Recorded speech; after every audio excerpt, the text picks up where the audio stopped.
Welcome back, everybody, to another exciting day of Elite League, Swiss Stage, Permasleys, and Winter here, bringing you a few more elimination matches. I know it's about time to say goodbye to a few more of these teams. We have, first up, Kev versus Aurora, both at the score of 1 wins and 2 losses.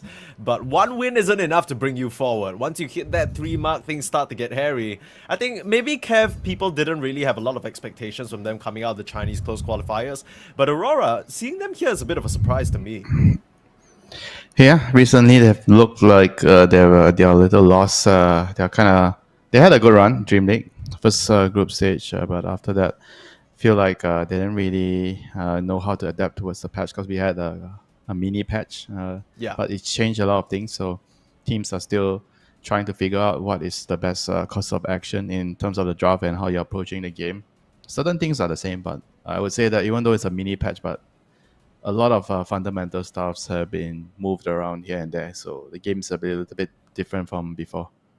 Yeah, speaking of different from before, one thing that seems to remain the same for Aurora is their tendency to play these long games. I think we did a quick look up yesterday. Their average win time is still around an hour.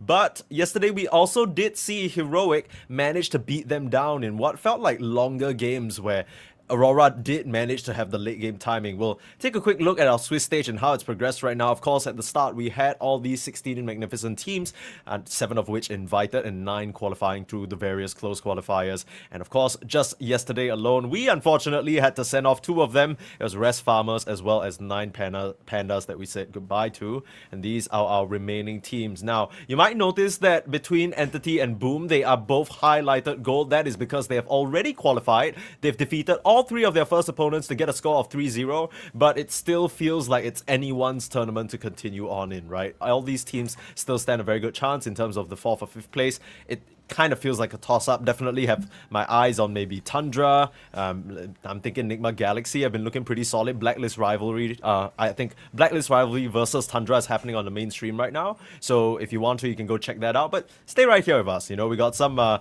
people potentially losing their lives here. People losing their lives in this tournament. It's gonna be but rough. As long as you have some fun. I hope. I mean, I hope that they're able to gain some sort of valuable insight from this, because I think, like you mentioned, Aurora look a bit lost. And on the flip side, for Kev, I think a lot of people are hearing this team name for the first time, but in reality, this old 11 stack has already been competing in many of these close qualifiers. They just haven't really punched up above that. So today's schedule for us, at least, Kevin Aurora will be our first matchup, like we already mentioned. That's starting in a very short bit. And then we're going to have another elimination match, Virtus.pro versus Nouns. That will be me and Winter as well. And I think Talon, Esports, and PSG Quest, if I'm not wrong, that is DK Truman and Raya who will be covering that match. But yeah, that's what we have on the menu for the B stream for today. If you're looking for a match that's not on this schedule, you're probably looking for the main stream. If you're watching on Twitch, you'll find it in pinned message. If you're watching on YouTube, you can find it in the description. So just hop on over there. You know, hell, have both streams open. One on your phone, one on your PC. If you got 2 monitors, pop them both up. There's a lot of Dota for you to enjoy. But starting out a bit of regions close to our heart, Winter, both the Chinese region and the Southeast Asia region. And you were mentioning before we went live that you're not really sure which team is favored, which is kind of crazy to say. Yeah, I think both teams are kind of really unstable for Kev. I feel like the story is always going to be whether 011 is going to have one of those magnificent games, or is he going to have one of those, you know, the question mark game. The question mark 011, what are you doing here? Kind of game.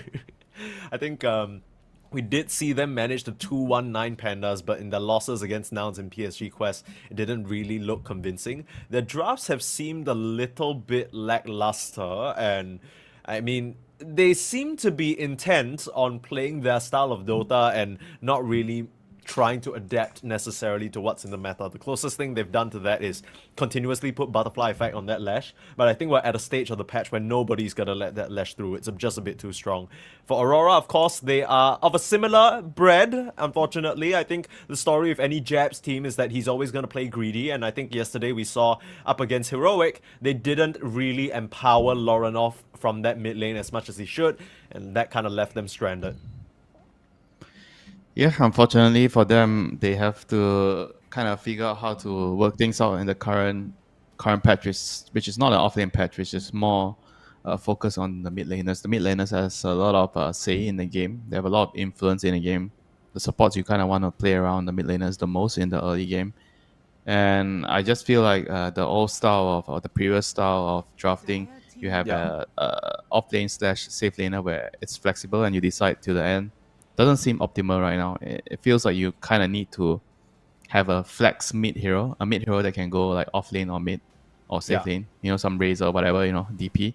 And then you have to prioritize giving the mid laner a good matchup in the whole game and in the draft itself, So I think your priorities have to shift in terms of how you're approaching the game at the moment and thinking about the 3 versus 3. Do Yeah. my supports work well with this particular mid hero? Those are your primary questions when you are looking at the draft right now. Yeah, absolutely. We'll start things out with 2 supports, and this is a bit of a surprise to me because Aurora, I think I checked into their heroes picked as of recent. They haven't really tried this disruptor yet. It's been really emerging in terms of popularity. We're seeing a lot of these Western European teams pick this hero up and try and run the game fast and over in an instant. Once you're ahead on this disruptor, it gets so hard to play. And now, Ollie has been practicing it a little bit in his pub, so maybe they're feeling confident enough to bring it out here, and a step in the right direction. You mentioned they're a bit sort of stubborn in their ways. They want to stick to their flavor of playing Dota, and maybe this is them branching out to see exactly what's so good about this static boy. Yeah, because you don't want to change your own style and lose your identity. At the end of the day, you have to try to find something that kind of works in between, in the middle. Yeah. You need to find the balance. You can't just like be too over on one side where we don't care about the meta, we're just playing our heroes, or we overly care about the meta and the end result is my player can't play that hero. So you need to find the balance between your players being able to play the hero and the comfort of the hero and how does it match up well in the meta against all the other top heroes. So you kind of have to figure out the captain, the coach, and try to work things around. So I see a huge change up already. See, Jab's hero right? is coming out right away. So they kind of realize it's not the way to go anymore. You can't pick Jab's hero last. The off laner has dropped in a lot of priority right now. I think exactly that, right? This draft, I think in the past few matches, you look at this draft, you wouldn't have guessed it's the Aurora matchup. But I think maybe between yesterday's match and today's, Sunby gave them a little, hey guys, okay, wake up. Jeps, you need to farm that blink, you need to be that initiator. You're not the big guy anymore. We need to let Lornov carry us. And Lornov, in those past 2 games yesterday up against their opponents, I think it was heroic. He didn't have a great time up against Analog. The lane matchup wasn't working out. The 3v3s weren't looking too good. Disruptor and Centaur, they can really keep the tempo going if you get off to a good start. So what I'm seeing is that Aurora, they're missing that additional lane partner. You want to make sure that Disruptor doesn't suffer from a weak early laning stage, and now you're looking for a position 4 perhaps for Q to make sure this Centaur also, can survive. Tiny, his best hero. I think this is their bread and butter. Lane is okay. Tiny Centaur. Yeah. Not the best. Ideally, you want like range melee, but double melee here, it's fine. I think Tiny is one of those like melee heroes where he kind of can help you secure last hits with the level 1-3 grab. I think that's the main value of the hero in the lane right now. If you compare him to like a Tusk or Clockwork, for example, Tusk and Clockwork, they don't really offer you that in the lane. They can't secure the range creep for you. Or trade, you just can't trade, so your only way is pulling the wave. The Rubik and the Grim and the Hoodwink, which is other heroes that Q has liked so far, are still in the pool. But I think it goes back to what you're saying, Winter, where as much as you're trying to adapt to the meta, you don't want to give away your identity too much. So you're still trying to stick most to what you're comfortable on. And Hoodwink is stronger in the lane. Like it's definitely like a lot more stable. Like with Tiny, you kind of have to figure out how to get past your weak phase, your level 1, level 2 phase. But once you get past that, you're very, very strong because you have like so many stuns and a lot of damage from your spell. So it's very easy to kill people off. And in the team fights in the mid game, Tiny and Centaur, you have 2 heroes that can initiate the team fights for you. Yeah. And not only that, with Tiny on position 4, it means that your Centaur can play a little bit more greedy for himself. Oh, that's true. You don't have to rush the dagger as much. So I think that makes the Centaur feel a lot more comfortable playing, sitting in his lane and just focusing on his own game. And now they're going to go back to the Naga, which is one of the stronger carries as well after Lifestealer in the meta. Very good against the Doom, like counter initiate. He Doom somebody. As long as you make sure you're not the person getting Doom, it's Yeah, obviously you're fine. gonna be hard for Doom to find the real hero or real Naga. But yeah, apart from that, if he Dooms your teammate, you either have Stampede or Song to disengage and reset. Yeah, Fly going for a signature of his, that Monkey King in the safe lane, trying to bully back perhaps this Centaur. So a lot of early work for both Japs and Q to do to make sure they tied through that weak stage like you mentioned. I mean, going back to the 3v3, the Tiny definitely works a lot better with the Disruptor because you kind of want a body. If not, suddenly a lot of that pressure falls onto Lornoff in that mid lane. Yeah, you have Song plus Disruptor, Static Storm. That's a classic, very very classic team fight setup. And now they definitely need like a hero that can go in first. Maybe also have some scaling, something like a Puck Pango kind of hero. Kanka. Okay, all of them are banned actually. I mean, Amber's still in the pool. Puck's available still. If Aurora choose to leave that in the pool, they don't have overall last pick, so either way it seems like this mid matchup will be in Butterfly Effect's favor. Although Butterfly Effect's pool has been rather limited. He doesn't really play primals, he doesn't really play Pango, he plays more of the DP, the spirits, sometimes even whipping out the Shadow Fiend and the Puck, but it's kind of limited pool actually. Yeah, I mean for now, Aurora they have to find a neutral mid laner because you don't know your matchup. So you have to try to pick something that kind of deals with almost everything. I mean, Timber is still in the pool. Actually, holy shit, the Zero. Yeah, I want to point that out. Both teams completely skipping over this hero who has been quantified to be one of the top heroes of the patch. But it's a big hit or miss these days. It feels like it's not necessarily working out in every single draft. Maybe people are starting to learn how to deal with it and how to address it appropriately. Kotal is a nod to Lornoff because that's one of his favorite heroes to control the tempo and get things going. Can be very useful against the lineup of Kev. They have decent jump with the Monkey King, but if you can't get that initial connection on the Kotal, he could just run away. So it's got... Okay. Alright. Well, Winter, you did say you want them to play around their mid laner. This is a mid laner they're gonna have to protect with their lives. The sniper coming out in the mid lane for Lornoff. Yeah, I mean, it's not the overall last pick though, so it's kind of a little bit risky here. Yeah. If you want to counter him in the lane, that's something like QP. I think QP is one of the strong counters. I don't know if he works right now. Because usually what happens is you just blink in front. Because Sniper is trying to play from range, right? So you blink next to him and you just dagger him. And Sniper will be unable to play the lane. Yeah, you can't trade, right? And worst case scenario, if you start to fall into some trouble, you can always just clear the wave against him. He doesn't really want to shrapnel or level that up early on. So... yeah, I mean, it's Thompson's fault, man. Now all these players are picking Sniper again, building the Agonist, building the Kanda that you love, Winter. I don't know how you feel about this particular hero with the Kanda, though. Amazing. Aghanim Scepter, Kanda. Lose the game in, 30 minutes? Yeah, you build that item, you're like, okay, you can end the game now. At least my inventory looks okay. Kev, quite a bit of time to consider what they want for Butterfly Effect here, like you mentioned. Storm Spirit still in the pool for that jump potential, although it feels very awkward into the Disruptor. I guess you don't really have instant disable other than Blink Avalanche, and even then it's like incremental, so you should be able to zip away. That could be a good option. I feel like Queen is a reasonable option. The other spirits, you get abused in a lane too much. I think there's a Tiny roaming around. You're laning against a Sniper, so you're probably going to be low health all the time. I feel like it's a very difficult matchup for melee heroes here with the Tiny on 4. It's gotta be the Lina. Okay, Lina. So range hero, you can just push out the crit wave, make sure you don't get bullied, secure your last hits, and your Aghanim's it's kind of good tool to hunt down the Sniper because you can fly around the trees, and usually Sniper's hiding like somewhere around there. You can hunt him down and just blow him up with your Aghanims. I wonder whether Kev are going to go for this Magic Lina, because I feel like, especially with Fly playing the Monkey King, he might opt to get a bit more active and allow the Doom and the Lina to be the main carries. I don't think he can go into the physical build. I think he should go Magic build. I mean, sure, your Monkey can go maybe a Gleipnir early to just run around. I think Gleipnir or Monkey is like probably the best build on Monkey right now. So you set up kills.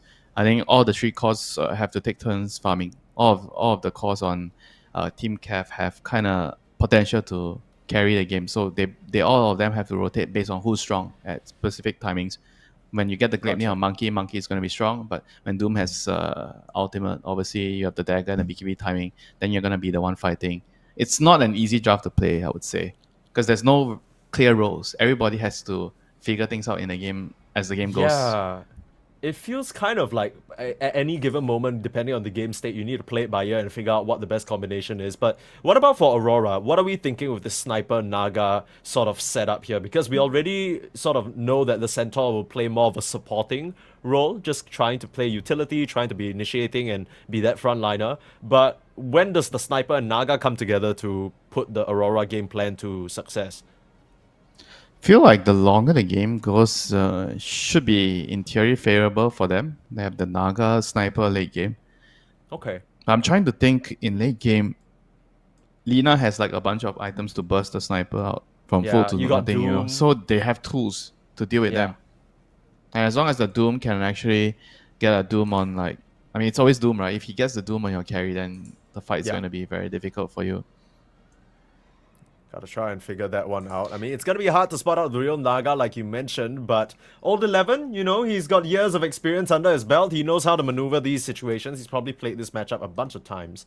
But Aurora, again, another situation where they've put together a draft that will help them out in the late game, a bit more of an AFK farm timing. They're not necessarily worried. Don't worry. The game, when it comes to the 3v3, I feel like their 3v3 is going to be stronger. Sniper, Disruptor, and Tiny. And the enemy has Lina, CM, and Shell Demon, all like tofu, all paper heroes. They're gonna get sliced up. They're just shot down. It's tough. I think that was a bit of a concern. That's why I was looking for maybe a Spirit as well. But then I guess that's where the Monkey King swaps in, and then he's part of the 3v3 instead, because suddenly with the Monkey, at least you have someone on the front lines instead of just three backliners desperately running away from the Tiny and dying one Avalanche. He's not gonna come at like 6-7 minutes, you know. You can't expect your carry to move. That's true. So I feel like early game Aurora should have the edge as long as the lane goes normally. You know, if something bad really happens, one of the lane collapses, then obviously this probably doesn't matter. But if the game goes by how it should on paper, and it gets to the 6-7 minute mark without any team suffering like significant losses, then I feel like the 3 versus 3 on Aurora is going to be superior in terms of securing the power runes for the sniper, or at least denying the power runes away from Alina, because Alina is the one that needs to take the runes. Absolutely. And I think for me in particular, I'll be looking at the mid lane and the CS count, because I have a feeling Lorinov is going to be in a very good spot up against that Lina. Traditionally, we see the snipers come out as a counter to like these ODs, these Vipers, these Linas, range heroes that are trying to bully you with that advantage. And already early on, we see Lorinov go for a quick level in the Shrapnel. This isn't really something we see very often, but I guess just trying to push the wave out and put Butterfly Effect into a bad spot. Yeah, very, very interesting. I mean, Lina got 2 denies though, so she's pretty happy about the first wave. I guess he's just trying to force the Lina back. I don't know. Like, maybe he feels like, because if you don't have Shrapnel, right, you can't trade against Lina with Dragon Slave if you go for take aim and headshot.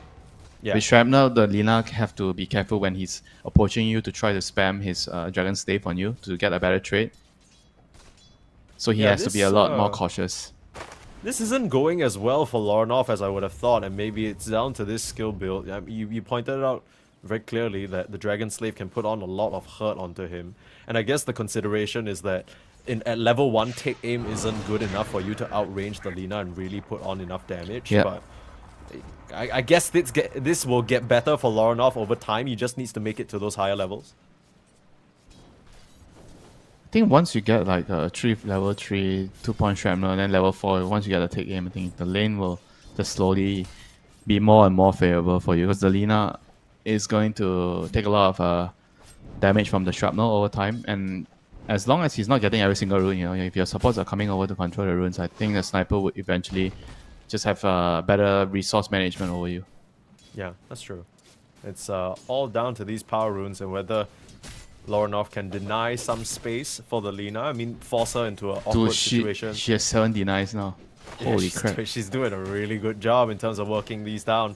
It's kind of a byproduct of the shrapnel, right? When you put it down onto the creep wave, it becomes so easy to deny, and Lornov already at a bit of a disadvantage early on. Yeah, he's definitely not doing well. The first 3-4 waves, he's struggling. He has 1-1-1 right now. So let's see the moment he gets more points in the shrapnel. That's the tide change, you know, when he gets there. How about our side lanes? The Naga lane should be the boring lane, I guess. Yeah, I think so. Nothing much gonna happen up there. Doom wants to farm, Naga wants to farm. I think even Imitator on 999 rather, he'll just be more worried about stacking these Ancients or trying to get stacks up for his cause than actually being aggressive up in this top side. Ollie, with the setup though, they're trying to run some Naga illusions at old 11, but realistically speaking, he should be completely fine. He went 5 branches and already has a helm coming out to him, so he's a-okay. And they get the Lotus, 3-minute Lotus. Very nice. So that's a pretty big deal for the lane. Gives it to 011. Oh, Lornov. Lornov looks to be dead, but not enough mana for the Dragon Slave, unfortunately.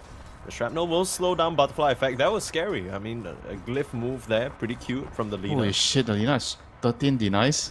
The Lina's kind of shitting on him right now, I won't lie. It's a little bit concerning. You pick this sniper blind, and you did mention that you're at risk of just kind of getting clapped in the lane. Well, this is exactly what Butterfly Effect is doing. It's a good pick with that draft, but just First the blood, bot lane side jabs, finds out onto Undyne, and I guess that was just a tossback from Q. But yeah, you were mentioning about the lane. Yeah, just the lane being a little bit hard for the sniper, but if he can survive through this phase, then obviously when it comes to mid game, he's gonna have a lot of potential in the team fight. Because if you look at how the heroes are gonna function, there's gonna be a centaur running in front line. There's Naga illusions everywhere. It's very hard for the enemy team to get to the sniper, and sniper wants to play in the type of game where the enemy has to get past a lot of barricades to find you in the team fights. Yeah, and you mentioned barricades. Every single hero on Aurora can kind of function off a barricade in some way, shape or form, right? Even the Disruptor can throw down a kinetic field to stop the advance from Kev. So a lot of good tools to play around their sniper, but he's gonna have a little bit of a road to recovery. Currently lowest in terms of the CS on the calls. That's not where you want your mid to be. Another setup. Q tracing out onto Undyne, should be able to get another toss back. Throws it onto jabs. Easy double edge, easy kill. And Kev, even though they've drafted what looks to be a very strong lane between the CM and the Monkey King, completely abusable by that Tiny. And Monkey has a lot of CS in the lane, you know. I mean, CM is the only one, I mean, getting killed in the lane. I mean, CM is just like slow, you know. It's very difficult to play CM into the Tiny. You make one small little mistake in the lane, you just get tossed, you die. Yeah. That's happened twice now. Kev, I don't even know whether that necessarily was Undyne's fault. He was trying mid to lane secure the party is happening early. Mike, look at them. They're already setting up, but here comes Q as well. The toss back onto the siege creep because a nice banish onto Lornov stops any further action. They have a lot of damage on the Butterfly Effect though. It's just enough to work him down. The infused raindrops coming in clutch. Glimpse. Now they're looking for 999 as well. The glimpse back under tower range is perfect, and the body blocks Ollie, parking his big dump truck right in front of the Shadow Demon, but he's still able to wiggle his way free. So as the dust settles, it's just the Lina going down. It's not even the 6-minute rune yet, but they all decided to meet ahead of time. And that Praying is for gonna a put regen. Lina... He's praying for a That's what regen. they want. Come on, Arcane Rune. Denied by Undyne, nicely done. But Q looking for the setup. I don't think he has mana. But now Ollie will get worked down. Butterfly Effect comes back into the lane and at least gets 1 kill. Yeah, not too bad, not too bad. For the Lina and Sniper kind of on even terms for the net worth right now. Levels wise, the Lina's ahead because of the denies, but goal wise they're both almost the same. Yeah, later down the line, you gotta imagine Lina has a bit of a better time farming, especially if her building up that Maelstrom. So seems to be still going for that auto attack focus build, unless we see some strange Maelstrom into Aghanim Scepter build up that's a bit more hybrid. Seems to be the game plan Maybe going forward. like Gleipnir is always nice on Lina and Q. 3-man setup in the bot side. Q has rotated over, and it's gonna be a killing spree for Jabs now on this Centaur. He's done a very good job in terms of getting the advantage in a lane that's supposed to be Monkey King favored, and Yeah, I mean, Fly not having as good of a time as he'd like up against the Centaur. I mean, there's a reason why you don't see monkeys a lot in the current meta. You want a lot of attention from your supports to the mid laner, so a lot of teams have been prioritizing heroes that can sit in the lane and farm alone. Like Monkey is very vulnerable to ganks. Well, speaking of vulnerable to ganks, Glimpse. just giving him the vision. Bye-bye, Fly. Sending him home, and he's gonna have to do the walk of shame. Well, he has the phase boots and the mischief move speed, so he'll be there quickly, but not as fast as he would like, and just further denying the space in this bot side. Aurora, they've done a great job controlling this area. That is not a acceptable mistake, you know. Disruptor has been in the meta for quite some time. Yeah, you gotta wonder whether he had the assumption that he thought he was safe there, but I mean, it's Aurora, always gonna be up because the cooldown is so short right now. That's true, and now Butterfly Effect. The gang train just keeps on rolling. Q, another toss back, and it's another kill. Another 999 comes back in, and it's just a glimpse away. Now Jabs times the stomp nicely, tries to get away from this Monkey King. Blade Mail already completed, giving him a lot of useful armor. And Kev, they just can't find anything on the map right now. The supports are so high level because they're getting kills on Disruptor and Tiny. Yeah. They're both level 5.5. I mean, almost like one level ahead of the Shell Demon and the CM. Look at both of them. They're kind of like in struggle city right now, especially the CM. She's gonna die. They're not even done. They find the CM with that Watcher Q. Trying to be patient, wait for the toss back, throws it back onto the Centaur. Oh, nice they disrupt. Disrupt the Butterfly Effect Lina. I guess that's to dodge stop the the glimpse. glimpse, but Yeah. I mean, it still doesn't stop their support from going down. And now they'll show up with Fly, at least start to beat back the Aurora support. So they get 2 for 1 there. Not too bad overall. That was nice play by 999. Good disruption. Got 2 kills for their troubles. Both of the enemy supports are pretty high level, so it's gonna give them a lot of levels. Shadow Demon level 5 now. All this time, Old 11 undisturbed up here on this top side. He's doing just as well as Wow, Jabs, just he's farming huge. away. He's ginormous. I mean, nothing much the Naga can do against him alone unless they start bringing Q over. All And that's 11, exactly what they'll that's do. always the story of him. Gets a lot of farm, he's enormous, then he feeds. Well, I don't know whether they have enough damage for him now. 23 will start coming over, starting to swipe away on him, but he does have that Eventually, armor. he's gonna die as a glimpse. Yeah. Even with the safety bubble, it's not going to be enough. And Old 11 should be free for the picking here. 23 will pick that one up. It's Yeah. not a lot of gold, but slowing him down is very important. Yeah, the XP is huge. The goal is not so important. It's important, but not as important as the XP. So Disruptor has gotten a couple of kills already. He's almost level 6. Tiny's already Crazy. level 6. Not that his level 6 actually is like a huge thing. I mean, it's Yeah. nice, you know, it makes you tanky with the armor, but Regen Rune. Easy pick I up mean, so for far, Lornoff. Aurora, they have been winning a lot of the 3 versus 3 and the small little skirmishes with the Disruptor and Tiny. The CM and SD, they're kind of like no match right now. Yeah, I think also Aurora, these 2 supports seem to be a bit ahead of the curve, right? They're bringing the 3v3 with them, and they're winning it everywhere they go. Now, Yep. straight on to 999, toss back and the glimpse. It's too much relocation. You can't, nowhere is safe. As soon as they spot you, they just pull you back and you're screwed. You have to be able to hold an area, find an anchor, and Lina is not the best anchor on the map, and she's under a lot of pressure right now. But she's doing actually really good in terms of the network. She has the Yeah. Maelstrom done, so she wants to keep farming, but you need to find someone to play with the support. If Lina is doing this build, she's not going to be looking to join the 3-man party, you know. The Doom is probably the one that is more interested in joining the 3-man party with the Veil done. He has Doom. I mean, I don't think he has used the ultimate yet. TP is on cooldown, so he won't be able to join this. Yeah, he seems more interested in trying to push down this tier 1 tower up against some Naga illusions. Just have his hands full with that, but continuing the action here. Aurora supports. They've just been on a complete death train right now. Yeah, he they're seems to hitting be the One yeah. creep for Static Storm. Oh, he's really close, but it seems like the Kev heroes, they're grouping up around here Glimpse. as well. You know that Old 11 Yeah, might be a target. Dragon Lance. He's Yeah. strong. Level 6, Static Storm. In comes Fly though. From out of nowhere, the Static Storm catches out on the Doom. He'll go down first. Now Fly trying to chase onto Lornoff. It's not enough damage and you can't afford to dive under the tower. Now the Naga Siren in some trouble, but you don't have enough damage. The Song comes out as well to save herself. They should be able to get the secondary set up on the Shadow Demon. Just winding up that assassinate, trying to get that Crystal Maiden. They'll find the Shadow Demon and Q with one last toss on a killing spree. Fly, it was a nice Wukong's command, but the teamfight tools coming out from Aurora, it's just too much for Kev right now. Yeah, I mean, Centaur kind of like just used Stampede to help them run away with the sniper. So the sniper can actually dodge the Monkey King, and then he TP'd middle to defend the tower. Ooh, butterfly effect. Looking for a snipe. He knows the Naga is Should low. be able to get a Naga. Oh, this is sick. They have sentry in the area as well. This should be an easy kill. Laguna glimpse a bit too late. Up to the high ground now. Straight into assassinate and a toss back, potentially. Q can just bring him up and pop him down. And they manage to get a return, so they don't lose their Naga for nothing there. Overall, good trades all around for Aurora as their 2k gold lead up right now. Yeah, their supports have been getting a lot of all this XP, you know, they're not dying. Look at the level difference. The Tiny and the Disruptor, they're both level 7. And you compare them to the CMSD, they're both level 5.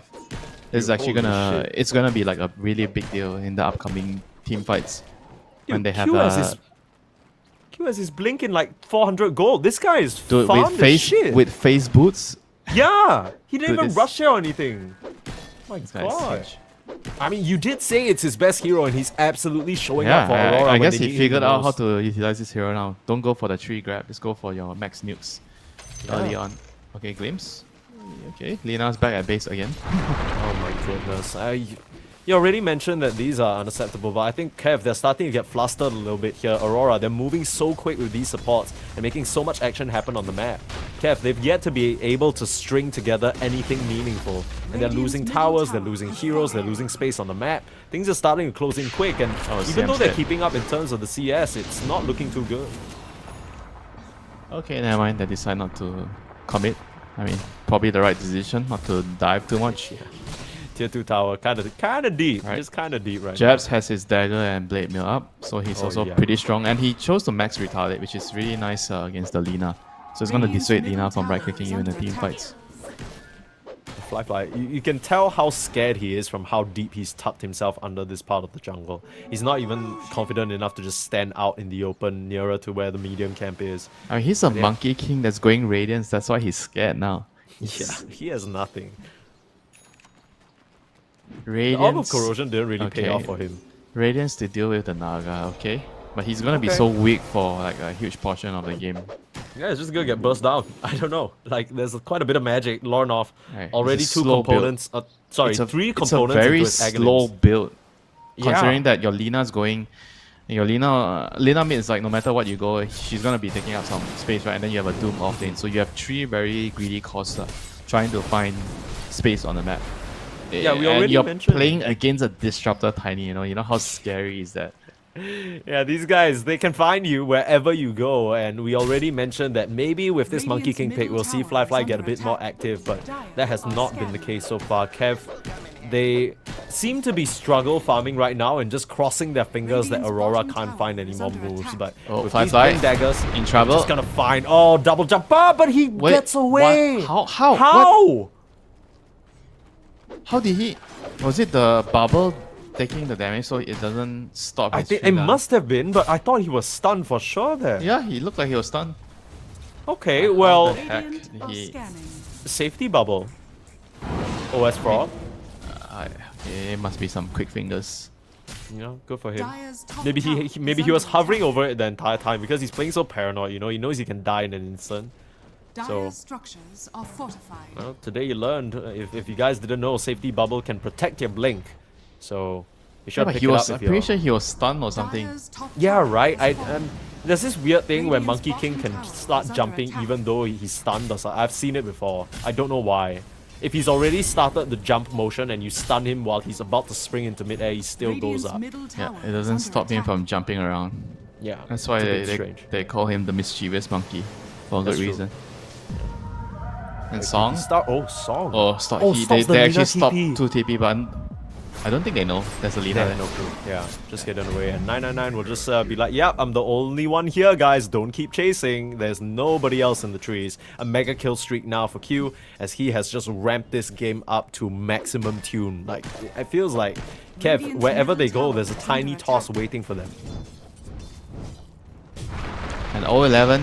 Oh my god. Oh man, your friend just died there.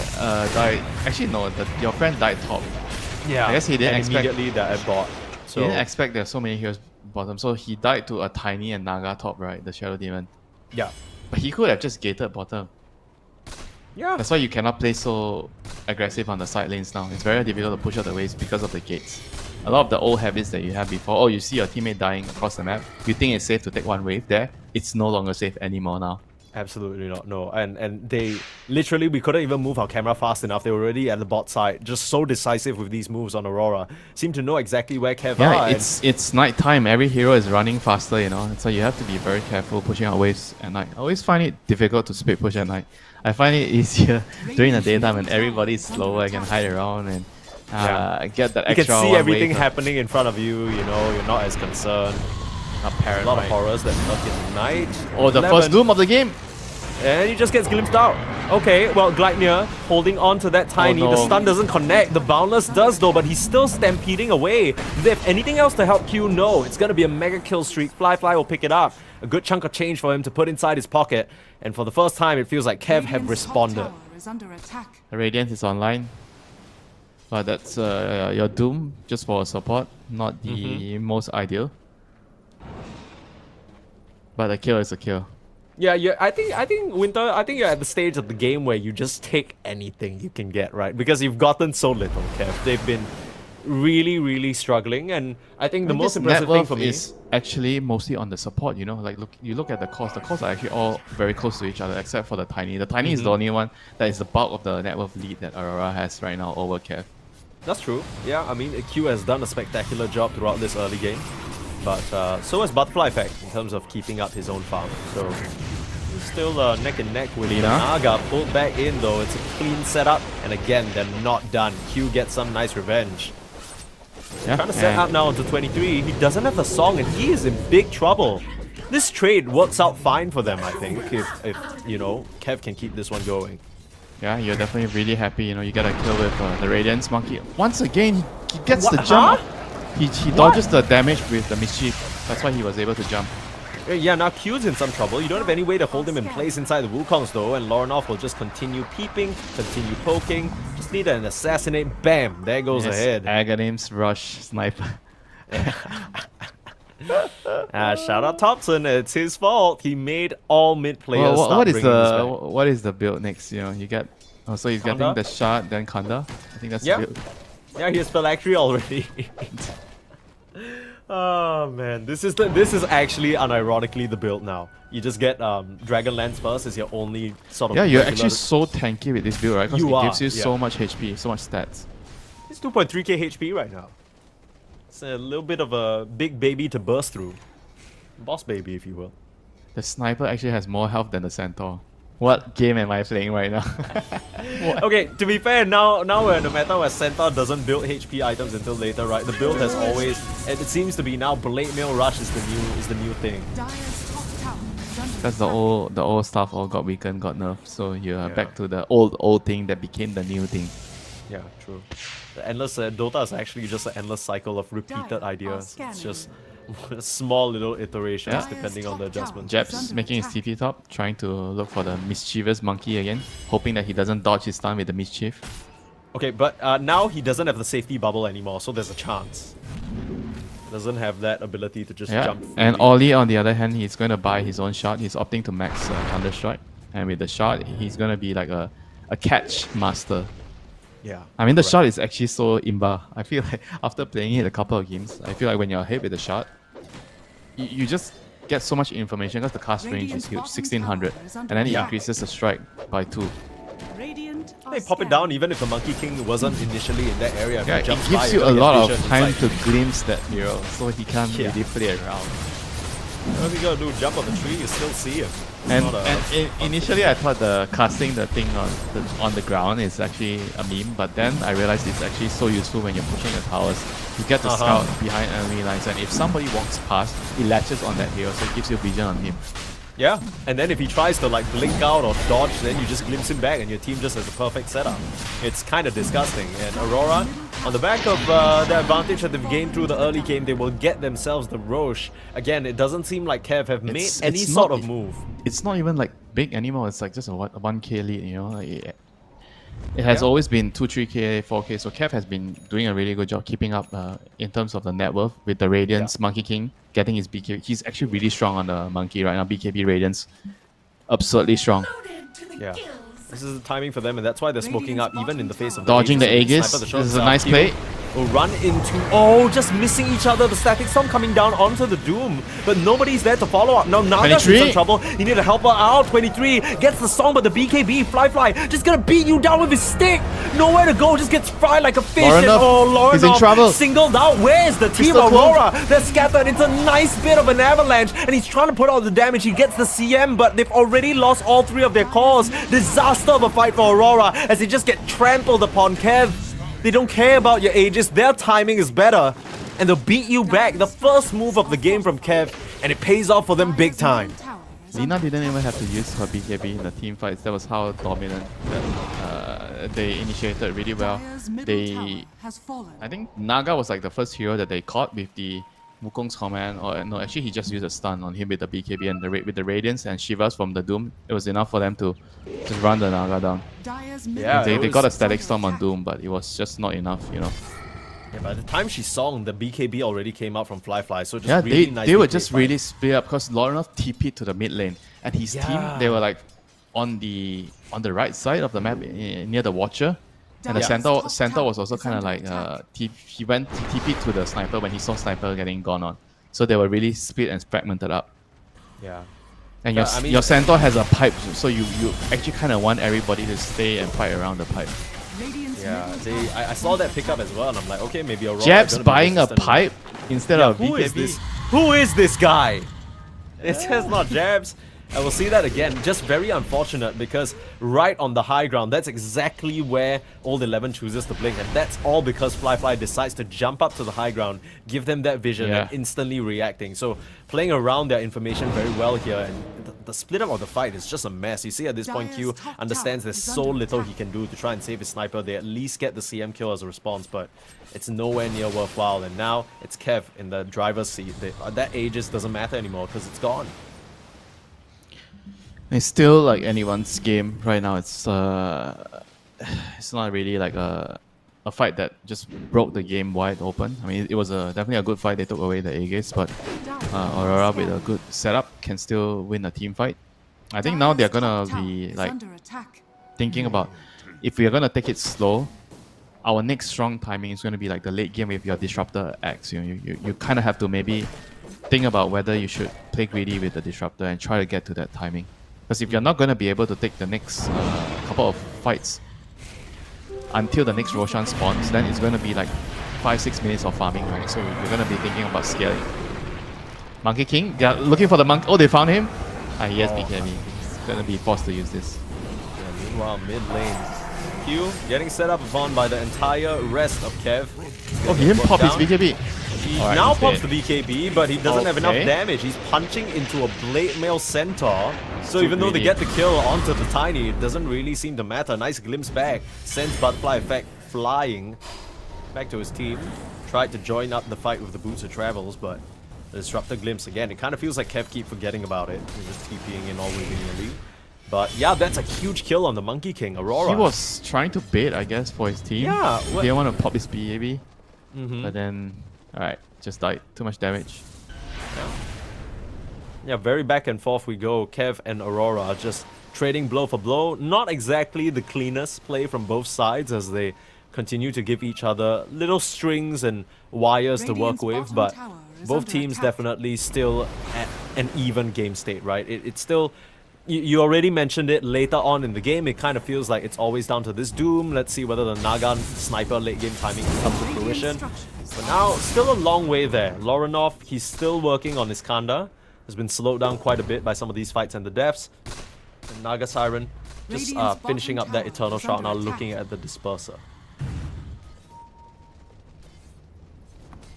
I mean, Doom has BKB done, so he's gonna be like definitely a force to be reckoned with in the team fights. There's no like stopping him from getting Doom. You have to either consider using the Stampede to run away. Alright, CM. Holy shit, that's Oh my more than half her goodness, HP. So much damage. The Avalanche almost kills her off. Thunderstrike and the Glimpse, it's enough. Oh, this is That's so disgusting. sad. That is Yeah. actually so sad. Dude, this is the new sniper build we've been seeing for good reason, right? They love to pair it up with Disruptor and ET. He's definitely not Radiant's going to try to bottom tower initiate the is game under anymore in attack. this game. Yeah, no, he's he's never doing that. He's like, you guys initiate. I'm not I going mean, to give my this life is up the like mistake that. you do.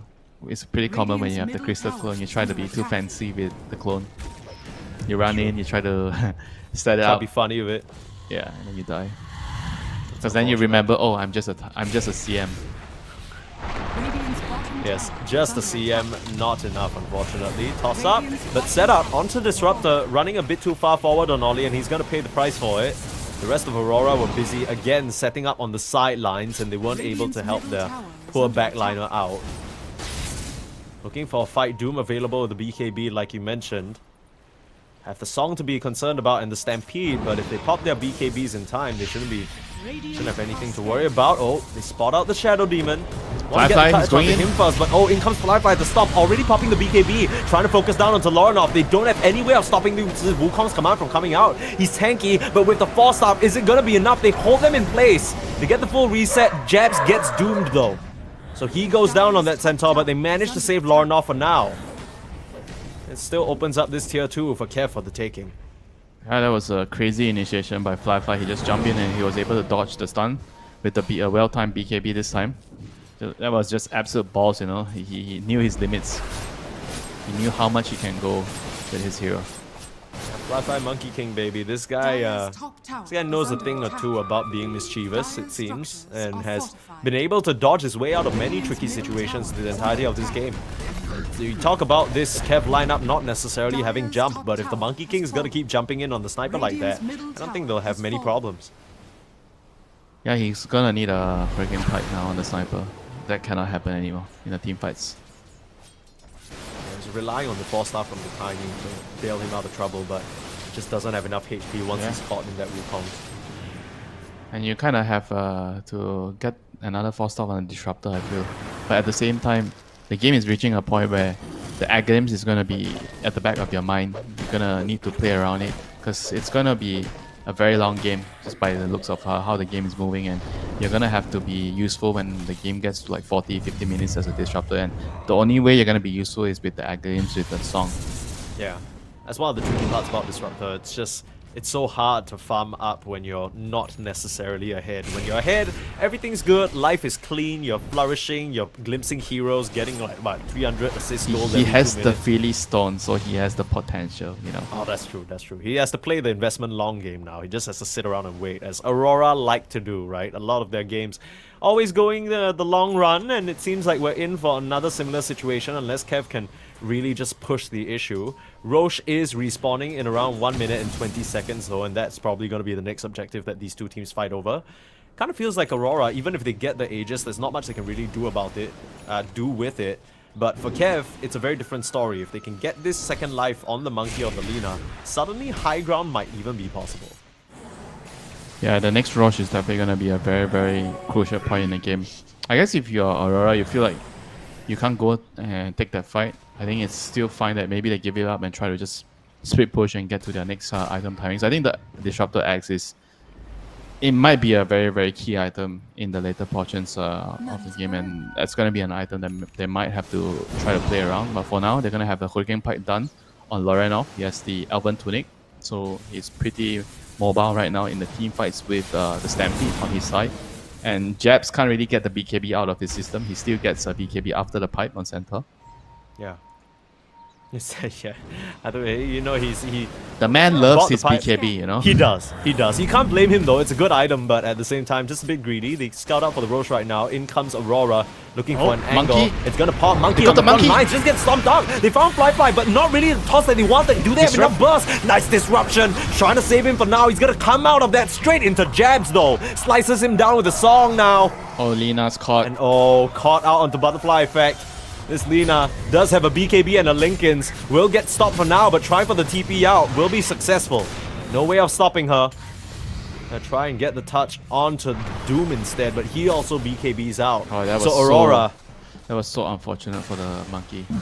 Yeah, that's just about as bad of a situation as you could ask for. And Aurora, they were completely ready. The second he reveals himself in front of them, Q and Jabs just blink in, double stun. Yeah, and eliminate him before he can even He react. didn't expect the enemy team to be already there so quickly. I mean, I guess he kind of knew they were coming, so he was trying to get in the right tree to scout and break the smoke, but unfortunately he just got caught first.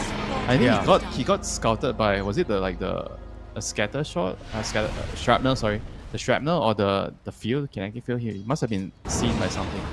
I'm not too sure, but I know for a fact that it was right in front. Yeah, they saw the monkey move in front of them. Like, they saw the tree moving. Okay, so they it saw was the just tree. unfortunate. I think the moment that he went up on that cliff, they got vision of him, and it was just over from there. As much as it was a nice disruption, the rest of the team at that point, they can't really connect because you know the Aurora ball is there. You haven't really picked them apart again, and you just start losing. I mean, that is why BKB TP. they say monkey is too mischievous. He actually had to just be on the tree instead of like using mischief to run and forward, running around. You know, if he's on the trees, it's definitely gonna be difficult for that to happen. Because the only way that he gets caught when he's in the trees if they scout him with the kinetic field or the shrapnel. I think those are the only two things that can see him. If they're Or not, the Thunder Strike on the ground. yeah, sure, yeah. If they catch him, yeah, actually they have tools if he's on the tree. It's just, I think they didn't really expect Kev to be that far forward as well. So they were ready with their reactions, but the Monkey King just delivering himself on the silver platter now puts Aurora back in the driver's seat. Feels like this has just been a brutal game of wrestling Q. control and Q. Following up with the stun, getting He has Old a 11 gem. very low. Things are very awkward now. The Thunder Strike glimpse back. Doesn't... Oh, just... They're chasing now he him. has to run. Stampede forward, just narrowly missing out on the last bit of damage. Jabs jumping up to the high ground. Oh, this fight. Aurora, they're in full control. The Static Storm comes down. They eliminate both Fly. supports. Here comes Fly. Big Wukong's command on the back line. They need to kill off this Monkey King, but this time they have enough force staffs to get Laurenov out of trouble. And he just has to BKB run away as well. But now that the BKBs are down, the song is gonna reign supreme. The setup, you need to buy back and save your monkey, but he goes down on 11. He doesn't even get the doom off until now. It's too late though. Laurenov, if they can get a return kill onto this sniper, it'll be huge. But again, the force staffs, again the saves, and caught up in the kinetic field, nowhere to run. Butterfly effect, too much damage onto him. The disruption will keep him alive for now, but Jabs coming forward, cleaning up, and Aurora wiped the floor with Kev right outside of their base. Just a few too many slip-ups from the cause. Old 11 being found out here after Fly's death at that Roche pit. And now Aurora, they're on your high ground. Yeah, just once again, you know, Aurora showing why they are such a powerhouse team in SEA. You know, they kind of found the right initiation. They knew that they were not ready. They were not together, and they caught the doom.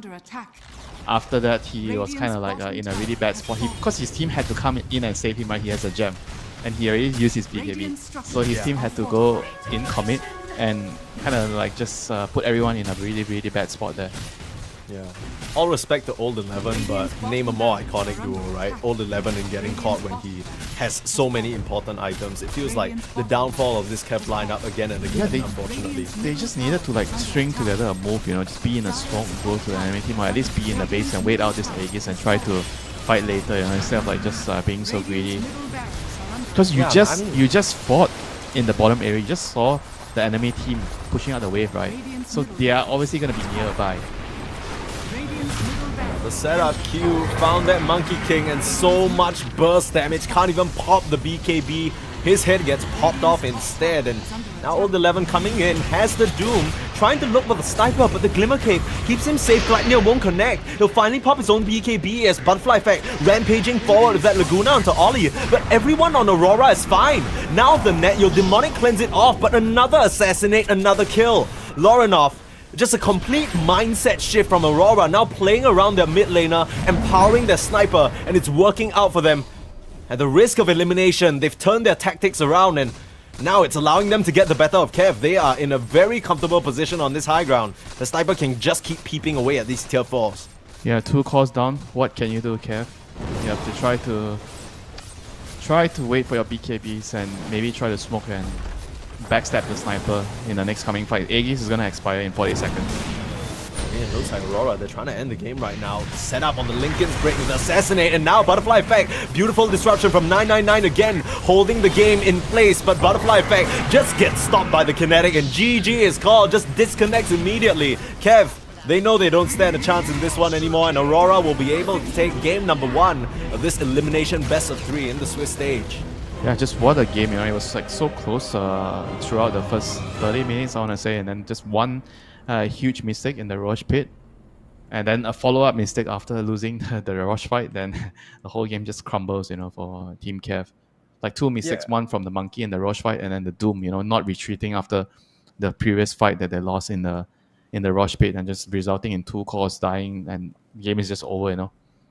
Yeah, I think you can very clearly see the adaptation from Aurora after those lost fights, right? The few ones that they got picked apart in is when they tried to approach from different angles. And you pointed it out as well. You're building these pipes, you're building these items on Aurora. You've drafted to play in a ball. Everyone's supposed to stick together. And when they finally come together, connect together with their teammates and approach the fight in a nice front-to-back manner, there's just nothing breaking it. You show your face, you get stomped, tossed, dead. It's so Stomped, tossed, difficult dead. to play around the fact that the sniper has so many bodyguards around him, the tiny disruptor and the centaur to protect him, to catch heroes, and then there's Naga illusions running around giving him vision, and the hex from the Naga. We didn't even get to talk much about the Naga. He was actually so freaking fat that game on 23. He had like hex disperser. I mean, he wasn't the one getting kills, because he was kind of playing the supporting role to protect the sniper in the team fight, just making sure using Song to save the sniper whenever he can, Song to catch people, to use and snare, initiate.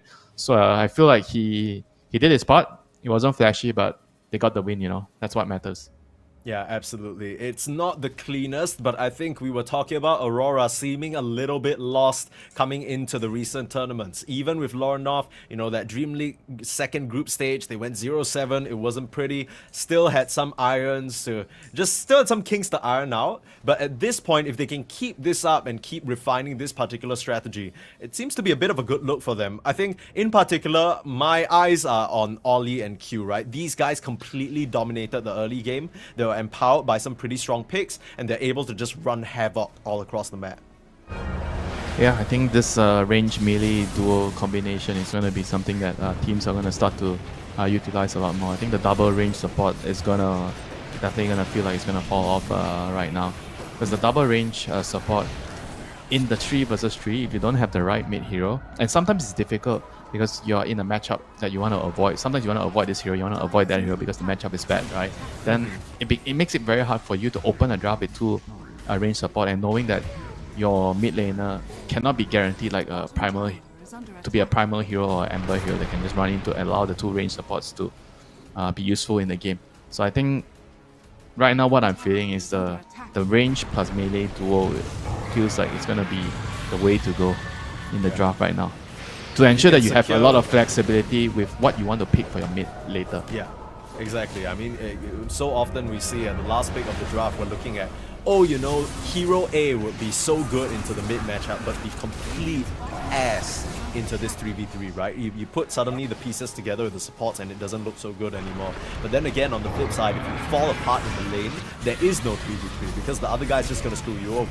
We'll see the very important fight here where the Monkey King reveals himself on the high ground. I think really, it's exactly like what you said, Winter. Just not expecting Aurora to be there so quick, given that the Roche spawn was, it's a bit shorter, but it's around that time. So they probably thought they had that vision advantage and the movement priority. But again, in this bot side, getting caught out, all 11 forced to pop that BKB so early, and they understand that if they just full commit and kill him off, he's toast. Jabs goes up here, eats a Doom, but he's able to just walk it off. And from there, even though Fly gets a beautiful Wukong's command, you can see the Static Storm just separates the rest of the team, and there's nothing else he can do about it. He just has to turn and run, and Aurora, it's easy setups all around. Beautiful song from 23 just to continue the aggression from his team, and from there it's basically curtains, right? Aurora, very clean stuff in the later part of the game. The first few bits, a couple of fumbles here and there, especially in the mid game where Kev were able to keep up in terms of farm and find their footing, but overall, it goes back to what you were saying, Winter. These two teams very evenly matched, but if Aurora can keep on with this identity, they should be in a pretty good spot to potentially take this 2-0. Yeah, whereas for Kev, they have to play with a lot more discipline. I think they have the skills, they have the talent, but stringing together the moves in the smoke, like people being a little bit too greedy here and there, and not respecting the fact that your opponents could be there. Like they're playing a little too carefree. I would say that. Like, yeah. Especially 011, the way he's playing his hero, sometimes the way he's farming, he's being too greedy. And when he's, I feel like in the early game, there was a point where I felt like the Lina needed to farm. So the Doom actually, with his Veil and Facebook, he had to actually be with the trio. instead of, because if it's Lina with the two supports, they feel so weak. The CM and the what was the other heroes in my brain is already Shadow the Demon, Shadow Shadow Demon. Demon. So if it's the Doom instead, the two supports will feel a lot more empowered instead of like they just got ran over by the Disruptor, Tiny plus the Sniper. They couldn't do anything. So I felt like that was definitely on his part to realize that he had to be the one stepping up to the plate and just leaving his lane and just taking one for the team. And if they are able to sort all those little issues out, I feel like they are going to stand a pretty good chance to bring us to a third game here. Yeah, we'll see whether that ends up being the case. Aurora versus Kev. Elimination on the line now for the Chinese team. We'll be back for game number 2 after a short break.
Was a bit of a shaky start. Kev did manage to bring it back a little bit, but Aurora take game 1 in this best of 3 series in the Elite League Swiss stage, Permasneeze and Winter here. And we are into game number 2 already. Now, Kev, if they want to avoid elimination, they're gonna have to pull out the big stops. Aurora already did that. They were struggling a little bit, scoreline of 1-2, but it seems like they're settling into a little bit less of a jab-centric identity. Now, the only question is whether Kev can keep up.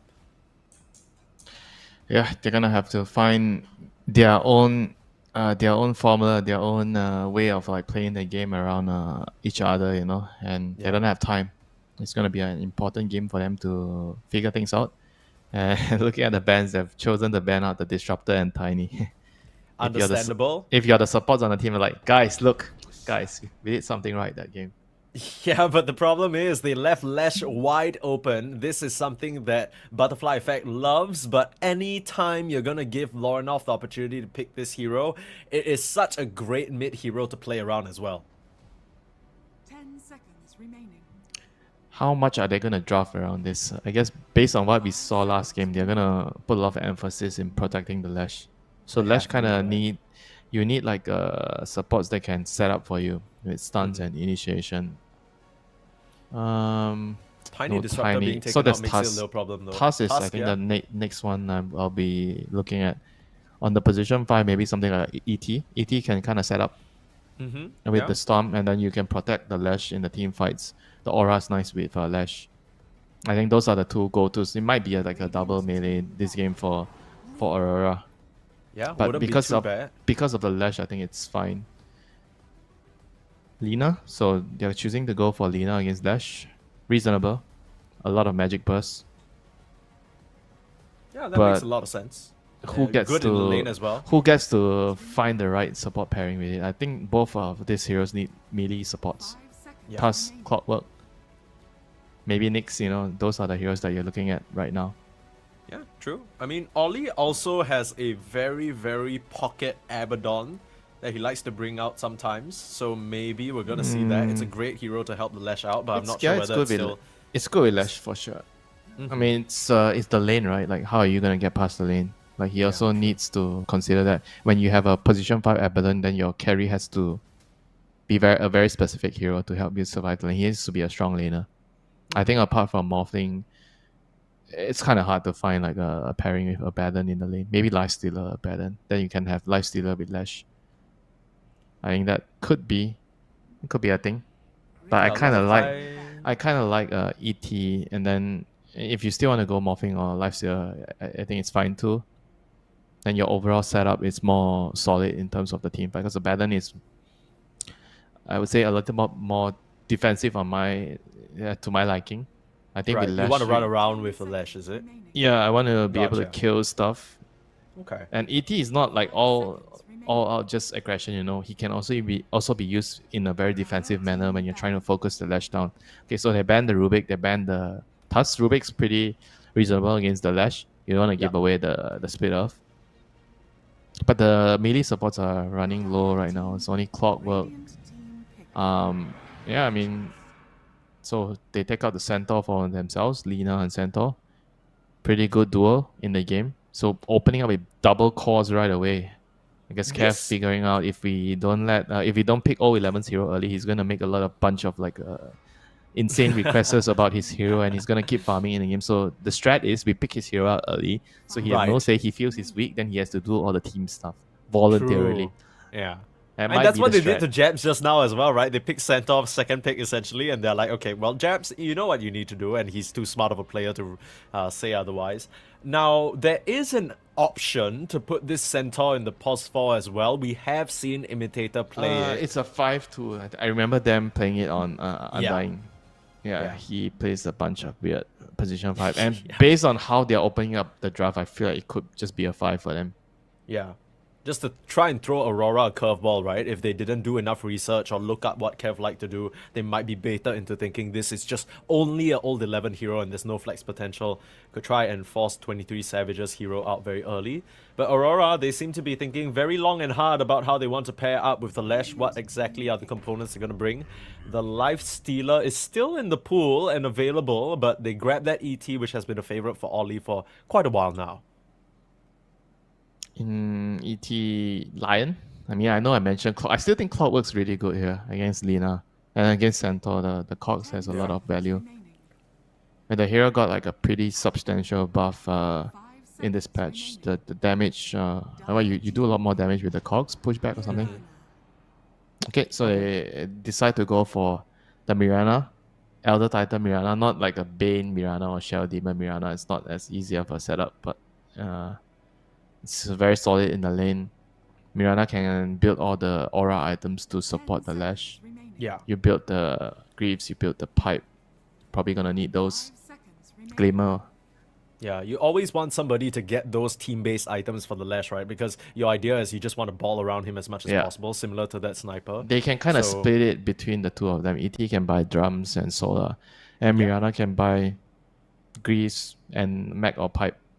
I mean grease and pipe or the glimmer, something like that. So they have the physical reduction from ET, move speed from drums, and you have the magic resist from the Mirana. So just either way, they're gonna be looking to get all those items to buff up the Lash. And on the side of Kev, you have to figure out how to deal with the Lash. You have amazing spells already, amazing setup for the Lash kill. If you can stomp with Centaur and follow up with a Light Strike array. But even more, too much of the same kind of hero. Yeah, I know you hate this one. You every single time they pick Lina Lion, you're like, why would you pick two heroes that literally do the same thing? They want the mana battery on Lina. I don't know. I guess. They drain the Lash dry, you know. That's a strat, maybe. Yeah, there's definitely an idea there. I'm not sure whether you can drain him when he's Moonlight Shadowed, but it gives them a good degree of catch. I guess in the same way that the Tiny and the Centaur works, with the Lion, you're no longer so pressured to be the primary initiator, Is that right? the three man? The Lina, the Centaur 5, Lion 4, Lina mid? That's terrifying. A lot of stuns, a lot of damage. Okay, wait. Oh, but with this partner, okay. Well, that's not it then. Off lane. Okay, Centaur's off lane. Okay. Pugna is the... What, they have Lion and Pugna, mana and HP battery for Lina? Oh my goodness. The ultimate strat? What is this, the petrol station? They're just gonna get fueled up like this. Kev, they seem to be trying to battery up a hero, and I don't know whether it's this Lina. Unless we see maybe some Fly Lina. Okay, now I guess you just pick Lifestealer. It's too good of a Lifestealer game. Okay. Oh, but they actually go for the Dusa instead. So they have like a double greedy heroes like Dusa and Lash. I don't know if I like it here so much. I feel like Dusa's timing and Lash is not exactly the same. Dusa is like also really greedy. You can't really come to early fights too. I mean, you can and you come to the fights and you cast Stone Gaze, but it's not the same with Lifestealer coming in and casting Infest and being a frontline for Lash. Yeah, I'm not very convinced about this Medusa. Maybe they just felt like there's too many problems for the Lifestealer to deal with. It's strong in the lane against Centaur, I think. Medusa ET against the Centaur plus Lion or Centaur plus Pugna. Right. Are you worried at all about the mana drain going into the Dusa? Because I thought that would be a bit of a problem. It could, but Lash is going to eat up a lot of the enemy's focus, I think. So Dusa should be fine in the team fights. This ET, Mirana, and Lash, they have so many stuns, so much damage in between all the three of them. I kind of feel like the enemy team has to deal with them. I mean, if your line is so fat to the point where you get a really early shot. Yeah, then you have bigger problems, right? The fact that he's that fat to begin with, he probably got a whole bunch of kills. I'm not really confident in this Aurora draft because it almost feels like they're putting a lot of eggs into the Lash tank, and the Dusa doesn't really help the Lash much out at all. Yeah, and now they don't have Mars, so they have to find a hero that fits with the Mirana. So I'm thinking of like, it's just like Tide, I think. Tide, or maybe something like a Dawnbreaker. I think those are the two heroes that I feel like could work with the Mirana in the lane. But then don't you think if you the other one is like the other one is like a Sand King. But the lane, you feel like the lane will be too weak. No, I Or- feel like then they just don't have moves to make in the game. Like if they pick something like Dawnbreaker Tide, you use Ravage and then you're just AFK, right? But If there's no you're- other hero. There's no move making hero. Yeah, you're right. You can pick Doom, but Doom is also like really greedy. I feel like they just need Razor's a still in the, frontline. oh no, Razor's not. Oh, there's a Primal Beast, primal. Okay, there's a primal. There we This go. is a move making hero. Yeah, this is what we needed. You need someone to run along with the Lash, and I think in the moments where maybe Lash wants to get farm his first few items or something, you need someone who can get action Feel started like without- the off lane pool is the Blademere heroes right now, Centaur and Primal. Oh yeah, you're right. You're right. True. I mean, gone are the Veil, Shiva's build-ups. I mean, those are a bit too expensive because after you finish the Veil, you really want to complete that Shiva's. But a 2k recipe is just such a tough pill to swallow. So Team Kev, what do they need with this draft? There's no life stealer against Primal. No AM to deal with Dusa. I mean, I guess there's Drow Ranger that can kind of. I feel like they need heroes that can just fight from far against this Lash. Drow could be and Primal. decent. Go for the Terrorblade instead. Okay. Okay, that's actually a good one. But he's gonna struggle in the lane though. I think he's good for the game against Lash and Dusa. The Reflection is good against Dusa. Skadi is good against Lash. But I think the early game is gonna be tough because you don't really lane well into the Primal. He's gonna kill you with the Trample and the Onslaught. And with Mirana, the lane is a pretty scary one. You have Pugna with you. So Pugna is not the best at saving you. He's good at trading, keeping the other support busy, but then it puts Terrorblade in a 1v1 situation against Primal, which I feel like the Primal will be happily just last hitting, getting his levels, and once he gets his level, he's gonna just stomp all over the Terrorblade and kill him. Yeah, I'm just trying to figure out because I feel like I get what you're saying. This Terrorblade ends up making the draft overall on paper. It looks good. But suddenly Aurora, this early game that I was worried would be weak from them, seems okay now, right? Like the Primal Beast should be able to get out of the lane fine, should be able to start making moves around the map. Medusa and Lash might be a bit more static, but if the two supports can just keep playing with jabs, they should be in a pretty good spot. Yeah, but you have to get there, if you're Team Kev. But for Aurora, I feel like it's easier to just set up their draft, and their 3-man ball is going to be either with the Lash or with the Primal. I think it might even be a 4-man ball because the Primal, I feel like he's going to be very eager to join the fight. He's not like a very greedy offlaner where, I'm going to just sit and I'm going to click my R button like Centaur. I'm just going to take the tower. Like he wants to be a part of the action. He wants to be in the mix of things and just getting kills. Yeah, for sure. And we'll see whether Aurora are able to just close things out here or whether Kev can fight back. It's clear that they've had a bit of a, mindset shift in their strategy. They're trying to make sure their 3v3 is a bit better, although I'm not really sure how good it is, right? This Lina, Lion, Pugna, again, similar problem from last game where all three of them want to fight from range. It's not really going to be a comfortable affair once there's a Primal Beast right at your doorstep. So we'll see how they can adapt here. I'll see whether there's any major shifts that can turn things around for them. Just can't wait for the Pugna to drain the Lion. I mean the Lina and the Lion to drain. I give mana, so everybody's just battering the Lina, and then you all in him. The Terrorblade's gonna sunder. Yeah, you just battery each other. That's like a dream that's too hard to come true. Too far away. A dream that is too far. I think they know this. They saw the ward. They kind of placed the ward first. So Kev knows that there's observer ward. Okay. I think if we see a 5v5 fight 30 here, seconds to battle. I'm probably gonna be happy if you're Aurora. Wow, I can't believe he actually walked up. Yeah, that was That's immensely insane. ballsy. I don't know how he gets away with that too. I guess he just makes the gamble that Lorenov is never going to get split off level 1, especially not into Alina. So he's like, okay, apart from Arrow, I'm safe here. Kind of crazy. Yeah, sure. I mean, he's alive, I can would talk have all he not. wants, right? He lives. I would have not advocated for that move. Okay, nice. 999 steals the rune there. Beautiful. Puts them at a 2 for 2. Yeah, still even trade out.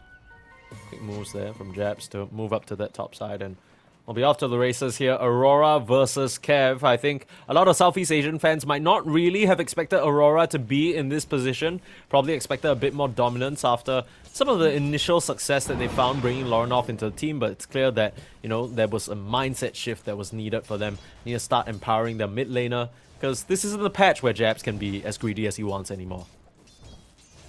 Got demoted by the patch. True. Not by the team, you know. He's never gonna. They are never gonna demote him. It's like, yeah, they can't. The only person who can demote him is himself. He's the captain. He calls the shots here. An early game already, Jabs with a full duration trample onto Fly, just putting out so much harass. I think this is what you were worried about, Winter, that the Primal Beast should have a completely fun time here. yeah, this is a pretty straightforward lane, easy lane for Primal. Just get your levels. There's not much kill potential. The Pugna and Terabik are never gonna be able to. I want to say never, but think I've seen crazy things. You can't say that. You can't say that when Jabs is in the lane, bro. You can't hear this guy. This guy is always the catalyst of some crazy shit. But I think very straightforward, like you said. Q is just always gonna arrow those range creeps, clear the hard camp, keep it going, and I mean Fly, he's already used that level 1 meta, right? So suddenly his prowess in the lane is gonna be diminished by quite a bit. Yeah, they just want to make sure they out-level them, get their levels faster, and then they're gonna just stomp all over the Terrorblade. The Pugna, he's in trouble. He's gonna die here, I think. Yeah, he's dead. Being run down, trampled up. Fairy Fire keeping him intact, but the last auto attack, Jabs will find it with the help of Q. Great setup there from the offlane duo of Aurora again. And Primal kinda is the best hero to have like all this early goal from the kills. Like he's one of those heroes that utilizes them really well, and the XP. Oh my goodness. Like you give this hero a little bit of an advantage, he's gonna run over you. Yeah, I mean, top side is one thing. Look at the mid lane already. Again, Laurenov forced into a very awkward position where he's just constantly being beaten back by the Lina. I guess this is to be expected, right? The matchup is never gonna be in your favor. It's Lina. She trades better because of the like Dragon Stave is just a much better trading spell than Lightning Storm. Yeah, it's longer range. I mean, it does more damage. I mean, it doesn't slow. It doesn't slow like Lightning Storm, but he doesn't need it. Yeah. Just needs to toss it out in your general direction and he's okay. Laurenov already sipping on that last little. Yeah. And bottom is like the boring lane, right? The Elder Titan is like bodyguarding the Medusa. The Centaur kind of wants to kill him, but can't kill him. Same thing as last game.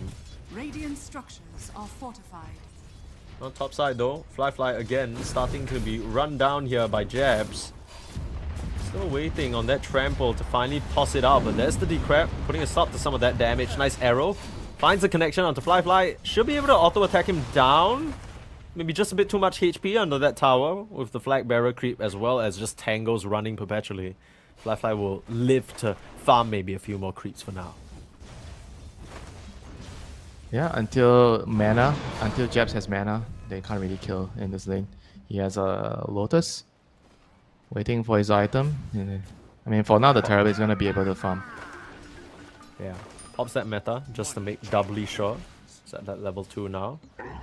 Jabs, he's fine. It's going to actually just jump forward. Nice try on the setup. They missed the arrow, and now with the Decrep, is it enough damage? Last few auto attacks. Fly just regens just enough.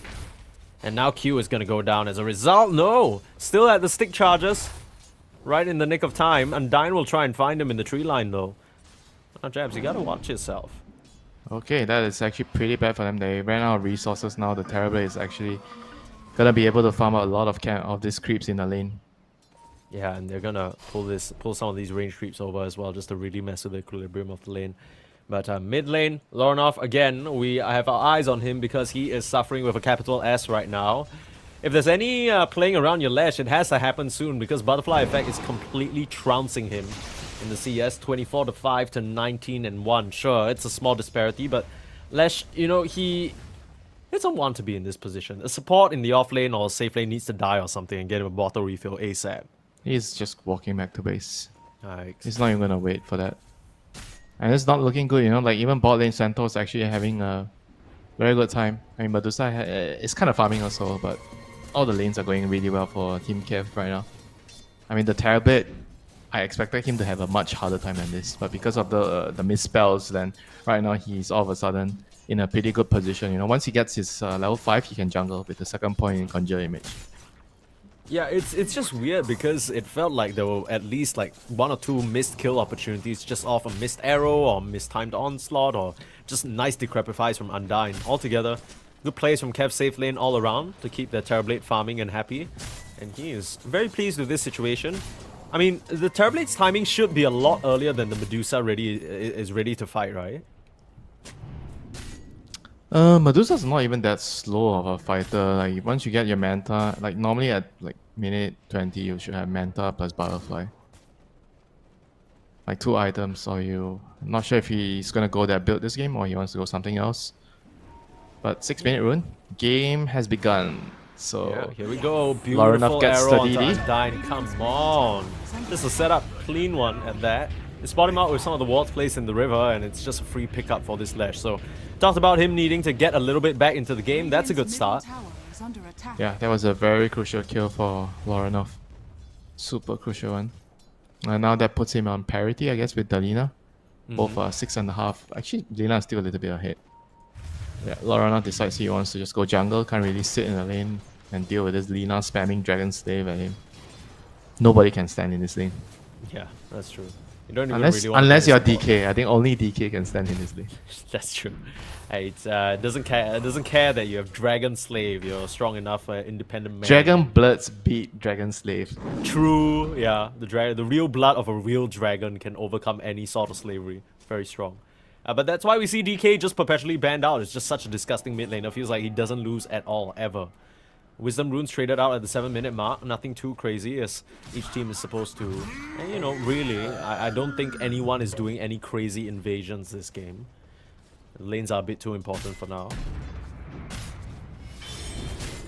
I mean, this, as much as Aurora are trailing a little bit behind in terms of the CS, this is still very early doors, right? I think all of their heroes have pretty decent ways of farming up in the jungle and clearing out creep waves and, you know, mid lane though. Ollie comes over here, 999 with the Earth Spike setup. This is looking to be a dead Elder Titan. Laguna Bay coming forward. Laurenov doesn't have a lot of mana. In comes Q, misses on the arrow, lands on the Starstorm though. Still trying to find that last touch on the butterfly effect with the Fairy Fire. Needs one more leap forward. Can't find the last auto attack, unfortunately. And again, another missed arrow cost them another kill. Yeah, they have to try to get the runes. Maybe a regen rune is going to salvage everything for Laurenov.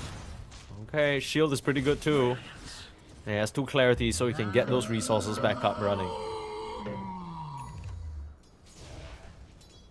Yeah, things are still very, very tight right now for both teams. I think all the cores are just very, very close to each other. I kind of expected the Primal to be ahead, but he's not. He's not having the best of times here. 700 goal, 600 goal behind the Terrorblade. And Q got caught by the Lion. Yeah, just an easy Earth Spike with Butterfly Effect TPing back in. LSA set up right on the edge of that spell too. And it goes back to what you were saying, Winter. Nobody can really stand in this lane. They're sending the Mirana and Ollie in, but they don't really have the best wave clear either. So it's just an easy stun forward, setup. So much magic damage. Yeah, apart from DK, nobody can stand here. And right now, I feel like you just let one of your supports get levels here and you just abandon and go jungle, stack and jungle. Yeah, that's what they're doing now. And top of the net worth, it's still this Medusa and Centaur who have top lane. been at complete peace. Oh, yeah, like you mentioned, set up here. Oh, not enough onto the burst. Terrorblade. Not enough burst, but he's gonna get the Sunder now. Can he find the target? Grabs it onto Q. Beautifully done, and he's safe. Again, just a slight mismatch of abilities, and they just miss the mark. Again, Kev. They're able to keep their lives just intact. not high level enough, and Stampede getting 999 out. Imagine if like Jabs is level 7 and Mirana was level 5 because they didn't miss the early kills. They definitely would have gotten that kill. Yeah, just a little bit of extra oomph in some of those spells, and it feels like so many missed opportunities for Aurora, and I'm wondering whether that is going to come back and bite them. Kev, all 3 of their cores at the top of the net worth, and Jabs is the one who's really suffering this game. A whole 1,000 lower than his counterpart. Maybe some of these stacks and the trample farm will help him out.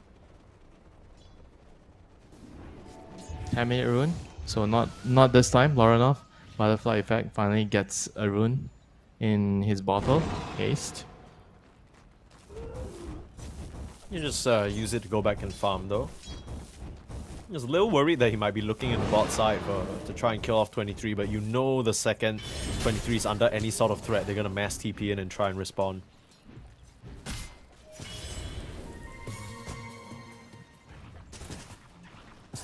Yeah, 011 actually opted to go for a Veil this game instead of Blamio. That's pretty surprising. I mean, I guess he's just trying to amplify the absurd amount of magic damage on his team. The Shiva is also pretty helpful down the line against Lesh. Don't hate it too much, and this game he is essentially the primary initiator, so he needs to go for that blink immediately after. Just wants a bit more stats, perhaps. Yeah, both teams just kind of waiting for their dagger. Kev is waiting for dagger on Centaur, whereas Aurora, they're kind of waiting for BKB on Primal. I think that's their fighting item. Lash is not exactly gonna get a fighting item yet. He's getting a Kaya now, so he's gonna play really greedy. Okay. I mean, it doesn't seem like Aurora are very pressed to try and make anything happen on the map. Some early moves not really connecting. Now top side, looked like they were trying to get the setup behind the tower, but just very quickly retreating.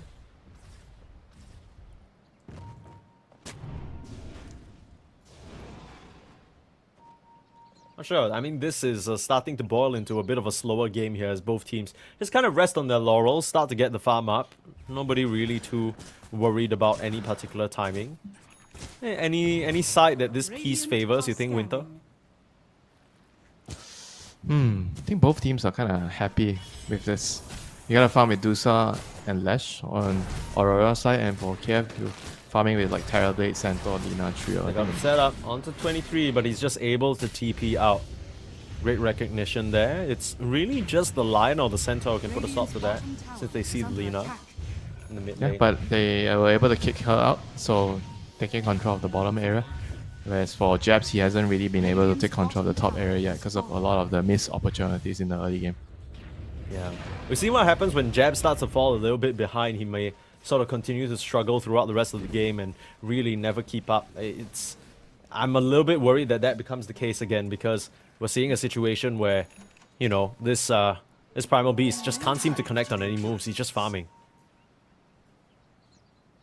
He needs to get to his BKB timing. His BKB timing is very big. There's a lot of magic damage on enemy team, and stuns and disables. He's just desperately trying to farm that up now. Still 2 components away. It's going to take them a little bit of a while. So Fly also farming. Where's he at? He's gone for the Diffusal first, actually, on this Terrorblade. So just trying to prioritize that mana burn top side. There's a setup.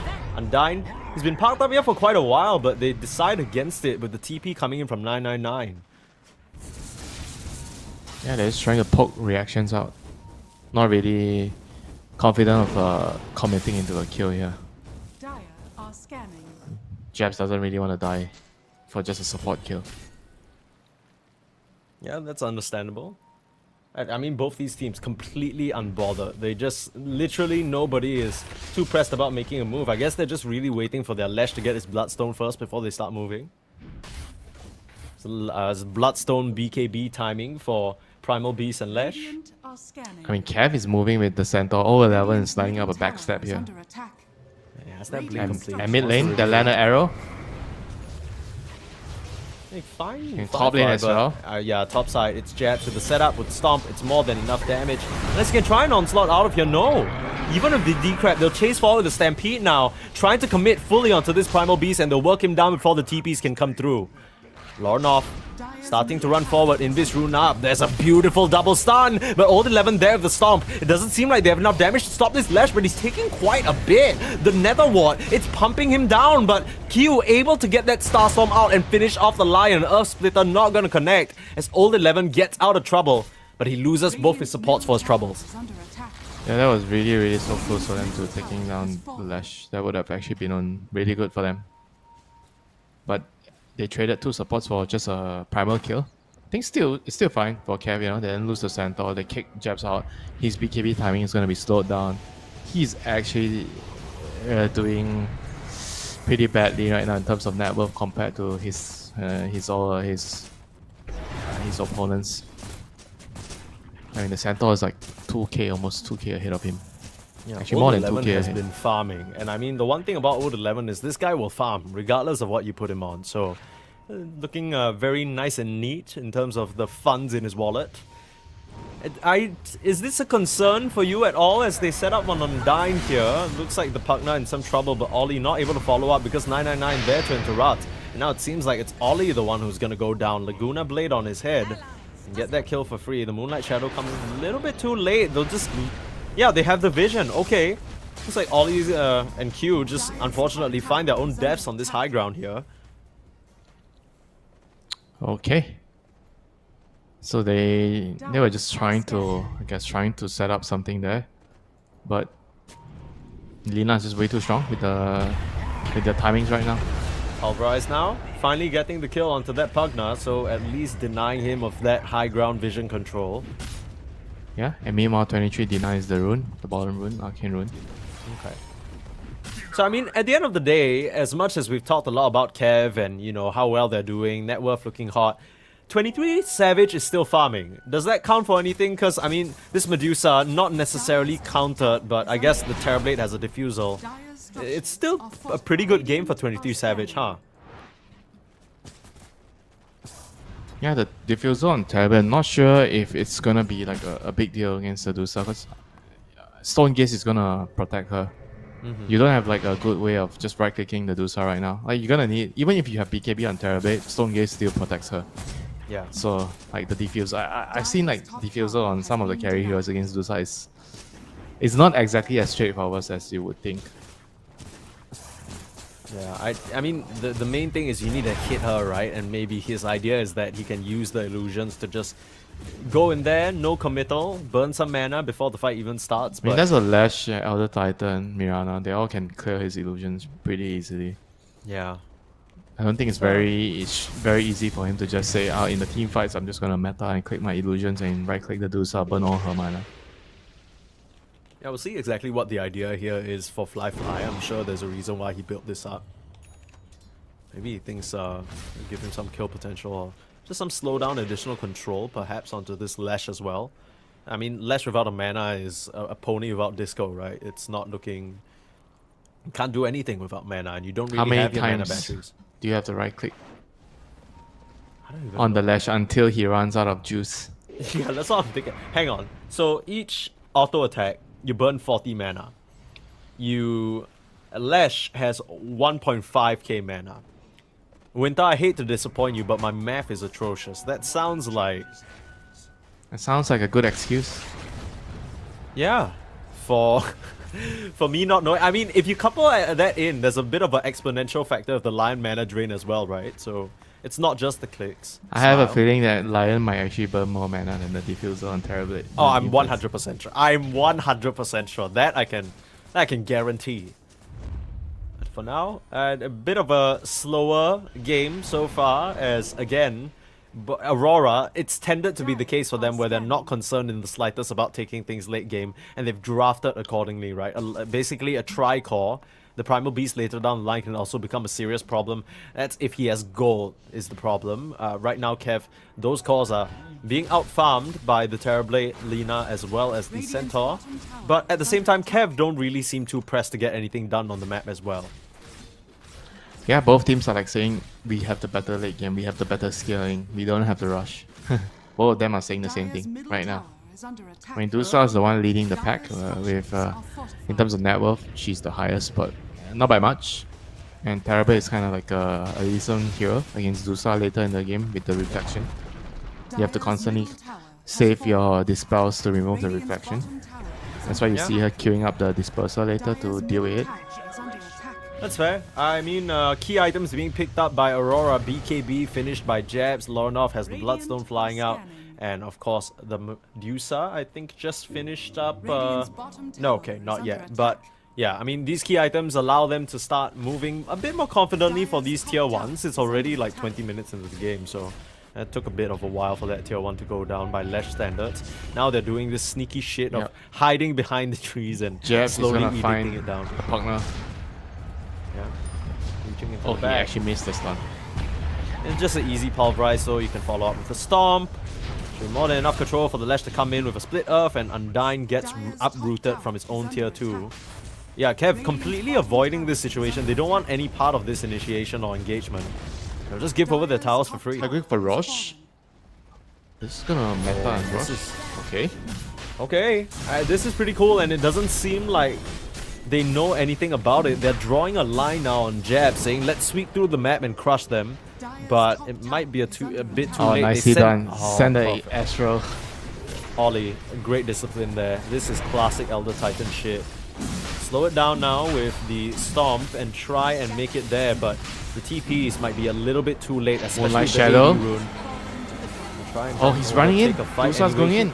Yeah, but he's stone gazing and there's nothing to be found because there's just an easy Oh, Jabs is stampede. gonna Kev, cut them off. they're trying to. There's an onslaught available. He's gonna spot all of them out. It is daytime. They hear the roar and in he comes. Oh, big Crashes all onslaught. onto 3. That's huge. Holding down the line. Maybe not the target that they wanted, but he has to be careful. He's alone up here, up against the Terrorblade, who still has a Sunder. Now they'll LSA onto the Lash as well, Laguna. But they don't have enough damage to threaten him for now. Flyfly will Oh, big finally stomp. find. It's a big Sunder holding on to 23, but the Stomp again. They just pull in all 11 and he's gonna die. The first life of the Lina already taken. Butterfly Effect's just gonna get mowed down. Kev, they get caught with their pants down. Aurora, a beautiful wraparound, punishing that greedy Roche take. And the Aegis flattened out. Looks like Tormentor's next for the taking. Yeah, just you saw the amount of damage that they dealt with the Elder Titan Aura. It's just level 1, you know, with the Lashrack spells and the Primal Beast just starting the fight amazingly for his team, setting up the stun on 3 heroes, and everything else was just history. Just easy follow-up Jabs. for his teammates. Dude, so clean. He mid-onslaught BKBs to stop that Gleipnir from messing him up upon arrival. It looks like they're setting up vision and putting a nice nether ward on the high ground, but at that point, Butterfly Effect's in way too deep, gets caught out. All 11 dies before the Lina even comes back to life, and the Terrorblade never really finds an angle to start doing the damage. It just gets... I mean, the lineup just gets torn apart there, and with that, I mean, Aurora... he's running in with the Invis on Terrorblade with no He's Sunder, crazy. no He's meta. crazy. What is he trying to do here? Kill career. Kill Lorinov? He's trying. I mean, Jabs is in the area. This can't be safe. And TP out. I mean, maybe a bit of a stroke of luck there, but... This guy is Yeah, crazy. Yeah, this guy's insane. I don't know how he just did that. Like, what if Aurora heroes were there? Doesn't he just die? Seems to not care about his own life very much. I mean, that Anyway, fight it's- was also weird because I think Flyfly decided to Sunder the Medusa, arguably the worst Sunder target because her HP doesn't even matter, right? So you get her low, cool, but you haven't even burned through her mana, so she's just sitting at that low HP, but in reality she's still extremely survivable. They'll get the shot now onto Q, additional bit of utility, nice bump of damage, and Skadi complete on this Medusa means that suddenly these high HP centaurs, the healing that you're trying to get from your partner, all of that is Oh, gonna look! get dashed. Look at the Dusa. There's a big stack. Oh my goodness. Dispersal is gonna be done soon. Yeah. She's happy, alright. She is farming it big time.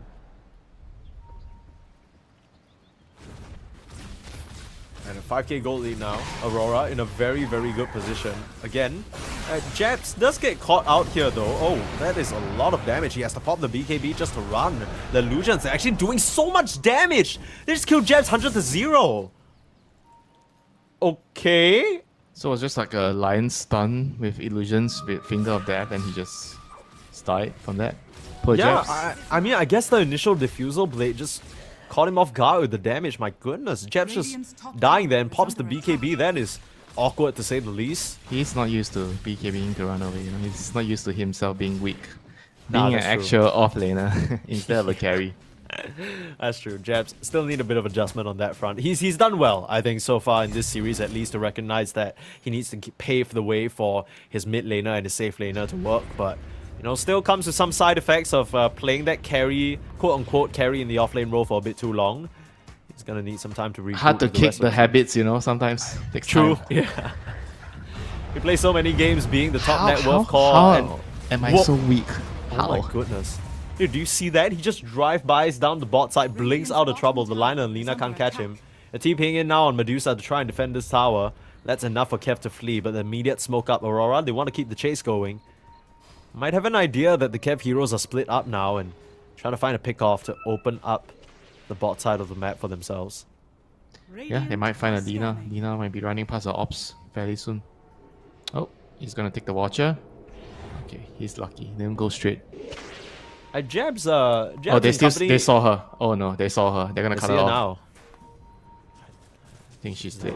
Yeah, she's gonna farm the Ancients. Here they come. Yeah, straight in. They know exactly where she is. She pops the BKB, but Pulverize already comes out. Now that might buy her some distance. They can't connect on the Elder Titan splitter, and Stampede. that suddenly becomes a bit of an awkward situation where they just have to watch the Lina run away. It's fine. They use BKB on Lina. They use Stampede. They got a tower at least. Yeah, they also use BKB on Jabs though, which means suddenly this initiation isn't quite as fearsome. Don't worry, he's not the carrier anymore. Oh It's yeah, not yeah, important. you're right. My bad. Did anyone tell him that though? Does he know? Let Shadow now. Still in the area, could catch Undyne by surprise, setting up with the arrow. Should be an easy position 5 kill. Just onslaught him back and trampled down. Tower and support for the taking this entire triangle area High in ground. their They're control. gonna force the high ground. They're very, very strong right now with this timing on the Lash. Lash has regen. Oh, absolutely. Just straight up there. Glyph And look not at the tower. available. Yeah, That's there's no bonkless. glyph. You are not coming back close enough in time. Nice storm to start things Lorenov out. A is stun in as well. trouble. Lorenov in some trouble, but beautiful 4-staff held down in place. 23 on the front lines with a beautiful stone gaze, just holding Flyfly. There's still a Sunder and Jabs goes down, but you're out of defensive tools now. Flyfly, he's gonna get run down by Lorenov, who comes back in with the BKB and the Bloodstone. Huge fight for Aurora, as they might have had to give up their captain Jabs for it, but Kev, they just don't have enough firepower in the tank. Another nice stun, but oh, Butterfly Effect, he's controlled up by the arrow. Q has done such a good job, and the follow-up stun. Butterfly Effect limping away on a sliver, but he doesn't even have that to prey on. He goes down, and it's just the should Lion be- and the Centaur. This is looking dire. As Aurora, 23 tries for a TP right in front of their faces. Will get punished for it, but that was an insane fight, and Aurora, they claw themselves such a huge advantage as a result. Yeah, that was a really decisive one. Very good play by Jabs, just sacrificing himself there for his team. When do you actually get to see Jabs do this type of thing? He's like a changed man now. Yeah, he is. He actually is. I mean, all it took is 1-2 in the Swiss stage. It seems like they got beat pretty bad by Heroic yesterday at their own game. We keep talking about Aurora being a late game powerhouse, but Heroic took it the distance, still trounced them, and I think at that point he realized like, okay, maybe I can't be the one just solo carrying this or trying to carry this. I need to rely on Lorenov, need to rely on 23. And that's exactly what has happened. Off the back of some clean support setups as well. Ollie and Q, again, even though it's not the tiny disruptor, they're still finding these openings. Nice Atos into Arrow, setting up for the split earth. It's just been perfect stuff from Aurora in the later stage of the game. Yep, Dusa has Agalims now, so she's gonna be able to kind of initiate and set up an arrow or a split up. Yikes. Oh, that's terrifying. And also, I mean, just now the Mystic Snakes will be clearing out those illusions pretty easily, right? So that's the Yeah, and additional she's bonus also that you getting get. the shot. The shot is also gonna really help with that. There's a lot of single target spells, you know, the Pugna, the Lion, the Lina. Even the Sunder, you know, it's pretty nice. Yeah. Flyfly's been throwing that out on 23 willy-nilly. And now, Roche may respawn in 5 seconds, so maybe that's why Aurora are backing up at this Yeah, juncture. and Lorenov has level 20 now, so huge power spike. He has the Yikes. damage reduction on Pulse Nova. Yeah, that is disgusting. A pony that never dies. True, yeah. The eternal pony. It's a terrifying thought. Aurora, they set up a bit of an outpost of vision in this jungle area, but butterfly they effect. completely missed Kev. They found Butterfly Effect though, gets caught out, pulverized, and Earth's there right under his head. And he'll get popped open. They can just force the high ground now. I mean, Kev, they're in a position where they just need to TP back, even though they got a pretty good spot up on the top side of the map. Now it's 23 who'll be knocking on your doorstep. Yeah, this is the lack of discipline. You know the enemy is in your jungle. Like he was like so greedy to even attempt to farm that small little camp next to his base. That camp, sir, does not belong to you anymore. Absolutely not. I mean, the only place you're safe is inside these walls, and even then. 23. Still acting as that bodyguard on the high ground. He knows how strong he is. Just desperately trying to send in illusions to burn whatever bit of mana you can, but not even close to significant. Just being beat back. 24 seconds still without your Lina. This It's gonna be another lane of Rex unless Kev really want to try some sort of crazy initiation without her. Dire's middle barracks Doesn't really seem advisable.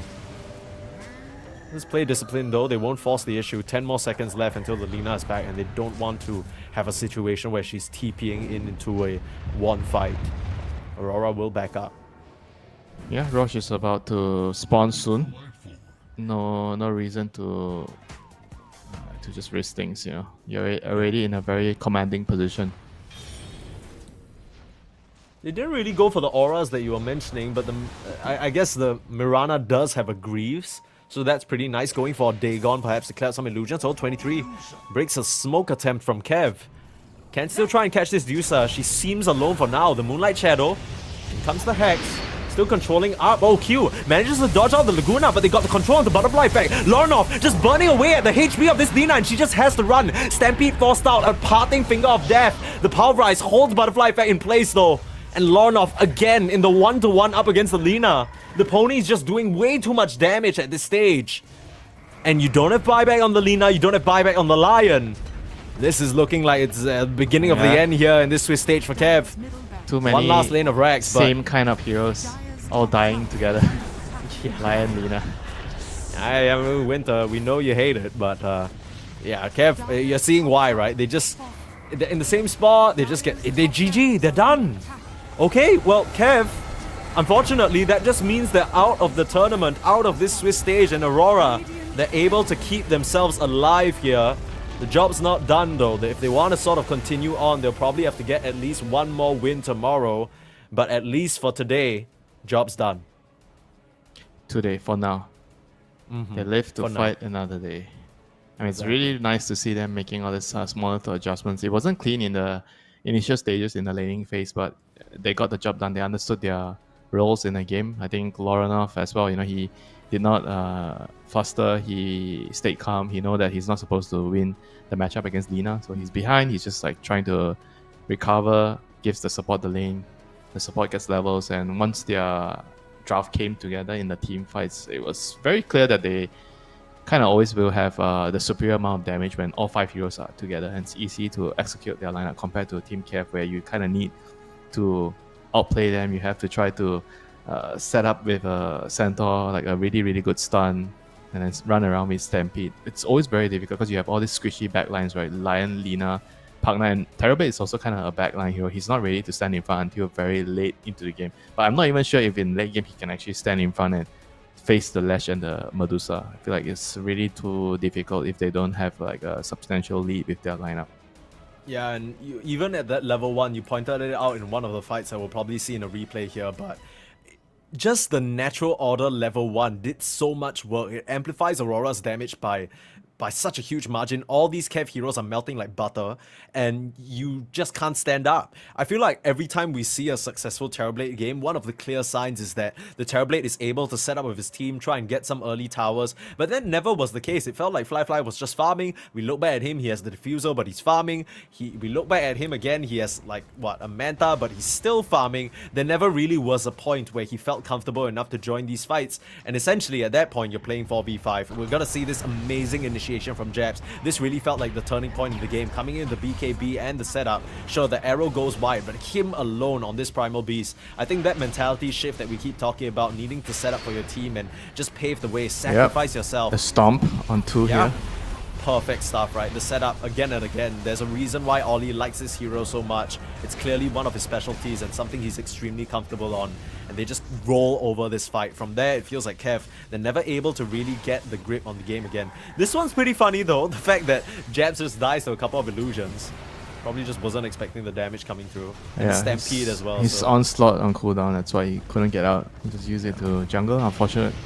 Unfortunate event, but at the end of the day, when it came to the 5v5 engagement, the team fight, Aurora just feels like their lineup just feels supreme here. Again, you know, Jabs just goes in, tanks everything for his team, sets up the whole fight. Yeah, eats the Sunder, there's so nothing much of to the... deal with the Disco Pony after that. Yeah. Really just good defensive plays from the spots after all, right? Because Loranoff was on that high ground, looked like he was in a bit of trouble. They just 4-star Glimmer him, get him out back out to safety.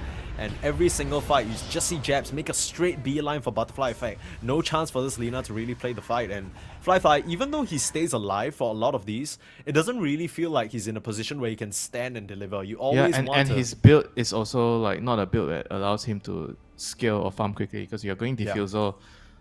If you're not fighting with the diffuser, then it feels like it's really a waste, right? That's why I always feel like getting diffuser on Terrorblade against Morphling or Medusa is like a bait.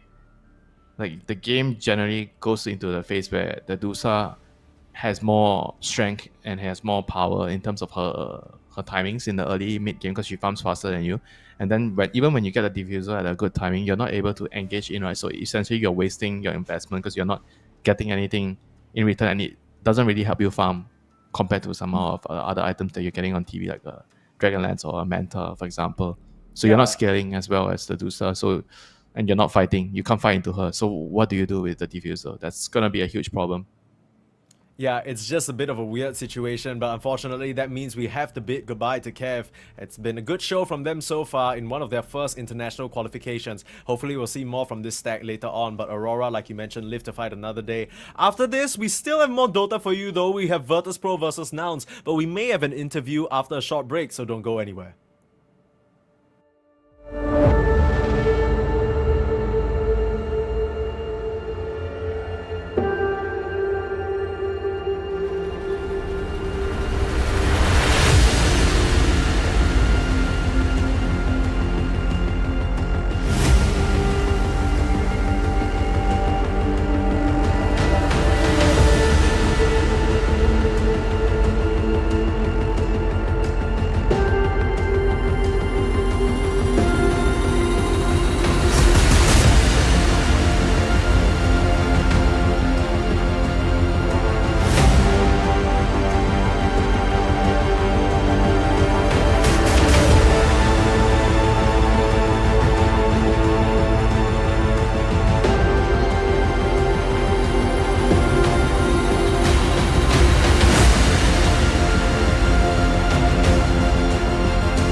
Well, welcome back everyone. It's a bit rushed, we got a bunch of games left for you, but we still wanted to speak to our big winners here from Aurora. We have none other than Mr. 23 himself in the carry position, joining us for a short period of time. 23, are you there?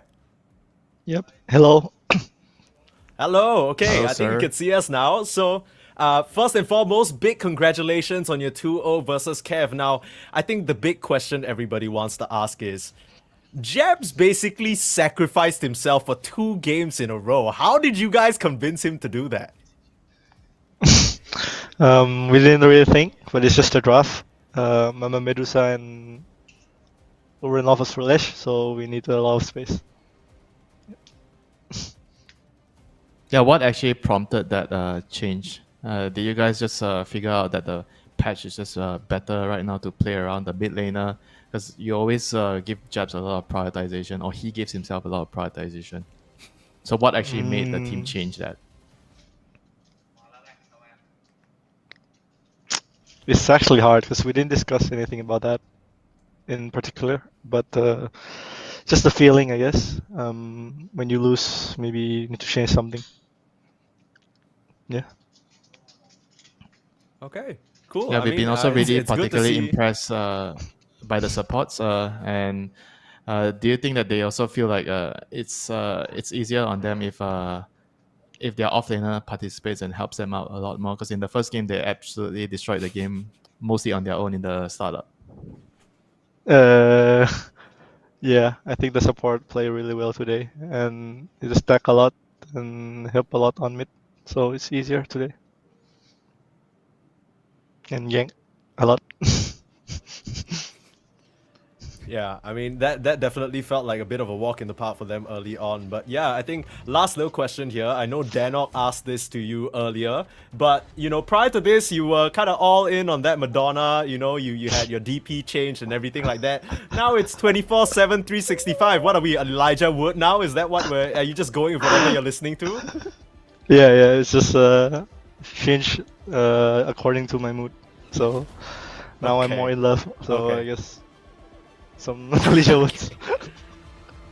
Okay, cool. Well, we will look forward to see what else is on your playlist next. But thank you so much for joining us. We'll let you celebrate with your team. Thank you, 23. Thank you. Bye bye. Bye bye.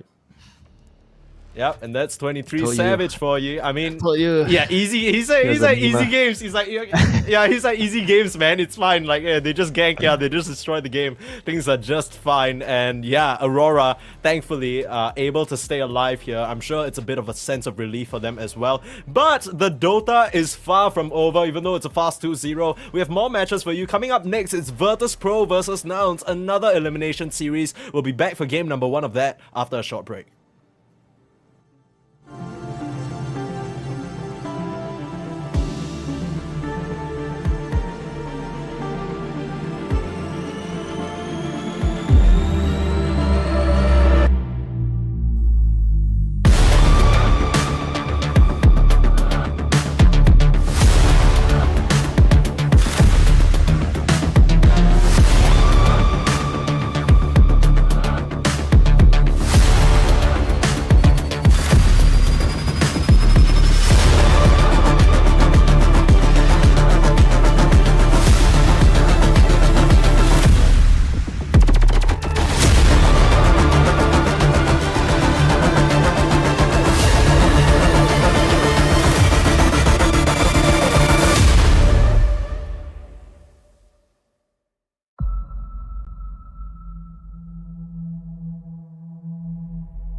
Had to say goodbye to Kev just now as Aurora proceed, but we're not done saying goodbye just yet, unfortunately, Winter. We still have one more elimination match between the both of us. That's Virtus.pro up against Nouns coming up.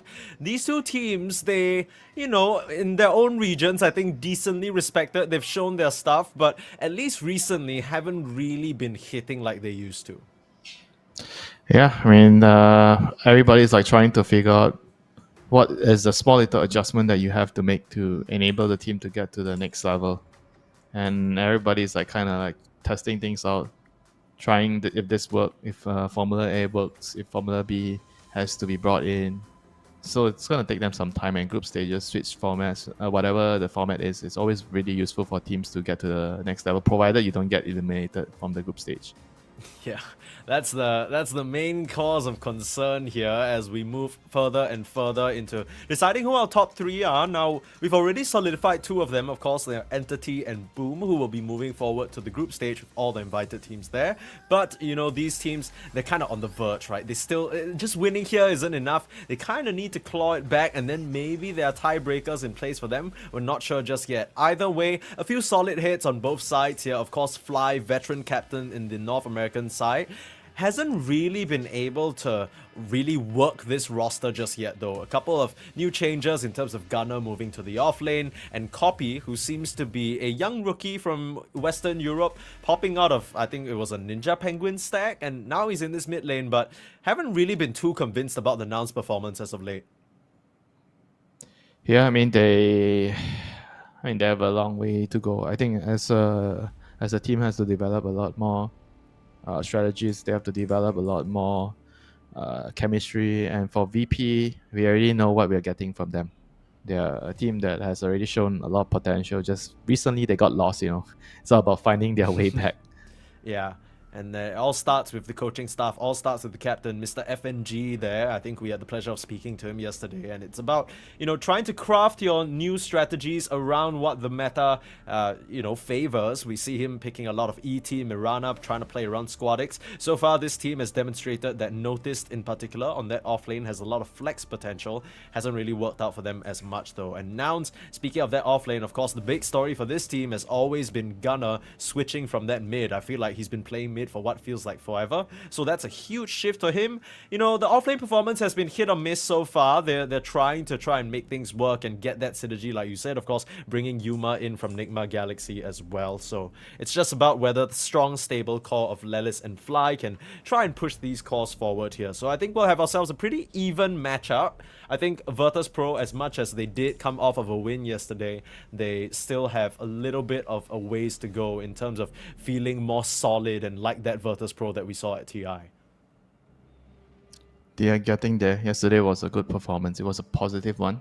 Yeah. So it showed that they already figured certain things out, but still looking to expand on it and try to build on it. And right now we see a Kanka opening from Nouns. Not a very common one, but still a very useful hero.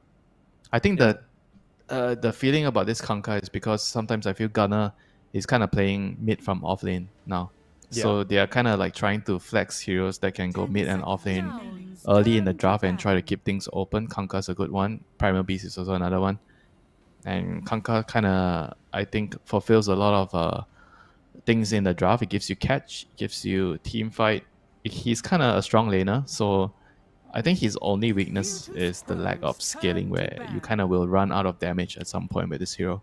Yeah, that's kind of a trap we actually saw VP fall into a bit when they were playing up against some of their opponents. They were prioritizing this Kanka very heavily. They put it on the offlane, and then suddenly you hit a complete plateau later down the game where you know it just doesn't do quite as much. But you the damage kind of is good. have to draft like greedy. The other two cores need to be greedier. If you have an offlane Kanka, say your mid laner kind of needs to fulfill another damage scaling role, and then you have a carry. Because Kanka is not going to give you much up after he surpasses his mid game. Like, he's just going to be that spell casting hero with Bloodstone, Blade Mail, Agonyms, and that's it. This tiny first pickup likely going to be in the hands of Seyuge. We've rarely seen it in the core position other than the off lane. Even when it's picked up in core, it's less likely to be mid. We have seen Noticed play it as well, so both teams starting out with a high degree of flex. Of course, in terms of the bans, key ones being taken out: Timber, DK, Chen, Disruptor, nothing surprising there, and the Lesh, Shadow Demon, Bat Rider, Life Stealer on the flip side. I feel like the Life Stealer is essentially a must ban if you want to pick this Kunkka, because it's just such a tough lane matchup in that off lane. Yeah, probably both teams are picking up off laners right away. We've seen like a switch towards it recently. Like the mid and carries have been receiving a lot more priorities, just because of how the way the game is being played right now. There's a lot of focus on the supports on the mid lane, so you don't want to give your mid lane a bad matchup if possible. You hold his pick until you have to pick it, until you have no choice. Yeah, either that or it happens like we saw last game, where you just immediately snatch up the Lesh or a high priority pick before it gets banned, and then you build your whole draft around it, and you just hope that's enough to overpower. Yeah, I think that's probably more suitable with your first pick, right? Because you don't have the overall last pick. Yeah. And you're picking something strong in your opening pick, and you're trying to structure everything around it. I think that is a pretty good way of approaching things if you're first pick. On the second pick, on the other hand, because you have the overall last pick, then you have the flexibility to just try to react towards what your opponent's building in the draft. Yeah. For now, Virtus.pro having that overall last pick, they will just go for a stable laning support in the techies. You mentioned that this isn't really something that you enjoy coming out from FNG comparatively to some of the stronger heroes like the ET and the Mirana. Is there any particular reason why? I think he just doesn't play this hero as well as his other heroes. Maybe we might see techies on 4 and Tiny on off lane, and he might pick another position 5 if they actually go down that route, putting Tiny on a core role. And right away, Nouns go for the Rubik, which is I guess they're expecting techies to be post 5. So they're putting Rubik 4 against the techies, so you can live and you can stop the blast off in the team fight. Not the team fight, but in the lane. Yeah, any sort of way of stopping that combination can just dull the kill potential by such a wide margin. And good combination with the Kunkka if it's going to be in the offlane as well. Quite a high degree of magic damage and burst. The setup is there. Yeah. You can even lift them back into the torrent if you don't want to a lot use of your like X-Marks. poke damage from the Tidebringer and the Fate Bolt. So it's a very, very annoying lane to deal with. If you don't have any sustain in the lane, you have to be constantly forced to pick up regen. Oh my god, it is a Phoenix. It is a fly special. He loves this hero so much. Yeah, I saw his mini profile as we were in the lobby, and it's just an extremely enlarged photo of Phoenix just squawking at you. And this is a pretty good pairing with the Kunkka, and essentially secures their team fight, right? Anyone who doesn't instantly get burst by the Tiny and the techies, suddenly you have that Sunray healing you up. It just makes an entire area a place that you can't fight. He is weak in the lane though. I feel like on the other hand, you kind of also have to. He's a bit like Disruptor, where you need to pick a strong laner to compensate for the fact that Phoenix is weak in the beginning of the game. So they are going to go with Luna, Elder Titan. So indeed, the Tiny is going to be a core. So it's Tiny, Techies 4 and 3. So that's what I feel like is going to work much better for VP. And they have the Elder Titan, Luna on the safe lane, which is a very, very solid duo. You always can run in, right-click people with the Spirit, and you have Luna to just help you with a small boink with the Lucent Beam. It's very helpful. Yeah, stop you in place, get a couple of other briefcase smacks in, just get that additional damage while the Spirit's hot. I think we saw Virtus.pro use this very well in their game yesterday, and if it ain't broke, don't fix it, just keep running it back, see what works, and keep trying to test that strategy out, see whether it can actually be the superior idea moving forward. The Terrorblade seems to be the response, though, into the Luna. Again, I don't think it's going to be anything other than in the carry position. The lane is going to be very weak with Terrorblade and Phoenix. I think VP has a very good chance of exploiting this right now with the techies and Tiny. I think there's going to be a lot of kills going to happen in this lane once you get levels on techies and Tiny. They have a big amount of magic damage, which is good against Terrorblade. They have a lot of stuns and slows between them. The sticky bomb, the avalanche. So I think it'll be pretty difficult for Terrorblade and Phoenix when they get levels. I think first 2 or 3 waves, they'll be fine. You use the meta, you secure one or two waves of creeps, and use Fire Spirits. But after that, feel like it's gonna be a tough lane. So Nouns are gonna have to try to figure out how they're gonna be able to get past this laning phase. So they need to decide whether they want to put the Konka on the off lane or mid. Yeah, I guess the idea of this Terrorblade is it's great for the game, and then they're just assuming that Fly will be able to do enough work to scare away the tiny techies. But so much magic burst means that, I mean, you think about maybe even the ET coming through the twin gates and putting a spirit and a storm down, and it's just such an easy setup. No way of putting a stop to that. You thinking? What are you thinking for Nouns here? Is it gonna be a last pick mid? You think this Kanka Rubik are going to the off lane? They definitely need a hero that can go in because your support duo is Rubik and Phoenix, right? I Yeah. feel like, I mean, Konka is fine mid with this tool, but it's not like amazing. Not I mean, ideal, it could work. You know, if you can pick a off laner that can beat the Luna and pressure the Luna in the lane, I think maybe that would be fine. I think they gonna need like some hero that can build a pipe though, because there's so much magic damage. Some hero that can bring the whole unit of Nouns draft together, because they need to be able to deal with this 5-man that's going to come very soon from the Luna and Elder Titan, and Takis is going to build like team items, probably the mech. Yeah. And they're going to ball together with this ET with drums. They're going to have move speed, they're going to have initiation, they're going to have night vision. It's looking scary, you know. Yeah, Centaur's still in the pool, but I don't know whether it's something that Nouns can afford to pick up. It feels like it might be a bit too slow, even though it's a good combination with the Rubik. It's okay, yeah. With Konka, I mean, they are going to be lacking damage later, I feel, if it's with Centaur. But if you can win the early game battles with your Stampede, Ghost Ship, your Egg, then you might be able to put yourself in a position where Terrorblade gets to the point where he can counter the Luna in the late game team fights with the Reflection. That's kind of what I'm thinking, because I'm not really sure what other hero can match up or at least put on that type of pressure. At least with the Mars, I Stampede. think Mars can be decent. Oh, You can yeah. block off Mars. Luna's damage in the team fight. You can protect the Egg. Yeah. Still have that If option. if you're looking for mid hero, I can't really see something that's really good right now. I mean, Pango's banned. Pango can kind of work with the Rubik and Phoenix, but it's gone. Amber, I'm not sure if the hero feels good right now. Yeah, off They have laner limited feels cash. better. What about something like a Puck this game? Is that suicidal? Nouns turn Not exactly. I think Puck, he's holy crap. That is not a Puck. That is not a Puck. That is none of what we suggested. That's a Zeus. They ban out the Storm Spirit to prevent that catch potential from coming through. I mean, you talked about the Kanka needing cores that can scale. Well, this is a hero that can definitely scale. Feel like they can just pick a Lina and just own him in the lane, right? And Lina can kill the Egg. Lina can kind of deal with terrible illusions. Yep. Oh, Lina might be a little bit scared about the X marks catch, but you just have so much overwhelming team fight and control coming out from your teammates at. Okay, Kotal it is. Kotal mid. So they're gonna have like a huge ball together, like the heal from the Kotal, the mech from Tekis, the Aura from Elder Titan. I mean, their 5-man is extremely scary. Holy crap!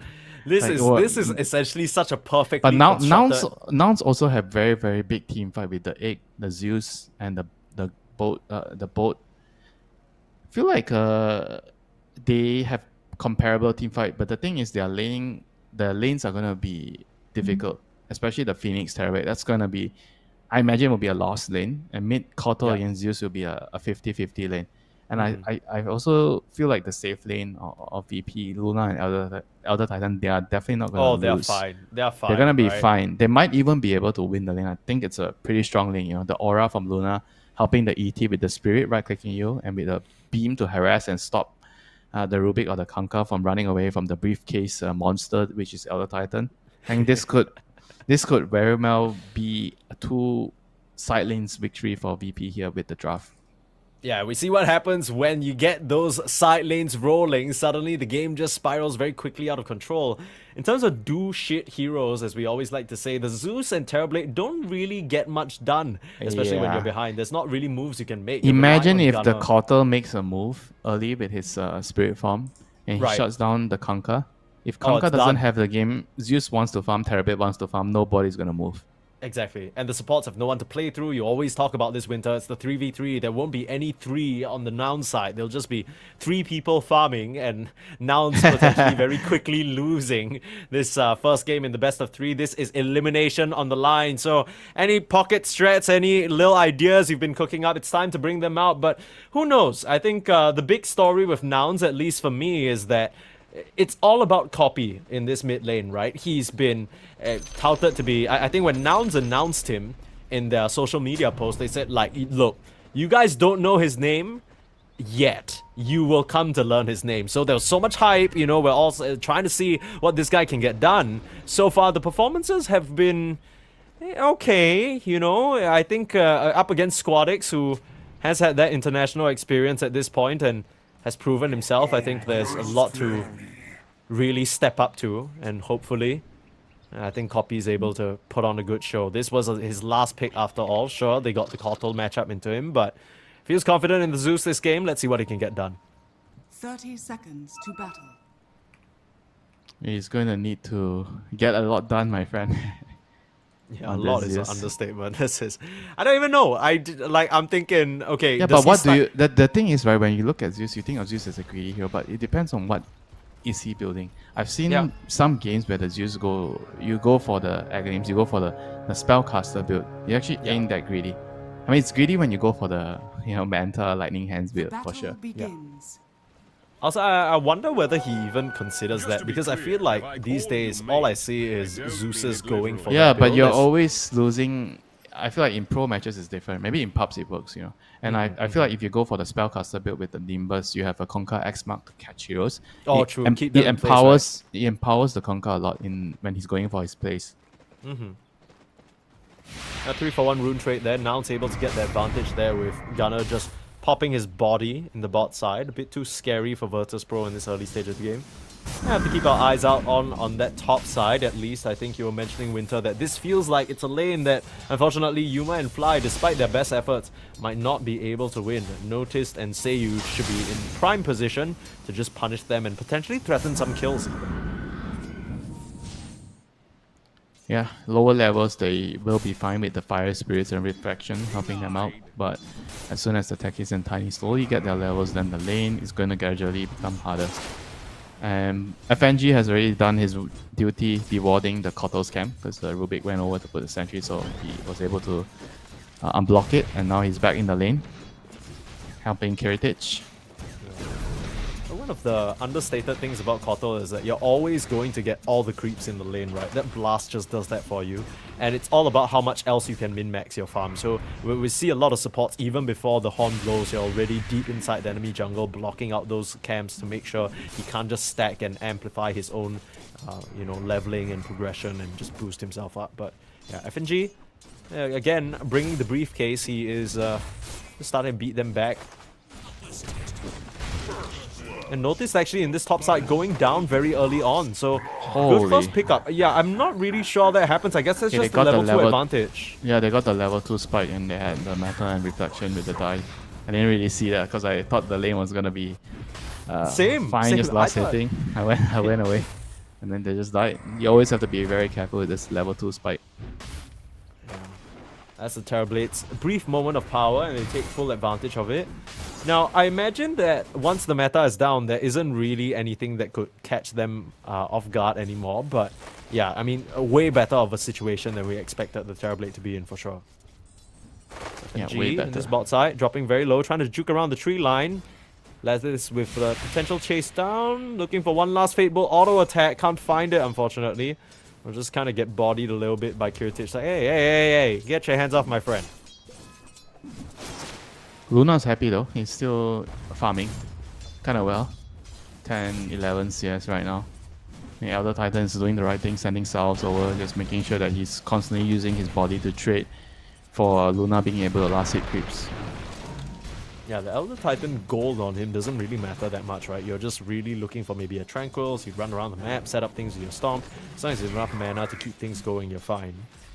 I'm very surprised that Yuma is still being able to exist in this lane. He is farming pretty comfortably, and that's all because of Fly's hard work, right? Making sure to block out that hard camp, prevent any pulls from coming out, just keeping the lane equilibrium in a great spot for the Terrorblade. As long as the wave is in front of his tower, then the Terrorblade doesn't have to worry as much. Right now, the Techies is gonna approach level 3. Tiny's already level 3. They're gonna start to have kill potential on them. Yeah, 2 levels Avalanche. Quite a lot of magic damage. Both these mid laners though just min-maxing their farm as much as possible, right? You see the Zeus also making his way into his own jungle and trying to stack up the camps where he can, grab some bounties, you know, get that additional juice, because Lord knows this mid lane is gonna be a snooze fest, just sending spells flying at each other non-stop. Ladis is here trying to join the snooze fest by blocking the camps. Wants to take a nap. He's trying to come in and he's also feeling a little bit tired as he approaches the mid lane and lets out big yawn and whatnot. But that puts Gunnar in a very awkward position, because now it seems like FNG understands that, look, Irubik's not showing his face, I'm gonna beat the shit out of you.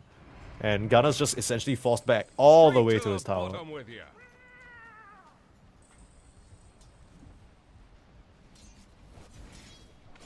He's actually not having a good time on the Conquer. Okay, he's not getting...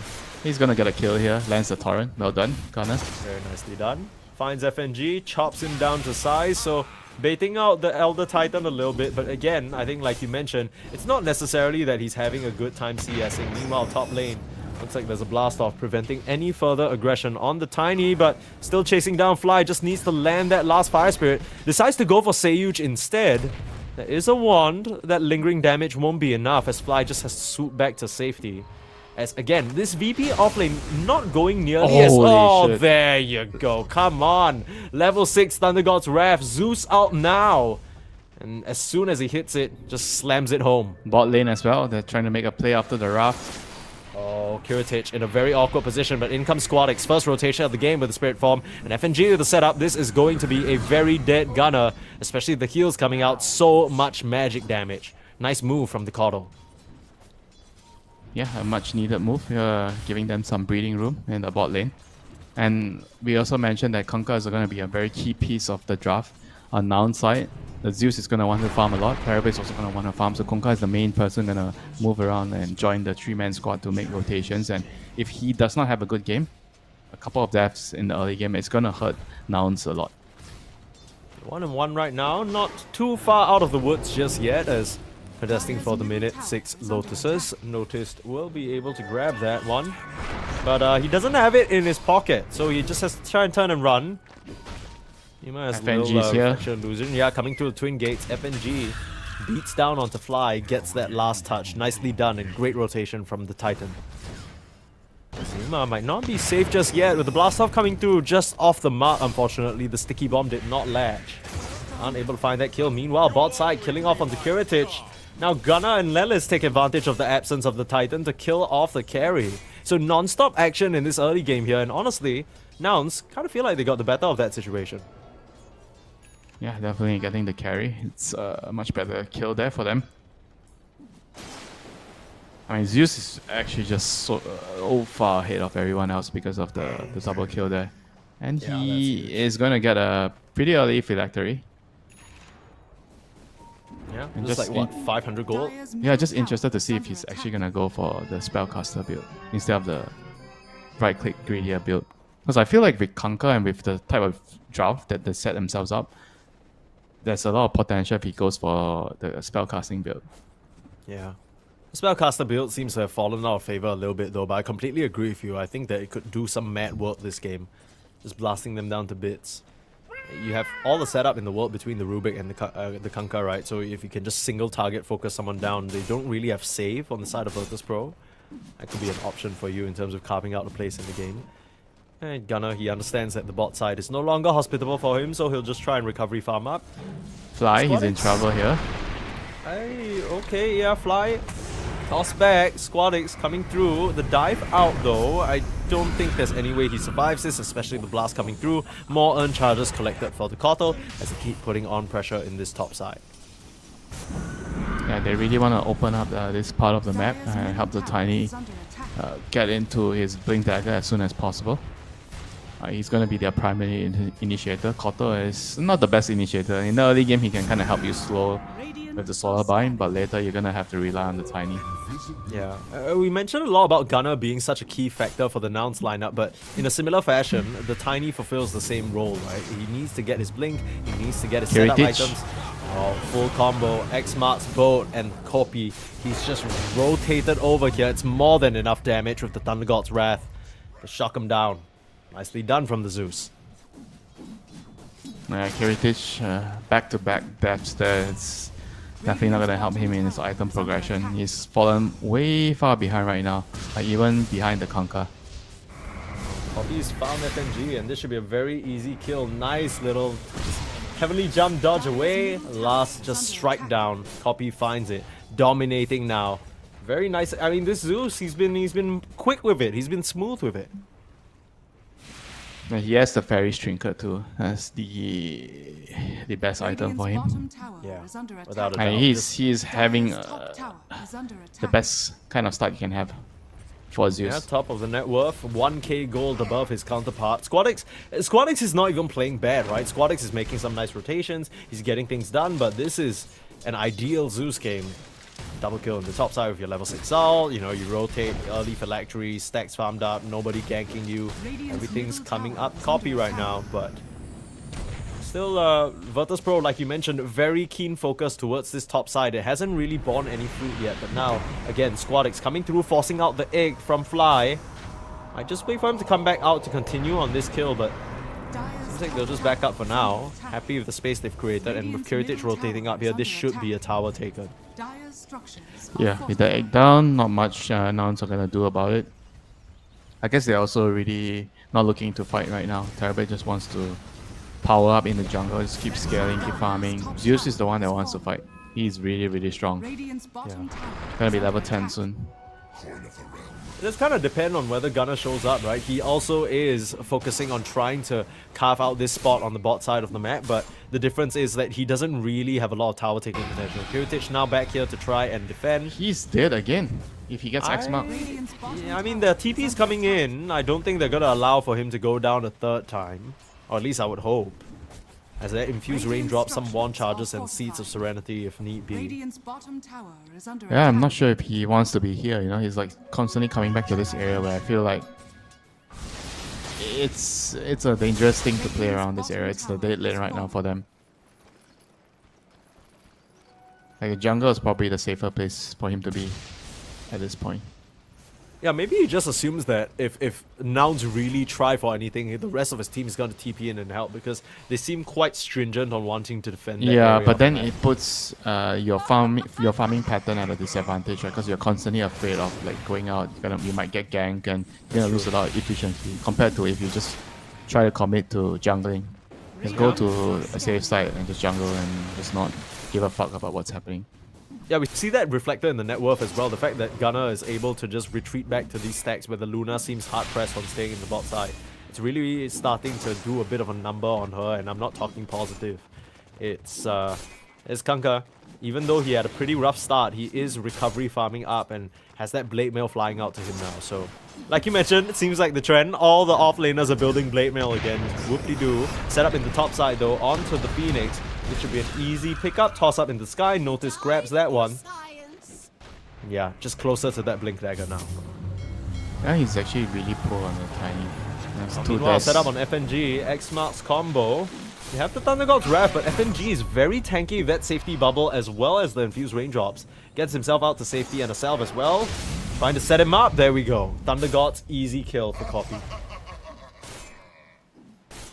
Another kill for the Zeus. Yep, he's going for the greedy build, Manta Shard. Yeah. I feel like we don't even see any Magic Lina's Magic Zeus. Everybody and their mother wants to be a carry these days, Winter. I feel like there's this one game or two games out of 10, you're gonna have a better result if you actually go for the other build. Yeah. Like I think like- by default everyone's just going for this greedy build now. Yeah. It's just, I mean, you can't really blame him, right? With the amazing game and amazing start that he's had, he probably feels like he's in a great position to do so. I can't really disagree. 7.7k net worth at the 13-minute mark. He is set up for success here. These 3v3s really going in Nouns' favors. It really is just they're playing through Gunner and they've left Fly up there, and I feel like the Phoenix was able to buy so much space and so much of Virtus.pro's attention before they finally took that tower. Meanwhile, I feel like we haven't seen Squadix make a move, even with this Boots of Travel's complete for a little bit now. I think he's gonna have to try to focus on his own team items. I think BKB is like a good selection this game. Like he doesn't want to just die towards the X mark in the team fight. Yeah, they have to just try to play for that group up timing. You want levels on your other Titan. You want to attack his to finish the mech. I mean, right now Nouns just have overwhelming magic damage with Zeus and Phoenix Kanka. I mean, they can kind of maybe go for pickoffs with the Tiny. He has just got his dagger. Yeah, that's what they'll try and smoke up for. Looking for anyone who might show their face in that mid lane, potentially try and threaten Squadix. They'd love to get the catch onto Yuma or Gunner. Gunner's in the area. Some mass pings come out. They seem to know someone's in the area, but it's already regrouped with his team. On the hunt now. Virtus.pro. Nouns don't know about this Blink Dagger, and this could catch them by surprise, but already vacating the area completely, so seems to be that they'll be safe.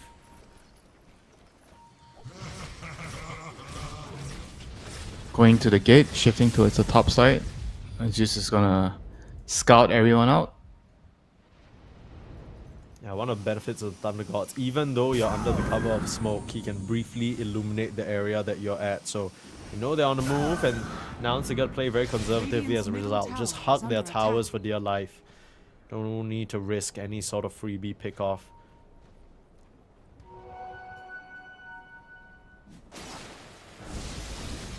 I mean, they are camping top right now.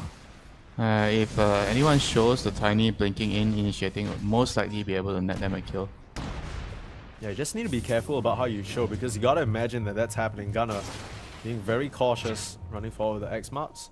And yeah, I think Virtus.pro, they understand the jig is up. There isn't anything else they can find from this situation, so they all just back up, extract themselves from this top area. The early game hasn't really gone quite as swimmingly for Virtus.pro as they might have expected, especially with how strong the lanes were touted to be. Now starting to slip in terms of the net worth as well. A nice steady 4k gold lead being maintained by Nouns as Yuma keeps farming, Copy keeps farming, and Gunner, the gold in his coffers, feeling very happy about this recovery for himself. Yeah, bot lane notice, he's here. He's ready to find a Terrorblade. A Terrorblade just wisely backing off. Just going back to the safety of his tower. Dude, this Terrorblade's like allergic to rocks or something. Every single time Notice shows up on the map, he immediately just repels him to the opposite corner. It's crazy. I'm not really sure how Yuma's reading all these moves, but he's right on the money. Maybe some nice vision, or maybe the information his team is getting. Now it'll be Nouns who start to wrap around, looking for an option. Already retreating. Virtus.pro and Nouns, both teams just avoiding each other like the plague right now.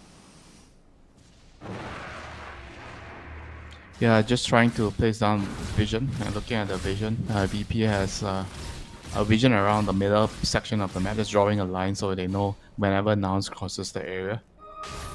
And Nouns, right now, they know that there's probably some deep walls. They're going to use the smoke to bypass them. Zeus scouts everything out. Heritage. Set up. Oh, Heritage, that's not the hero you want to lose. The bolt damage, I don't know whether it's enough, but with the Sunray and the egg, they're just going to roast that Luna up. And VP, not a single shred of a response. Find Notice, or maybe Notice has found them. Set up with the Stomp as well as the Earth Splitter. Blast off coming through. Looks like Gunner's in big trouble. Fly with no more egg has to try and dive away, but the rest of Nouns, they're starting to swoop in. Yuma, he wants to fight with his meta, but needs to be careful of the magic damage still available on the Virtus.pro lineup. He'll think better of it and just back up.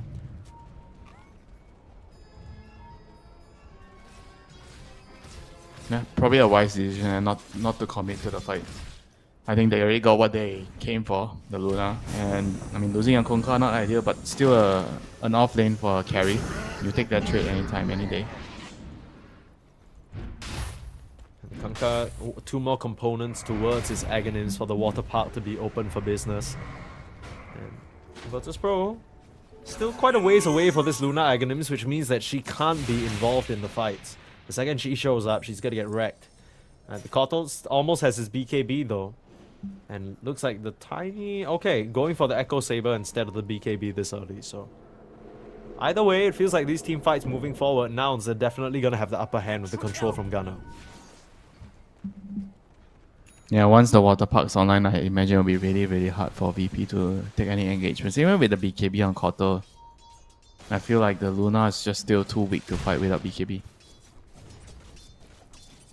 Any way for Nouns to just try and get an early Roche here? I mean, they have the Terrorblade. For now, they still seem to be pressed about getting the pickoffs. They spot out Noticed. He retreats up to the high ground and he's fine. I think if they want to go rush, they still need to like kill someone first. I think that would actually be safer. You still have to respect the fact that ET, you know, in the rush pit with the Koto, the Techie spells, and the Tiny, it's scary, you know. Yeah. So you're at risk of being burst down if you get caught out, but right now Nouns, it seems like they have a very comfortable grip on the map. They are splitting up and just getting whatever they want. They don't really seem deterred by the attempts from Virtus.pro. So far, none of the moves have really connected topside. It'll be an easy kill on this Techie. He's hidden under the cover of Glimmercape for now. Hiding out into the tree line, but Gunner with the chase down tries to be persistent, but will lose him. Unfortunately, the nighttime is just a bit too strong. Now the setup onto Fly. Mass TP's coming out, but there's no way you can save your Phoenix here. Maybe he'll try and punish, but what's the catch? For now, it's a Phylactery slow. Copy inching forward. You're so scared of this Tiny turning around and toss avalanching you though, so just back up.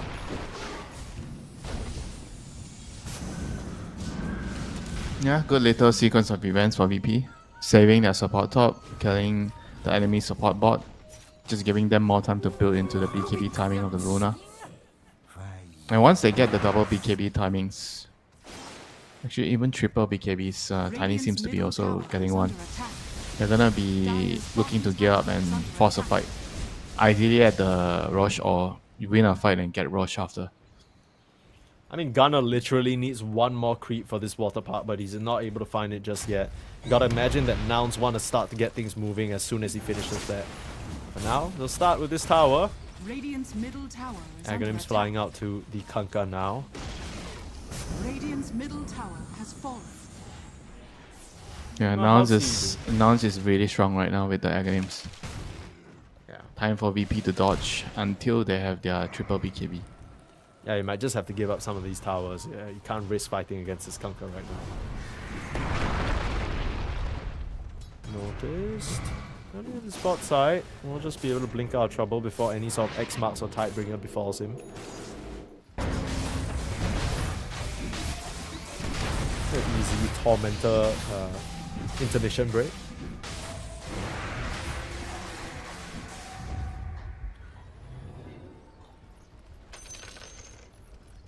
Dire's middle tower is under attack. Oh, good try. Oh, he doesn't bother. Bottom tower Okay. is under attack. I thought he was gonna go for the Thunder God's Wrath. Because that's what a lot of Zeusers like to do these days, right? As soon as you see the Tormentor being taken, you just pop that out and maybe fish 1 or 2 kills, which is why we see the smoke come out immediately from FNG. Just keeping those low HP supports alive. Dire are scanning. Yeah, that's a good heads up play there. Drums completed on ET. He has 3 points in the Aurora now. Dire's top tower is under attack. He's already kind of fully online. Just needs one more level. You don't need really too many items on this hero. Just a move speed item, some stats, and your levels with the natural order. Go Nouns into this Roche. They understand that with this timing on the Kunkka, it's unwise for VP to fight until they have their BKBs. They know very well that that's not the case yet. Should be able to get this free Aegis for Yuma, but that's the kind of the problem with Terrorblade. You need to wait for that meta to try and make it worth your time again. They're actually going to give the Aegis to the Zeus instead, so maybe just empowering him to be a bit more aggressive in the fight. I mean, sure enough, he'll be the first one TPing in to defend this mid tower. Very ballsy. But yeah, with that second life, he's more than fine.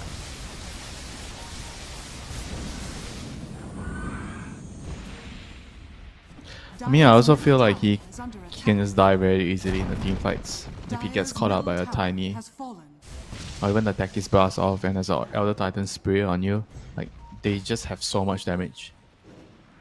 Yeah. Maybe you need something like a pipe, as VP still hunting. They see this neutral stack here. They're looking, lift out onto notice, but no additional setup for now. Was that X-Mark pullback? Who did we cast that on? Okay, well, Gunner doesn't get the catch, but at least they beat back the side of VP for now.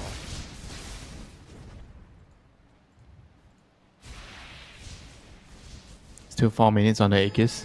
Plenty of time for them to plan a move. Just wait for his next Thunder God's Wrath cooldown. Yeah, I don't know. I feel like if the game is slow, it's not exactly that bad for VP. I feel like late game you might see like heroes just disappearing with the Elder Titan Spirit on top of you, the tiny blinking in. People are gonna just die. Is under attack. Yeah, that kind of feels like something that can continue throughout the entire course of the game just because of the immense amount of burst that VP have. The problem is, Nouns, with this Zeus, we were looking for somebody in that last pick that could amplify the Terrorblade's timings, maybe help them push the issue way earlier than the Luna wants to, or maybe beat the Luna at her own game. But for now, Kiritich, despite that rough start, has been able to maximize his farm and is back at the top of the net worth. It's just a 1k gold lead for Nouns. They are not exactly as ahead as they might think. But maybe they know exactly where they're at, which is why they're sort of playing a bit more conservative. Dagon now being eyed up by this Kotal. So just some magic burst damage, even more to pump into that Elder Titan. Just magic resist reduction. Yeah, I think throughout this whole game, Nouns heroes just have to be so careful, because if they get spotted out and they aren't able to cast their defensive spells in time, just gonna get popped like a cherry.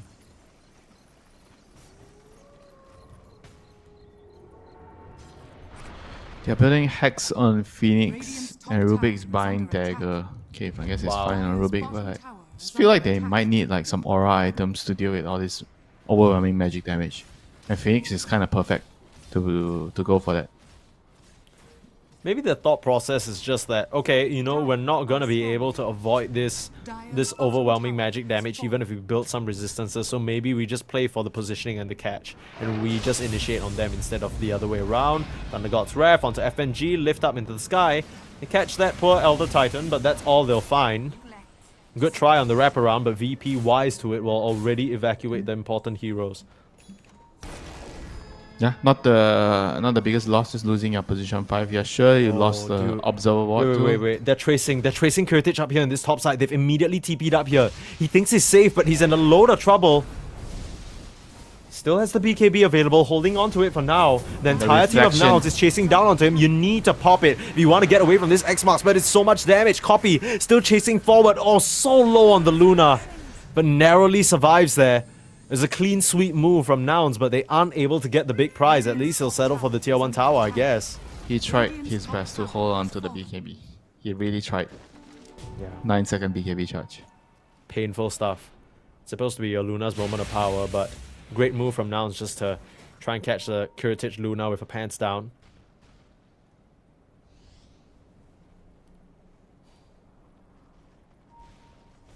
Still kind of limited by their meta timing though. They've just popped it to try for that kill, so that's not going to be available for another 100 seconds. Can't imagine that Nouns are feeling exceptionally comfortable continuing any sort of aggressive play on the map. Yeah, on the other hand, VP already has their triple BKB timing.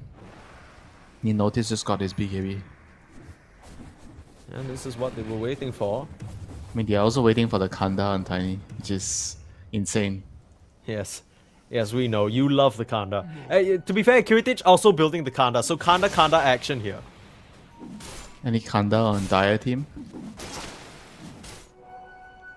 You don't. Nope. You don't Zero. build Kanda on the Zeus, do you? And not Maybe exactly. somewhere down the line you could.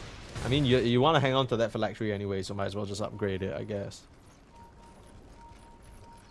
Aegis is gonna expire now, though. So, the timing from Nouns, or at least the first one, it's no longer part of the fight. They'll immediately jump up, but the lift already prepared. Lelis was there to respond, and the BKB pop, they'll pull in Notice, force that BKB out. Quite a bit of spells traded both sides, but it seems like Nouns, they were completely prepared for some sort of play like that. They had vision set up in the area, and Lelis completely ready. Settle for the Tormentor. Dire's middle tower is under attack. Yeah, Lelis gets his defensive shard. very useful. As long as they can keep people alive, like VP wants to go in with Tiny and burst someone from full to 0 right away. And if you can keep that particular person alive, you're gonna be looking good in the long fights. I think Nouns Fly's wants. dead. Fly's alive. Quick super wave, the Icarus dive. You lied to Excellent me. reaction speeds there from the captain of Nouns. You lied to me. My bad, my bad. I lied to everyone actually. Dire's I middle owe you tower all an is under apology. attack. But Nouns fans rejoice because that means the Phoenix survives the fight, perhaps. Around this mid tower that VP have very quickly backed off from. A lot of tension as both teams, they understand that they're reaching critical mass on both sides here and they don't want to give any sort of advantage over. So 1.5 minutes left until this Aegis, or at least this Roche respawns potentially, but already tussling for this bot side positioning. As well in advance. Dire's top tower is under attack. Oh, what the hell? They're gonna need to get a use to deal with this X Marks. Yeah, I don't really have any Who's rules on actually the gonna right. buy it? Nobody can buy it, yeah? Like, Elder Titan can buy a use, but he's queuing up Pipe. Wait, Elder Titan's queuing up Pipe? Tekis is queuing up Pipe? Uh-oh. Classic case of a little bit of miscommunication going on here, it seems like. Boat set up. They found Seyuj, beaming him down with the Sun Ray. The Glimmer Cape trying to keep him safe, but it's not going to be enough. Just too much damage as the Water Park melts him. They can just keep doing this. I'm very surprised by how effective the duo of Gunner and Fly have been in finding these kills. There's just so much magic damage coming out from the two of them.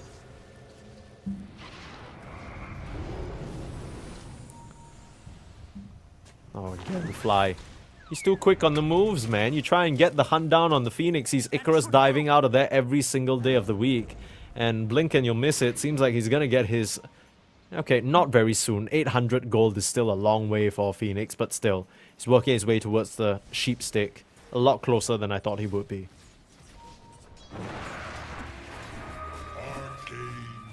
Yeah, could be a Titan. Icarus dive into Hex to start a team fight. Oh, Always very shit. useful. Whoa. The body blocks coming out from Yuma. I thought they were setting up for something there, but... Just a little bit of poke and prod. Both teams just very clearly waiting for that next Roshan that is going to be available in 40 seconds. Radiant's middle tower is under attack. It's kind of hard to wrestle control around the Roche pit away from a techies, right? Especially when he has so much just mines in the area. Oh, they found Notice from that previous ward that they placed. Now chasing down. Noticed should have a blink available, but it just keeps getting it cancelled by these pesky illusions. Rest of the team needs to try and come through and help him. FNG with a nice stomp. Puts a stop to that attempt. And the God's Wrath used. Now, they still want to converge in this area, but it's an absolute minefield. Seyuj is at the time to set all of this up. A welcome gift for the Nouns lineup. You'll watch where they step there. TP's... They... Oh. Uh-oh. What happened? I mean, Kiritich has just TP'd away to the top side. Squadix is in the mid. If Nouns take a fight now, they're going to be outnumbered. They're outnumbering VP. Seyuj will just get beamed down. No one's around to help. They'll just kill off the techies for free, essentially. And yeah, I mean, where's VP? They'll now start streaming back in, but not really sure what that was about. They can just try and rush the Roche. Free reset from the X marks. And oh no, VP, a little bit off timing there. And they're going to lose this Aegis as a result. ET is still gonna be able to slow them down quite substantially. I try. Yuma wants to make the most out of this timing. This is risky business. This is What scary, Nouns yeah. is doing. And they're really pushing the limits here.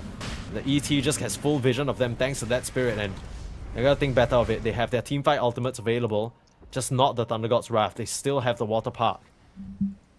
But the techies respawning in 5 seconds, they'll just have to give this one up for now. Roche at half HP. And FNG leading the charge to walk back in here. They see Gunner. Oh, the setup notice. Uh-oh. The Kanka can't afford to die. He needs to pop the Water Park out. He pops his BKB. Manages to get his spells, but he goes down. The control. It's into 2 BKBs coming out from VP, though. The Sun on the sidelines, but doesn't really come into any sort of effect. Fly will just get killed as well. And an initial fumble from VP cost them this position, but Nouns not decisive enough, and they get punished for it. It's VP who get this Aegis now. Yeah, they were kind of like really hesitating because meta is still not up yet, so Yuma didn't really want to commit for the fight. Guess everyone wasn't exactly on the same page. They're just confusing moment there for Nouns and costing them very, very dearly here. And that was unfortunate from Gunner as well. Daytime vision, they catch a peep of him in the tree line and just instantly blow him up. He gets his ultimate off, and I mean, so does the Phoenix, but it's so disconnected. Nouns, they weren't all together, like you mentioned, on the same page. Now notice, getting caught out up here in this top side, taking quite a lot of damage on the Tiny. Still sprinting away. Kiritich in the area. Copy. Pops the BKB just to finish Noticed off, but now you're facing up against the Luna. Has the shards running out for you. You're out of mana. It's a 1v1 that I don't think you can win. You're gonna Eclipse down now, but he's already hopped away. Looking for him. There's Gunner with the X-Mark setting up onto Kiritich. He has that second life. But the BKB is still off cooldown. Uh-oh. Nouns, have they found their opportunity? Where's Yuma though? He doesn't want any part of this situation. And looks like they're just gonna give up onto Gunner's life. He gets taken down by the Spirit Vessel and Lelis steals the Eclipse, but it's not enough damage. The Water Park will try and buy the Rubik enough space to get out though. That's that. Kiritich, they'll be happy with taking out their Aegis. So much damage with the Eclipse and the Elder Titan standing next to the Kunkka, just destroying him. It's kind of crazy to say, but at the end of that engagement, the only thing Nouns lose is their Kunkka. They get the Aegis and they get the Tiny. So I guess overall not too bad of a trade. And I thought Yuma was going to make a beeline for the fight for sure. They might have been able to kill the Luna a second time, but... He is here now. Haste Rune. Yeah, he wants to fight. Haste Rune out, but Luna just melts! Where did that damage come from? The Cypher Vice, like you mentioned, a huge tide turner, catching VP by surprise. And they get a little bit too big for the britches. They're pushing without their Tiny. They didn't have any vision whatsoever in the area, and they get punished for it big time. Huge plays there by Nouns. And Luna definitely did not expect that to happen, just being over-aggressive in terms of positioning and just trying to push the advantage, but just paying a huge price for it. Yeah, now VP feeling a bit flustered now. Seyuj set up on in that mid lane. Stolen, Lucent Beam. So bloody obnoxious. The blast off to the high ground, but the tidal wave brings him back down. Perfect setup from Nouns as they're starting to sweep across the map, get these kills, and hemorrhaging on the side of VP. A good thing going for them here, but it kind of caught Nouns with their pants down with that Roche move, but now, like, all that control that they had is starting to slip away with these kills, and Nouns, they're showing no signs of stopping.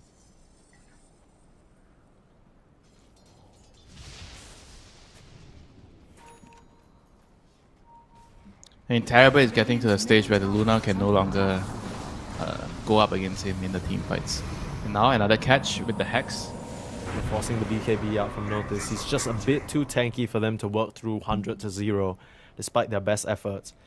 Looks like this Zeus damage build is paying off. He is starting to truck into them big time. Moonshot, next. Oh, jeez. I mean, it's kind of a cool build, right? He has the Hurricane Pike, the Growth Bow, as well as the Heavenly Jump. Even when Kiritich is trying to connect on him in a 1v1 situation, he's always able to just Heavenly Jump away and slow that attack speed of the Luna, which is just so annoying.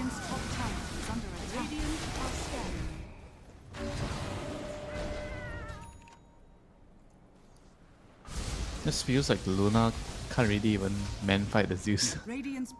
Yeah, that's crazy, right? We saw it in the top side fight. You try and get the glaives out onto him, he just bounces away, and that's a pretty low cooldown, so he can do that over and over. And now he has the Moonshot complete. Now he has the Timeless Relic. Oh dear. The Arc Lightnings coming out are gonna hurt.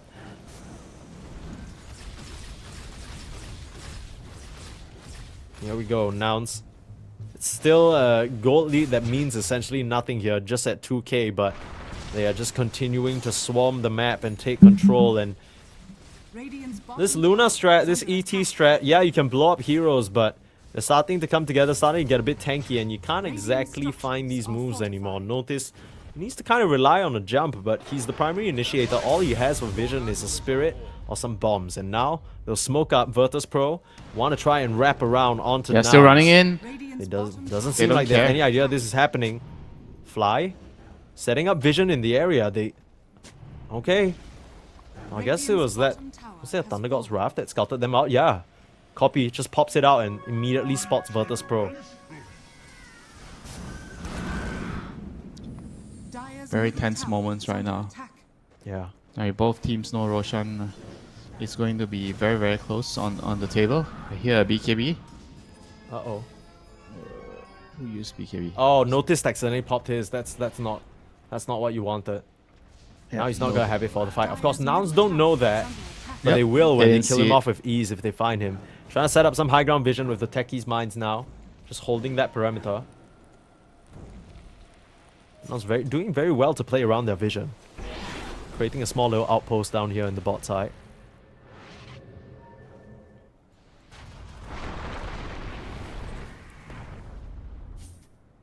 Both teams are just going to dodge and just wait until the next Roshan before they take an ultimate fight. Interrobit has level 20. Right now, just finally getting his talents up. In Luna, on the other hand, she has to decide whether she has to go for the dagger build to actually just blink beside the Zeus and take the Zeus down. Because I think they need the Luna to kill the Zeus. Everyone else doesn't really have enough right-click damage to kill him. Oh, the Hex. they've caught somebody. Zeus, this is a huge kill. Wicked sick. Find him in his own jungle. I take that back. The Tiny can kill the Zeus. Yeah, Kanda build. That's what you were talking about. Yeah, So with much the Solar Bind, Stun Toss, Kanda, GG, dead. And now Copy's out of the fray for quite a bit. 65 seconds without your Zeus. This is gonna open up at least this tier 2 tower, if not more. And Sayuch is already getting ready for the daytime Roshan bottom. It's mining the area up. Yeah. Radiant's top tower is under attack. Dire are scanned. Yeah, the mine's out early. Oh, scan. Sayuch. They spot him with the torrent. Into the tree line just off the mark. Lelis will pop that dust onto him. Should be able to find this kill. Say that, but the rest of the side of Virtus.pro coming forward. Gonna force to pop that BKB. It's not gonna last for very long though, as he's forced to TP out. What a Terrorblade Sunder. Yuma's Must have been stuck on here. to notice. Oh He has no, no Yuma. TP. He's stuck. He has a BKB but no TP. Yeah, you're right. He's left high and dry. He's just gonna get collapsed upon Nouns. Falling apart, losing the Zeus in their own jungle. Trying for this move in the Roche pit. But they get Yuma killed. What is going on? Yeah, they needed to just play defensive after the Zeus. It's unfortunate that you lose your Zeus, but you have to just be patient, just wait. They kind of lacked the discipline in that instance there. That's a terrible. Felt like he was really strong. He just picked up his Daedalus. He wanted to fight. And just didn't wait for the Zeus to respawn. Dire's bottom tower is under attack. Falling out a step here, the Nouns members, not exactly part of the plan. Now 4k gold lead for Virtus.pro. They just need to smoke together and go together, Mike. I think that's all that needs to happen. Yeah. It's weird though, they haven't really done that in a hot minute. They tried, but Virtus.pro have done a good job in terms of kind of dipping out of situations. You know, they get scouted by the Thunder Gods, they immediately back up. They're being very selective with their fights. Not going too crazy now. They understand that maybe 1 or 2 more fights lost to Nouns, and that might just be Yeah, but too far I out feel their like reach. they need to be decisive and just try to take control, try to seize control. They are way too careful, I feel. Like just being really, really safe. Just using the Thunder God's Wrath to scout whenever the map feels weird. And just not really trying to take initiative Yeah. with the right way. You know, they have to just smoke and run as a team. Yeah, I mean, clearly just now with that move into the Roche, they were trying for something. It was just not the plan, and they'll try now again. I Smoke mean, out. lucky for them, the Roche didn't spawn back then. Yeah. So they didn't lose it. It's a long Now they spawn. can come back in here. It's a big minefield though. Again, Sayuch, he's just been so good at setting up these fields. So the wave's being cleared out. Virtus.pro will know that Nouns are in the area. This is the moment. Only one This is hero the has decisive buyback, fight. Mike. Phoenix is the only one. Oh, Phoenix and Terrorblade. yikes. That's not a good look. Even then, Terrorblade doesn't really have a place that he can TP into other than the tier 2. Just want to try and vacate the area, clear as many bombs as possible. High ground vision established now by Virtus.pro. Now they're going to tuck himself back here. Oh, they could get the jump onto Yuma. They have the vision. Notice gonna go in with the avalanche onto the Phoenix Fly. In an awkward position, he gets hexed out. So much damage, the Phoenix is dead. Might have to buy back into the fight. Yeah, he's gonna pop it. But Copy, so much control. He just rips them the Arc Lightnings. They're absolutely going ham right now. Zaps down the techies and Squadix forced to run. FNG here to help his mid laner out though, but Yuma able to get a Sunder off on the front side of the fight. They've controlled up onto Kiritich. The Hex is out and the Luna is down. Yuma able to create the distance and kill off his opposition. They might have lost Gunner as a result, but Copy still on the front lines gets tagged by a Stomp, but was able to just pressure them away. They couldn't help their Luna, and with that interrupt, FNG will go down as well. A great fight from Nouns as they split things up. It was an ambitious attempt from Notice to start their initiation, but an easy buyback for Fly to rejoin the fight and help Yuma out in that 1v1 situation. We'll see it again. Yuma, he just finds himself a prime position, dodging out of the Tiny's grasp. And Copy, look at him go. Gunner approaching from an off angle. He tucked himself right under that Roach Pit, and Copy just goes ham with those auto attacks and the lightning hands. Heats things up. Virtus.pro get caught completely off guard by the water park and the Zeus there, and suddenly the Luna's just surrounded by 3. It's an Aegis now for this Terrorblade as Nouns. It's a back and forth last 10 minutes, but they managed to firmly wrestle back control, at least for this Aegis. Yeah, good fight by Nouns. Like just as I said, they just needed to smoke up, go together. And there was a decisive buyback by Fly, just realizing that he just needs to come back to the fight for his team to win the fight and just get Roshan.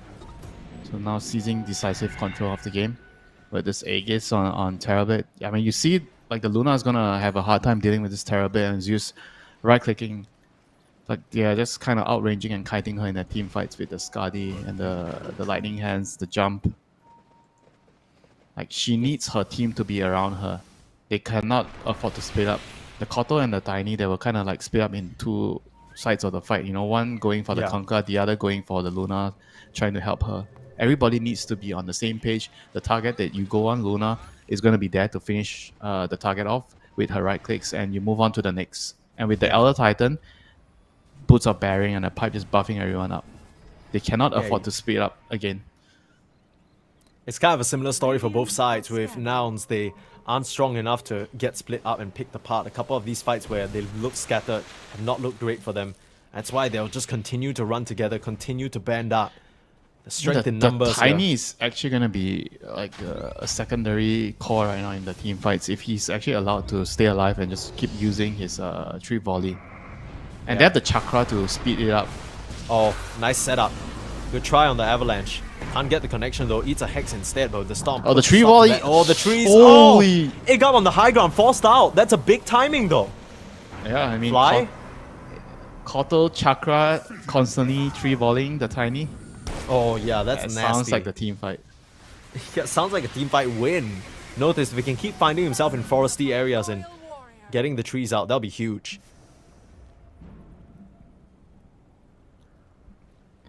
He's going Refresher next on the Tiny. Holy shit. My goodness. I feel like he needs to just go damage, yeah? No? Just get damage and try to kill with Maybe he just values the BKB duration because he's a little bit too worried about the Zeus damage. He needs to be able to have magic immunity in the fights. Yeah.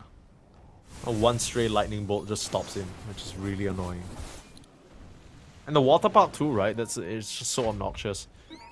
The thing is, I feel like he's not gonna be able to stand in front and fight very long. He has to like try to play away from the fight, hide in the trees, and toss out his tree volley, and hope for a Chakra to land on him, and then toss another tree volley. Like the second BKB charge doesn't feel like it's gonna be as important as just getting a secondary damage item. Or is it what if he even wants it for the double tree volley? I mean, is it even Rapier territory right now for the Tiny? I feel like it could be it. Yeah, you kind of need to rely on Notice now to do the heavy lifting. Because the Luna cannot kill them. The Luna Yeah. cannot kill them. We've already established that. She doesn't have enough in the tank. I mean, she has 8k gold in the tank. She can do good damage. Gotta respect that part, but you know, not enough to 1v1 man fight. She can't any carry one of the cores. game alone She can't. anymore. Yeah, not alone. You need some help. Now, up to the high ground. Tiny sieging. Yeah, what is going on? They'll TP back in, but not in time to get any sort of catch. Probably caught Nouns by a bit of a surprise. It's like, what the hell are y'all doing on our high ground? We're the ones with the Aegis. Shouldn't it be the other way around? I honestly could not explain to you how Virtus.pro got away with that move. That's crazy. The fact that the Tiny was just standing on the high ground and moving like that. They'll start to systematically clear out the vision, wipe out these mines, and use the gem to their advantage. Flush out any lingering information that VP might have in this area. Octarine Core now for the Kunkka. There's lower cooldown on that water park and all his good stuff. Oh yeah, Octarine Core on the Koto as well with his Dagon. Yikes. I haven't really seen that come into play. I mean, I guess just the BKBs and the mass It's control. It's hard for like a squad. 11-second Dagon.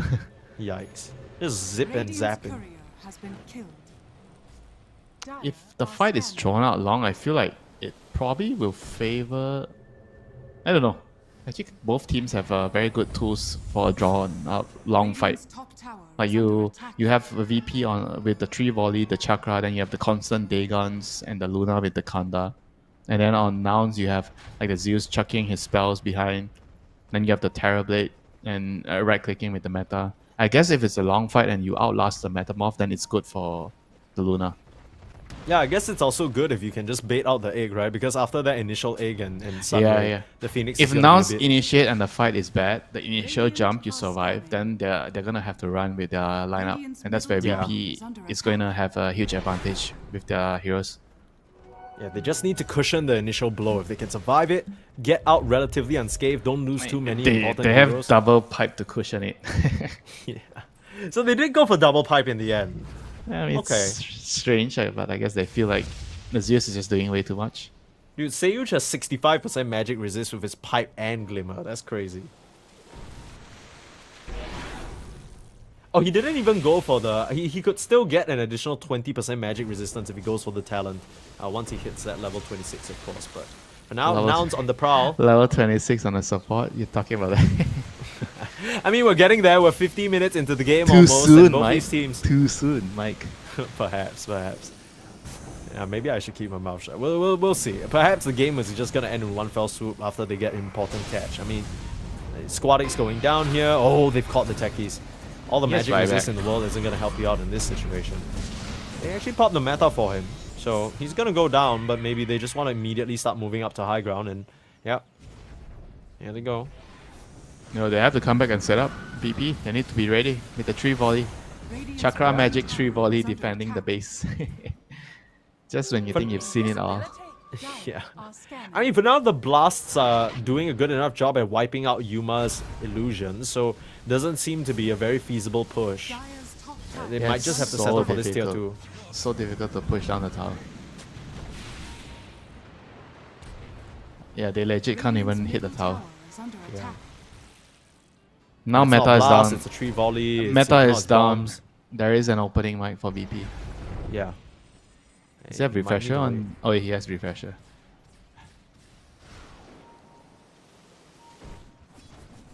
It's in the backpack though. If they sort of catch Nouns by surprise, he's not gonna have time to just kind of handle the full logistics of that. It's easy. You know, these pro players, they play 10 games a day. You think handling the logistics of backpacking is gonna be a problem? Right. How dare I? How dare I disrespect Yuma? I'm sure he can swap that in and out and somehow forgo the cooldown because he's that skilled. Probably has a special BKB, agreement use your with Valve or something. BKB, swap it out because you don't need the stats Yeah, from BKB. That's true. The stats are whatever, right? Immediately, as soon as your magic immune, you just get the hell out of there. This is turning out to be a much closer affair than I expected. I knew these teams were evenly matched, but I didn't know it was going to be this close. I mean, they've been playing, I won't say passive, but you can tell there's copy, they extreme find copy. caution. Oh, no. He's under a ward. He's under a What? ward. He's wait. still able to jump away. Three He's volley. fine. Pops the BKB. Oh, okay. He's fine. Oh, that was they terrifying. They didn't use any important cooldowns. It's just a Radiant's tiny bottom spell tower is with under 3 volley. attack. Sun And toss, BKB 3 forced volley. out from the Zeus. I mean, it's at 6 seconds, so it's not Oh that no, big of a amplified damage. deal. But yeah, Who is it gonna be?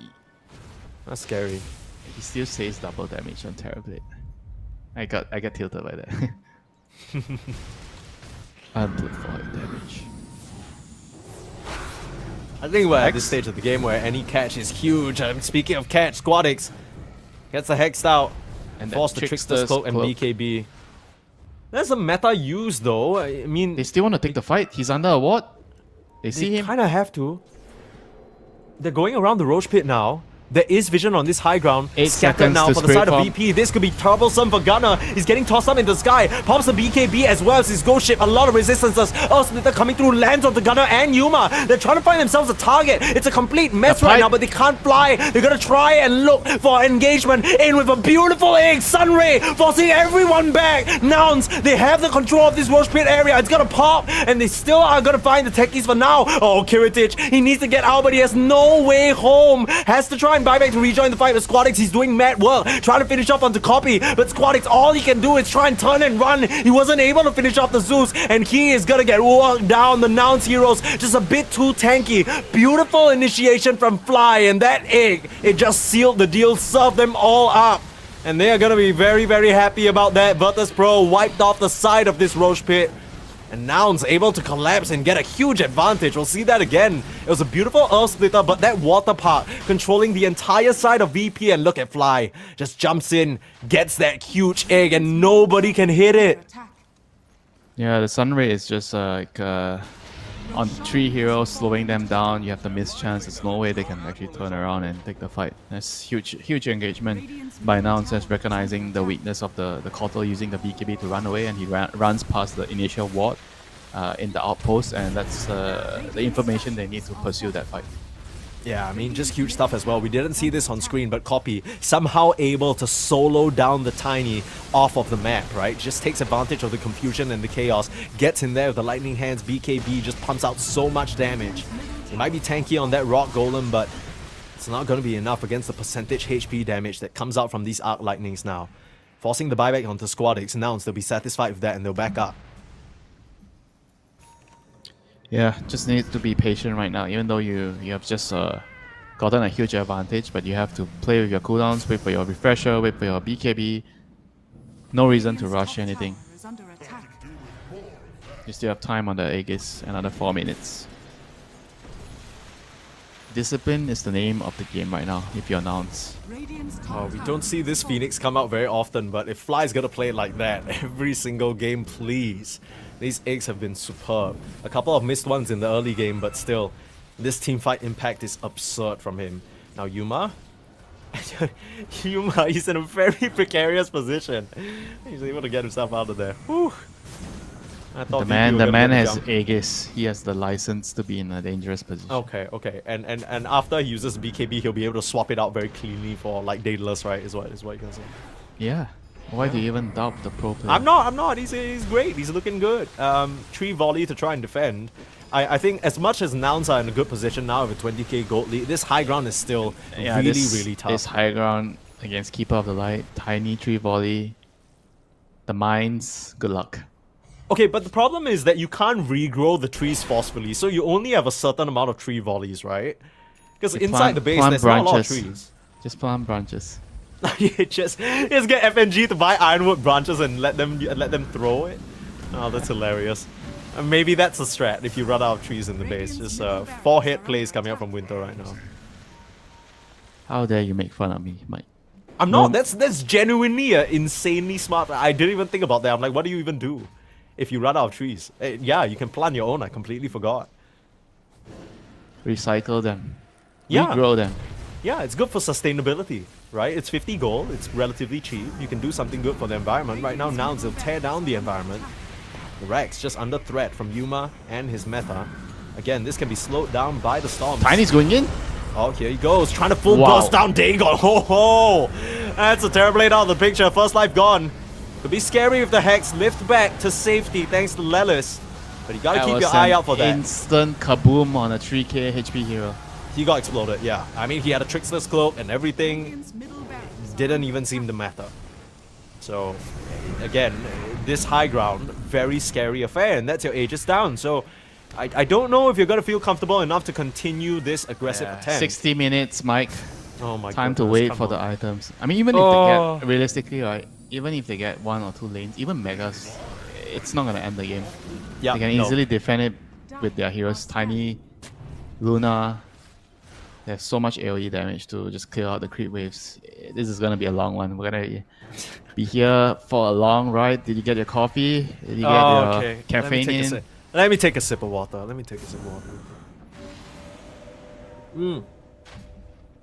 Yeah, I mean, everybody watching, you guys can go prepare your beverages. Nothing important is gonna happen in the next, like, 5 minutes. Just this non-stop barrage. Wait, of illusions apart up to from high getting Midas to get the neutral items. ground. Yeah. We've seen that recently, and it's funny that we're seeing that in this game. Like, the Aurora games were the ones that were a bit faster, and it's Nouns and VP that take us to the 60-minute madness. This is gonna be pretty crazy. The Zeus has essentially maxed out, right? Now he's going back for the Aghanim Scepter, which is, I mean, Nimbus is pretty great overall, just for that overall damage and control in an area, the vision as well.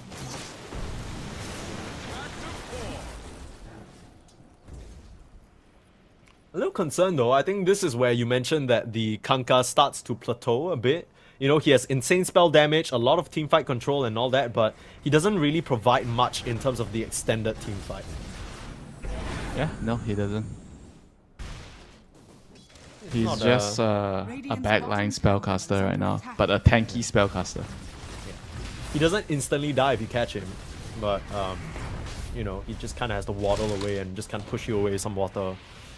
Or like shoot a water gun. Drown you in Yeah. your sorrows. Can you imagine if you're trying to kill somebody and they just grab the cup of water and splashed it in your face? That's his only defense mechanism. Just shoot him anyway. Like, who even cares? Like, hey, you got a Dagon. 5. Just blast him. Yeah, what if your Dagon doesn't function if it's in water? Oh, yeah. Mess up the mechanics and all that. Suddenly the fuse doesn't go off. Okay. I see what you're cooking. You know what they should do? They should introduce a mechanic that any sort of water-based ability can help trees grow faster. That makes sense. That would make him a lot more scared to put the Torrent Tidal Wave on the high ground because Tiny's just gonna have more trees to work with. I think that's fair. That's how nature Yeah, works. by your logic, Lina will never kill Morphing, right? Or Oh, yeah, true. Lina spells should not work on him. Okay. Beautiful ward outside the base, and Noticed and Kiritich immediately snap up that lone fly. That's gonna put Nouns in an awkward position now. Do they still want to keep this press forward where they're taking advantageous positions, or aggressive positions rather? Because now VP, they have an option to start carving out some space on the map at least. 60-minute items, tier 5s. The madness has begun, Winter. Let's see what everyone gets. Pirate hat for the Zeus, my god. Wait, can we see the Zeus real quick? I want to see how fast he's auto-attacking with this pirate hat. I need to know. Okay, there's no creeps for him now, but... Okay, can he please hit... Oh, I just want to see him auto... 568 attack speed. I just want to see him. The hands are actually going to be lightning now. Mirror Shield for the Kotl, Seer Stone for Fly, Arcanist Armor is a huge one. You need all the armor you can get and the damage redirection, right? Especially against the ET Aura. Pirate Hat for Luna, Magic Lamp, Tiny, Big Bad Giant Ring, he's humongous. Uh-oh, Seuch. Getting caught out. Not sure what this is about. Trying to farm on the offside of the map. X marks up. The whole team converges, and unfortunately it will be a very dead techies. He's trying to find his own tier 5, but doesn't get that luck, unfortunately. My goodness. Wait, let's look at the Zeus. Let's look at the Zeus. I want to see the Zeus real quick. Oh my goodness. Oh my good. Can the Luna fight that? I don't think so. It's Arc Lightning's every single auto attack, man. Okay, but notice this hitting like a goddamn truck. This guy, he has a Kanda. He's looking at... Still at that refresher and the eventual... Oh? What's that Nimbus about? Trying to set up. Gunner's on his heels, but with the... It's kind of undeterred movement, he's able to just walk his way down. Okay. Yeah, when he gets his next level, he's gonna get toss requires no target. Then you can toss them directly into your mines. Oh my god, yeah, that's terrifying. This game will never end. Yeah, this get... Oh my god. They can't push with their heroes. It's so difficult. They need like those old school Phoenix meteor hammers. You dive in and then you meteor hammer and then you just let it complete. This is an interesting pickup from Yuma though. I wonder whether his other options were not looking too hot, but he goes for the magic lamp. So maybe just prioritizing that dispel and the heal so he can eventually get the... Yeah, remember what happened, Mike, the last time? Oh wait, notice. Found a catch onto Leylis. He's gonna go down. Beautiful A on this. Keeps him intact. The rest of the team comes in, but already the Rubik is down. Yuma, he's deciding to fight though. Intercuritage has to eat that Eclipse. And now the egg in some trouble. It's being worked down. Oh, it's gonna get popped. Oh, FNG, they're providing the few extra right clicks. Yeah, he comes in with the briefcase, dude. He's standing on business right now. And they punch back both supports. Nouns, they just need to retreat. Again, not decisive enough. And Virtus.pro again with another smoke move, again with another catch. Yeah, this is not gonna be easy, you know. They're not gonna go that easy. Ugh. Buybacks are gonna be key, so everybody kind of has buybacks except for Rubik and Kanka. Yeah, this is I'm not even sure if Rapier is gonna change. Like yeah, this is the stage of the game where net worth doesn't even matter anymore. You just look at the buyback status. And look at the Zeus. What is he queuing up? He's queuing up like triple Rapiers. Oh, Copy's got style, man. I mean, he's been playing this game very well. 1 or 2 catches onto him throughout the game, but oh, Thunder Gods should scout out Squadix and the rest of VP converging on this area. Trying to get the touch onto Gunner, but he immediately just BKB TPs out. It's not a long TP, so that Earth Splitter isn't going to catch him. Narrowly escapes trouble there. What the hell is this Zeus doing here? I mean, I guess he's just going to cut some creeps with the illusions. But onto Roche they go. Looks like VP, they've gotten priority in this area. They'll just TP back in. The Aghanim's completed for Squadix now, didn't even mention that, but the Will-O-Wisp, great teamfight control. There should be a Roche for them. The scan comes out, trying to see if the Nouns heroes are coming without their support, so it's a bit of a tricky affair. Refresher shot again.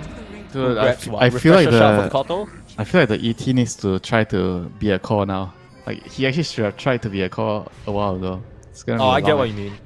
If he has the shot, right? So he can just get he doesn't there. have the cleave talent. Like, if you have the cleave talent, then you can farm. He took the natural order radius.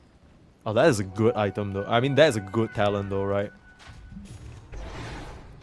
Oh my god, Tiny is so slow. Oh my god, dude. This dude walks slower than my grandma. What the hell? You need a walking cane or something? How's he gonna get to the fight? Oh my goodness. He took like what, a good 20 seconds to walk from bot to this Tormentor. Sure, he has like unobstructed moving and pathway, but hey Winter, look at this. Tell me, what am I looking at? Is this a sloth cosplay? Is that what's going on? This guy's moving slower than a snail right now. It's Divine Rapier though. He's a snail with a machine gun. Just look at the right click damage, okay? Don't focus on his move speed. Okay, I'll close my. You know, he's moving slow, but he's hitting hard. It's tends to be the case. That's a very typical archetype. Oh, he's attacking so slow though. It's really just all in this tree toss. It's the tree volley, chakra magic tree volley. Yeah. That's the call. Oh, they're trying to wrap around now. Looking for a catch. Lelis could be caught out. The Thunder God's Wrath gonna find him. Kiritis just blinks in onto Lelis, trying to full commit onto this Rubik. He's able to lift himself. The fight is a complete mess right now. They killed off Rubik. He needs to try and rejoin the fight. The front side, they can't decide who to focus on. Copyra can't find anyone because they're hidden, and Kiritis able to TP away. A buyback, a response, an egg to find nothing for Nouns. Yeah, only ET going down. Definitely VP is very, very happy about that. Kiritic did have to refresh though, so he doesn't have a BKB. It still has that Eclipse. Divine Rapier their high ground is like so crazy. It's impossible. Yeah, I don't actually know how you do this. There's even the techies Aghanims at this point how? too. Like actually how, you know? I don't know. Yeah, dude, the Terrorblade Illusion can't even make it to the tower. We're gonna be here for a hot minute. That's why I feel like the ET should actually try to be a core. But Dude, the game is never gonna the game is never gonna end. And you look at VP, if the game drags out and ET gets items, he's actually gonna legit slap down everybody. Yeah, no, I get it, but like right now he's too concerned trying to keep his team alive. I think FNG is locked in. Screw his team. Okay. Look, we're joking a lot about this. Okay, maybe we're not joking. We're talking about this Elder Titan becoming a core. But I'm just wondering, is there even an avenue for Nouns to win this game? How do you win other than catching Virtus.pro outside of their base, getting like what, a team wipe? And then you still need to do it a second time because everyone has buybacks. Now notice, he'll run into Copy. The lift up is there. Lelis with the setup. The rest of the team in the area though, Hex, he's very, very tanky. Arcanist armor comes out, able to force off his way to safety. Oh, Copy needs to be careful. He's taking so much damage on that Zeus. Yeah, they have to be careful fighting outside. There's a lot of trees for the tree volley. Yeah, Look the at that ET. damage. Oh, just tossed one. Oh, lift back to safety. Lelis again. Superhero. Not the suplex that you want, but the suplex that you'll take. Just kind of lifts him over his head and pops him back down to... Well, he's clear of trees. That's... Dude, you can't fight... Look, the problem is you can't fight outside of the base because the Tiny has trees everywhere. You can't fight in the base because you can't push up to that high ground. What do you do on Nouns? What is the avenue? What is the angle? You wait for them to come to you. I mean, the same can be said for VP, right? If they are sieging, it's very hard because they're going into like Zeus spells and the water park. But I Yeah. guess it's easier compared to Nouns going their high ground against the apart from the Counter Luna. Techies. Tower is under Yeah, I attack. guess so. I mean, you can just send in your illusions, right? Just pop your manta, just slowly chip down the tower. I gotta try now. Set up for this push on the high ground. Start with clearing out Oh the no, heat wave. just wait for the Techies 25. 252 Okay. damage. He's gonna He's kill gonna the build a tower. moonshot or something. He's gonna kill the tower. Oh, this game. Dude, this is supposed to be the Aurora game, man. Like, every single one of these, like, more than 1 hour games has been Aurora Dude, so far, but... look at him, he's preparing, he has the pirate hat, so he has the attack speed. Oh and shit, then yeah, he's yeah, gonna yeah. have He's the tech tab. for it. And then the Luna should actually just buy a moonshot for the techies. Yeah. I mean, at this point, why you buy a... What else do you I even know the have to buy? Cotter buy it for him. Cotter has the most gold. He's rich as shit. He wants to get his own refresher. Imagine if you actually have interest on the gold you have. So you have more passive gold, the more gold. No, you it have. has to be... It can't be a passive thing. It has to be somewhere like a physical location, like the old secret shop. You know, you go there and you make a deposit, and you need to go back there to get your deposit out. Our scanners. That's the only way it's balanced. Because if you just have active, oh, okay, hold that thought. Heritage gets spotted out. Instant BKB though. He's facing up He's against Yuma. gonna lose He's the winning rapier. the fight. He has to just Thunder Gunner. Dude, they can't even fight into the Luna. Now just have to turn there and Holy. run. VP, they might just try and chase on here. What was that? Yuma can't face off against the Luna at this stage in the game? What is actually wrong? Is that just the shot from the Luna is being so OP? Yeah, I guess so. And the Divine Rapier, he popped the Satanic as well. Yuma wasn't expecting that damage. Immediately had to turn around and Thunder Gunner just for safety. And that is not a good sign if you're not able to kill off Kiritich. This late game Luna starting to look scary. Converging now, smoking forward. They want to get the touch on the fly. Set up vision on the high ground. They're just going to try and catch this bird, but dive away immediately. Gunner now just has to try and turn around. Pop that water park. They hexed out onto the Tiny. In comes Yuma as well. But it's too much control. The Will-O-Wisp in their face will hold them back now. What They is can't happening? proceed. They will not pass. What It's just is too many happening? spells. Look, Winter, don't ask me. I have no goddamn clue. They're just throwing out random shit at this point. Like, how does anyone win any fight? You have to bait them. I mean, at this point, because Roshan is not even important, so it's not like any team would feel like you have to contest the Rosh, right? If the other team is going, you should just like gladly give it up and just defend in your high ground. Just wait for your buybacks. It's the never-ending game. Are scanning. I understand, but all I'm saying is that it feels like just one fight is all it takes. Oh my god, FNG bought an A on this. Bro, No, please. just get the agonies, man. Stop beating on them. He's a businessman. Just hit him with the as per my last email. Pop the He has- briefcase He has in. made up his mind that he's never gonna try to scale. Oh my goodness. Okay, no. let's hope the techies is gonna do it. He's queuing up his rapier. He's waiting for his donation for the. Oh my god, moonshot. wait, yeah, he actually is. He's building MKB Rapier, that's hilarious. He's done with his auras, man. He's gonna sell this silly glimmer cape and put that universal hero attribute to the test. This is game 1, by the way, Winter. Holy, these guys are on the verge of elimination too. They're playing so careful.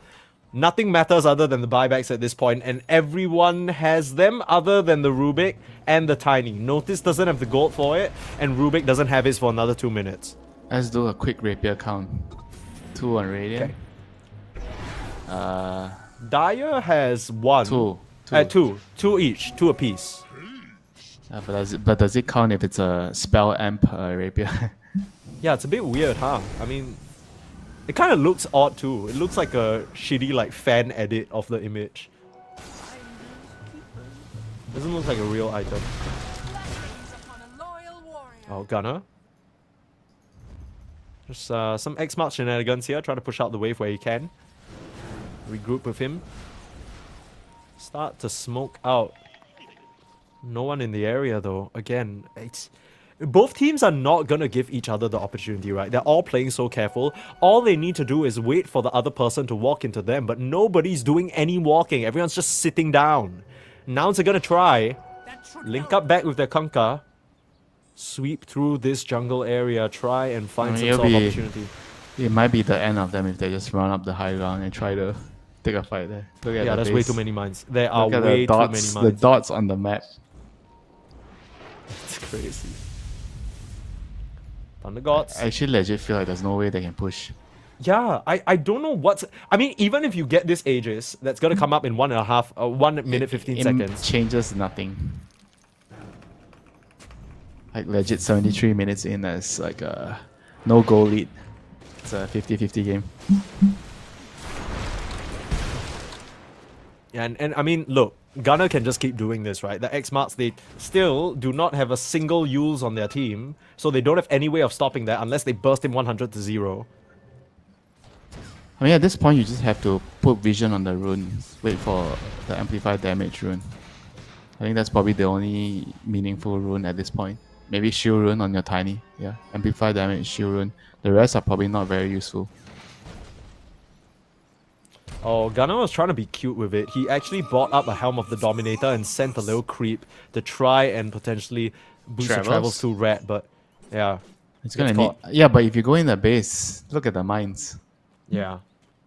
You TP in, you just instantly get destroyed. Like, actually, the world's worst disaster since... just complete... everywhere you go. Say... He got level 25 damage talent now. He's got to start hitting. Dire are scanning. Winter. Okay, so this is a very good point in the game to ask you an important question. Fire away. Who do you think is gonna win this game, number one? Because my bets are on VP. I think they've reached the point where Nouns can't actually contest them on the high ground. And I feel like this Notice Tiny is just so terrifying.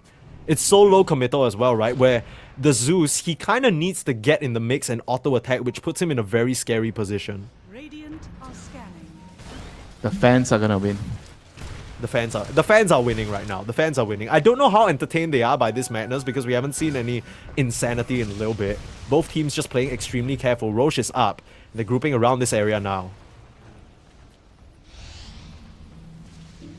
Buybacks available for all 10 heroes, but if it's a nighttime Roche up in this top side, it's gonna be in Nouns' favor because they can just TP back to this outpost and just inherently they have control of this area. Might be giving themselves up a little bit here though. Dire's middle tower is under attack. What's going on here? Looking for a catch, another Scouting Thunder God's Wrath.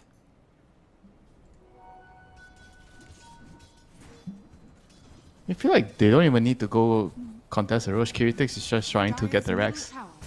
Yeah. He's ninja geared. He's waiting. Yeah. If no one defends this, he the can Roche, just kind of... The Roche could be actually just a bait, you know, for them to get out of position and lose the fight. There's an illusion rune. Go pick up the illusion rune, bro. He has no idea. He has other priorities. He has a helm. He just picked up a helm. Okay. I mean, we're gonna start getting to this stage of the game where it's just non-stop shenanigans, right? It's which team can get the jump on who, and at this point, all these shadow blades, all these little helms. Gunner, on the front lines now, he really needs to watch himself. If he gets blown up 100-0, sure, he can buy back into the fight, but if the water park comes out a bit too late, you're missing so much control on Nouns. Again, they'll just keep poking and prodding at Roche. Just checking to see if he's still in there, like, hey, little buddy, you still alive? Anyone taking you just yet? Virtus.pro in the area, maybe you can tell us if you've been hit by one of the spells. Scout out with some Terrorblade illusion, so they know that Virtus.pro are perched around the area. Both teams insanely tense right now. Vision set up. Just trying to clear it out, but yeah, using even the tree volley just to preserve that ward as long as possible. Copy and Kiritich are in this mid area, just trying to shove out the wave. It's really about the initiation, but I feel like Nouns can't really afford to go onto Notice. He's just so tanky on that tiny.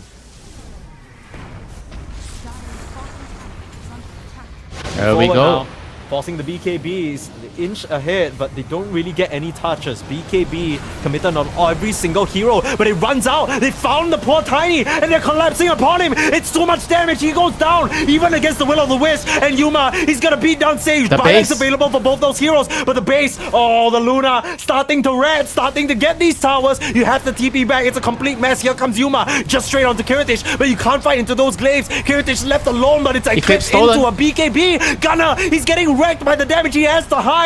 Kiritich able to TP away. Oh my goodness, that Luna. She Just just does so literally much work. 1v3'd them. Holy shit, Kiritich coming up big for the VP squad now. They can even buy back unnoticed. They're just completely taking control of this Roche area now. Did they Oh. actually get back the rapier? Did someone pick up the rapier? Not too sure. Who was wait, who got the rapier? Oh, Kanka picked the rapier up. I'm trying to see. I must have been Kanka, right? Maybe he just bought it himself. I'm not too sure at this point. I have to hold that thought as they're still trying to gamble on this Roche. They want to force out the tiny buyback or some sort of a response from Virtus.pro. Yeah, look at what Let's go. Kiritich is doing. He's back. Oh, again, back look at at bot. this little blue dot on the map. Just so bloody obnoxious. Yeah, I mean, this Roche is a bait. I mean, they'll get it. They don't get anything. Aghanim's blessing now. Phoenix is kind of- gonna get it. Yeah, I guess just more hits on the egg. I don't know whether you want to save anyone. That kind of feels like suicide. It always does. You save the Terrorblade, you refresh the meta. Oh, true. But that just feels like such a gamble, Winter. Oh, yeah. Yeah, Can you imagine you lose the game like that? Oh, dude. I think Yuma's gonna be giving you the bombastic side-eye for a good 2 guys, weeks. since it's a long game, I'm gonna give you a bonus. I'm gonna offer you, if you can kill the Phoenix, you get the Terrorblade as well. A 1-for-1 special. That's my favorite type of meal deal. This game, everyone's just arming up on the rapiers. Noticed has replaced his. Has that again. I really don't think there's any sort of item progression. FNG is still building support items, man. I respect it. You I want me respect to it. He's gonna send- live and die by his code, you know what I mean? You want me to He's- send him like a memo, bro? Yeah, just drop him an email maybe. Just be like, hey, FNG, you know? Do you want to have a dream of becoming a carry one day? Yeah. Maybe you should consider call FNG, you know, give it a try. Buy yourself a, Battle Fury, Desolator, something like that. Maelstrom, huh? Mask of Madness, get in there, mess up some kids, you know? You could tangle with them. I feel like Elder Titan late Dude, game is so scary too. When right? was You just the start when was the last whacking time away. Nouns actually hit a single building? You know, it's probably don't like even know. 20, It's been like 20 30 20 minutes minutes ago. Yeah. I think it was a minute. You haven't seen I think it this was a ranks in minute ages. 56 when they last pushed, and then they went back to farm 60-minute items, and they were never hitting the base ever again. Yeah, no. I mean, the only thing they're doing is sending illusions in, but the illusions get cleaned up so quickly. And I think it goes back to the point you were mentioning. Even if Nouns somehow get mega creeps in this game, is it going to matter? The answer, in my mind, the answer is no. Because every single person on Virtus.pro can just clear it out pretty easily. Yeah, it won't end the game for sure, but it'll still matter in the grand scheme of things, but it won't end the game. Yeah. You try and find some way of putting on pressure. For now, Virtus.pro is still comfortably out and about on the map. Yeah, I feel like at some point it's gonna be like you Oh, put your caught out on the tiny notice. Oh, if he dies here again. Now, he Another does have the rapier. buyback, but he loses his divine. Lelis with the quick catch out. Every time they see a tree volley on the map, they've been so good at just finding him and punishing him, and now double rapiered up by Kopira. Stolen. Wait, he has both on the magic. Does it stack the bonus spell M? I'm not even sure. I haven't even been Let in me this see. position before. Yeah, I mean, again, we'll 50% see spell that M. pick up. Just really Yeah, good it stuff does. from Lelis. It does stack, 50%. Oh, nasty. He's doing so much damage with these arc lightnings. We gotta try now onto the high ground. You know, this feels like that one game. You know, before you go to sleep, you're like, just one more game. Then you get into This this, is just one again. game one, dude. They're not even on their last legs yet. They're playing like they're gonna die if they lose this game. If they lose this series, they're out of the tournament. In goes Yuma, blink in, set up onto FNG. Kiritich coming in to bail his carry out, and the Will-O-Wisp will hold them at bay. They Right eclipse. in big trouble. Just gets eclipsed down. They lose the gem. That's a huge one. Notice has bought back into the fray. Is looking for some tree tossers to find out Gunner. Oh, Rubik has Earth Splitter. Oh no, that's not a good look. That is really, really, really bad. He has the spirit as well. Just for scouting potential, that's going to be a problem. Yeah, guess what? Nothing changes. Game goes on. Yeah, here we go. Just back into it. Nothing, no big deal. I mean, Okay. you have never played that one extra game just before you go to bed. It's like No, just I have, one I more, have. and- I did and the recently. the game became like this. 2-hour game. Yeah. At that mark there, Yuma is feeling a bit impatient, wants to go in and get something done, but again, just finds himself hexed up and forced to retreat. Lelis has been so clutch with these lifts. Have to keep an eye on the Rubik, the impact he's had in the fights. It can't be understated. I mean, all these little spells and additional disables just holding Virtus.pro in place. It's onto him to catch some of these important You know, heroes at, and- Mike, at this point, it's more about like tiring out your opponents, you know, because the game It can't really be over. is. You're just like trying to make them tired. Like who has Yeah, to it's click so more tense. buttons, who has to concentrate more to keep the game alive. Yeah, I mean, we're already seeing peak concentration coming out from both sides, right? Every single time there's a hint of danger, immediately the blinks, the hexes, the force ups, everything comes out. Yeah, I mean, FNG everyone now is has the gonna rules. be level 30 soon. Yeah. Who's still not level 30? Let's have a look, see here. Yeah, It's just FNG's FNG, Seiyu. Not trying to farm, bro. I mean, I'm legit. I feel like if he actually decided to be a core like 30 minutes ago, he would have like get a battle free, whatever, you get some items and keep farming. Like he's actually gonna be legit slapping everyone down in the late game. Yeah. I mean, with your agonims. I mean, it seems like his idea is just that he wants to stay alive as long as possible in the fight by playing defensive and playing backline and just Yeah, providing but the aura for this his is team. the point of time in a game where you have to take matters into your own briefcase. That's true. Pack it in there. Make a PDF and file it in, you know? It's You can no longer wait for HR to do things for you. yeah, that's true. Radiant's Gotta bottom file a complaint. Right now, it's Nouns onto this high ground, trying to breach. There's a little bit of a Breach poke and the prod. mines. There's so many mines. A couple of them There's a explode. mine, there's a will always. They're trying to catch. Oh, Okay, they're this coming over wraparound here. play. Okay, Virtus let's Pro. go. Let's This could go. be the end. They're taking matters into their own hands. No more time for HR. FNG though, a bit on the front lines. They don't want to risk it. He has a Wind Waker and he's able to slide himself out of trouble. That is the water part down. Oh, this wraparound from Notice and Kiritich. They're gonna blink in on the Luna. They found the Zeus. He can't dodge out of here. Oh, the Rubik. They have to buy You back must into play. die. You must try his best. But Kiritich, he's doing so much damage. They refresh the water park. They need the Thunder, but they can't find it. Nouns, they're getting destroyed right outside of the Virtus.pro base. Too much egg. damage from the Luna and the egg. It's gonna go splat.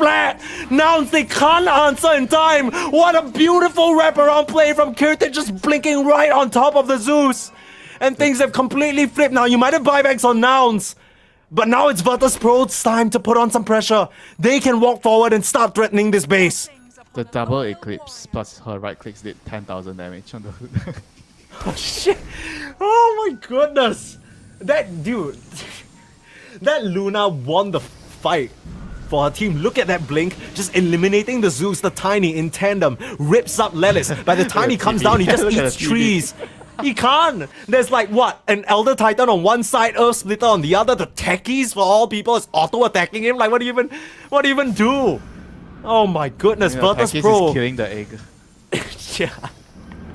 He's auto attacking so quick. Double rapier, moonshot, Takis. with his pirate Okay. hat. All right. This guy's a DPS carry now. He only did 2k damage in the prior fight though, but you That know was it's like the thought that counts. that was like a 60k gold stream. Yeah.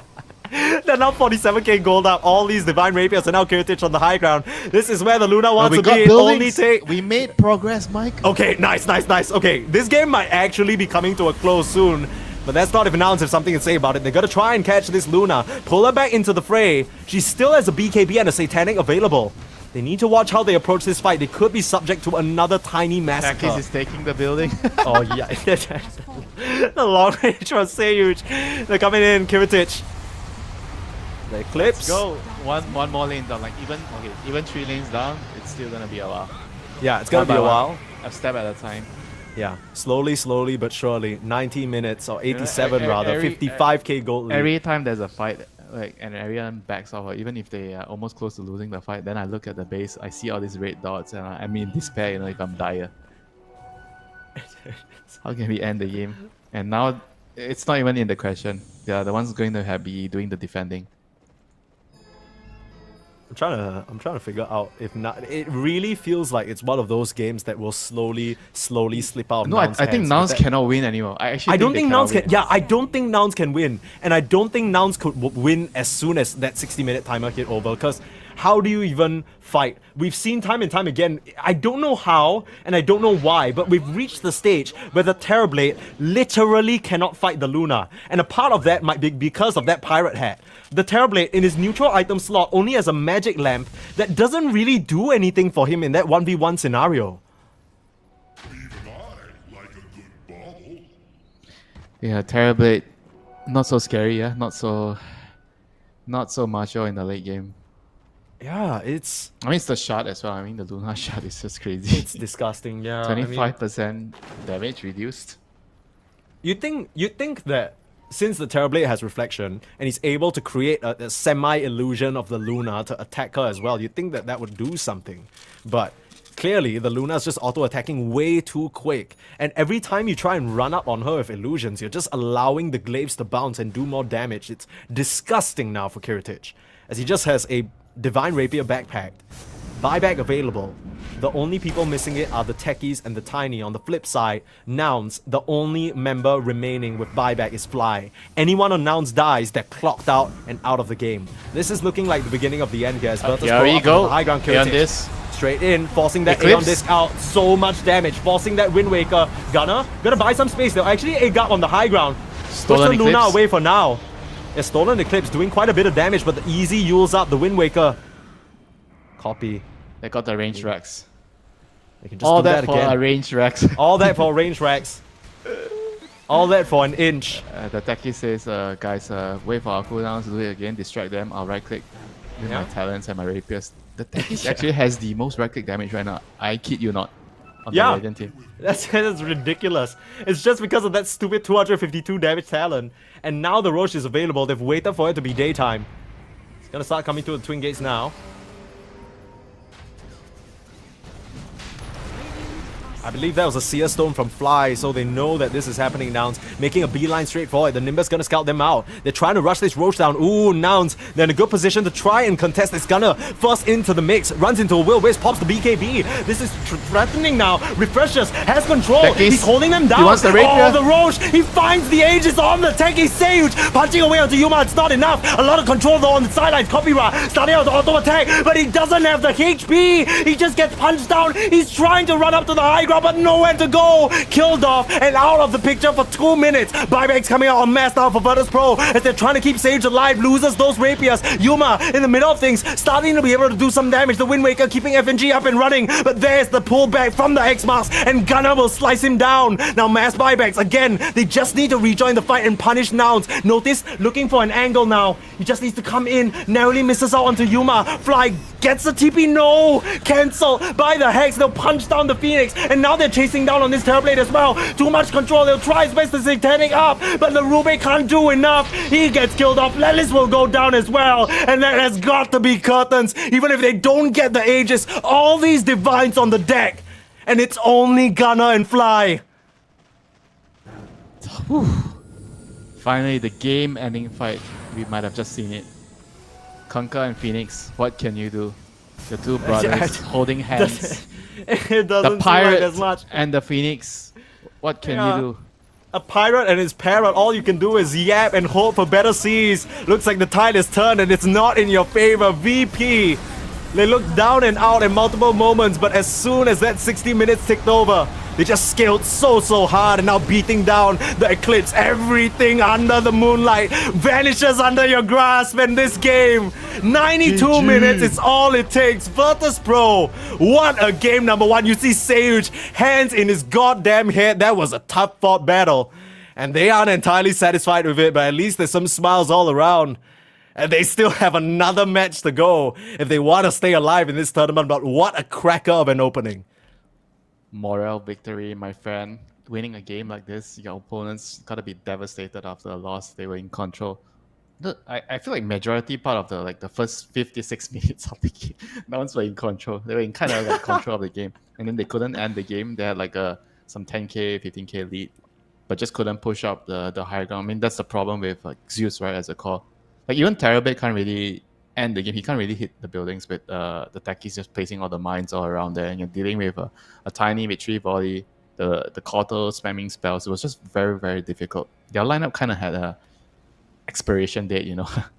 Zeus, Yeah, I think Kunkka, you mentioned Terabit. this from the start. It's just the Kunkka effect, right? Later down the line, he even gets a Dagon, which we didn't Like, even mention. even the Zeus couldn't do anything at that point of time. He couldn't, like, there's no way of him hitting the buildings. Like, he was rich, he had a lot of network, but he can't run up and hit the buildings. It just doesn't happen, you know. And if you can't kill the buildings, you can't end the game.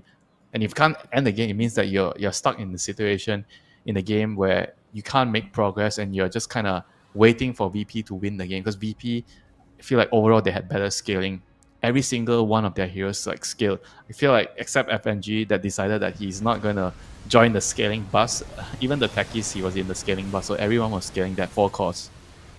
Dude, you know how you know this game is crazy? The fact that the first highlight of the game is at 42 minutes.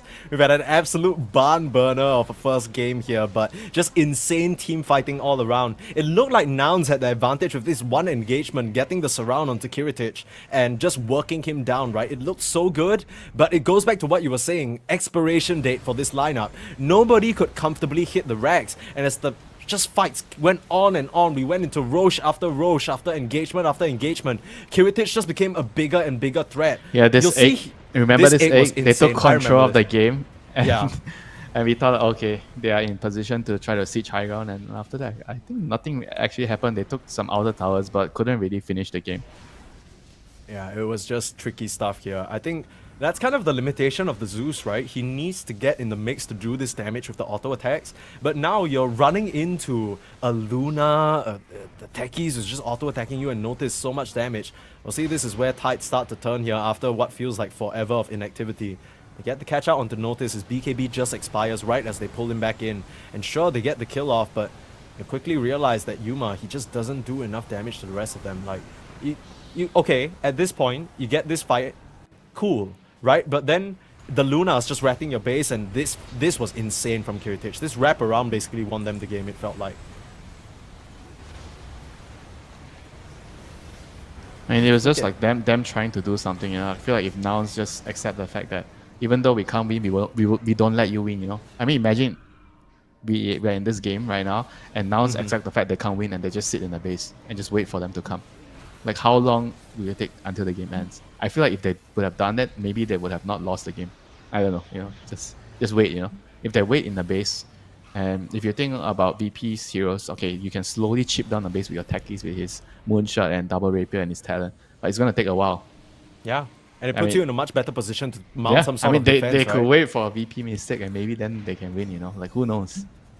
Yeah, it's one of those weird things where you always think about the fundamental concept of Dota. You want to try and play to win, but it's a weird situation where in this particular case, maybe just waiting for a mistake was your only option. I think they didn't realize that high ground potential, as long as the 5 heroes of VP were up, there was no hope for them. But that was an absolute barn burner of a first game going all the way to 92 minutes. And we still have a second one. Nouns, mental warfare, it's got to be wearing on them a bit, but they still need to pull off a reverse sweep if they want to stay alive in the Swiss stage of Elite League. We'll be back for game number 2 after a short break. Don't go anywhere.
Oh, would you look at the time, Winter? We're on game number 2 after 92 minutes of madness. Virtus.pro and Nouns take us the distance in that game 1, just back and forth. But I think by the 60-minute mark, both of us agreed that Nouns felt like they weren't going to win that game. It just took VP an additional 30 minutes to really slam the door shut. But that's got to be a lot of mental damage and tiredness of your opponents, right? I think coming into this game number 2, hopefully they're able to reset because you still have elimination to play for. It could have held VP hostage in the game, you know. Would have held us hostage as well, and everybody watching, to be fair, all of their fans just waiting with bated breath. It was a painful experience. You know, they might actually force a rule to be implemented if the game goes past a certain point of time. A draw is called. Yeah, maybe. I think that would like definitely help a lot of StarCraft, right? Like the game can be drawn if you have no way of winning. Like all the buildings are floating. But I haven't seen a draw in Pro StarCraft in what feels like forever. I feel like players are so good at forcing things out now. Like they cover their tracks so much more, right? Can the Bat Rider cover his track? I don't know. I mean, VP now, they're 1 game away from staying alive here in this tournament. It's not a comfortable position by any stretch. Both these teams 1 and 2, but if they want to proceed to play on tomorrow for a chance and making it at this top 8, they need to survive today first. But Nouns, they're going to get their hands on that Centaur, just a stable offlaner that we've seen time and time again come out for many of these teams. The backbone of the draft. The horseman. The horseman. The second pony in the game. Yeah. We saw all 3 ponies so far, right? We saw Lash, we saw Centaur, and technically, Kotal is riding a pony. Yeah. So there must be a 4th one. Enchantress? Yeah, 4. Yeah, I guess so. 4 ponies of the apocalypse, right? That's 5. I mean, technically, do you count Underlord? Does he count as a pony? He's just like some demented space warped pony, right? He's got like, he runs on like, I guess he has like 6 limbs, so it doesn't count. If you count. count Underlord, you have to count Chen. Why am I counting Chen? He's riding on something. Okay, but then do you count CK then? Because it's a horse? Yeah. Do we count Magnus now? Dude, the pony communion is way larger than we thought. What the hell? Is Visage just a dead pony? He has wings. No, that doesn't count. That's like a Pegasus or anything. Yeah, okay. Well, we can get into further discussions about wildlife later on, but for now, you can tell that from the caps that Nouns are a bit dispirited after that match. Can't really blame them. It was exhausting to say the least, but this Centaur War Runner is something that Gunnar has gone back to alongside his brew. It's what he's looked the most stable on and most comfortable. So hopefully they can ride this to success. He actually looks so tired after that game. He does, right? Maybe, you see, cracks a smile. Not too bad just yet. Ready for another 120-minute game. Yeah, slobber knocker of a match. That's what's gonna happen here. And Bat Rider, you know, usually banned out. They opt to take out the gyrocopter instead, which is pretty interesting. But given, I think, Lelis's tendency to select that hero at any given notice, not surprised. Still Disruptor available if they still want to play that fast. We've seen the Centaur Disruptor work out very well for Aurora earlier. Tiny also still in the pool for Sayuj, but he opts for the bat this time round. Yeah, actually, no, Tiny's not in the pool. I'm blind. Yeah, Disruptor is here. Probably the best position 5 hero right now. Yeah. Can also be a 4 if you want to. But I think on a 5, he's probably more comfortable. Okay, the Pangolier for Squad X or potentially noticed. This is one of the signatures of the Virtus.pro lineup. They pick this Pango very early on and they often have it flexed into position 3 if they're not comfortable with the mid lane matchup that Nouns are going to pick in response. Pretty solid lane. Pango plus Bat. Lot of kill potential.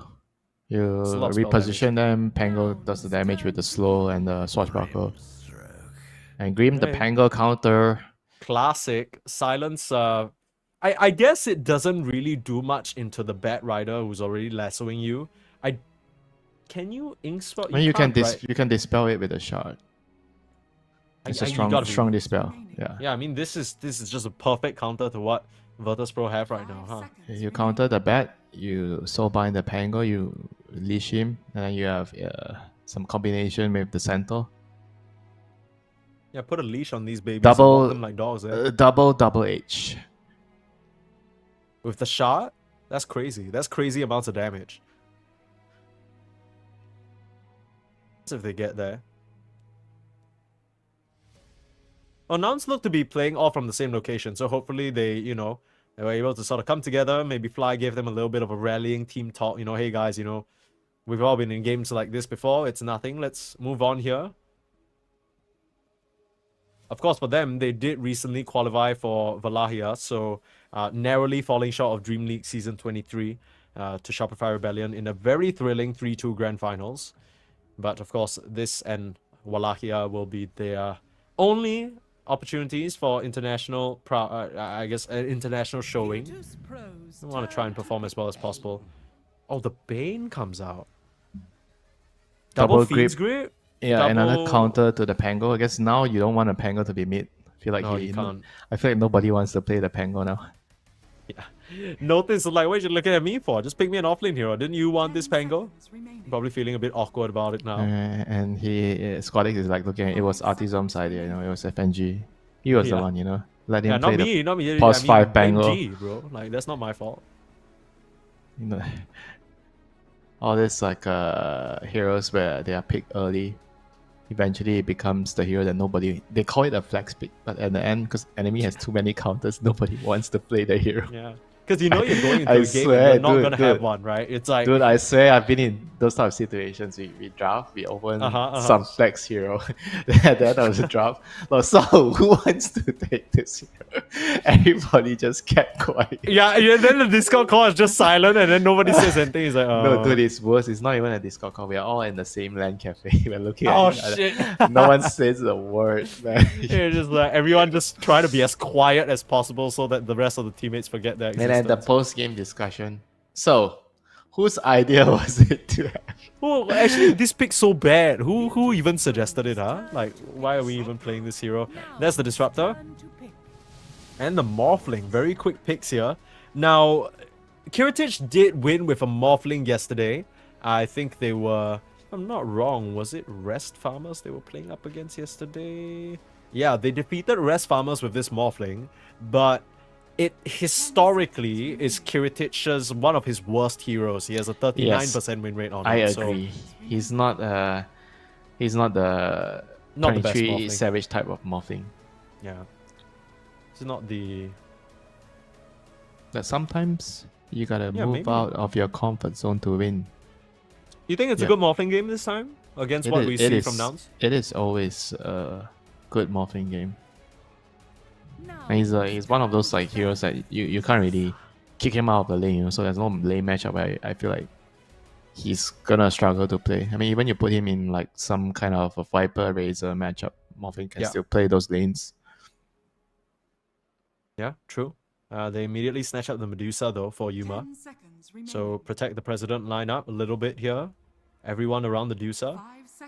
I haven't really been... I know we just saw 23 Savage win with this hero, but I'll be honest, I haven't necessarily been very convinced by Medusa as a core pick. I feel like there's so many strong carries in the patch, but I guess with the Void band, the Lifestealer band, I'm convinced that Void is not a good carry anymore.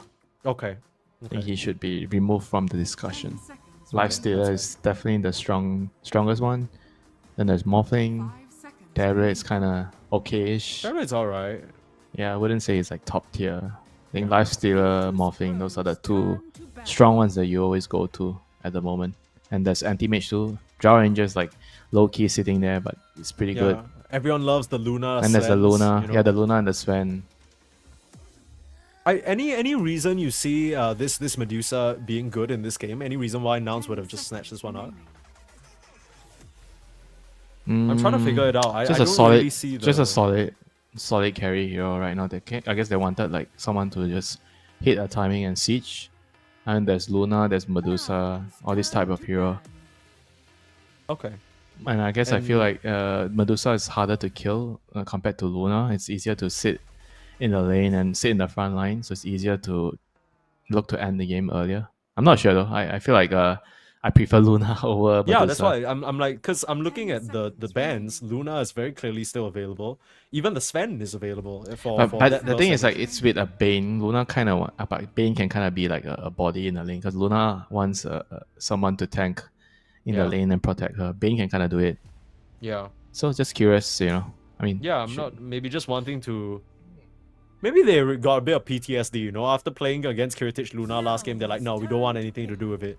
Let's just pretend it doesn't exist. Last ban out on the Darkseer and the Mars. Two great offlaners to control up this Dusa and potentially bully out the Bane early on. Yeah, None block of these out- heroes can really do well with... Block out the right clicks on Medusa. Mm-hmm. in Nouns, Well, they're gonna need a initiating hero for sure. Some Void Spirit kind of hero. Yeah. 5 seconds remaining. Someone that can go in and out. There we go. That's the Oh, one. Primal. That's the best pairing with Grimstroke. Absolutely. Now they got double Pulverize as well. Double Mystic Snake is an option. A lot of good tools for Nouns to control this Morphling up with. And I think we saw a bunch of times Heroic use this against Aurora just the other day, right? The Pulverize holding the Pango Rolling Thunder in place is just so annoying to deal with. 5 seconds remaining. It's also a great lane matchup into the Pangolier, right? Because now you need to be doubly careful of using your Swashbuckles or your Shield Crashers because suddenly you can just trample you down. I think overall Nouns have a pretty good setup. Overall last pick is in Virtus.pro's hands though. And they go for the Brute. Okay! Okay, look. I was looking up Noticed, and I was looking up his Dota buff. I was seeing what... And I wrote one note down here. Under his player name. And I wrote, spamming Brute Mother, pesky bug picker. And in this one game where they need to put down Nouns, they're gonna bring it out here. It kind of seems perfect, no? Can bully the Medusa out of the lane. Bane doesn't do anything to Brute. Nope. Neither does Grimstroke. Grimstroke. You're Have you not seen a Grim solo kill a Brute? You have like a bunch of Spylings there. He can stroke of Oh, it. okay. No, and no, you're- that, yes. But if he comes out of the tree line and you don't really have a way of scouting him, you're dead. You need the Ghost Scepter, my friend. Yeah, you need the Ghost Scepter. The only tool that they have against the Brood is this Primal Beast who can potentially onslaught into the tree line, find you out, but you don't actually have any sort of vision granting ability that's going to put you in a spot where you can hunt her down. I really like this last pick, and it's a noticed special. So they save it for him this time round, and it's going to be, unfortunately, maybe Squadix who plays that matchup that's not a bit too comfortable. But I think this Brood Mother is a game It's an hero. understatement. A bit. Pango is like in a terrible game for Pango. Yeah. You're just hoping that the sacrifice you've made will pay off, and then you give it all up to the spider lady. He's like Jabs right now. I take it for the team. You better make sure He you has to carry me. He's just kind of like, okay, guys, carry on without me. I won't have a game for the good sort of first like 10-20 minutes. But hopefully the Brute Mother's enough to make some space. Are you convinced though, Winter? You didn't really sort of weigh in on this pick. Do you think it's good enough for them to get us to or at least finish up the series? Unknown territory for me. Brute Mother. I've not seen the hero a lot. I've not played the hero for sure. It's not my type of hero. Yeah. I know Bloodthorn is the best item on Brute right now. Yeah, it's disgusting, man. And a little I bit of really support good gonna luck be full. Bratans. I just toss around. Yeah. Yeah, Lelis in the game starting out with GL Bratan. You guys are missing out on this juicy all chat action. Just a couple of nice words being exchanged between these two rosters. It's nice to see, at the end of the day, competitors, but I'm sure as After Virtus.pro, a 2-hour game, yeah, sure. you kind of become friends at that point. You're not even enemies anymore. You've just kind of thrown so many spells at each other that you're a bit tired of it. You just want Actually, some peace. 1.5 hour game, not 2 hour game. It was Sorry. disgusting. Either way. I'm grateful we didn't go to 2 hours. They always say Dota is a good way of making friends. Yeah. Funny. I actually beg to disagree. I think it's a way to ruin Lose friends. friendships. Yeah. Battle I've been there. We'll see just how well Notice can do on the Brute Mother. I think for me as well, I often see these Brute Mother picks selected into supports that can't really deal with her, and there aren't really any tools. The big problem for this hero is, okay, you might be able to take the towers in the lane that you're in, but what can you do from there, right? Maybe we'll see Notice just get aggressive, force Medusa out of the jungle area, and just completely control the top side of the map. I'm sure that's what he would like as well, but whether that's enough space for Squadix and Kiritich to work, that's another part of the question. This Primal Beast also can make a lot of space and have quite a bit of impact on these side lanes if he chooses to make moves early and mirror the Pango's rotations. Well, to see how things go here. As Nouns on the brink of elimination from the Swiss stage of Elite League. I'd like to continue on and face off in the group stage against much stronger competition. But that's if they can get there. Which one is the fun lane? I guess the Brute against Dusa. What's fun about this? They're just gonna trade hits. You know, Seyuj, I mean, there's a reality where Fly isn't able to do enough to stop the Brute and the Bat Rider from just bouncing back your poor little Medusa and killing her off.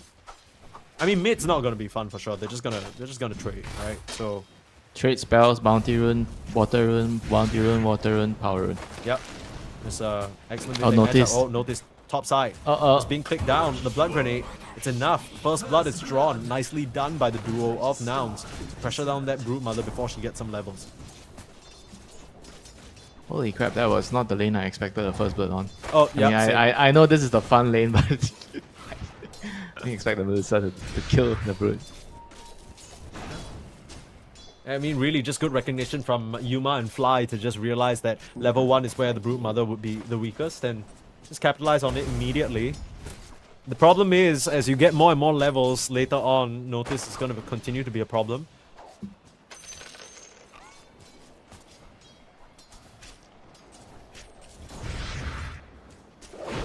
What was that tip about?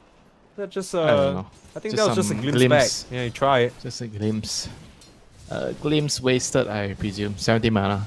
FNG says no problem. I can afford 70 mana. Yeah, you just glimpse you there. Here He comes Gunner actually though. just did.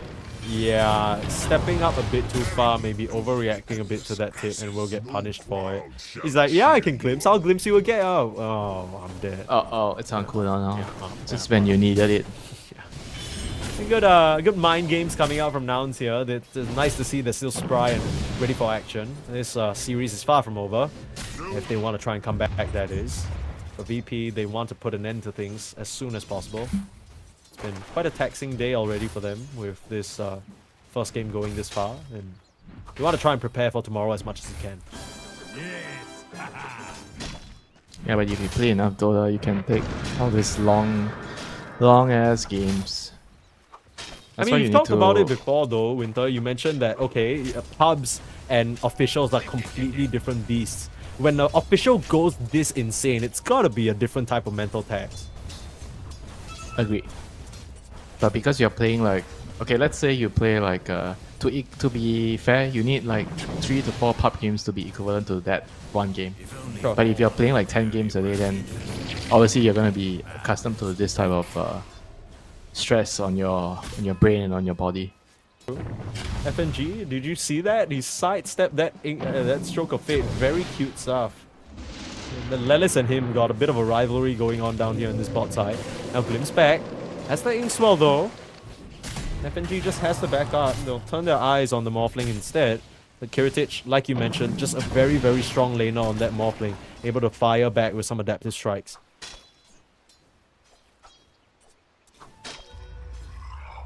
Yeah, FNG manages to get the aggro of one of the range creeps, so denying one of the creeps there.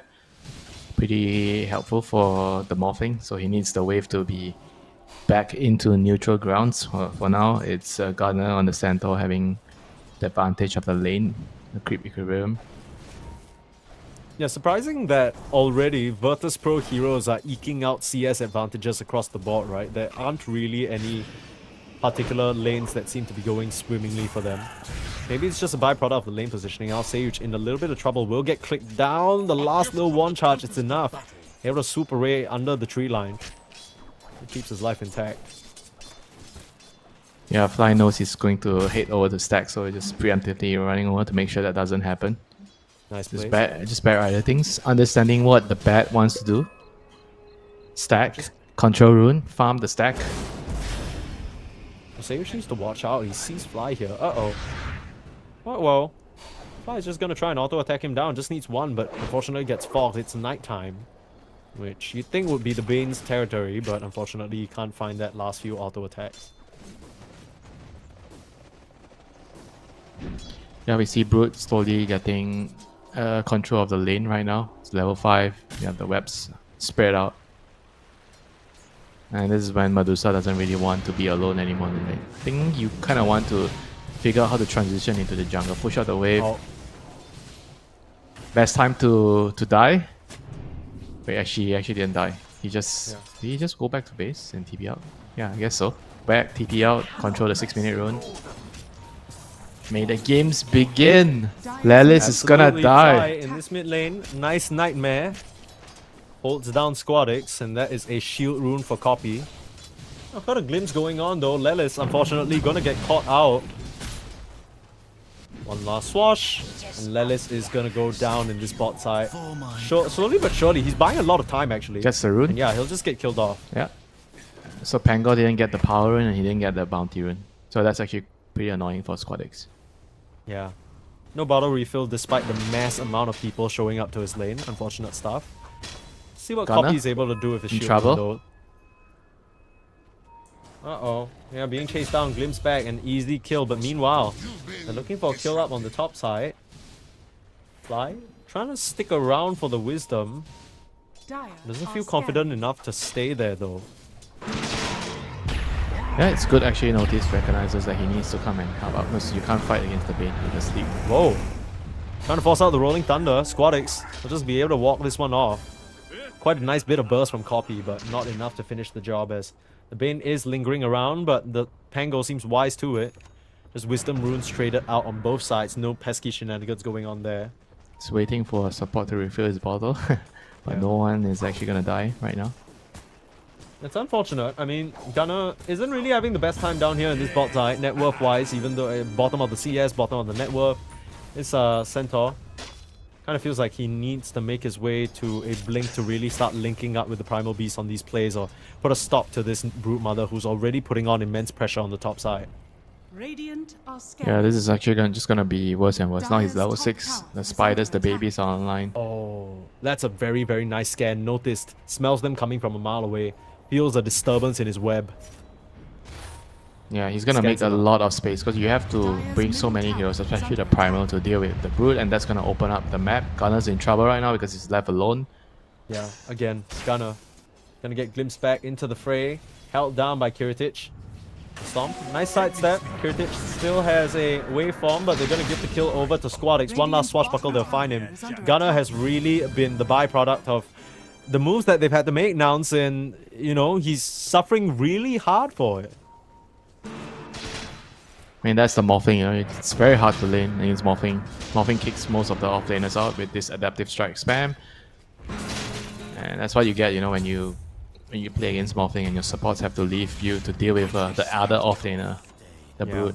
And if you think about, like, Well, if both offlaners get their games destroyed, Brood is probably the better one at coming back because you can just jungle with your babies and kind of recover. And Centaur is, you're gonna have a harder time recovering with this hero. I guess so. I mean, the one caveat is that, number one, they did get a kill on the Brute, so very nice stuff between Lelis and Copy. And number two, I guess you're really thinking about what kind of teamfight impact the Brute Mother will have as compared to the Centaur. In a way, you know, you're trying to get your net worth back by finding these kills. Glimpse, speaking of finding a kill, Yuma caught out by the Disruptor, pulled back in, but Squadix, does he have enough damage for this? No Diffusal Blade just yet. To start the Rolling Thunder arc, but in comes Copy, starting to trample. FNG will go down and Squadix just has to TP away. Space again. Lucky stars that he didn't get pulverized there.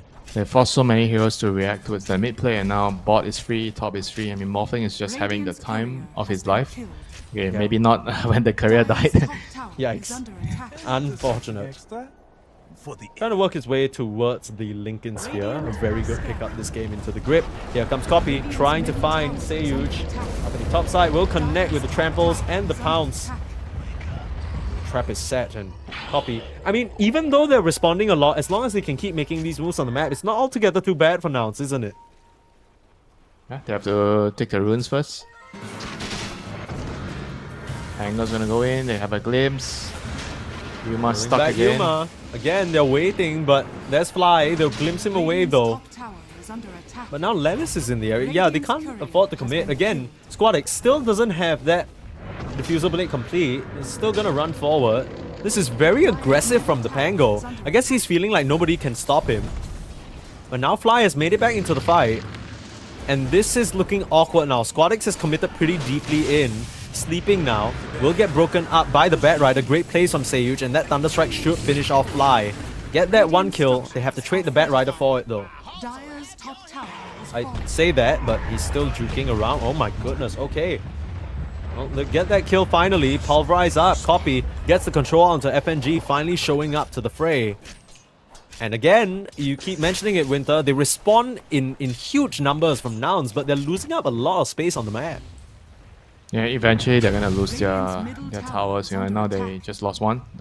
Notice has begun to take over the top side of the map. Spiders are gonna take over the area, and Primal is kind of probably the only one. Okay, maybe Centaur can stand in this Brutes lane, but Centaur is like kind of very weak right now because he didn't have a good start.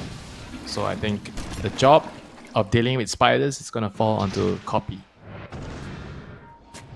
Yeah, but then if Copy is the one dealing with Spiders, then nobody's making moves on the map. You're just getting kills in like your tier 2 area, which, you know, it's a Spider. You're always happy welcome. to kill her. Under attack. To the Brute game. That's true. Brute changes the way you have to play the game. Dude, can you imagine you play a 92-minute game and then the next thing is just playing against a Brute Mother? It's looking easy for Copy so far though. He's been able to find the Brute over and over. Immediately pings out the ward that spotted him out. So great plays from Nouns to set that vision up, but of course, I think noticed wise to it as a seasoned Brute Mother player. Mid lane, Squadix is gonna make the ring around. Yuma. Yeah, Diffusal Blade finally complete. Nice static storm. FNG walks under the tower for He's that dying goal, to the tower. grip. Uh-oh. Stampede coming through. The stomp is there and they'll just kill off Squadix. That is not the Diffusal Blade reveal that you wanted, my friend.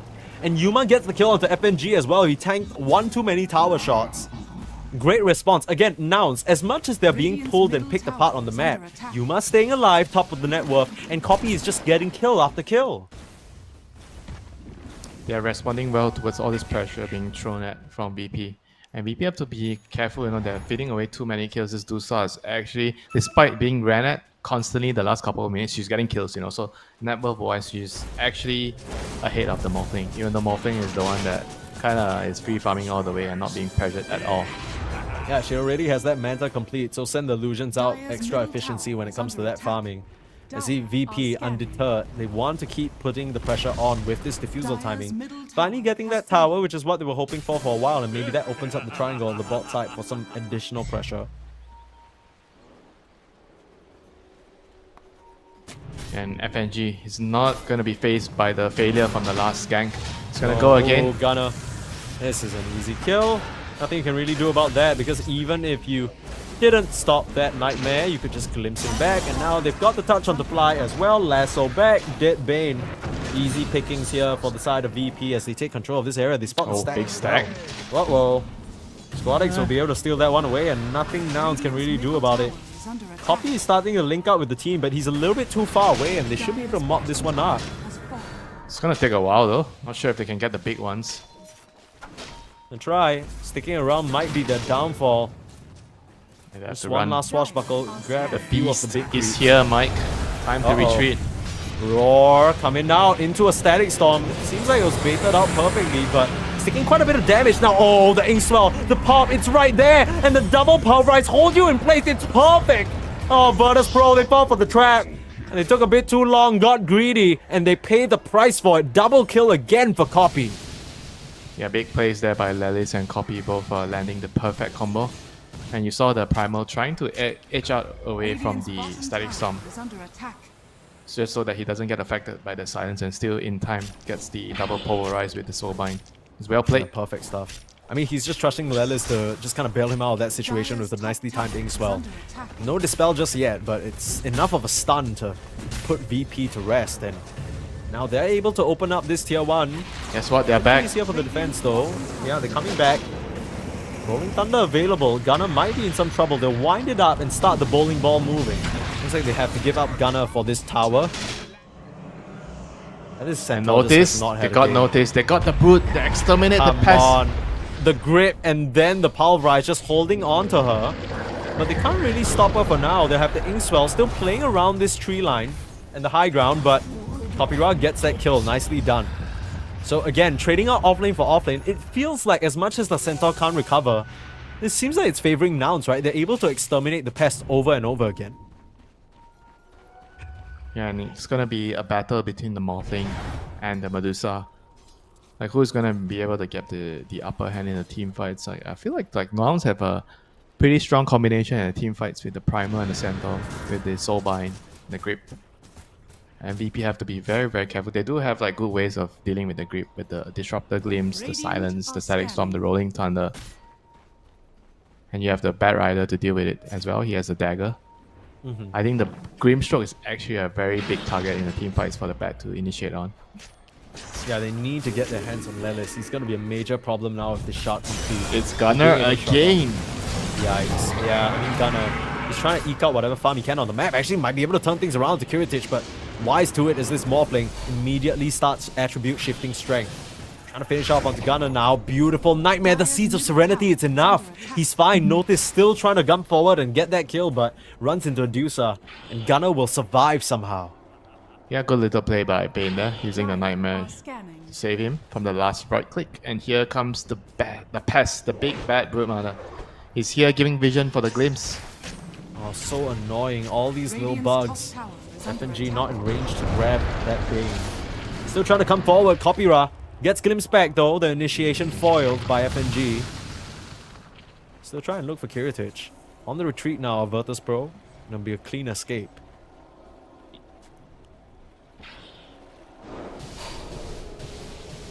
He's playing on the edge here, Kiritich. He's using that Seeds of Serenity for maximum efficiency. I mean, this kill is going to get a lot harder once he finishes up his Lincoln Sphere, right? Which I believe he should have flying out to him very shortly when he just kind of grabs that ultimate orb.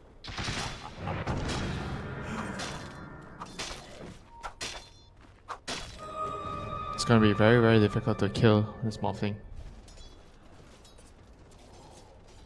Yeah, Tusa with the Diffusal done. Going to the Disperser, so he has some mana burn to deal with the Morphling.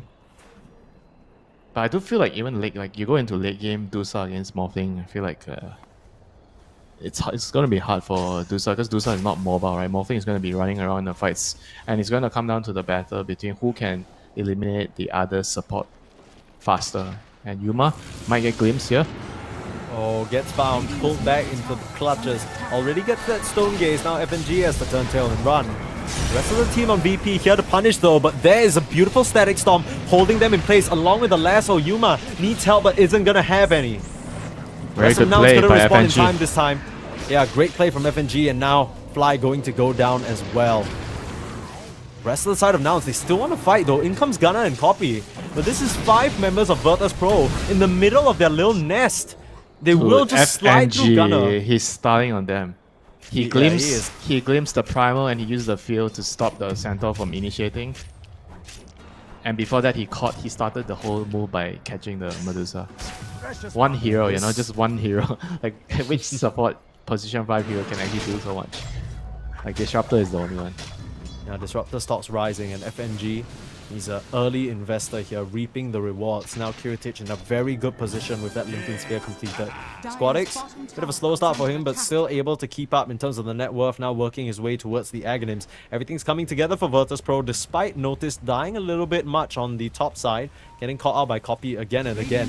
Feels like Nouns in their plan to try and get this Medusa to a comfortable position, keeps getting foiled. Yeah, just you wait for the brutes, Kanda. Just you wait. Yikes. Radiant's Insatiable Kanda hunger again. and then Under Kanda. You laugh, but it's legit. I'm laughing because I can't wait for it to become a reality. Now Seyuch will get killed off. The trample damage is a bit too much. Now they'll break the Lincoln's Fly, looking for the grip, but can't find him behind the tree line. Meanwhile, Gunner getting worked down by Notice. This is gonna be a solo kill, but the Stampede forward, baiting in the Broodmother. The last Spiderlings, no! That's not where you want to run into, Gunner. A bit of a mistake there. Still gives Notice his initial kill. At least they get a return. It's an overall Yeah, favorable that trade is- for Nouns, but still. That is really bad that Gunner died there. That's like You a didn't need to that's die the kind of death where you just feel so pissed off. Why is this guy running at me in my side of the map? You know, how is he able to do this? Then your teammates like, oh, TPing in to punish him, and then you try to use some of that hate back on him, you know, throw some of that hatred that you have, you know, why is this guy doing this? You try to go back and you try to punish him, and then he kills you before your team kills him, and you stay quiet for the next 10 seconds. Yeah. Or you could be a good guy and just say, I'm sorry guys, that's my bad.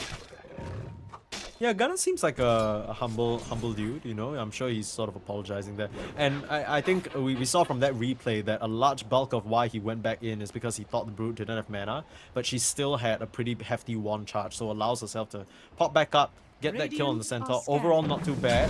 4k gold lead for Virtus.pro, as they are very comfortable on Kiritich, and I feel like late game, this Morphling versus Dusa matchup, it feels like the Morphling can just dance around the Dusa, and there's nothing much that Dusa can do about it.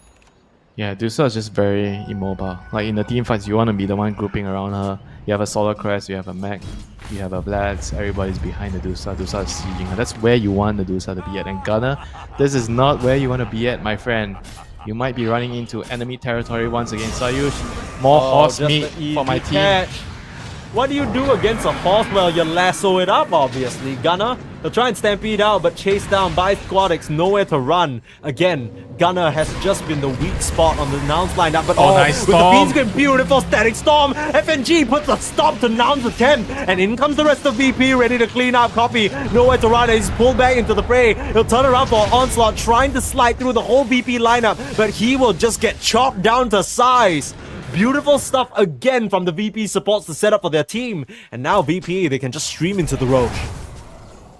Well, this Disruptor is just paying so much dividends to his team. You know, this pick is doing so much work for his team.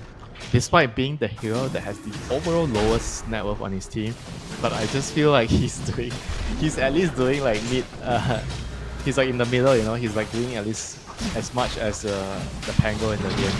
Oh yeah, 100%. I mean, FNG's been the big superstar for me at least this match. And you know, we were ragging on him a little bit for not going core build on the ET previous game, but he was also doing mad work with the Earth Splitter setups as well as the Storms. I mean, he's just been great at setting up for his team the entire time. And now 6k gold lead, second life on the Morphling. He was already feeling safe with that Lincoln Sphere, and now I don't know how you kill him on Nouns.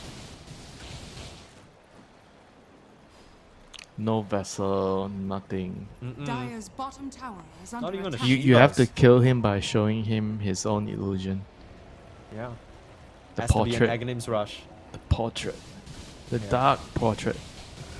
Radiant's top tower is under Yeah. attack. Doubt, but having to kill him by showing him his own illusion, it sounds like such a sinister thing. Are you implying that he's so ugly that he panics out of fear? Like he sees himself in the mirror and he goes, ah! And he just dies. You are your worst enemy. That's true. That's true. Tends to be the case for a lot of Dota players. It's kind of shooting Dire's themselves in the bottom foot. tower has fallen. VP. Set up for success. Getting that tier 2 with ease. Grab a Tormentor. Further juicing away all these resources. This is unironically an awful shard though. The Bat Rider shard. Not very useful. Radiant's It's a core bottom shard. tower is under Yeah, attack. it's a core Do you shard. think it will be actually too imbalanced if every hero has 2 shot on the support and on the core? You get to select when you get the shot. Oh. Like you literally have 2 options. I think they should make it so if you're gonna Dire's introduce 2 middle shards, tower is under you can attack. select it if you buy the shard, but if you get it by random from Tormentor, it should be random. I think that's how it should work. Power of selection is important. I feel like they're gonna Boring. add more and more things. Like first it was the talents, then it's Radiant's the top shards. tower is under You know, attack. nice little way to spice up the game, give everyone more and more tools to play with. It's fun. Dire's middle tower is under attack. I don't know if Ice Frog's gonna go that crazy though. For now, VP back on the hunt here, but a smoke out from now. Yuma has seems like they wanna Skadi. prepare. They want to fight with his timing. Skadi onto the Morphling, but he has an Aegis. Are you Looks for a sure? break. Gunner again getting caught out, but Copy. They got the There's disruptor. power rise. Oh, the disruptor dies, but he got the standing storm already. There's a BKB from Copy working on Securitage. That might be the first life, especially the Fiend's Grip. They will be able to walk the Mopping down. I'd say that no, he still has so much HP, and you're already losing heroes. Gunner down, so is the Bane, and Securitage, he's still surviving. Yuma can't do enough damage. I'm not Copy under some threat. He'll try and run away on the Primal Beast, but notice now the BKB chasing down with the Broodmother. Have to retreat back to your base. Yuma is completely fine, but he just can't do enough damage to threaten the cause on BP for now. All the cores really hard to kill, on VP. There's the Morphling, there's the Pango rolling around, there's this Brood that's just terrorizing your supports with the Kanda. Like he killed the creep in the base so quickly. Oh no, Yuma. No, not like this. Not outside the base. Not where you're the weakest. The Glimpse back, holding copyright in place, leaving Yuma to face the music all by himself. my God, and he'll that just get hurts. ripped up. That hurts. Woohoo! And they're not done. They're looking at Gunner now. No way of cancelling this TP though. Radiant's middle tower Use the glimpse is under on attack. Radiant's Copy middle already. tower has fallen. But getting the kill on that Deucer, that is huge. VP, they're starting to hunt and starting to eat good. Feeling very confident now in this game. What can I do in return? Yuma just feeling a bit too comfortable. That ward on the high ground. Copy tries his best, but just handled by this Disruptor. Was that like an anti-timing? He thought he was strong. He just finished his cut. He immediately smokes and just dies. Yeah, that was... I don't know, that was a weird one. He dies essentially after his team already lost the fight. I mean, the Morphing didn't even lose the Ace. They kind of all in him with the Primal and the Bane using all their spells on him. Still couldn't Yeah. get one life out of the Morphling. And the scariest part about that is that he doesn't even have a shot yet, right? He wasn't strength morphing through it. He just only made it through the tail end. Now he'll go up to the high ground, trying to put this Aegis Holy to work. shit, that Holy damage shit. from the Notice Brood. that the Kanda, yeah, you mentioned it already. Again, the Glimpse just foiling Copy's plans. Meanwhile, Notice just split pushing this bot side while Kiritich drawing the attention of Nouns. They'll force out the Glyph and maybe the first life of the Morphling as well. Now, do they want to try and set up? It doesn't seem like a very viable kill onto Kiritich, especially with so much strength morph. Trying to onslaught forward and look for Squad X. They'll find nothing though. And again, Nouns left straggling. What is their option for play? It feels like every time Copy goes in, he just gets glimpsed out. He has to preemptively commit the BKB to get anything done. That feels like it's already at the stage where the Morphling is he's free to reign as the king of the map right now, and there's nothing you can do about it. Like, you have all these tools, the grip on the Bane, the Pulverize, the Grimstroke, but it's not reliable in the team fights. The Pango, the Disruptor, the Bat Rider, they are all doing a really good job protecting the Morphling. It's very hard for you to control. I think at this point, how much control do you need, on the Morphling? He's gonna get his Butterfly next, like how are you gonna kill him with your physical damage? As long as he's Morphing strength, it's like he's never gonna die in a team fight. I mean, you talk about the Morphling. So far, my eyes have been on FNG. We already talked about him and how big of a player he's been for this team in the past series. This Disruptor just doing so much work, amplified by how smart he's playing right now. All these little glimpses and kinetic fields janking up any attempt Nouns are making on the map. 13k gold lead already, Winter. Yeah, and This with is- a dagger on Disruptor, it's probably like the best item on the hero right now. Yeah. Gets you in position, gets you out, sets up your kinetic field, stack storm combo. Yeah. I mean, the only thing better than that is an Aghanim Scepter, which he probably is queuing up for himself later down the line once he gets that goal. Yeah, screw the defensive items, man. Don't tell me to buy Glimmer Cape for stuff on Disruptor. Is under attack. Absolutely not, no. Just get in there and win the game for your team. Dyer's top Has that tower shard has available fallen. as well, so much scouting potential to potentially spy, The amount of primary power base. you have on a position 5 Disruptor Dyer's just top tower exceeds is under every attack. other position 5 hero. You just feel like you're in control. Like normally on a position 5 you feel helpless. You're at the peril of your teammates, if they decide, nope, I am not playing this game, I am not ending the game, I'm not going for this kill. There's nothing you can do. Imagine you're like Dyer's top tower a is lowly under undying attack. just in the game, just waiting for your core to group up with your solar crest that you've You just want to released. die. You just literally want to die. Yeah, but if you're a Disruptor, you just ping your glimpse, you glimpse someone, your teammates will come because it's free gold, they'll come and get the kill. Yeah. Especially if you glimpse them right in front of their face, right? How can they turn that down? They're just be like, okay, thank you very much, I guess. Thanks, bro. Yeah, delivery. And DHL before you know it, delivery. you've won the game. kind of sad, right? There's only one hero that does it. Yeah, that's true. It took a while for Disruptor to get back up here. I feel like the heroes out of the meta for so long. Speaking of Kopira, getting spied out here, but oh, it's the last one to Gunner instead. He stuck around to try and save his ally if need be, but Static Storm whipping for now. They'll try and scout on the high ground with it. Still had a glimpse available, but guessing wrong. FNG would have loved to fish an additional kill.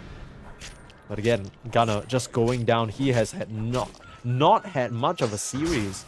His entire, I mean, the Kunkka in game number 1 was fine, but 3, 10, and 6 on this Centaur. Yeah, It's he's not definitely really having struggling any- with the role change still. Yeah. It's very hard, you know, when you change your role, and the patch has like changed a lot as well. So when you're starting to play a new role, and then like 1-2 months later the patch changes, and it changes the way you have to play your new role. So it adds on to already a lot of things that you have to remember when you're switching to a new role. Yeah. It's tough, you know. It's really tough. I think it takes at least like 1 year to get used to a new role. Gunner, he is still rather fresh to this, all things considered, even though he's sort of been playing this role on Nouns since what feels like post-TI. Doesn't 6 really months look at the least. best. Yeah, 6 months. He's getting there, but clearly not really at the power level of many of these other offlaners just yet. And it's kind of tough to see because, you know, Gunner, I think at some point he was a very promising mid laner and he could stand up with the best of them, but it seems like a bit of a trendy thing, right? A lot of these core players are switching to offlane. I'm not really... you kind of talked about it already because it's become more of a greedy role. But, you know, you kind of need to learn how to take the boot as well. And I think Gunner now, without much gold or resources to work with, he's struggling to really find much impact. This Just should some be the technical last. difficulties. Unfortunately, this will be a radio cast of the Dota game. It should be the And last it's play, the last smoke, Mike. Yeah, it's unfortunate that this is where the tech issues come into play because both teams grouping up around Roche now. Nouns approaching from the left side. They're going for immense wraparound move. Virtus.pro, they're positioned on the high ground of the Twin Gates on the Radiant side. This could be disastrous for Nouns if they're not able to connect. Yuma is leading the charge, but Notice has webs all around the area. The courier will reveal them. Gamma to the high ground. Gunner gets a storm onto the Broodmother, but already into the low ground. Yuma in some trouble. Lassoed up. Tries to get the static storm out, and they find the Medusa. They've already killed off Lelis, so there's no Ingswell in the fight. They'll turn around and pulverize up on this Pango. But Notice and the Pango, that is doing so much work. VP clean up shop as Copy and Gunner are the only members remaining. They'll try to desperately finish off their initial target, the Broodmother, but they can't even get that. As Gunner TPing out, but just gets glimpsed back. FNG foils their damn plans again. If it weren't for this meddling disruptor, maybe Nouns would have had a chance. But he is just everywhere. Yeah, And the it's blue- unfortunate that we don't get to see that. Hopefully we get a replay once we get back into the game or something, but... The Yeah, Blue what- was definitely not the right hero to go on. Like, he had SNY, so the stun on the Centaur barely lasts like 1 second, you know, and they couldn't chain their spells on the Brood and couldn't kill her. She got a BKB off, and that was it, you know, for the team fight. Your initiation is down the drain. Your Dusa is left alone behind the enemy lines, so she has to deal with all the other heroes, and that was it, you know. She just said, this Dusa They just need doesn't to seem kill, like... I say, you know, they need to kill the Disruptor. The only fight they looked like they were about to win was the fight where they caught FNG first. Yeah, and even then he got a static storm beforehand, right? So they ended up losing anyway. Now Nouns in a precarious position where both their racks are just being threatened down. VP very comfortable on this high ground, Let's forcing on the out the Bat blade. Rider, just helping his team just secure the racks. Oh, just cool itemization from this guy, Sayuj. Oh, Fly just tanks half his HP with one little blast there. Trying to set up now. Onslaught forward. They're trying to threaten Kiritich, but there's really nothing to be scared about on this Morphling. They just want to secure the game, get the Roche and end the game. Yeah, they could just stroll back into that Roche pit, grab that. So many defensive items coming out from the VP side. Linkins on both the Morphling and the Pango. And Noticed has one as well. How do you even get any of this control out?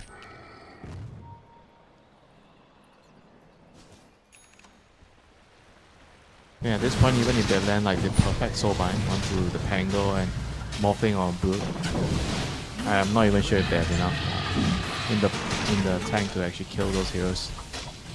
Like this Disruptor, Bear Rider, Pango just foiling their initiations. It's very difficult for them to finish heroes off. I think it's just a bit... the best thing you can hope for is you have to try to get to the back line, kill the Disruptor, find the bat, kill those heroes first. Just fucking ignore the Morphling. and leave leave the morphing till last. And hope It's just that so you scary can, because- and then hope for the best that you can still kill him. You noticed literally did like a good 60% of Copy's HP with just a couple of auto attacks and a spawn spiderlings. Like, how do you even... When your mid laner is like almost solo dying to the position 3 Brute Mother, things are looking hairy. And Kiritich now on the high ground, like you mentioned, securing the game. Trying for initiation now, but Gunner just forced the Ogre Seal Totem away. There's Lasso, Stampede out, holding you in place. The Static Storm, they pull the Medusa in, and they're controlling up Kiritich 1v1 against Yuma. And Yuma doesn't have mana left, will just go down. You're gripping up on the Pango, but it does nothing because Notice is just eating you up. Now it looks like they're at the end of the rope here. Copy trying desperately to just get a support kill, but he's just gonna get killed off by the Brood Mother and company. Chasing through, and oh, another swash, another kill. That's just the shield crash finishing you off. Mass buybacks now. One last stand for now. 3v5, but GG. They know they're out of it. They know they stand no chance. And looks like they'll have to turn their sights towards Valakia because they're out of the Elite League Swiss stage. VP will continue on to play tomorrow for a chance at survival. Yeah, good, fantastic performance from VP. Like as a team, everybody did their part. I mean, Disruptor was kind of like the shining star, but I think the Notice Brood Mother also showed us why the hero can be still viable in the right game. Yeah, when you have absolute sure of who you're playing into, especially the enemy supports. You know that their supports can't really do anything to a Brood, then it's probably possible for Brood to completely take over the game with this phylactery Kanda build, just pressuring. And you just do so much damage from far, right? I think the heroes that are really strong right now feels like a lot of it have some long range poke. They can harass you from far and abuse this Kanda, right? You see all these Lunas, sometimes you see the snipers, the tiny. Yeah, a lot of these heroes, they are kind of feeling really, really strong right now in the meta, and they all do similar things in the game. Yeah, it feels like this game Virtus.pro really did a good job because really early on, and Nouns fell for the same trap as we did. We were thinking, okay, maybe you're gonna pivot this into Notice because it feels so bad to play Pango. Well, Squadix came out and had a great game regardless, right? I don't think they were able to punish him as much as they want because the rest of the lanes were just going too poorly. Gunner ends that game at 3-12-7, and that's a bit of a heartbreaker because I think, you know, he's very much one of the heart and soul members of Nouns for what feels like the longest time, and to see him sort of be that struggling point, there's a lot more work for him to do on that off lane for sure. I think you already mentioned it, that it takes quite a while to adapt to a new role, especially when the patch just kind of flips things upside down and just ruins your understanding of what you thought you needed to do. And we'll see from these highlights that it feels like from start to finish, there were a couple of good moves and answers from Nouns at the start of the game thanks to Copy, but throughout most of the game, it was VP who had control and just so much space on the map to work with. Yeah, they just had the control over the runes. Pango is like controlling everything. The Disruptor plus the Bear Rider, they were securing a lot of initiations, a lot of jump. I mean, the Disruptor, the Bane plus the Grimstroke combo, they can't really catch people that easily, right? Compared to the Bear Rider and the Disruptor when it comes to the mid game, you're kind of relying on the Centaur and the Primal to go in. And when Centaur is having such a bad game and Primal kind of also he has his own job, right? He has to try to cancel the role on the Pango. So they just got way too much to do on their plates, you know. Yeah, I felt like Copy just had way too much. I think this was like the Static Storm that kind of sealed the game for VP. Double Static Storm. It looked like they were in a position where they could kill Kiritich, but and then that Static Storm came out and everyone just the despair mode, you know, just instantly comes. You know that you can't kill him and you're all dead. Yeah, again, and this fight as well, you mentioned the only one they kind of looked like they were winning was after they killed FNG here. That grip as well, but take a look at that. They just run straight out of damage. Even though they're holding the Pango in place with the leash, even though they're punching away on Yuma, they just can't kill Kiritich, and he still has a second life. He's completely unbothered this game, and meanwhile Notice is just mopping up your backline. No answers for the Brood Mother, no answers for the Morphling, and it feels like this Nouns draft just relied a bit too much on the Primal Beast and a Gunner lane that was never gonna work out. It felt like they almost expected this Grimstroke and the Centaur to be able to do a lot more work but the reality is the Grimstroke was too busy trying to move around, trying to make plays happen, and kind of left Gunner high and dry. So unfortunately, we will be having to say goodbye to Nouns, and of course, a big congrats to VP as they continue. We got to speak to FNG yesterday, and maybe we'll get to speak to him again today, and maybe we'll get one of his other players on. We'll see. But we might have an interview for you. Of course, the Dota isn't over at all, right? We still have one more game on this stream, if I'm not mistaken. It'll be Talon versus PSG Quest, covered by DK Truman as well as Raya. But stick around, folks. We may have a conversation with FNG right after a short break. Don't go anywhere.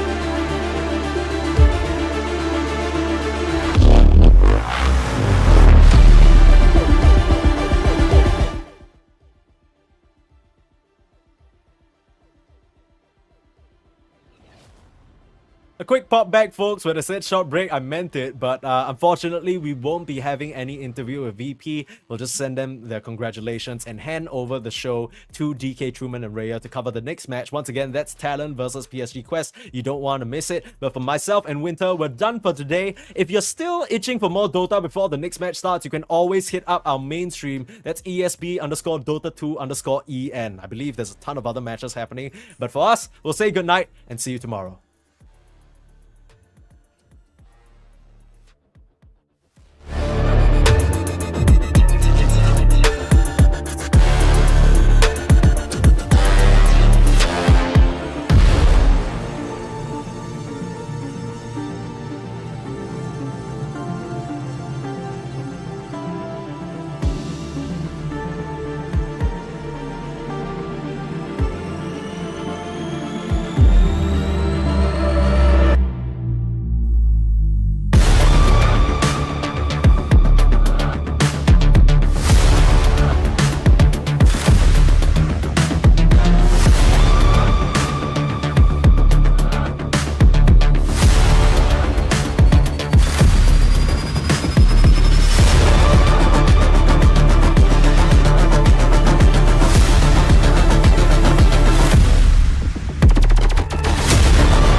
Welcome back, ladies and gentlemen, to some more Dota action. Indeed, we have the last game of the day.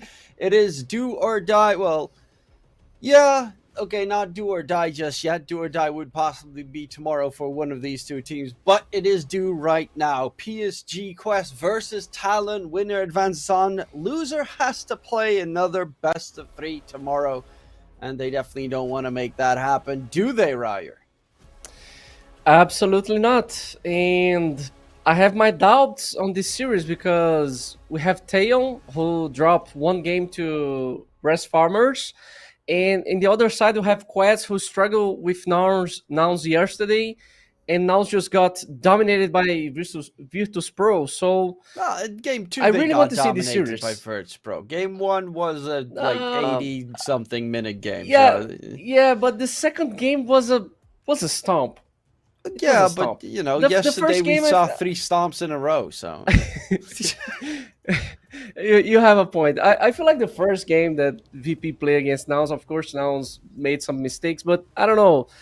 I don't feel like Quest got what it takes to dominate Talon, and I have high expectations from Talon, I think. Besides that, they've just dropped one game for Rest Farmers, but I want to see what's going to happen. yeah, definitely looking forward to seeing what they'll bring to the table. Another game where we're going to get to see a pretty amazing safe laner. I'm curious why VTune has not currently found a solidified roster that he can be connected to, because as safe laners go, so, I mean, to be fair, Eastern Europe has some god tier level safe laners.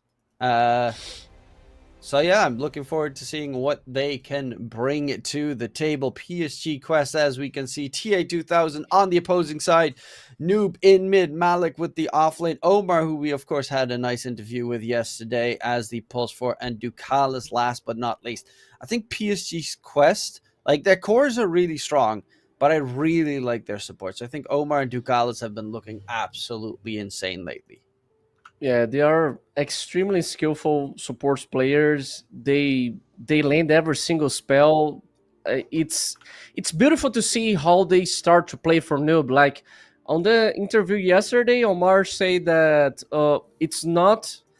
They don't have a script on how to play every game with noob. Like he said that it depends on the draft, but when they play for noob and everything goes right, it's beautiful to see the rotations for support, how Noob get this advantage and pushes the game harder. It's very nice to see. It's very nice to see. Both supports are extremely skillful, and Ducalis, when he's playing Crystal Maiden, I don't know, the guy is a beast. Every single freezing field, it's a disaster for the enemy team.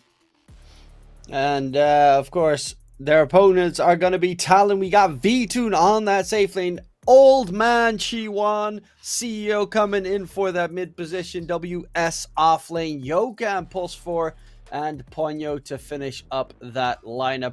Yokam, old Boom Esports. That was where I really loved watching him play. Obviously, I did mention VTune previously. A complete and utter beast coming in, but this Talon lineup is isn't it? Okay, so WS is 18. For the rest, everyone is about 24 plus. So you're looking at old man Dota right now with the Talon Esports lineup. Old man Dota. Damn, I'm getting old. Jesus. Even Pylai die right there. Oh my god. Oh, flashbacks. Oh. The man's 32 years old right now, coaching still through Dota. Started, of course, in Dota 1 back in the day. Long time ago.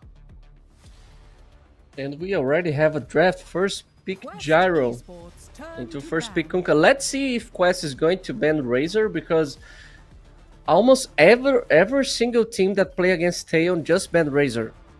I want to see if it's going to pass, if they're going to steal the Razor.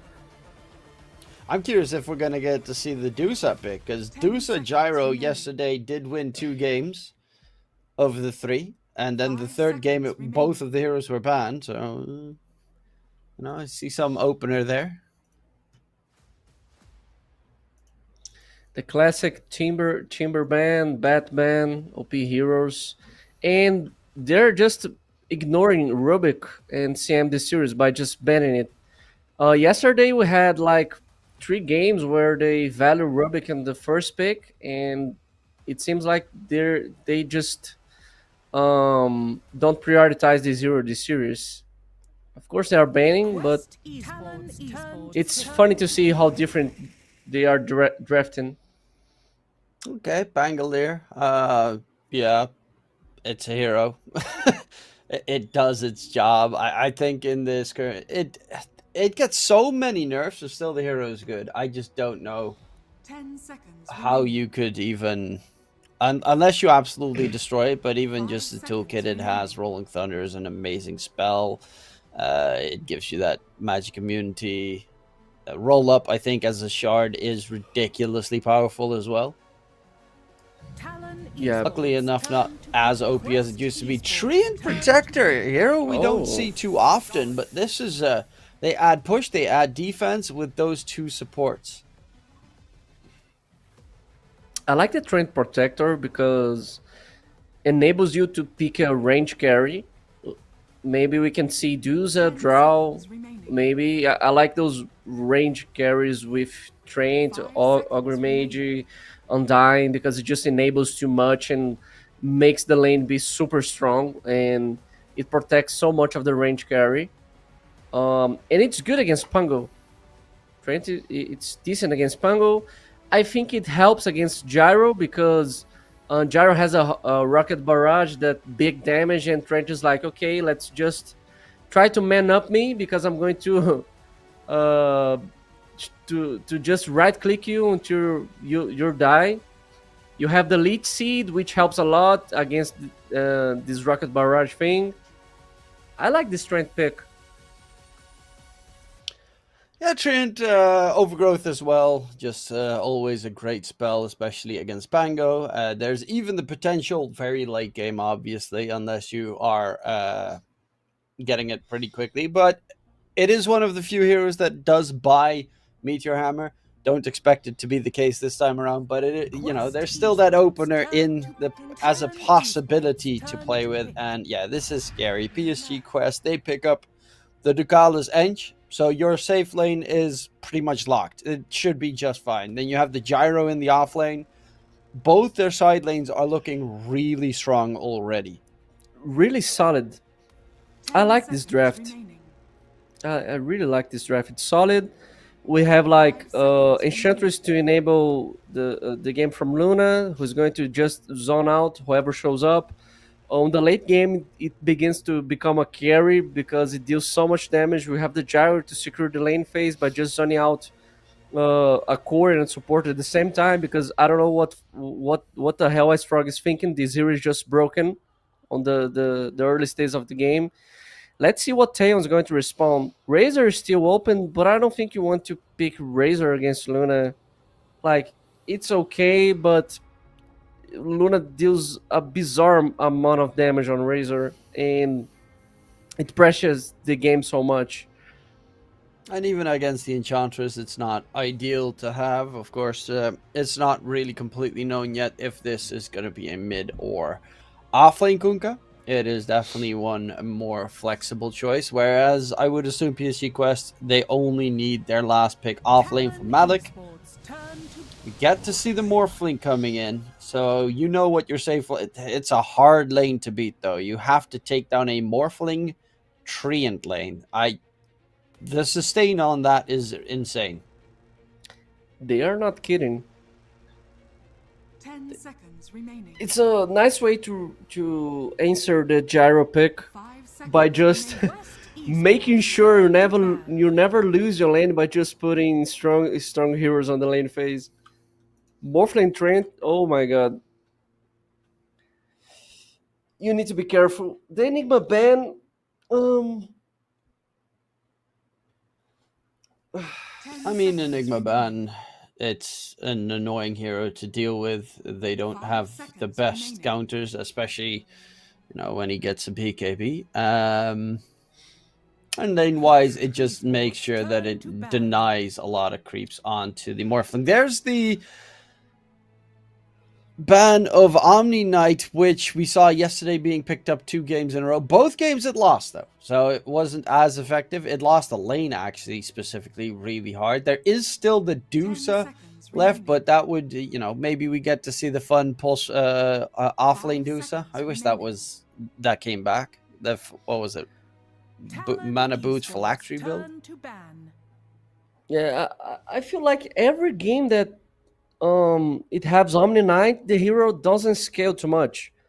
Most of the time, it doesn't win the lane phases, and of course, you get the 50 minutes shard, and it's going to do some kind of bizarre Insane damage. But that's it. Yeah, but that's it.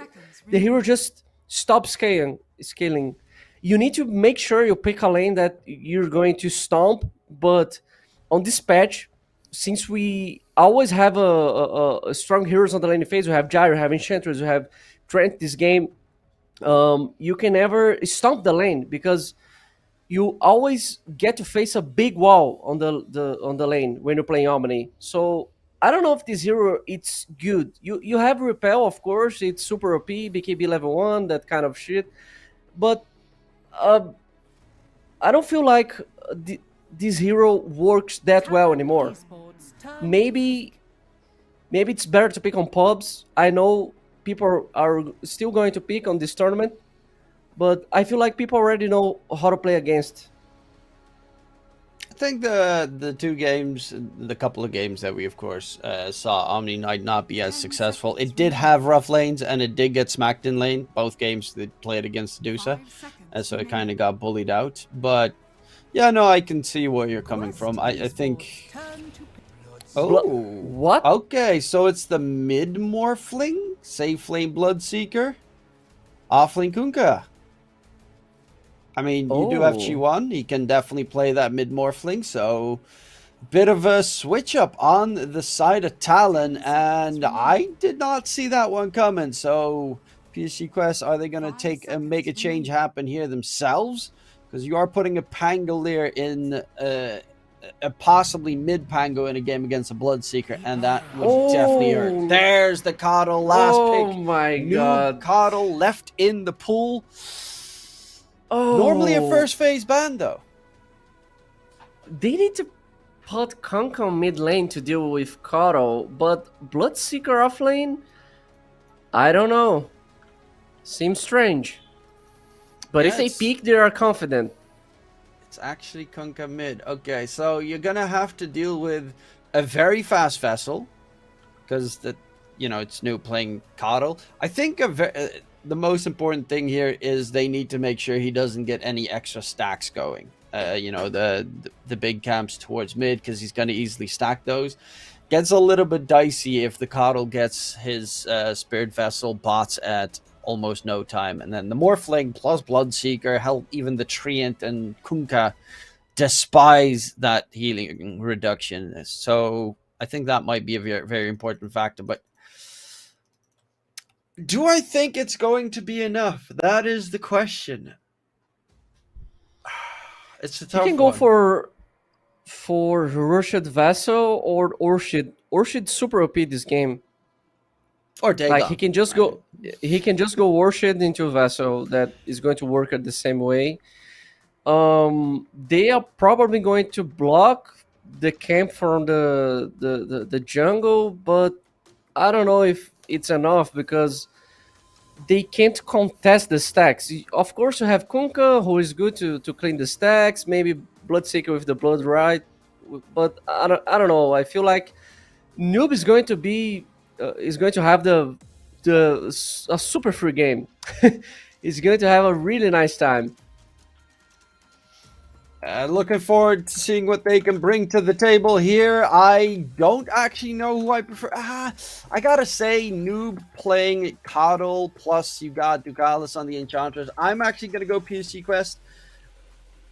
I feel that the fact that Bloodseeker offlane might struggle significantly. Obviously, it counters the Rolling Thunder, but it is an offlane Pango this time and not the mid Pango. And I noob Coddle. It is a first phase ban hero for a reason. Plus, their early game seem like mid game seems really strong on Quest. With the fast items on Coddle, Luna, after getting like Manta, Mask of Madness, BKB, like, you can go, and they can't touch you. Yeah, I'm going with Quest this game also. I feel like when Noob got his items, Vessel or Worship, he's going to make some big kills on the game, and I don't know if Tail can respond this. Of course, he needs to be aware of what he's doing on the map because I'm not gonna lie, it's easy to kill Kato this game. You have Rupture, you have X marks the spot, so Noob always need to be paying attention on his positioning because he dies this game. But if he manages to play on the right side of the map and make sure Enchantress or Gyro make body for him, he's going to be unstoppable. It all depends of how much Tail can delay the game of Noob. If they can contest the stacks, if they can block some camps, if they can get some kills, like Bloodseeker getting level 6, roaming mid on a smoke and X marks the spot and try to kill this Coddle. Because I feel like if they make sure Noob doesn't have a good game, they can win the game. If they can prolong the game, make the Russian, and then the game is going to be harder for Kato because you have the Water Park, you have Rupture, you have Morphling that is going to have BKB into Flag Terror probably. So it depends so much by not making sure Kato doesn't have a good game. The downside of that, of course, is the supports of Quest are really good at enabling, specifically Noob.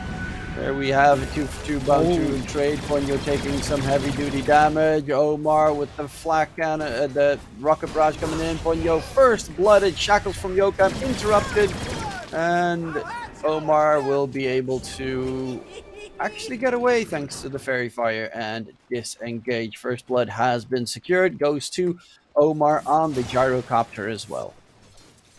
I'm a little bit worried about the Bloodspeaker laning up against the Enchantress.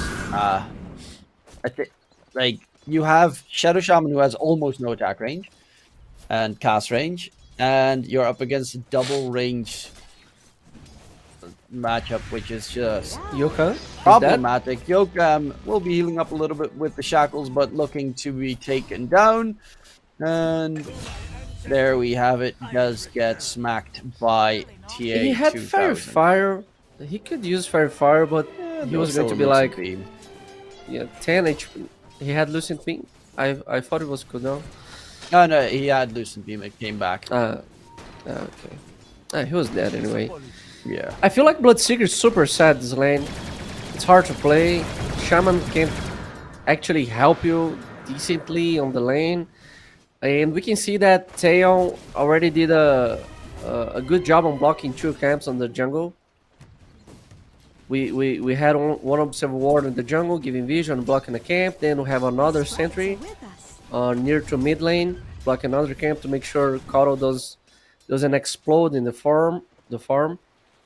Well, currently, Noob will be normally just pretty a-okay. Whatever you try to do and interrupt him, it's gonna also drag away the supports from the side lanes. And if you take the Shadow Shaman away from bottom, that Bloodseeker is just... he's not even part of the game anymore. Yeah. So they wouldn't mind it if Shadow Shaman just starts leaving to help out his ally mid, because they can easily rotate themselves. You have Omar fully zoning out the Morphling Treant. Disgusting hero. Gyrocopter is a disgusting hero. It's also a hard hero to play in your pubs, because if you level Flat Cannon, your offlane is going to rage at you for pushing the lane. Yeah, you gotta go for the classic rocket barrage and missile. And terribly slow holding missile, yes. Gotta go for the classic so you don't get flamed in pubs. Almost 1k advantage in 2 minutes. 2 kills definitely does help. Ducalis with the counter ward. And needs to get that big creep coming in. Will be a Centaur Conqueror creep. That's definitely not too shabby.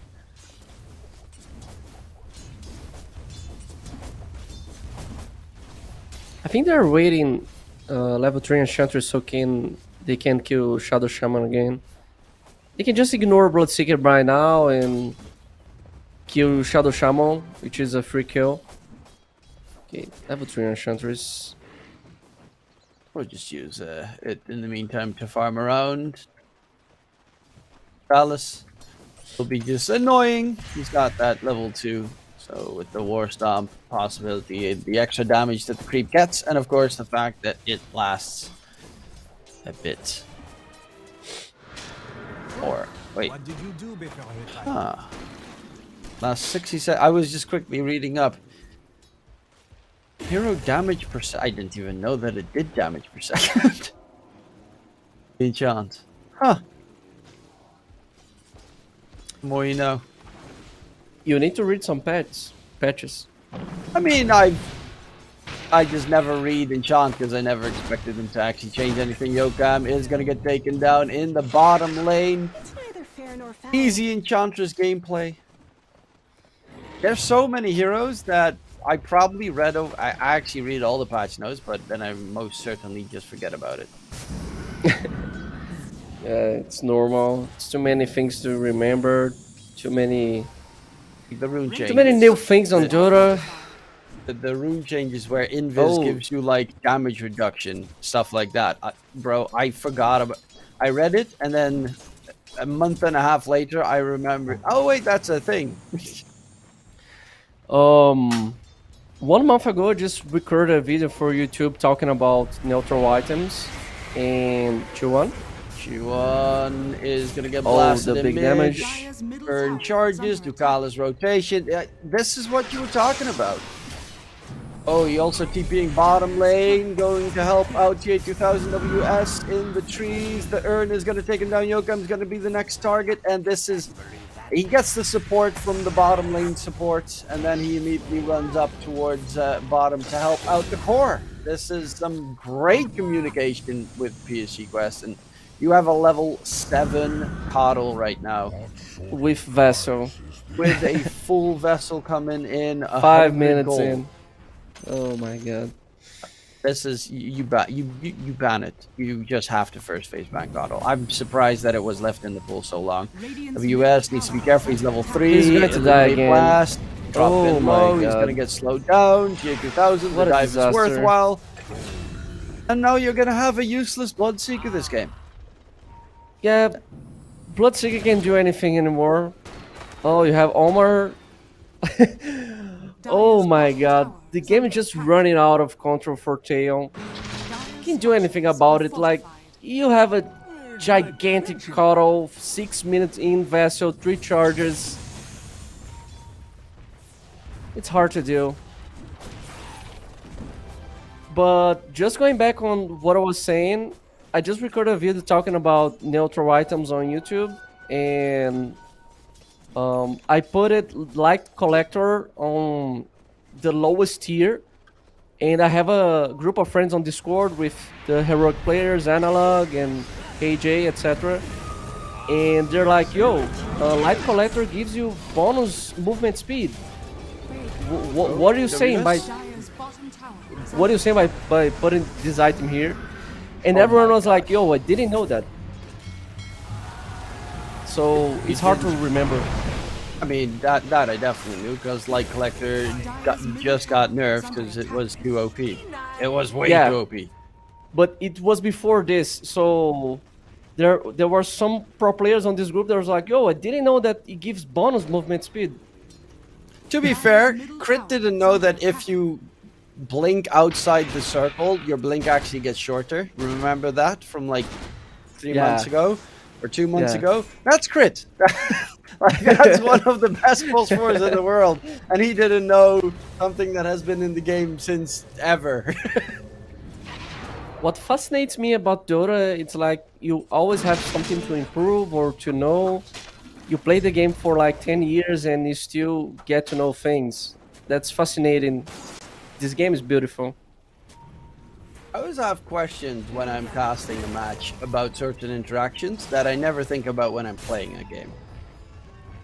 Where Yeah, I get you. Specific combinations, I'm like, does that work that way? How does that work? And usually I ask my co-caster and they have no freaking clue. Because it's just some random, very specific little interaction. They're just going for that tier 1 tower towards mid. They are just running in towards Talon. They simply don't care because they have so much damage. Like, no one can survive, they can't respond. Oh, Chuan. Oh, look at those nice Chuan. stacks that you're giving me, Chuan. Very nice of you. God. And Yokam will be able to walk away, but this is disastrous. The two supports together with Noob in that mid lane, again grouped up together.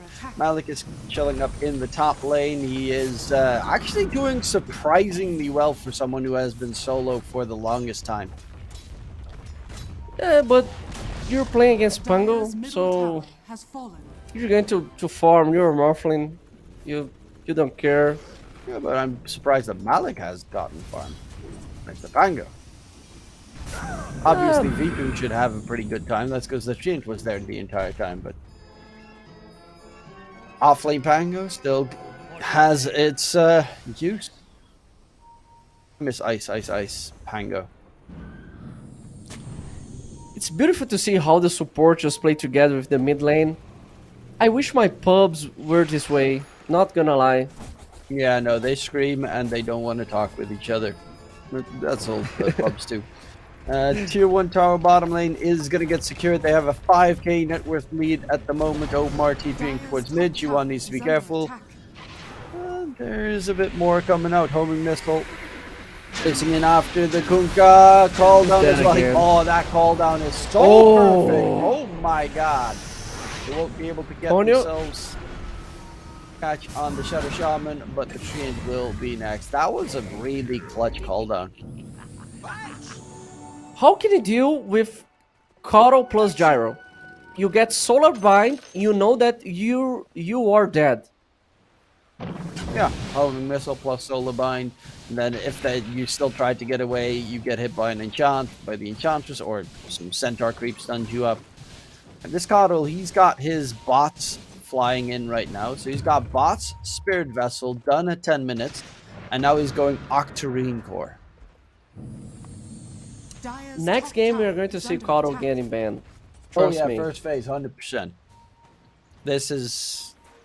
I mean, there you have... Quest has so many nasty heroes that you need to ban. You also need to ban out the Enchantress, you need to ban out the Naga Siren.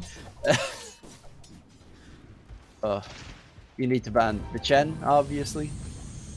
Hell, I'd even say It's the like- Gyrocopter from Omar. It's like playing against TI-10 Team Spirit. You need to ban everything because Yatoro plays everything. Yeah, it's also the thing that most teams struggle with when they play against like Entity, because Entity has Watson, and Watson also plays everything. So the only way that you can counter Entity is probably ban everything else from the other heroes. There's no point in trying to ban Watson's heroes because he just has too many. But you can try and ban out like no one, or I mean, to be fair, they have been expanding their hero pools as well. Hello, Significantly Tomato. lately. The big tomato just looking to his screen, staring to your soul. Betune. Oh, he waveforms in! That's the Oh! classic Morphling death right there, full agi. Thinking, ooh, easy creeps, gets absolutely smacked. Ponyo is not even level 6 yet, so now just gets his level 6, can use Overgrowth, would be a waste. But they are Radiant's middle 8k tower ahead is in under a attack. 12-minute game. I don't want to be this guy, but But you are gonna I be. think I'm going to be. Oh, I don't want to be, but I'm going to be.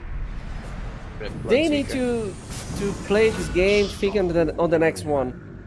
I think it has nothing to be done. Like, Karo is huge. You have free farming Luna. Pango already has Diffusal Blade. it's impossible to respond. Like, you can't do anything. Every lane that Karo just shows up, someone is going to die. Bloodseeker as an off lane also is like, if you lose the lane, all you have is a rupture. That's literally the entire toolkit that the hero has, and it's Even not a if great you win toolkit. the lane, even if you win the lane, everything you have is a rupture until you have like 3 items: BKB, Maelstrom, or something else. The hero is just way too greedy. Ponyo, slow Ponyo? down. There's gonna be a nice blast. Ponyo taken care Oh of. my Noob God. gets another kill. Those Spirit Vessel stacks going. They can't. Tail can't go past tier 2 towers. They simply can't. They can't get into the river. Even if you try to take them down, Ducalis is almost done with his Pavis. Actually, he has the money for it. Omar has a Pavis. So they have good sustain as well. The dive pretty much, they have a bit of magic damage, but mainly physical. So, yeah. Pavises are going to keep the heroes alive. Then you got Enchantress level 3 Wisps and Untouchable. He is going to be really hard to kill. He's even just farming the right next between the tier 2s. He's just farming away at the enemy jungle. Yeah, he simply don't care who is going to punish him. Ooh, he's actually going Blade of Alacrity, so it looks like he's going to go for the Dragonlance build on Enchantress instead of Pavis, because Pavis is Almost for suckers. Octarino noob. Oh, Gallus, the Serpent Wards get dropped. They're trying to take the tower, but yeah, he is not even losing HP. He's staying max HP. They are healing him. Omar trying to catch them off. Goes for the Bloodseeker call down. Slows them down. There's the Rupture thrown out onto Noob. Doesn't really care. Overgrowth comes out. Ponyo keeps them alive, and or does he? Oh, my lord. 8 HP. Damn. Oh my god. Ooh, a nice stack. Don't mind if I do. Using that nice flat cannon.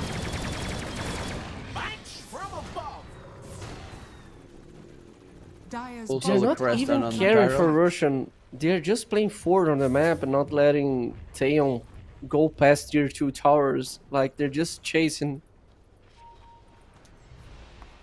They're playing 3 lanes at a time. They are everywhere in the dire jungle. And Ducalis is looking for blood. Can he spot anyone out? Spots out Ponyo and Chiwon because he just plays the Observer ward for good old vision. Look at the wards. How can Tail leave the base? Just take a look at the wards. I mean, there's no ward currently at the top side of the map, so at least the Morphling's got some room. He's closing in on his Manta. Rolling Thunder comes out. Yokam taken down. The Blink Dagger on Malik as well being able to get used. They find 2 quick kills. And a 10-1-5 coddle for Noob is just rough. There's nothing else to say. It's a rough game for Talon. And recovery is going to be even rougher because they have not the greatest high ground defense. Okay, they have a pretty bad one. It's just a matter of time to TA 2000 joins the game, get the Russian, and can finish the game with the first Aegis. If this game go to the second Aegis, I'm going to be surprised. I'm not gonna lie. They can just finish the game with the first Aegis. Oh, they know that he just picked up a healing Lotus. They know where he is. So that's a Bloodseeker going for the TP out. We'll get the TP to safety. Don't have any stun control just yet. No bash on Coddle? Who was that again? Yeah, someone did that. Yeah, there was. I don't remember who. Bottom tower is It under was a attack. support play. It was support Koro against Enigma. Yeah. Ah, damn it. Who was it? Can the chat enlighten this? I don't remember. Crystal Blade Coddle Dire's 32. bottom There has tower to is be under Tofu. attack. Tofu. It was Tofu. Tofu. Obviously, the most sexy man alive. Had to do the most sexy play alive. Oh, TA2000 in trouble. There's a lot of enemies around him. This time they might actually be able to get a kill. The rupture on a person that is completely standing still. Okay, WS does manage to get the kill at the very least. And G1, BKB, TP out. The rest of the team in a bit of trouble. Homing this is going to connect on towards Ducalis as a response, but they are in a world of hurt, I would think. However, they do manage to get out with only one loss, one death. They saw the smoke coming, but they didn't want to TP to help because they were smoked to help Luna. Oh, they just killed David. Okay, that's hilarious. He took the gateway to immediately die.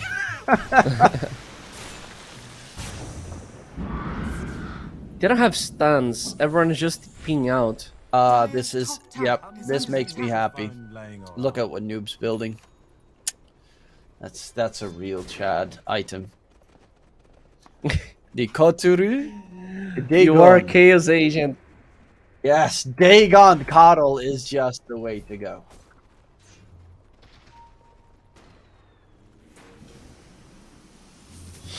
I mean, with the, of course, Dire's middle use tower is of under attack. slow, all that magic amplification, cooldown reduction, Morphling that has OHP because his, I mean, he has a Manta style and a diadem, but Dire's middle still lacks tower is under so attack. much farm Dire's middle tower currently. has fallen. WS is about the same net worth as the PSG Quest supports as well. Last big Bloodseeker has not worked in the Dire's slightest. bottom tower is under attack. They're going to get the tower, go for Tormentor, maybe Russian. I was really expecting it to be an offlane Kunkka, mid Morphling and safelane Bloodseeker though. Radiant's top tower is under attack. Even with the last pick Kotto. Yeah, specifically because of the last Mikado, because Kunkka, like, when you play against Kato, you're going to get farm. No matter what you play, you're gonna get farm. Like, Kato doesn't have the tools, shouldn't have the tools to kill you in mid that early. I mean, obviously, rotation came in and he got smacked. But if you get a Morphling in that position, who gets kind of free farm time, counterweight the other one out. I feel like Kunkka, who especially when BKB first item, it does absolutely nothing. I don't think so. BKB first item, depending of the game, it's good. But on this case, it seems bad because they're just getting stomped. But when you have a decent lane phase on Kunkka and you're like BKB in 50, 60 minutes in, it's super OP because Kunkka has like 2k HP and no one can kill him because he just turns the hero into a big yellow stuff on the middle of the fight and no one can do magical damage. So it's good. The problem is the last pick Kotto just broke Radiant's top the tower draft. is under attack. Oh, You yeah, can't put 100%. Morphling mid. You can't put Morphling mid against Kotto because it doesn't do anything. I mean, of course, Morph is going to farm a little bit, but on the long run, he's going to get low HP and probably going to feed Kotto if he's not paying attention on the morph to get some stats. And he doesn't do anything on the game. He needs a lot of items. The smartest decision was to put Kunkka mid. I mean, But you can do the it. thing for me is primarily that now you 100% guaranteed that Bloodseeker is not going to have a lane. If you put the Kunkka off lane, he at least he gets farm. It's a Kunkka. You'll find farm. Bloodseeker, however, doesn't. He No, just gets smacked I by f- Enchantress. I think it was going to be worse put the Kunkka off lane because Bloodseeker at least has the thirst, so he farm a little bit of HP and that helps to sustain the lane phase. If they put Concord off lane, I think was going to be way worse. Really? Okay. They just got hard out drafted, so it doesn't matter. Any case scenario, there's nothing better to do. Currently, they need to at least hold on, extend the game. Maybe once V2 gets the Kanda on the Morphling, there's some damage to be dealt. I think that's what they're looking for at this stage. Problem is, once quests start knocking at the high ground with that Aegis, you are up against Luna. So if the tier 3 tower is gone, so is your entire base. Yep. They already got all the tier 2 towers. You can just get at least one tower bottom, but I don't know, you can't do anything. Maybe Kunkka has shard, let me see. Yeah, Kunkka has shard. Maybe dragging someone into the base and X marks a spot and try to kill. They can defend, but I don't know. Top lane? Does get smacked topside. 20-3. More kills for Quest, and then we have a reverse something. Of course, chat's watching, looking. Is it gonna happen? The most exhilarating part of the game.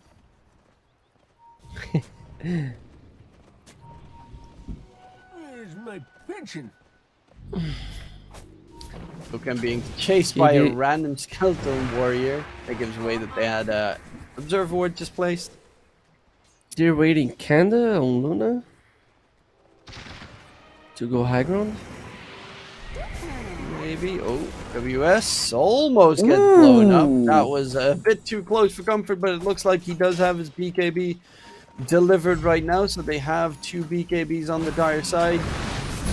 Tier 2000 needs to be a little bit careful. Took a lot of damage. Is going to get dragged back. So as that Aegis overgrowth holds him in place. No Manta Star available. Ghost Ship's going to connect. And they still haven't taken down his first life. Tier 2000 walking away. Is alive. Oh my god, they spend like everything. Bloodseeker didn't use Rupture? Yeah, I guess he was waiting for the second life. Yeah. When you're playing those kind of games and you have an opportunity to kill a big core like that, I mean, it's Aegis, but I think you need to use everything. It would be better if they just took off the Aegis, it would help.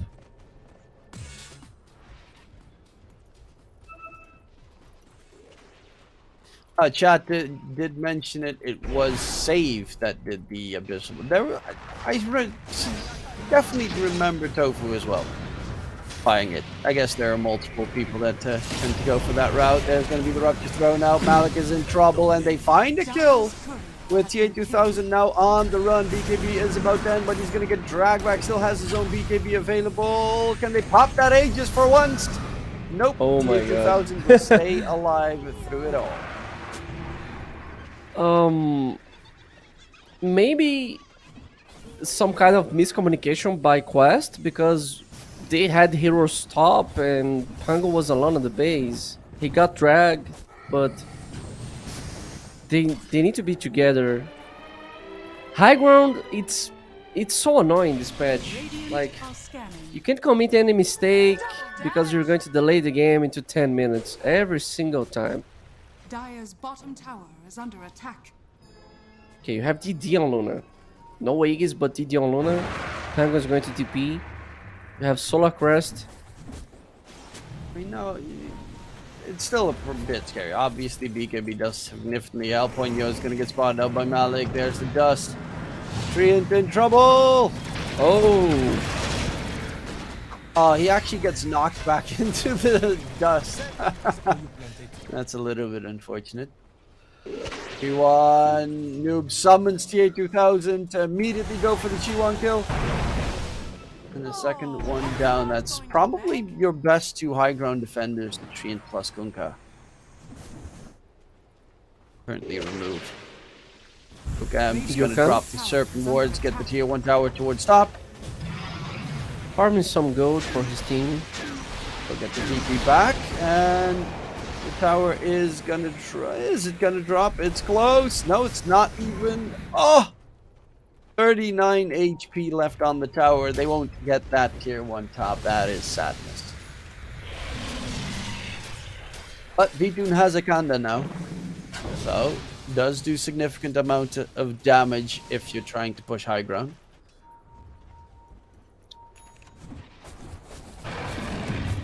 Didn't even realize it.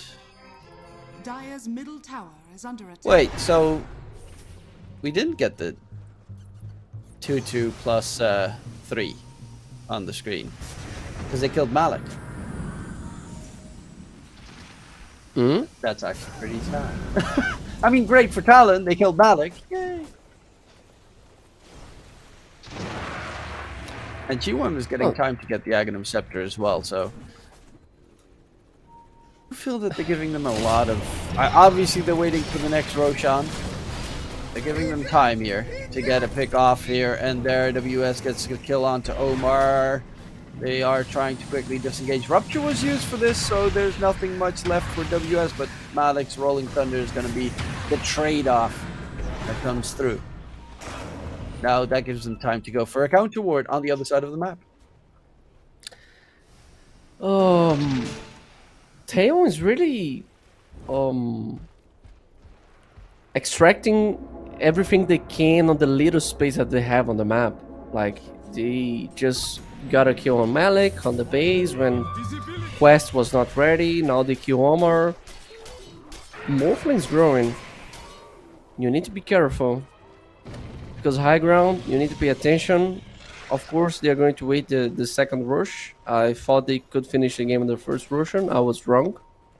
I mean, that's just this patch, right? Yeah. It's an insane patch because it's always exactly like that. One team gets ahead by 10k in 15 minutes time and then can't do anything afterwards. Especially because you're also up against stream, so you can constantly keep keeping the towers. So even chip damage doesn't work. Look at Yokon going for another tower. Radiant's top tower. Yeah, Vitun gets tier 1 tower towards top. Yokam is ready to drop the Serpent Wards and deal some damage. Radiant's middle tower. There we go. Damage. Woo! Needs to quickly blink out. He does not want to blink just yet, and that is going to cost him his life. Surprised he stayed there so long.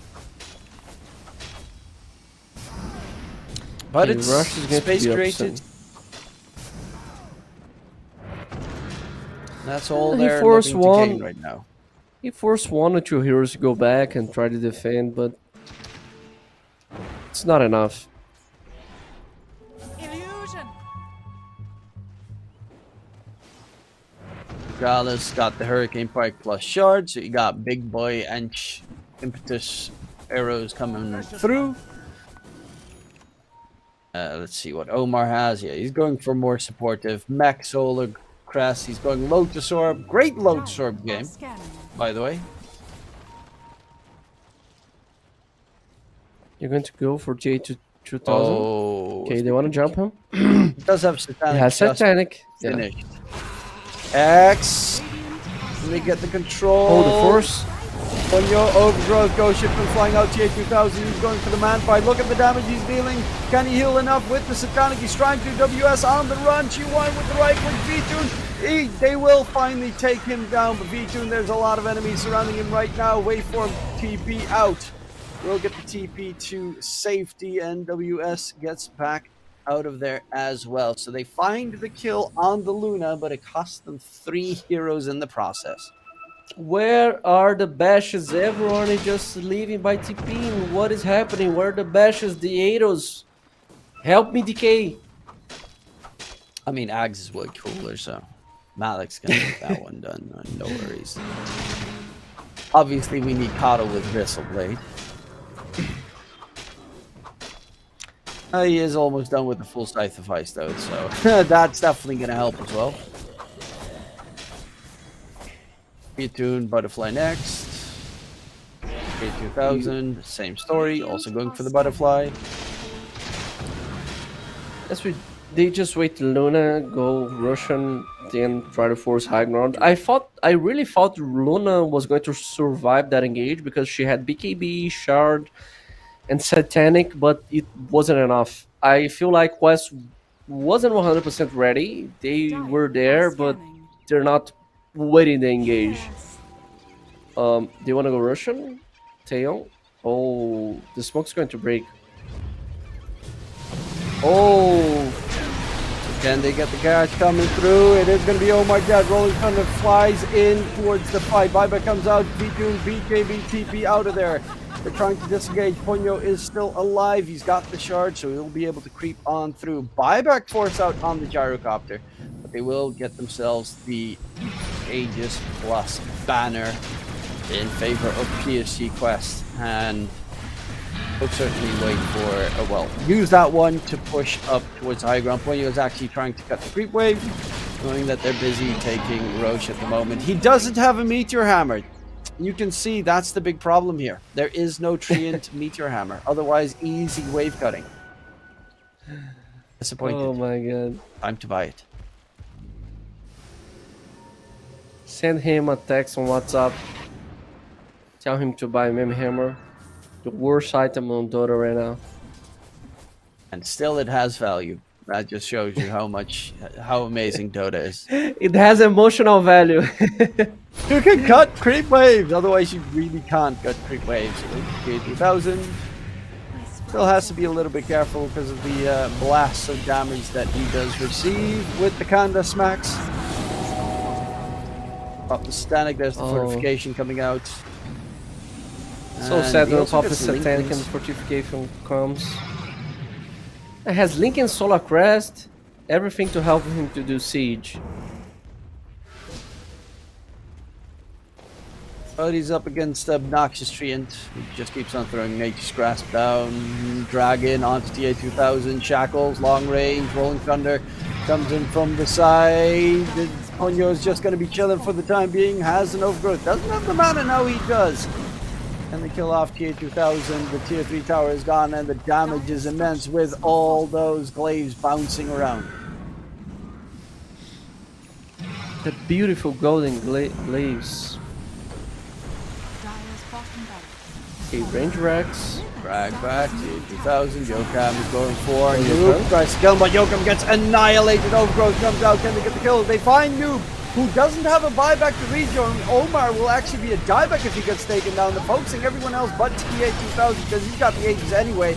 And there is WS coming in with the BKB charging, bashing onto Malik. The root comes out from Ponyo, and Malik Pangolier, is he gonna get taken down? WS, he's so close. No, Malik stays alive. He's alive!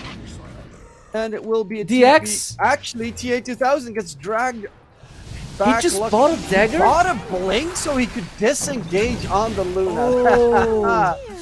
Okay, that's a pretty Nice clever play. move. Nice play. Malik didn't die. What happened? Oh, well played by Taeyon by just focusing Noob, who doesn't have buyback and doesn't have BKB. So they managed to have a kind of decent fight because they could take down the cores. Of course, they lose some Rexes, but I'm honestly surprised on how they could defend. Look at the blink. Oh. Yeah, that blink buy was really neat. Yokam in the meantime. Yokan again. He wants to Unfortunately, take these didn't get towers. the shard. Otherwise, he could have used that to cut creep waves. Oh, Yokam, he's dead. What? How'd they found him? What? He must have been walked in range of like a creep or something, and they knew he was going to do the exact same move. That, or they have X-ray vision, which obviously they don't. Probably the second choice. I mean, he has been in that same bush before, so it's not the most surprising Dire's move. middle tower is under attack. Oh, if they can kill off Noob, X-Mark comes out, but they find themselves on you Kunkka? want. Oh. Respond. Has a buyback. They have a rupture at the ready as well. Rolling Thunder has been used. Lincoln Sphere Pop. Let's actually pop with the Morphling using Morph there.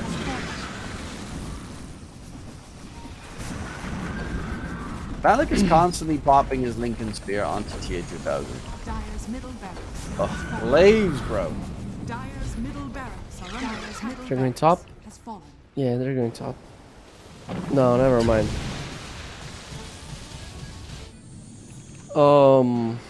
Thanks. Guess they're raiding the next Russian. Yeah, they Maybe. are 27k ahead right now. V-Tune has a butterfly. Because what are they looking to gain here? That could be a game changer in items. Abyssal Blade for WS. Maybe if they get a bit lucky, they can They blow just up need the Luna. to kill Cotto. If they kill Cotto and rupture Pango, they have a fight. Because they can kite Luna. Bloodseeker just gets his level 25 talent with 2 rupture charges. Then, With refresher. with refresher, then they have a good shot. Or the enemy just all stands still and you still get smacked, but Try and just buy back. You need to be careful. yeah, no buyback He on got Tree jumped, and the game's buyback. over. Actually, only WS has the buyback. Oh, 'cause the rest fu- of them have money. Ooh! Like V-Tune, he doesn't have the money. And he's just straight up dead. That's game. There's not anything that they can realistically do at this stage. Dire's middle tower is under attack. You want to just He was pop back farming previously? with Axe in case he got engaged, but it wasn't enough. Oh, G1, here comes the Eclipse. Ponyo in the fountain, T2000 is diving. The GG gets called, and it's PSG Quest taking game number 1 with their very aggressive early game draft. That, finishes the game in 39 minutes, but it was a very aggressive early game draft.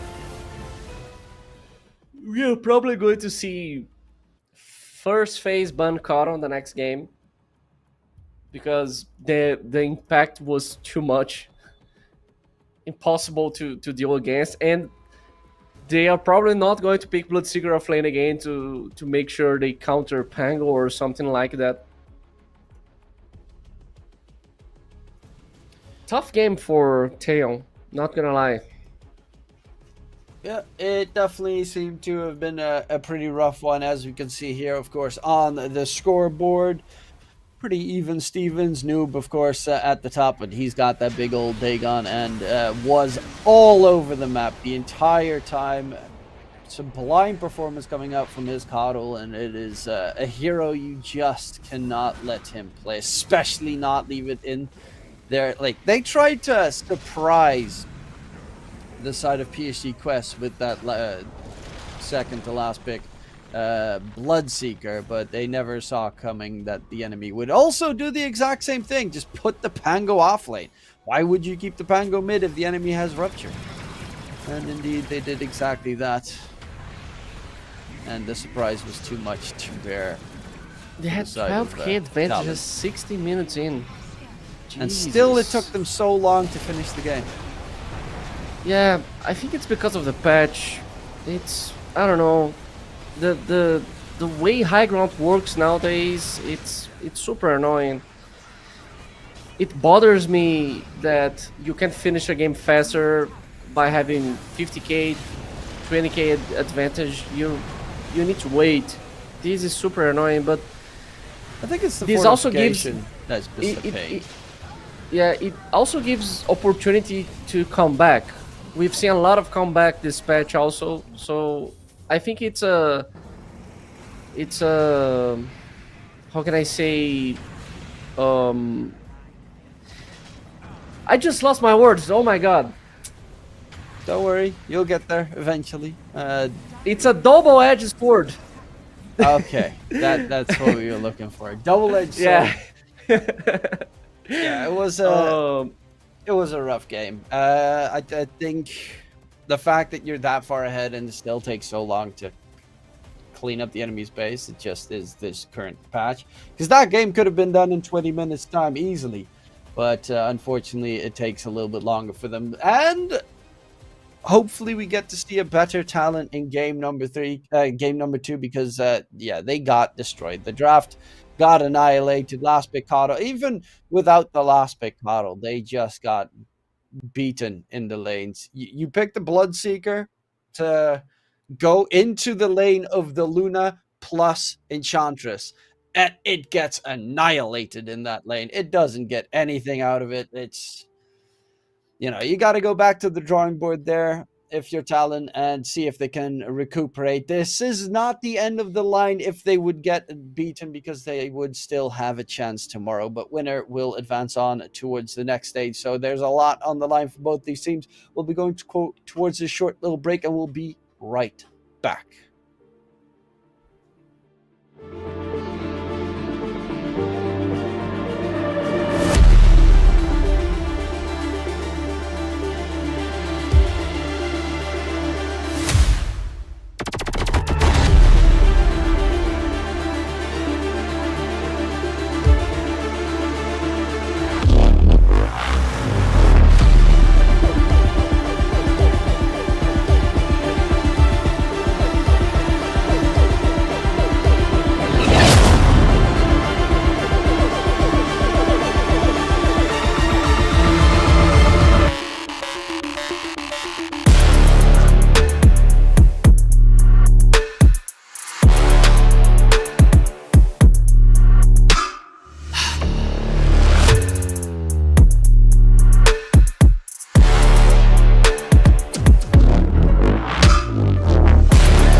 Welcome back, ladies and gentlemen. That was a very one-sided game number one. To be fair, Ryer, yesterday we had 3 games, all 3 one-sided. Can we finally get a competitive match is the question for you. I think this is the game. I think we are going to see the Karo ban. Talon is going to show us some high level of Dota just by banning Karo, not picking Bloodseeker off lane, and we're going to see a third game. Trust me. Okay, I trust you. Oh, let's hope that the trust pays off. Yeah, it was a slacking, a stomp, a disaster for the side of Talon. Now we got PSG Quest versus Talon, game number 2. Winner will go on towards the next stage of the tournament. Loser will have another chance, but they will have to play some really tough matches tomorrow if they want to make that happen. Currently, there is also another channel going on, ESB Dota 2 EN, where you have Heroic versus OG, game number 3 starting soon enough. Both those teams, of course, fighting for their lives. Pretty much what is left of it. Both of them, of course, not in the worst position because they're 2-1, same as this team, but we'll have to wait and see what will transpire there. Most importantly for us right now is the fact that we got the draft starting. There is a Bat Rider first pick for PSG Quest. And, very importantly, Coddle hasn't been banned yet. Seems like they're not afraid of Karo. What surprised me. It really surprises me. The classic Bat first phase OP hero. Doing a lot of damage on the game itself. Very broken. Let's see if Talon is going to pick Rubik. We already see this opening with CM Rubik. Let's see if they're going to do this. It does feel weak, CM Rubik. They're just so easy to kill. Technically, Crystal Maiden, the freeze and slow is good against Bat Rider, but on the other hand, Flame Break is obnoxious to deal with. They did nerf Flame Break pretty heavily, though. I guess damage is still pretty decent at level 1, but the duration of the slow has been significantly nerfed in the last patch. So I guess that is a big change up, but it's still such a strong support hero. Yeah. I wanted to see if they're going to ban Razor because last year in the last game Razor was ignored, and the last games that Talon played they banned Razor a lot against Talon. So I want to see if Razor is going to pass again, if Talon is going to pick, because it seems like it's the comfort zone. I mean, Razor really feels like a hero that is only picked as a answer to something instead of an actual, unless you're like Arteezy, which for some reason still likes playing in safe lane. The hero feels like it's more of an answer, especially with the fact that there's so much lifestealer in this patch that we've seen. But they are putting Razor mid. Okay, then I have no idea. I mean, that's just weird. Chuan is making the Razor mid most of the time. Yeah, but then they pick Otto and you don't really care that there's a Razor mid. I'm just really scared of the Coddle possibility here. They did actually ban both the Chen and the Ench, which is mad respect right there for Dugalis. Because he's forcing out 2 +5 bans on the from the opponent. In the first phase. Gotta make sure you remove a comfort zone of those guys, because this is an important game. You need to they have Naga waste some bans on respect. They have to ban either Naga or Coddle. This is dangerous. This is very dangerous. Because on one hand, Tier 2000, both of the heroes are still left in the pool. I'm a little bit worried here. Tier 2000 is such a good Naga Siren player. I feel like they just ignored the big 10 elephant in the seconds room. remaining. I don't know what they're cooking, but 5 seconds remaining. I feel like they needed to aim those heroes from Quest. Okay, here comes a Razor. There's the Razor. Okay. So at least we get to see the Razor pick in, hopefully, the mid lane, as you mentioned.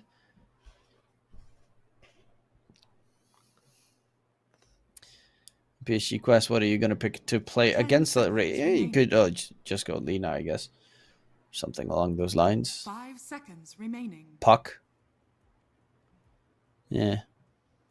Yeah. What's good against Razor in the mid lane? I have no idea.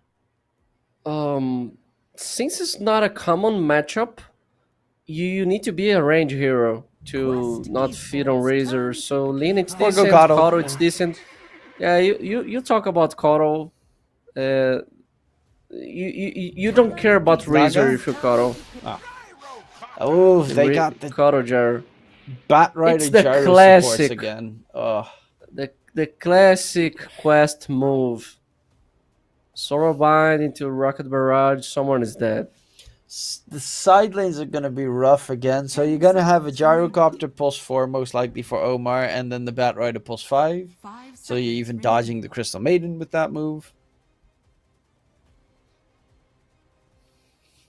Quick early rotations are easily made with the Bat Gyro towards mid if need be. Both universal as well, so that they can even add in extra damage with the relatively cheap items. And there's never forget about the Nagasar impossibility.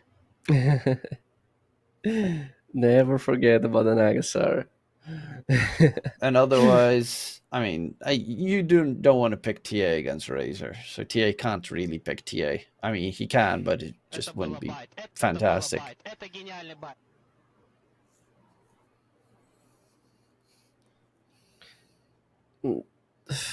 I don't feel like they can pick Naga right now. It's going to get a hard counter.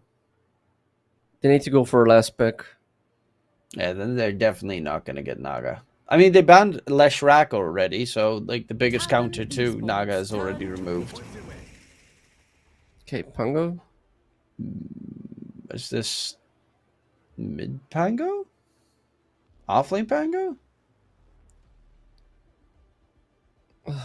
Now I have don't no know. idea what they're doing on Talon.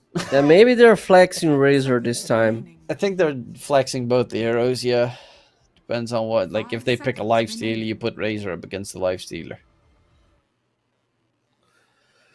You can also put Razor against Naga. He's not that bad if they pick Naga.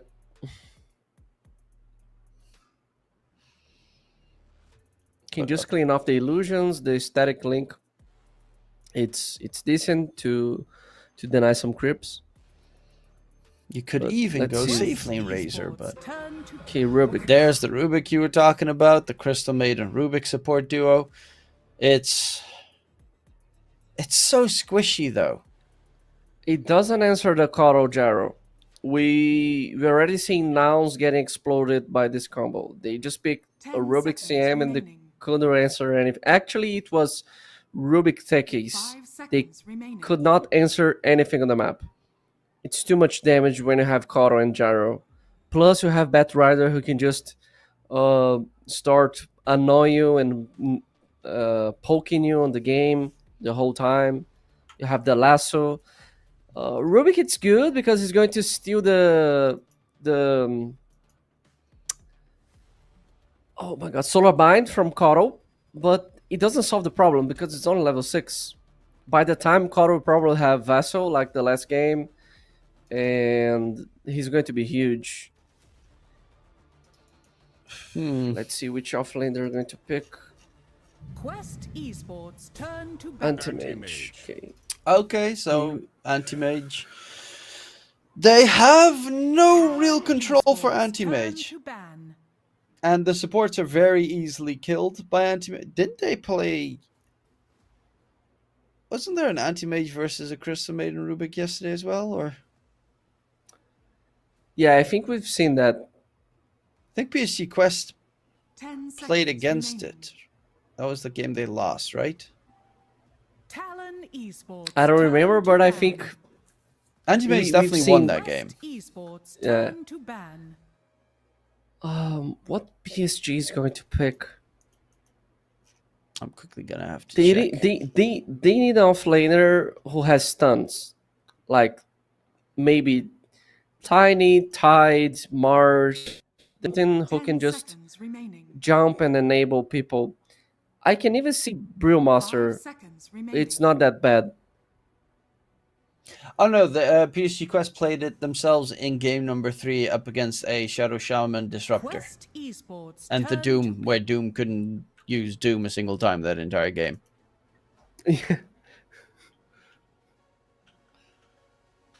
Oh yeah, I mean, it's feeling like a really good anti-mage game. Obviously, Razor's a bit annoying, but you just blink away from Razor. 10 seconds And remaining. Pangolier, Maiden has no good lockdown for you. Rubik's Lift is very short. Here goes a Pangolier's, Mars. yeah, Mars is solid, I guess. It's all you really need. An offlaner that should always have a good time. Even if you play against Razor, he links you, 10 you just, seconds remaining. you know, spear him away, you're fine.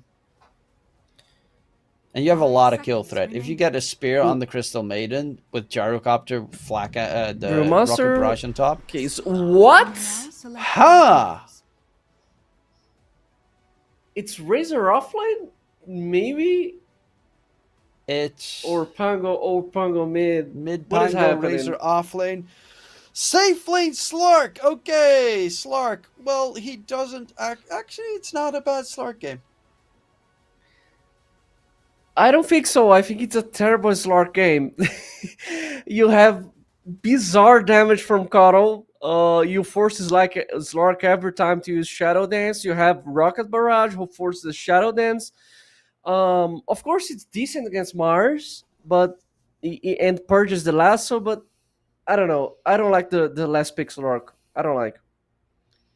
I mean, for Slark games, I think this one is the slightly better one. Yeah. Bat Rider Lasso is not the most problematic. The homing missile from Gyro is not the most problematic. Coddle can get overrun. If you get like Aghanim Scepter Diffusal Blade at one point, you can easily chase after the Coddle. It kind of forces Coddle to go Force Staff as well. And you have good catch for Anti-Mage. I'm not saying, like, in the current patch, Slark is not looking like the best hero. But that's a whole different story. As far as Slark games go, I think this is, you know, a better than terrible one. I don't know. I just don't like it. I think if they let the Razor go carry Pango mid and pick Brewmaster, would be better. I think they have then there's actually nothing that can stop Anti-Mage. There's 0 that can stop Anti-Mage at that point. Yeah, and I don't think Slark is the hero who deals with anti-mage. He needs Ags to make anything. Well, yeah, but that's like his second item. It's not like he doesn't build Mage Slayer. Well, it's not actually a bad game to go for the Mage Slayer, but against the Coddle, actually a pretty good Mage Slayer game. But we'll have to wait and see what's going to happen. Okay, so what side are you leaning towards at the moment? Are you a PSG Quest enjoyer? I'm a PSG Quest enjoyer, big fan, everything, top 1 Brazilian fan, everything that you can think of. I'm 100% with Quest this game. Okay, then, you know, just mix it up a little bit. I'm going to go with V-Tune Slark. I'm gonna have faith to battle. that he can get it done. Gotta have faith, bro. That's an important thing. Let's get it done. TA 2000 Anti-Mage versus V-Tune Slark. Okay. Spotting out TA 2000. Early days, no harass, no problem, no nothing just yet. Oh, they're going to fight in the top room? The battle begins. Yeah, Razor Plasma Field's pretty annoying though if you want to take a fight. The one it does so much. And a 2 for 2 bounty rune trade. The only thing that I'm a little bit worried about is the Talon supports. They feel very weak, and also Yokam has terrible spells to steal this game. Like you can Yes. still lasso, which is great, and I guess spear, but even spear can be bulwark toggled the entire time. Anti-mage's spells are, I guess, blink's okay to steal. Gyrocopter Spear's spells the- are meh. Spear's the best thing to steal this game. If he got speared, they got a lot of engage Oh, and just dying. disengage. Bitoon is just right-clicking away in the bottom lane with the essence shift. Steal any. They get first blood by 9 just stacks. right-click. 9 stacks. Okay. Slark power, baby. V2 gaming. And a mid G1 versus Noob. Obviously, both should get plenty of farm. But yeah, it is Noob on his most favorited hero. Probably his scariest one as well.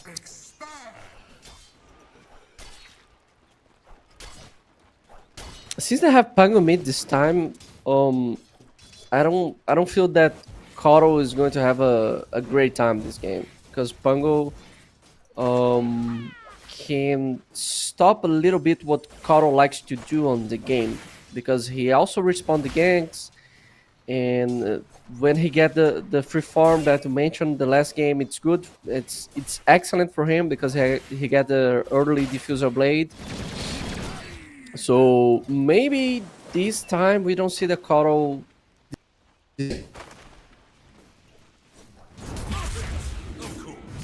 Lots of damage on the V2 bottom lane's got to be a little bit careful. There is no frostbite on the Crystal Maiden either. He's got the Arcane Aura level 2. Good boy support gaming. And topside, the Razor's going to be a bit obnoxious unless you drain the mana and then you don't really care.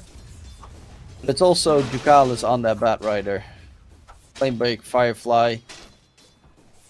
It's scary. It does a lot of damage in the early game. Yeah, At level 3 especially. it got nerfed, but it's still very strong under the early game.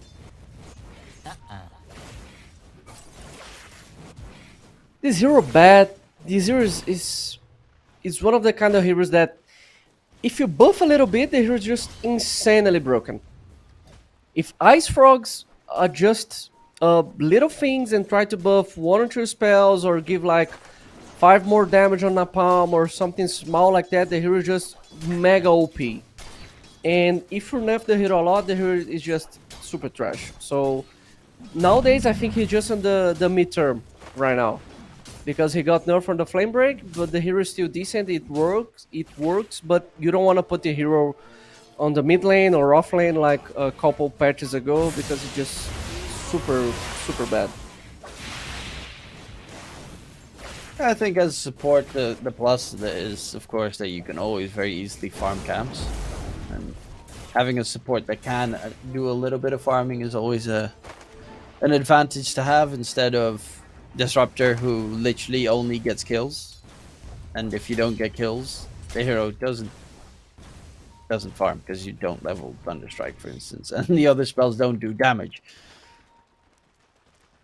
Dallas. WS is actually having a pretty A-okay time. Malik bottom lane struggling a bit more than he would like. And in the mid lane, there is pretty even Stevens. That's actually very nicely done so far, both level 5 as well. So Chi1 doing a significant amount better than in game number 1, where he really did struggle. Yeah, Pango deals better on this lane than Kunkka because he just can poke Koro a lot. So he's always annoying Koro, as Koro is doing the same. And oops, Right there. Ducalis. Chasing, but Ducalis walks out of range, gets hit by the lasso, and well, WS doesn't want to go back through the flame ray because, sorry, the Firefly, that damage is still pretty strong.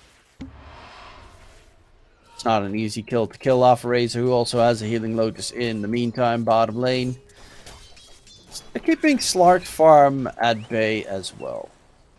Not getting like the most perfect farm, but is not doing a bad job either. Yeah, I think Slark it's having a nice time on bottom, especially because the top. top. You Noob can. rotated through. Actually, Noob needs to be careful not to die because there's a rotation coming through. They find Noob.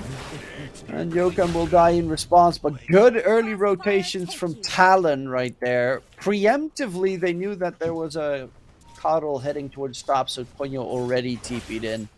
And they got a huge double kill. And Pango was ready. That's really important to say. If it was a Konka, he could not be there for helping the team, and he just got level 6 by getting that experience from Karo. Ponyo? Ponyo needs to He's be far away from careful. home. The Gallus is going to push him back. Ponyo might just feed away his life for nothing, but Noob, oh, the Rolling Thunder comes out, immediately cancelled by Chi1, gets the kill. That's a just respawn Noob. Looking for an extended fight, it seems, but they're going to back off in the mid lane. 2 deaths in a row for Noob, and that's a great way to shut him down.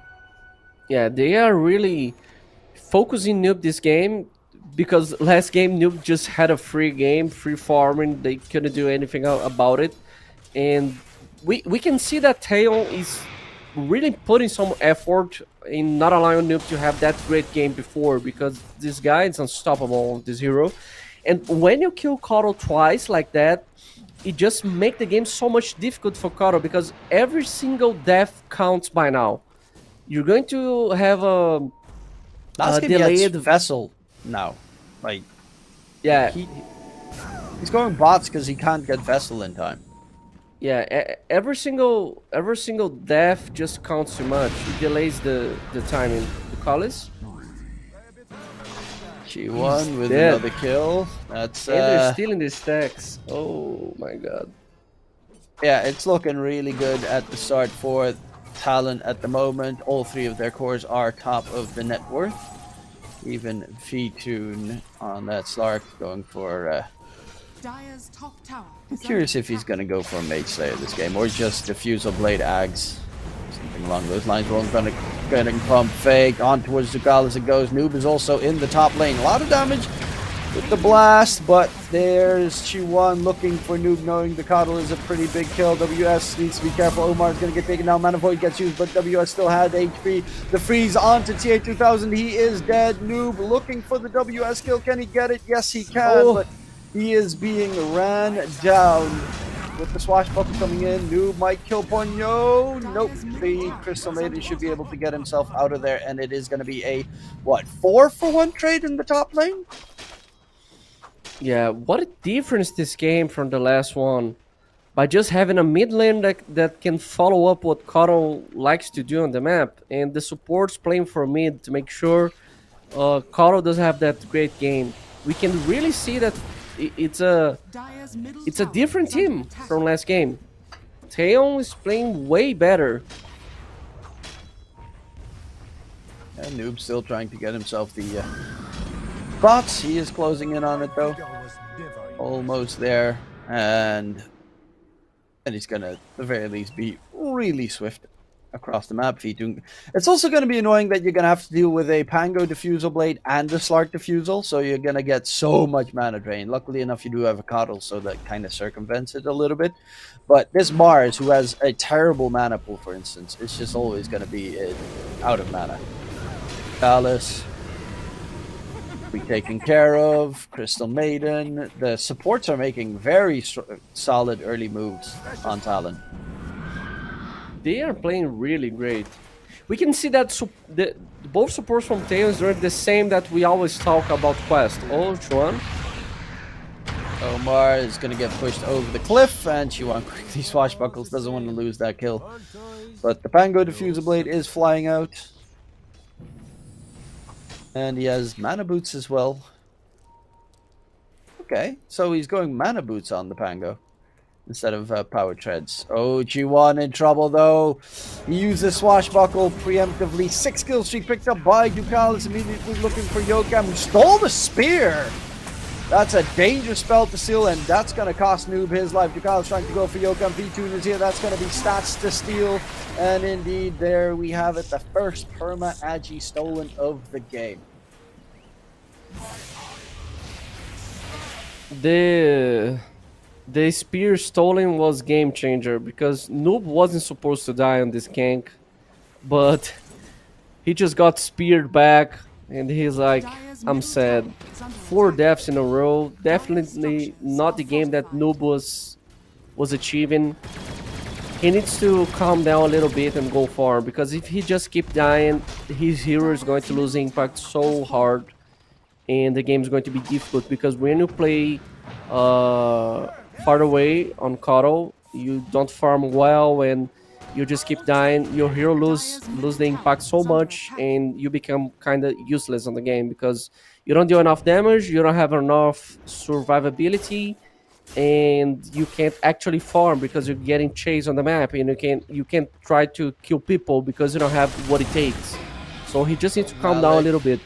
Nice. They're swapping, using the bulwark, so it gets stolen by the Rubik instead of the spear.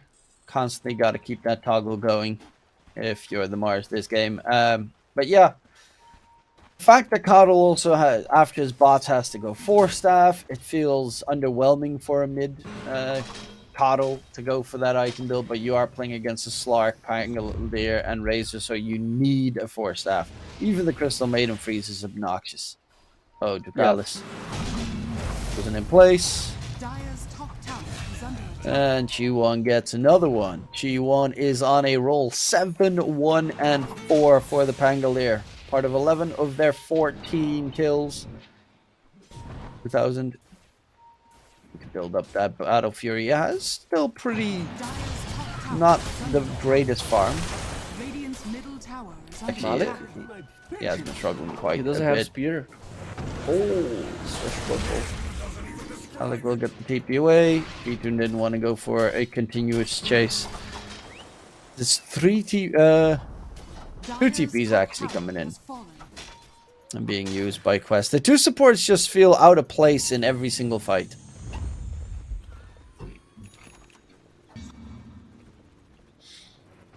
Yeah, I Okay, think that's because Koro is dying so fast. So they can't enable both supports to help Koro, because Koro just dying too fast. Oh, Yokam. Can he get a good spell steal? Steals Illuminates. Unfortunately, dies immediately afterwards. There's going to be the arena. Misses the spear the on damage. the point. Your Rolling Thunder comes through by Chi1. And they will find themselves 3 kills in the process. They lose Yokam, but they get everything that they desire from that engagement. And of course, not to forget the second permanent Agi. Infinite scaling cores in the game. Chuan, it's always ready on the places he should be. Oh, he's going to chase the 2000? Yeah, he's going. Yeah, it's gonna take you quite some time to take the gateway down. Almost dagger. If he had dagger, he could go. But he just kicked the 2000 to the base, so it was nice what he did. Okay, 8k lead, 30 minutes in. G1 on that mid Pango is definitely a worthwhile contender for the Coddle Smackers. Tunes, bots out Malik. But it's a bit deep to go for that fight to get that catch. Might just be a dangerous feat if you do. Ooh, noob Invis rune actually. But they Look don't have how a sentry. aggressive they are playing. They're doing the exact same as the last game. They have super aggressive wards. They're playing the 3 lanes. Chuan is always ready with both supports. They're just chasing on the map, looking for kills. And they don't have a good high ground push lineup on Talon, or in general push lineup. I guess if Razor gets tags, but they don't, so. Otherwise, they have a terrible high ground. The Callis? Oh. V-Tune, I guess, tried to hopefully get a Radiant's quick bottom catch, tower but is under attack. guesses incorrectly. Noob has the 4-staff now done. Omar's got the Pavis. Any other interesting choices? Dugalis almost has his blink. Malik almost has his blink. Those are pretty good timings for PSC Quest to make a play. TA2000 now has his Battle Fury done 15 minutes. I've seen worse. I've seen a lot worse. He's doing okay. He's getting a lot of pressure, and 50 minutes in Battle Fury, it's super okay for this type of game. But he needs a way more space that Kotl can provide for him right now. So he needs to farm his own space. They do have the advantage on PSC Quest that they're amazing at cutting creep waves. You got Batrider, you got Gyrocopter. All 5 heroes of theirs can cut creep waves very quickly. So they can extend the game quite a long time before Talon breaks the high ground. I think this game is definitely going to be like a 40+ minute game. Yeah, Dire's seems top so. tower is under attack. especially because Talon doesn't have a great high ground, like you said. And you will have Radiant dagger are on scanning. Batrider, so Dire's middle tower you can just have lasso back and Mars jumping in to make sure no one stops the Batrider, and he goes on Rubik and CM and drags the backline for him. So it's going to be hard to finish the game for Talon. They need to be aware. It's easy to throw this game if they don't do the right things on the high ground. Are there any interesting item builds that we might expect this game? Malik's going BKB. Not really. I guess Anti-Mage will eventually get the Aghanim Scepter, which is going to be annoying. Same with the Slark. Radiant's bottom Speaking of tower which, he is under going Orchid actually on the Slark. It's going to be a while before TA2000 has a Manta style, but V-Tune's Fusel Orchid is going to be pretty much done. Dire's middle tower is under attack. Good time to Rolling. take a fight. Spots out Dugalis actually. Oh, they kind of dodge him completely by accident, but Dugalis is going to get caught. And okay, they're WS supposed needs to to go be for careful. ultimate. Spear misses though. Ooh, what? WS has a BKB at the ready if need be. Charge in from G1 with the haste rune going forward. TA2000 is trying to man fight. They need to disengage. There is no rolling thunder, but Omar is going to be left behind. And they find that kill. Spear gets thrown out onto V2. Has Shadow Dance. Dives to the side, doesn't want to pop Shadow Dance, but eventually is forced to use it and will be able to disengage. But that should also give away that there's an Observer Ward in the area. How that spear didn't connect? Oh I- my god. But even if connect, do they have They- the you damage to wouldn't kill die. Razor? No. He pops BKB. He's got 2k HP, pops BKB, 20 magic wand charge. He'll not But really care about that. they had lasso. They had lasso. No, but they had Pango coming with haste. Yeah, they had so, the entire yeah, Talon roster yeah, just rushing towards him. They so had no damage. Yeah. Dugalis doesn't have blink yet. It is getting delivered right now. Oh, WS. Dire are scanning. Quest is just running away the entire time. And this time Malik doesn't have a way out. Will be V2 with the kill. Dire's bottom tower is under attack. It's so sad when you're playing anti-mage and there's no one single tier 1 tower down. Dire's bottom It tower feels is like falling. you absolutely have zero space to farm on the map. Because he lacks so much of these towers to go down so he can split push and cut some waves. And he can't just hit Dire's towers his bottom game, tower so is under attack. it's a If you sad just look at anti-mage the game. mini-map, you see the entire group of PSC Quest running one direction, you see Talon chasing after them. It's the entire time just up for kills. Omar in the trees, gonna get spotted out. Dugalis already killed off. And they're gonna make sure V2 gets himself that perma Angie steal. Yoink, yoink, yoink towards mid. Yokem and WS. It's going to be a jump onto Yokem. Will be controlled. He is going to get taken down, but WS is looking for Noob. Will force staff himself to the low ground and is on the run. Can they get the catch? Razor is fast, but so is a Coddle with Spirit Form used. Going to the TP. Alponyo doesn't get in range for the Frostbite. Radiant are Just scanning. barely. Oh, silence onto Malik. Roll up. G1 doesn't have Rolling Thunder just yet. It's going to get lassoed up, and that's The lasso? Malik dead. They find the big kill. That's a big kill. And for Anti-Mage, maybe they can push one tower with this kill, because Anti-Mage really needs at least one tower. At least one tower, so he can have a decent game. I accidentally said He Malik never there, intermitted. but I meant G1. G1 got taken down. But a great catch regardless. Yeah, this extends the game, and they are the split push kings on the dire side. So this game is gonna be a long one.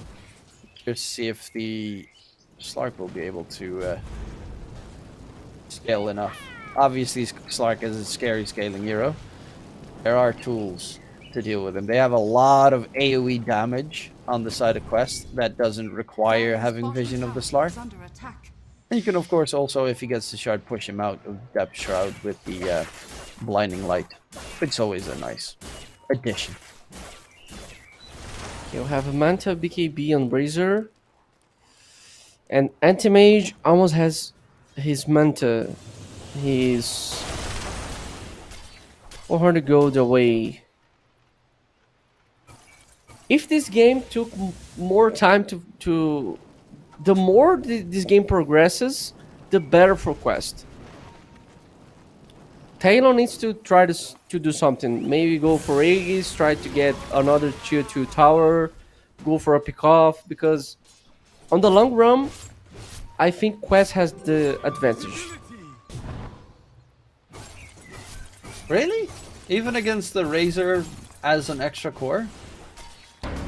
Yes. Especially because... Oops, engage. Mid. Oh, Noob's gonna get caught in mid. And they will find the kill onto Noob. Omar is on the run as well. And should drop dead to WS, who's now on the dominating streak. Oh, Batrider trying to cut the creep wave, but the Fusel Blade holds him back. And they make sure those creeps are not going to get eaten.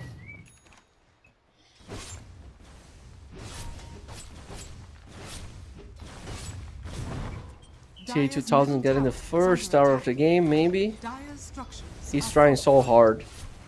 Radiant's bottom Okay. tower is under Here's attack. Malik to help. There's also Chi1 to get a jump. Okay. Radiant's top tower They're is gonna under attack. back off while the tier 2 tower towards mid does get taken down by Talon. And Vitun has Aghanim Scepter flying in, which means it's a lot harder for the anti-mage to disengage right now.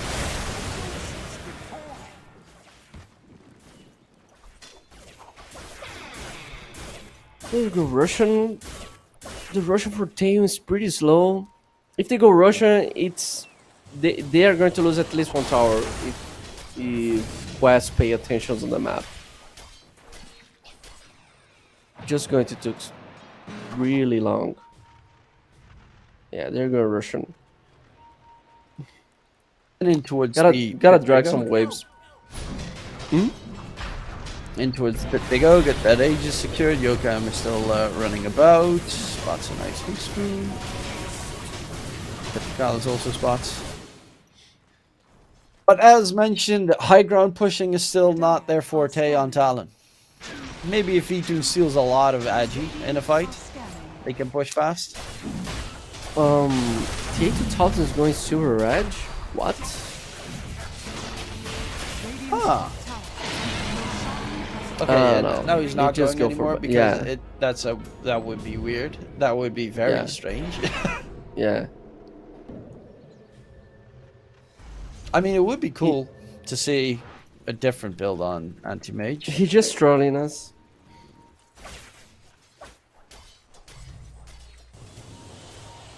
What other options does Anti-Mage have? He's going Basher, so later Abyssal Blade, then you get what? Aghanim Scepter. You probably need a BKB at one point.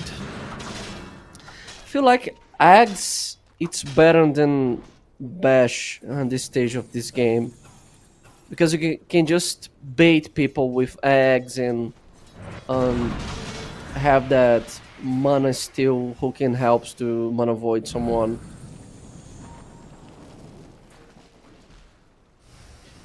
Also, Noob has his Octarine now done, so cooldown reduction is pretty nice to make sure Spirit Form's up as long as possible. He's going PKB Dagon afterwards, Dagon Gaming, as we all love it.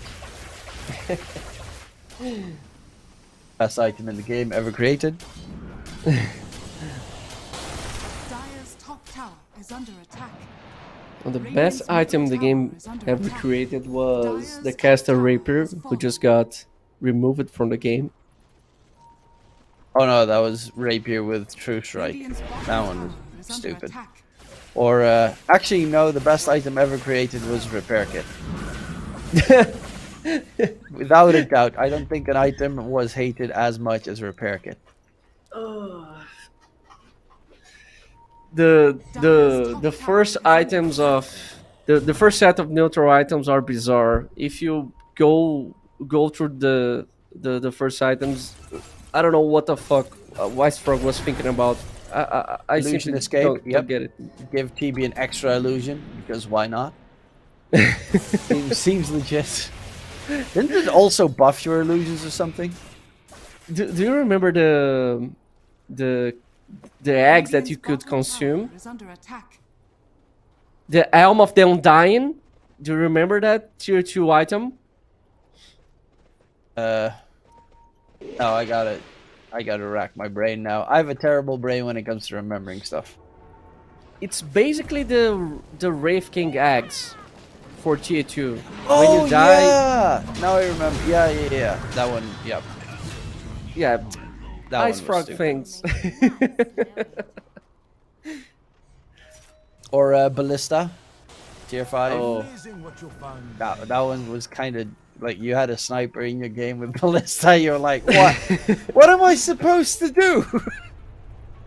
There was a game that Wyvern had Ballista and the course could not hit the throne. I think it was Eternal Wyvern was trying to hit the throne and there was a Wyvern just right-clicking him with Ballista and he could not finish the game. I think Lelis, it was the Quincy Crew time. Lelis was on this team. I remember that. Ballista was super OP. Malik? Oh, here comes an easy XP run. And he's alive. Really struggling with those spears today.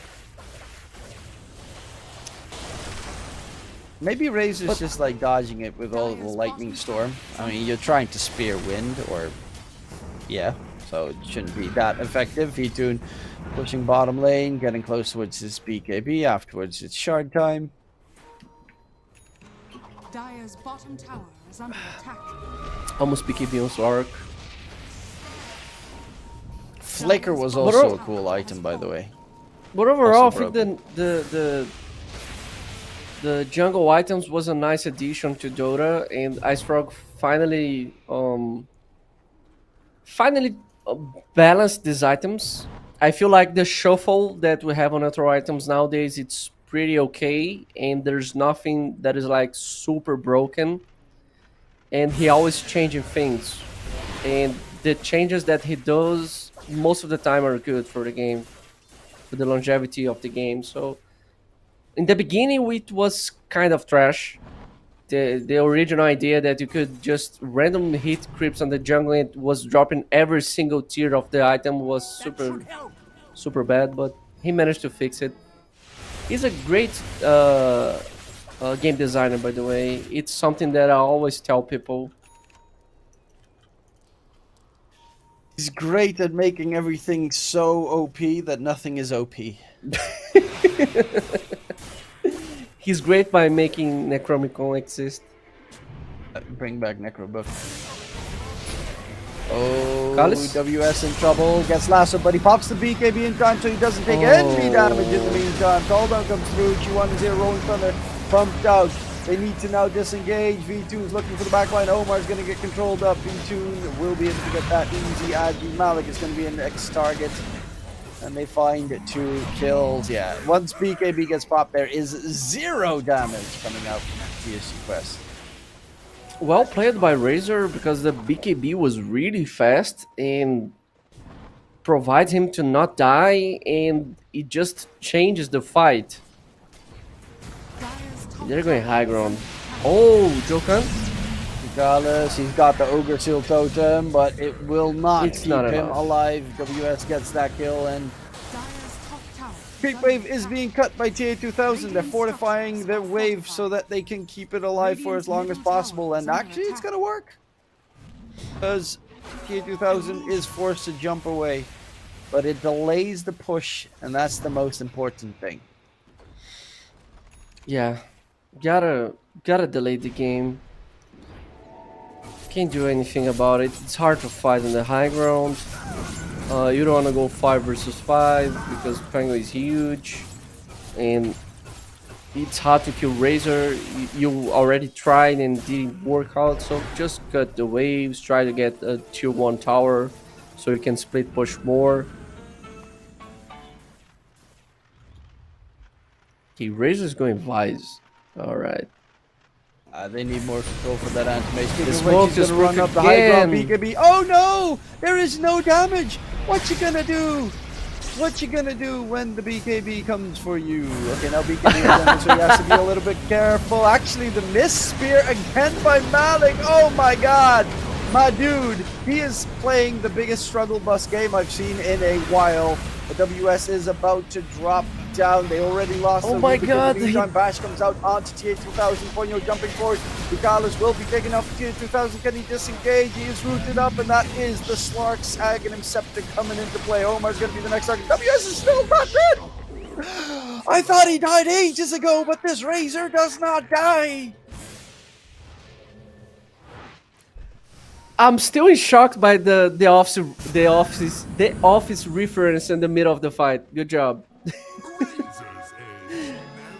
Oh my god, Razor simply, it's a raid boss. They have no damage if he pops BKB, and that did not use last of the fight. So, what can you do? As he even feeling so comfortable, as you mentioned, going for Scythe of Ice instead of like, okay, now he's going Butterfly, never mind. He feels he's a raid boss, but still needs a bit more raid bossiness in front. It does really not help that Malik has missed like 1,000,000 spears on the Razor.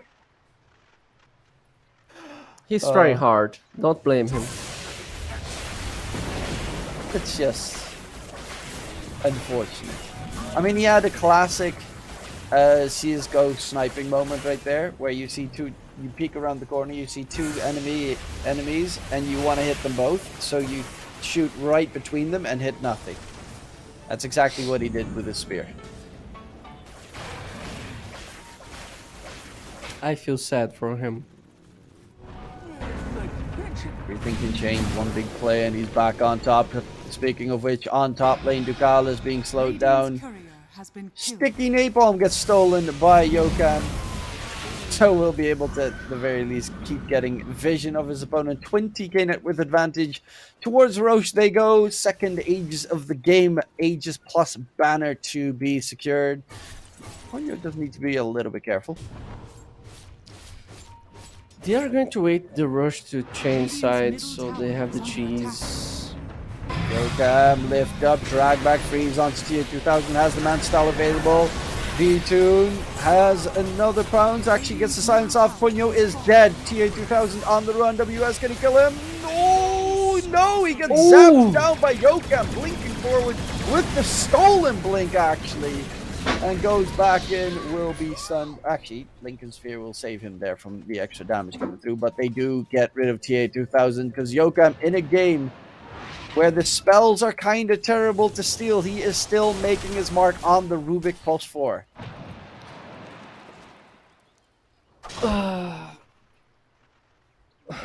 I really felt that. Level 30 Rubik. Gotta give these guys some props. The game's hard, but I don't know. Tail keeps killing people on the map and nothing's actually happening. I don't know. It's weird. They can't go high ground. They're just waiting for the rush to change. It already changed sides, but I don't know. I feel like they need to be super careful to finish the game. And into the pit they go. Cheese is better than Banner, no matter what anyone says. And let's see, Fitun, he's going for the disperser. Going to be a lot more elusive during those team fight engagements. BKB being built up onto year 2000, that's a big one. But they need to shove out waves as much as possible. The Cals are already trying to do that in mid. Right now, there is a TP from the Pango, and there is a Blink Rubik who almost gets on towards Ducalis there, but a little bit out of range. Fitun gets the Aegis. He's got the BKB in his backpack. And as a basher now as well, so even when you're BKB, you're not safe with the 2 bashers on the side of Talon already built up. That should help. Okay. It's hard to anti-mage to leave the base when it's nighttime. They need to go together, but Talon is just dominating the map. They have good ward spotting. Like you just see anti-mage top right now because they have a good ward there. It's still, they can't think push high Quest- ground. That's the big problem. They still cannot break the base. Yeah, I think Quests are just waiting Talon to come and try to at least get 1 or 2 kills. They're just waiting. They can't do much. And Talon is hesitating to go high ground. They know they need to go high ground because it's the next step to finish the game, but they can't do it on the proper way because they don't have siege damage. Of course, you have the save for Slark. If anyone gets lasso, you have the rolling from Pango, but you don't have anyone to just right-click the tower besides Razor. And Razor is not a target who does a fast siege without ag, so I like how this one feels. tough situation. Oh, Malik's gonna get caught on the other side. It's a 4-man move to take down the Mars. But it does mean that they're all very far away from the Dire base. Immediate TP's coming out. V2 gets the bounce onto TA2000, pops the BKB instantly. That's the 9-second charge used on Anti-Mage. Blink gets stolen again by Yoka, who is on the chase. But there's a cooldown reduction coming in from Noob. Double Force Staff, but triple Force Staff even. But now Noob doesn't actually have a way out. He's in trouble on the Huddle. Can he disengage? Pounce is still on cooldown there for V2. Gets the bash onto Ducalis instead. And Ducalis straight up dies.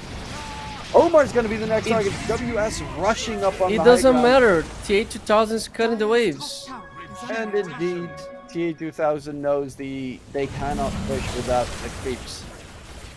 Gonna try and go through back to protection possibly. Honestly, They you don't have the should damage. probably just get Aghanim Scepter on Razor at this stage, just so that you have some pushing power. Oh, noob. Another one down, and the bottom lane creeps are pushing in. Those creeps have not been cut, and that means they can break base. Dire's middle tower is under attack. Dire's structures are fortified. Fortification. Dire's bottom tower is under Radiant attack. side does not. Well, they did have fortification on the Radiant side, actually. And Yokam is bodyguarding the creeps. Radiant's top tower is under attack. Dire's middle barracks Gotta is save fortified. those creeps. TA2000 is cutting the Dire's next middle wave barracks mid. are under attack. Dire's They're smoked middle up, looking barracks for an is opening. falling. They get a good target. Oh, the Blink dodging each other completely. Yokam getting out of there. Malik gets the arena. Plus beyond the V2, but the force staffs are required to get the Mars out of there. G1 is still chasing and will find him finished off. The backline is in the meantime being jumped, but there is still an Aegis on V2. Gets bashed up by TA2000. Malik has bought back. V joining the fight. Yokam has been taken down. And V2 back alive, chunking away at Malik, trying to regain all those stacks that he recently lost. WS is completely behind enemy lines, though, in front of the Dire's Fountain. He pushes them all the way back. Lincoln's Tree even soaked up the Mana Void. And Ducalis, brought what? back to instantly die? GG gets What? called. But they, yeah, that was a very interesting one by Ducalis. He flies back, blink out, die. And then calls GG. It's the newest strats from the competitive scene. Oh, we are going to have a game 3. I'm honestly surprised that Quest had so many mistakes this game. Like, props to Talon, not gonna lie. They enabled Chuan's game, so he had a nice time on mid. They secured the runes. Koro wasn't the issue this time because Pangu was always ready to contest where he's going. But I feel like the offlane wasn't supposed to go that bad. The kill that Slark had upon Mars in the beginning of the game made difference for the lane phase. I feel like if the offlane from Quest wasn't that bad, the game could be better. Could be better. Maybe. But it seems like they're think- not afraid of the Koro because it didn't ban, and on this game they let them pick, and Koro had 0 impact. Both the lanes just went terrible mid, and their safe lane on the side of PSG Quest even went pretty bad. Tier 2000 had to recover in that game. V2, of course, got his support Crystal Maiden got that first blood, but it was not the hardest lane for him. It wasn't even really needed to do all the heavy lifting because WS on the Razor looked just wild how aggressive he was. Always the first one to be caught, but never the one dying in that game. Superbly done. Between the cores of Talon, they had a grand total of 3 deaths, and that was 2 on Chuan, 1 on WS, and that kind of tells you. Even the Crystal Maiden only died twice. You're playing against Anti-Mage, Bat Rider, and you only die twice on a Crystal Maiden position 5. That just shows you how dominant Talon were in this game. But we are not that lucky, Ryer, because we still haven't gotten a game where it's even, where the laning stage is not completely stomped by one of the two teams. It is literally a stomp from beginning to end every single time. When do we finally get the luck of an even game? I don't know, maybe next game. I don't know. It feels like this tournament, it's biased. Every game, one team stomps the laning phase, the other game, the other team stomps the laning phase, and persists to stomp the game. I don't know. There's not even games anymore. Probably the most even games that we're going to have is from South American teams. I don't know. I don't know what's happening. Yeah, well, we don't know currently, but we'll check for game number 3, though. We'll be right back after the break for the decider in this best of 3.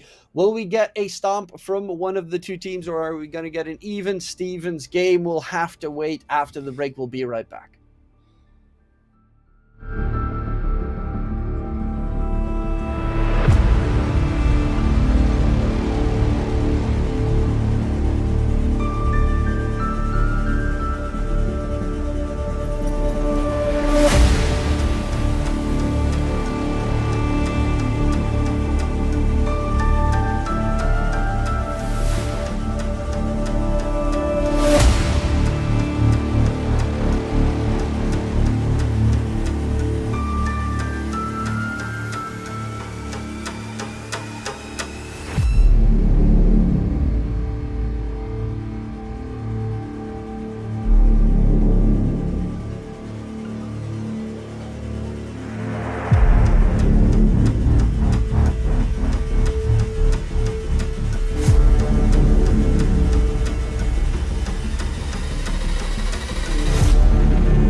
Welcome back, ladies and gentlemen. Luckily enough, me and Ryer get a game number 3, which means we go all the way in this series. Hopefully we get an even Stevens game, maybe some surprise picks to be made.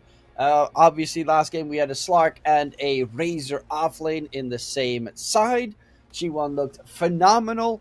But it was another game where PSG Quest all of a sudden they got completely slacked from the laning phase. Hopefully game number 3, Ryer, it will be a change up. Will you expect this third game to be a closer one, or do you think it's going to be another wash from one of these two teams? I really want to see a even Dota like we were just talking. A game that 5 seconds remaining. Talon isn't over from the laning stage, pretty much. That exactly. Currently, as you can see, Ryer is frozen in time and space. He is thinking really long and hard of his on his point. He actually just messaged me. He has a blue screen of death. So that's a little bit of unfortunate. His PC is going to restart. So you're gonna have to deal with solo Dolo DK for the time being. We have a Crystal Maiden versus a Rubik. First picks coming in. We saw, of course, both of those heroes on the same side previously, but there we have Big Boy Centaur coming into play. Any surprise bans coming in? Not necessarily. The fact that they ban out the Lifestealers because they wanted to pick up the Centaur. Razor obviously gets removed because, well, we saw it last game. WS played a phenomenal Razor. They can also flex it towards mid. 5 seconds remaining. But Centaur Rubik lane is really strong, and especially for a hero like Crystal Maiden, who has a tiny health pool. If you get lifted up into a Centaur Stomp with a double edge on top, you tend to very easily die. We do have a Pangolier plus Batrider coming in. There are good spells to steal this game for the Rubik. The Lasso, the Rolling Thunder, anything from the Crystal Maiden pretty much. But the Batrider plus Pangolier means Pangolier obviously still a bit flexible. Batrider probably support. I would assume this time it's going to be played by Omar instead of by Ducalis. So they just play the position 5 Crystal Maiden, position 4 Batrider.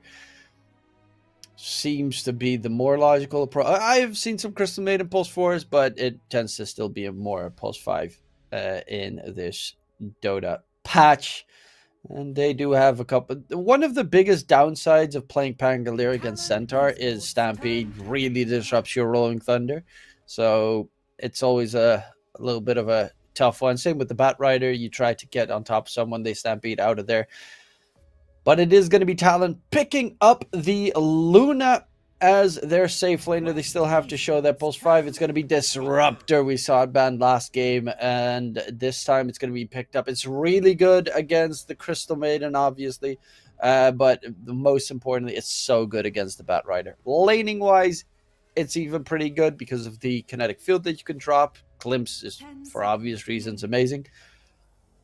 And now with the extra slow you get at level 1, Lightning Strike, and especially if you get the shard, you can place those little sort of mines somewhere. And if the Batrider gets on top of it, you get the good vision. You can always glimpse it back. Makes high ground pushing also a little bit more problematic going further down the line. But we do get to see a Dusa versus Luna matchup coming in, with the Dusa for PSG Quest. So it's going to be a Dusa, Safe Lane, Crystal Maiden 5, most certainly. They might need something to defend the Dusa a bit more, because right now there's like a run at you draft with the Centaur and Luna on the side of Talon, which can be fairly problematic. Welcome back indeed. Ryer has returned from his blue screen of death days. I don't know what happened. Guess I need to take a look on my overclock because it wasn't supposed to happen, but we're back. Oh, really? A blue screen of death wasn't supposed to happen? I never would have expected that one. When I have a good overclock, it wasn't supposed to happen. And I need to take a look. Anyways, Centaur into Luna. I like this. Another game with Duza. Wow. Nothing new over the sun. Both teams evaluating Crystal Man and Rubik. This time we will not have both on the same team. But I don't know, I feel like Talon's draft is better by now. They have Disengage with Centaur, they have the massive damage with Luna, they have the spell steal, it's good against Duza, you can get the stun gaze, the rolling from Pango, you have Lasso. It's a pretty decent game from Rubik, especially if you go to the late game when you get eggs. So every time you steal the snake from Duza, it does a insane amount of damage and control on fights. Okay, we have the TA ban. Strange. They thought they're going to pick TA mid. Yeah, Chi1 plays TA mid a lot, and it would be pretty okay against the Pangolier if that is the plan, especially now that Swashbuckle hits 3 times instead of 4 times. So it's actually a slightly better matchup these days. I'm expecting, even though he had a pretty rough game, I'm expecting a possible Mars pickup, especially against Centaur. If you're PSG Quest, get the Mars on Malik, redemption time. It's so good against Centaur, and especially if you have a Dusa on your team as well, the arena is too much value to let go. Yeah, they just banned Enigma. Maybe they are going to ban Mars too. Brewmaster is a good ban though.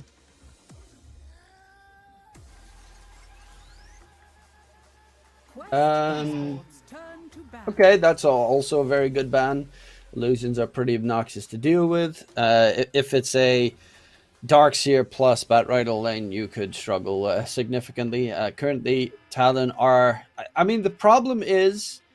Well, not necessarily problem. Talon just need a mid lane. That's it. Whereas PSG Quest, they could also put the Pangolier on Malik. We saw it in game 1. It was pretty good.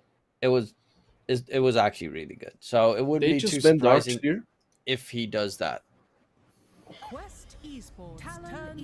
Puck ban, go for the Zeus. Noob Zeus. There's the Manta style Shard Zeus coming back in play. Oh my god, you're a big fan of those Mantas. I can't like it. You said you were gonna play it. Have you played it? 10 seconds remaining. I had no time. Sure, excuses. I see how it is. But I will play it, and I will send you a print. I promise. Okay. Nonetheless, they have good vision with that. Zeus does have a tendency of getting smacked pretty hard if you get glimpse back. They do have, it's a Manta style hero with the Dusa, so you could technically dodge the glimpse, which is one of probably the toughest glimpse dodges in the game. Manta dodge attempts in the game, but nonetheless, curious to see if we're going to get to see a couple of those happen. So far, you also have the roll-up to dodge the glimpse. They have some good tools here against glimpse on the side of PSG Quest. Possibly later down the line with items, obviously. Maybe they're going to pick Void Spirit against the Zeus. I'm not a big fan of Void Spirit, but I've seen some teams picking it against Zeus. I'd even rather you get Ember at that point. I know Ember is not great, but... Stormer is good this game. They have Crystal Maiden, but I really think Storm is good. It's a decent answer for Zeus, and it works with both sports, Rubik and Disruptor. Okay, Ember. I don't know. Chi1 Ember though. It's Chi1 Ember. It's you gotta believe, bro. I rather play Storm against CM and Pango than Ember. Yeah, but honestly, it's one of his best heroes by far. His Ember is really good. So okay, I'm expecting the guy is just a god on Ember. Okay, I get it, but I don't think the patch is good for the hero. I mean, you also thought the same about the Slark. Okay, you won. You won. I gave up. I gave up. You won. I know it's not necessarily an ideal patch. That's mainly because the Mage Slayer nerf and slight nerf to Ember Spirit in general.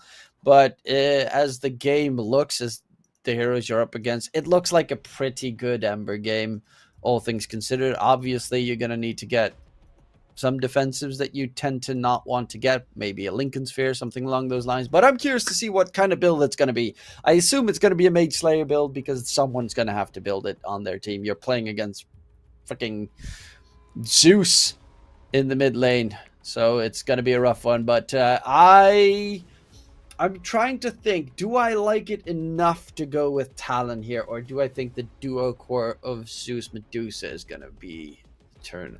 I'm gonna go with Talon. I'm gonna go all the way with SEA. Despite not being a fan of last pick Amber, I feel like the draft on Talon is way better. I like the composition. I like the Luna, Centaur, into Rubik Disruptor.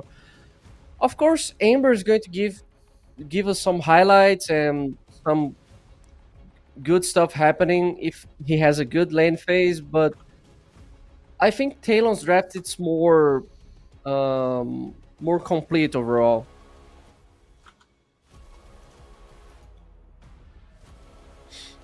Okay, so far today I am 2 for 2 in the prediction department, so let's see if it will be 3 for 3. You're still 1 for 1, I think. You won. Okay. Yeah, I'll You're the keep best track. one. No worries. I mean, this is all. To be fair, we have the same one that we're predicting right now. So for all the marbles, even Stevens. Let's see, a Smoke Gang versus Smoke Gang. We have an immediate pause before any shenanigans already start afoot. Need recon. Okay, both teams are going to collide in this smoke. I know he means recon as that, like reconnect, but recon also means like scouting. Yeah. So who's going to win this level 1 fight? Level 1 fight tends to. That's a tough. Centaur is pretty obnoxious, but Rubik doesn't really do. I would say Quest. Like lightning, arc lightning for Zeus. You have Fate Bolt, the Slide of Fist, the Lucent Beam. You had a Thunder Strike or Glimpse, but I think Quest is going to go for behind. They are just drawing on the minimap to go towards the triangle. Let's see. Oh no! Smoke's going to break it. Okay, smoke free smoke. Malik's gonna get spotted. Goes in for it with the heavy shield crash. Soaks up so much damage. Poinyo is gonna be first blooded. They're looking for a second one. Chi1 is the second one down. Noob's looking for 3 kills and that sounds like I was correct. I will never bet against you, bro. You're a god. Okay. Easy double kill for Omar. Does make my prediction on who's going to win game 1 maybe slight. Nah, it's going to stick the same. But yeah, it's going to be a pretty fat bat.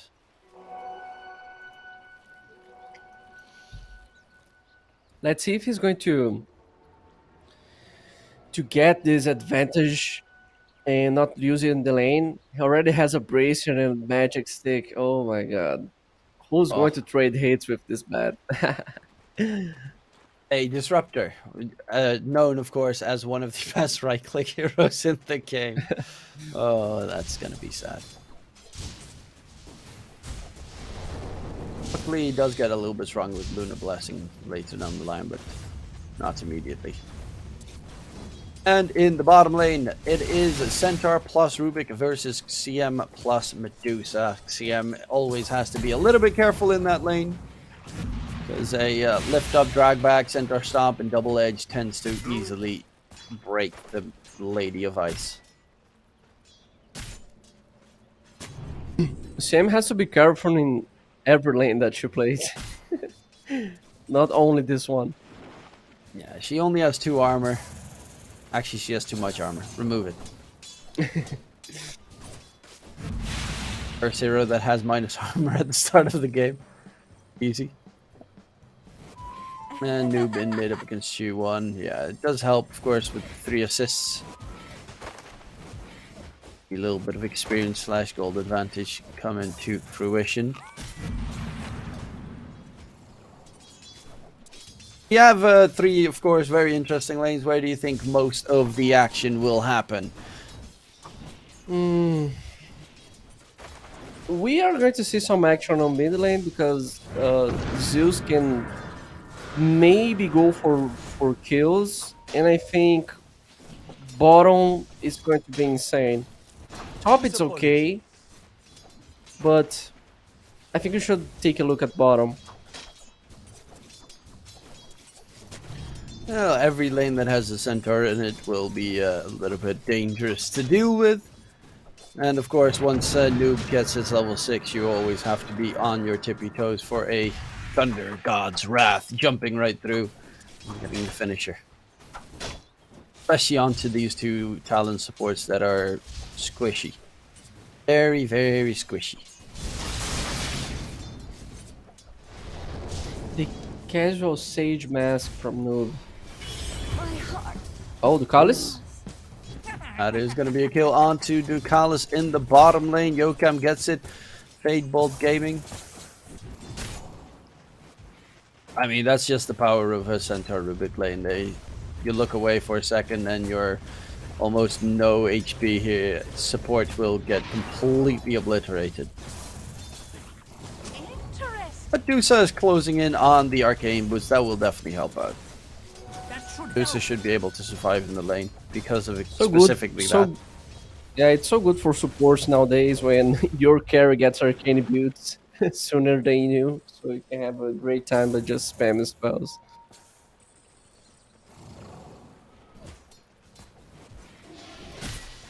But currently Malik is doing surprisingly well in that top lane on the Pangolin. He did really well in game number 1 as well on the Pango. V2 is being slowed down. Swashbuckle comes in. Luna trying to run away. Glimpse sends out Omar, and V2 will stay alive. But again, Ducalis gets smacked in the bottom lane while I look elsewhere. So yeah, the lane that I need to keep my eyes on is definitely the lane that I need to keep my eyes on.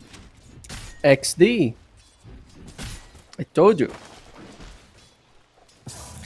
Maiden is squishy. It's super sad for Crystal Maiden to play this lane because even if she take attention, so she simply doesn't step out of the way and dies, she is going to die because it's telekinesis into her stuff. Like, you can't do anything about it. Appreciate it. There's nothing to do about it. You just get dragged into a center, double edge, then you're dead. The best thing you can do is just not be there, but that's not really how the laning best works. thing is not to be a Crystal Maiden on this type of situations. Just use Frostbite to farm jungle creeps, I guess. You know, you'll get experience that way. Then you get 4 reports from your teammates. It's better than feeding. It's not like Deuce is gonna die anyway. It's got the amount of arcane boots already done. It's got the magic wand. It'll be If just she got like fine. 2 engages, she dies. Like Fate Bolt into 2 double edges twice, she dies. It's not that tanky, the first levels of the mana shield. Needs to be careful.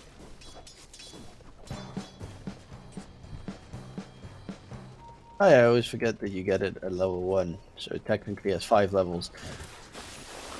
And in the mid lane, it is a level 6 Zeus, so right now he's looking for any of his side lanes to get an enemy hero low, Radiant's courier has been killed. so he can finish him off.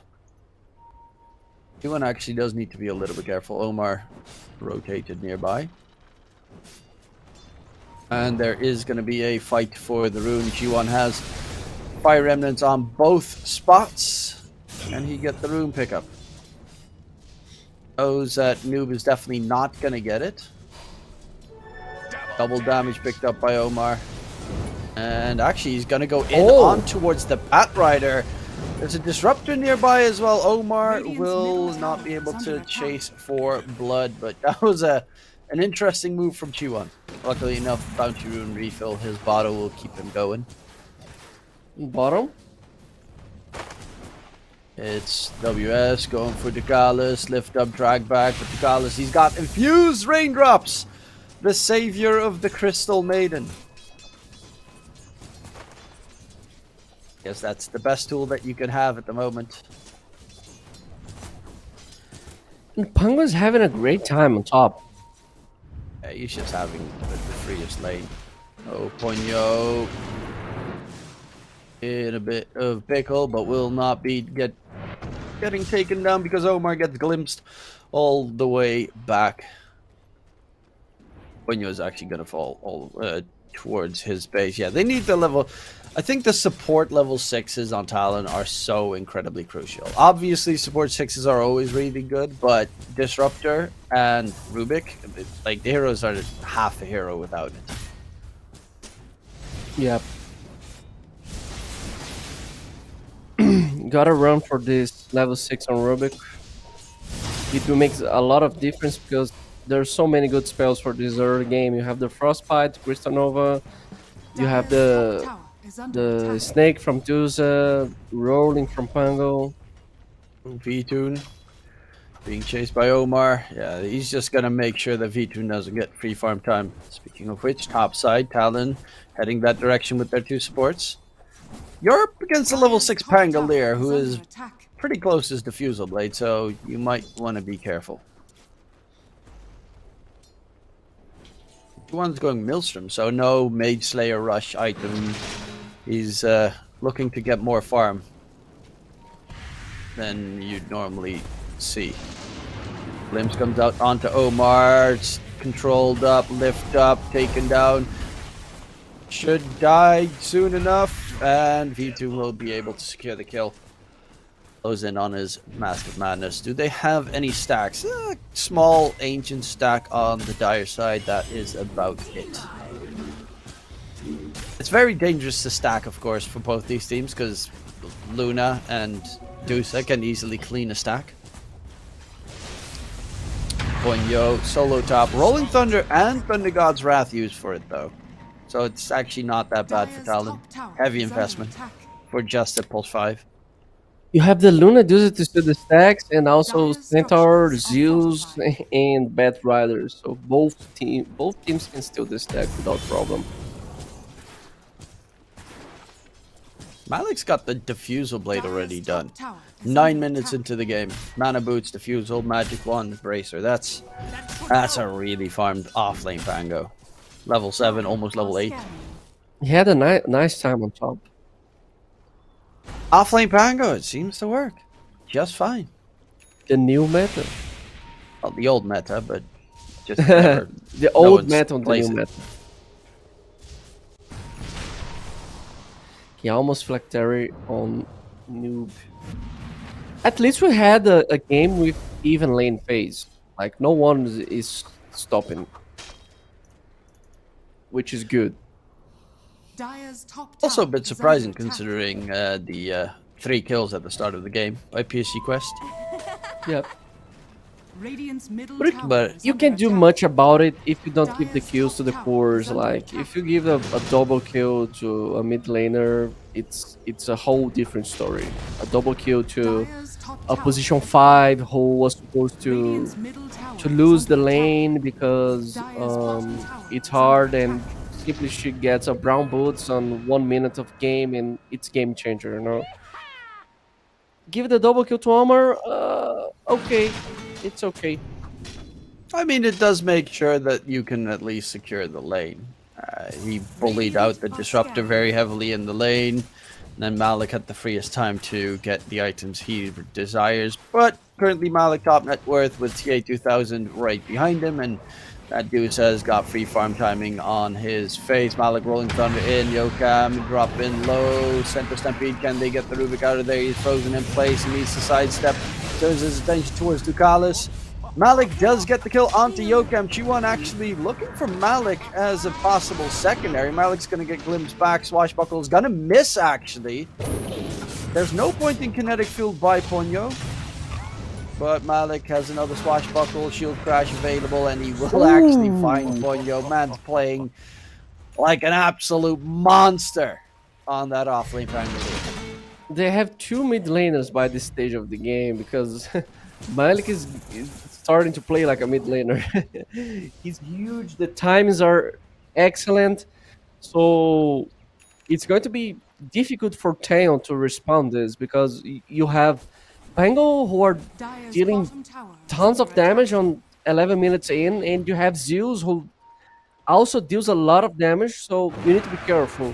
You need to choose what fights you're going to take. You need to think a little bit more if you want to defend the tower or not, and you need to pay attention on this Pango. And while you're paying attention on towards the Pango, you're forgetting about the Dusa, who is getting really farmed at the moment. They also don't have the easiest way to kill off the Dusa. Ponyo dropping low, dropping dead. Noob gets that kill secured. He does have his level 6, but without kinetic field, Static Storm is Dire's top tower is under useless. attack. Not necessarily useless, but it's half the spell that you want it to be. They can just walk away.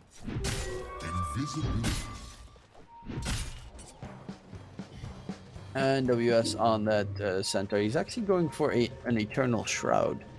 And primarily, they only have magic damage in the early game, so it makes a lot of Radiant's sense. bottom tower is under attack. Dire's top tower. Maelstrom or Amber, I think it's better than Mage's Lair because it helps him to farm and does a tons of damage. Besides, it's a Radiant's bottom little tower bit is under nerfed, attack. but it's better than Mage's Lair, I think. Okay, they're smoking. They want to kill.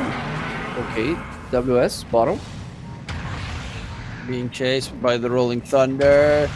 WS dropping low. Has a big heal. Gets a two-man stomp. Crystal made an ulti. That's a huge Ducalis ult from the side. Will they be able to get anything in response? Static Storm on top of them.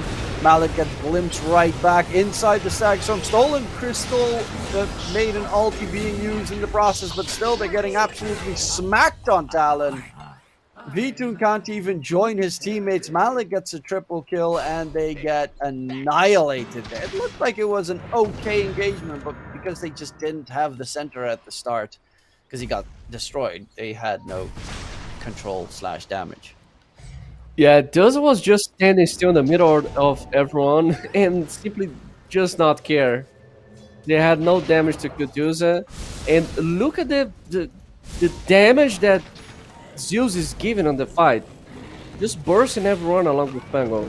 So I don't know how Talon can deal with that.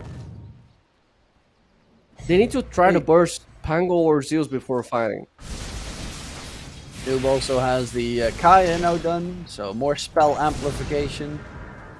Radiant's aka bottom more tower is damage under for attack. the Zeus that's already on a wear and tear right now. TA2000 has got the Manta done, closing in for the Disperser as his next target. Let's see, what does V2 have? He's getting close towards his Manta style, is a little bit behind, but at the very least keeping up in terms of net worth. Chi1, not so much though. The Ember has fallen off Dire's significantly middle tower is under attack. in the game so far. Still, okay, he's flying out the last piece for his Maelstrom, but it's a bit problematic. Pango also Radiant's top difficults tower the game is for under Ember attack. too much. The mana drain from Diffusal, it's really annoying when you play Ember. Because the hero Radiant's bottom tower is under lacking attack. mana nowadays because of the change of the Slide of Fist. And you also have the mana drain from Diffusal. It's annoying to play.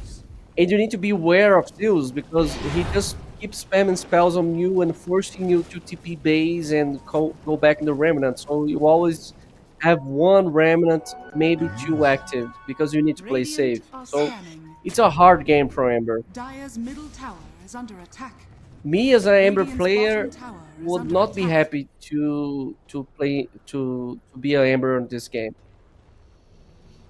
Well, not if you're this far behind, but is also in trouble right now because there's a blink dagger onto Omar, but luckily enough, Fire Remnant was placed. They know the general direction he went, so they expect him still to be top, but taking the cage right to the other side because he doesn't want to deal with their shenanigans. It will be a dangerous prospect because blink dagger Bat Rider is always terrifying to deal with. Can't get it quick, easy catch, especially if you find a Luna lurking about somewhere. But this dude says insanely big. He's got the full diffusal blade already done. Double diffusal on the side of Quest. All that mana from Ember and Centaur is going to be a problem. The Drain, something that they really are terrible against. WS in mid. He does have Eternal Shroud, so it's severely tanky, but the last is going to catch the Rubik. Tries to get a nice steal, does get it onto the Crystal Maiden. WS wants to kill off Ducalis. Can Ducalis get taken down? One more hit indeed. WS is actually very tanky, but with the Lucid joining in the fun, there will not be much more to be gained in that mid area. 8k leads. Oh, game is hard. And now they have how to do high ground. So we should be expecting a game in less than 40 minutes, like the last one. Malik is huge. Look at the network. 7 kills. Almost eggs. Eggs into diffuse and dagger. 8 minutes in. 0 deaths. 0 deaths. See that Chi1, Diffusal Blade slow comes out, needs to get back, and Yokam steals split shot. Sadness. Oh, Chi1 needs to jump towards his Fire Remnant there. His last Remnant being used just to disengage. And the rest of his team needs to fall back as he needs those Remnants to be recharged.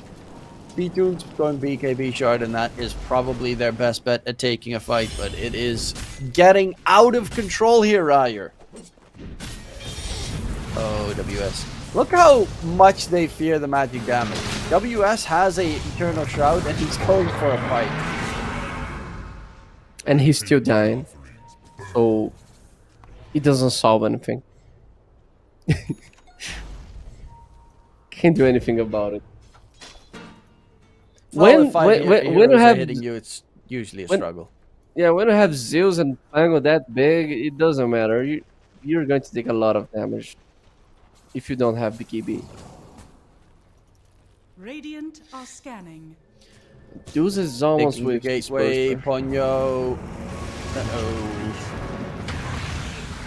And that's a quick disrupt the kill.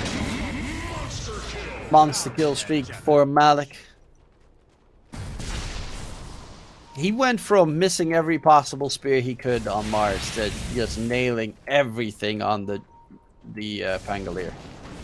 Such a turnaround for Malik. Oh, Omar?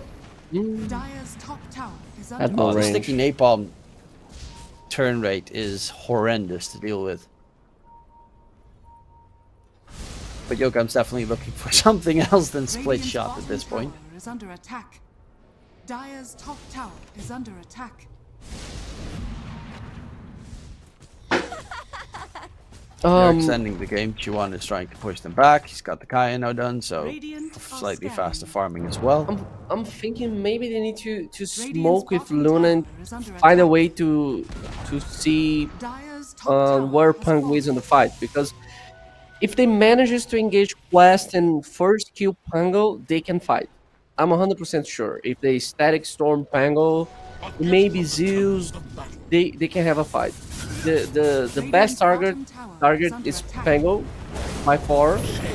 Like, you can burst Zeus, of course, but it doesn't solve the problem because Pango just to Rolling Thunder everyone with eggs, and he's going to win the fight. So if they manage to smoke, go from behind, find Pango, they can actually get the difference on net worth back.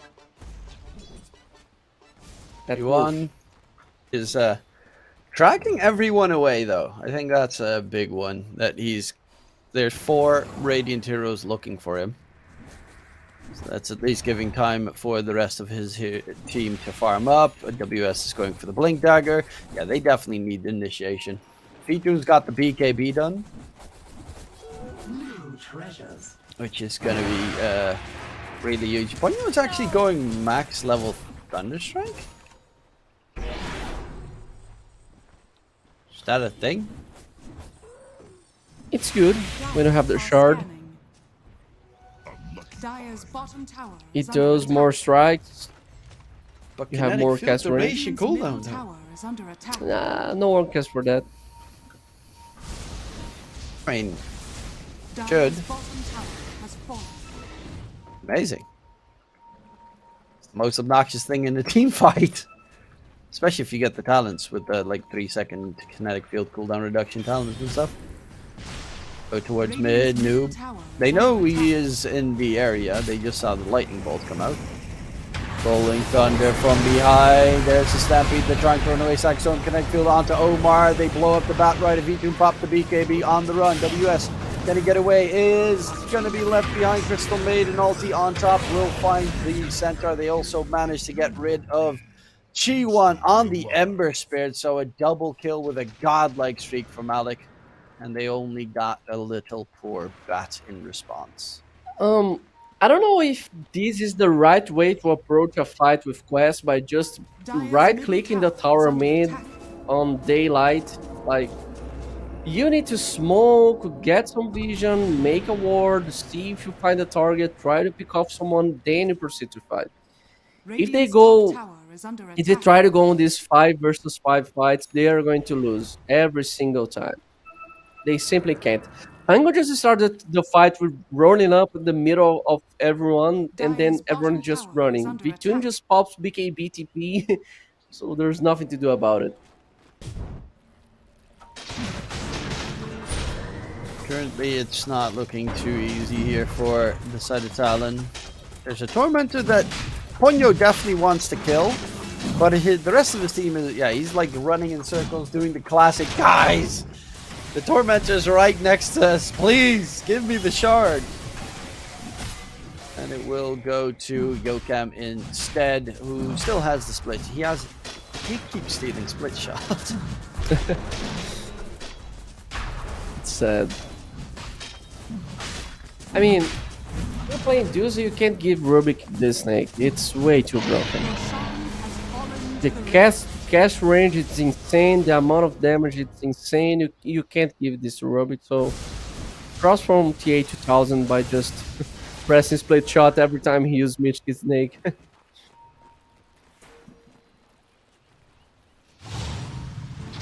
TA 2000. Okay, he's got Radiant are scanning. almost a full Scotty done on TA 2000. Just needs the point booster. He is so absolutely massive. V2 is going for Kanda. I mean, Kanda's always just great. Good luck trying to pro Damage you need. WS, look at the position. What? Just walking up the high ground. No one in his team is nearby. Just like, stop. Just going to check out, see what's happening, what's popping. Well, TA 2000 is in the bottom lane. But Noob is playing very defensively. DP's coming in. Chi1 needs to quickly jump away. Rolling Thunder from Malik. He's looking for a target. Ponyo is going to be that target. Thunder God's Wrath and Rolling Thunder both used for the Disruptor. 2000 has the Aegis. Ducalis is there. Frostbites are not too shabby still. They know there's no Rolling Thunder, so killing Malik is probably the easiest at the moment. But killing off Noob would be really good as well. Oh, he's just out of vision range. Oh, so obnoxious. You see the creeps walking. But Noob is so aware of what's coming. He knows they're smoked. And knows what's coming. They are not going to force high ground even with 3 minutes left on Aegis. They're Dyer's going to middle chase on the tower map. is under attack. I guess they want to kick off Talon from their side of the map and force him to stay the base, so he can force. Radiant's top tower is under attack. Run away, WS. There is a lasso available, and his TP gets interrupted. So lasso used, WS. Centaur is dead. G1 wanted to cut the creep wave, but missed the timing completely. Radiant are scanning. When the creeps would be walking in towards the lane. It's going Shiva's guard next. Okay. After Kaya Sanj. No BKBs just yet. I mean, to be fair, Malik is closing in on the BKB. You're dealing with Lasso and Stone Gaze. BKB doesn't really do that much this game. I mean, obviously against Zeus it does, but you got other tools. Ducalis trying to get Ponyo, but he's hasted. Poor Ponyo, 2000. running from his life. Oh no, that's a scary Dusa. Every time Ponyo is just running from his life. You have Basher on Malik, finally. Yeah, one minute left on Aegis. It's possible to force. They don't have a strong high. Look at the damage! Jokam almost getting taken down. Actually gets blasted by Thunder God's Wrath. And they still have a pretty... Well, only Thunder God's Wrath used in the meantime. P2000 is melting the high ground. Still has the Aegis for a minute. Who's going to stop this Tuesday? Radiant's top tower is I under mean, your best attack. bet's cutting the creep wave, but G1 is nowhere near that mid lane. Speaking of which, there's a Bat Rider and a Pangolier looking to grab the Ember Spirit. Dire's structures are Deny him, actually. This would technically be your best bet at taking a fight. The lasso? Was it enough? K2000, Centaur Stomp comes in, they're trying to take him down, Saxon Kinetic Field. Medusa is losing his mana, dragged back, out of mana, out of HP, and that's the first life gone. But he does have a second, they're quickly trying to get themselves all the way back. It does mean that the racks should be staying intact though. He doesn't They have an waste too much DPs trying to kill Amber on the XP run. This just make the racks not go down because there wasn't enough healers to help TA 2000. This Okay, you need Purser to go is back. kind of an insane item. Really makes roots and shards and silences horrible in some games. He's got Manta and Disperser, and then if he wants to, he could later also get a BKB. And Linkins and Lotus. Well, he probably won't buy Lotus himself, but yes. A little something extra for the I guess we need to wait the next version. If they didn't TP to try to kill Ember, they would take that set of racks. But I think it's okay. We have a almost 20k lead in 30 minutes in. They just need to calm down, wait the next version. Get the Aegis, go for slow siege because on the tail they have a lot of spam of spells, so you need to be careful. It's a lot of progressive damage. Noob also has his BKB now done.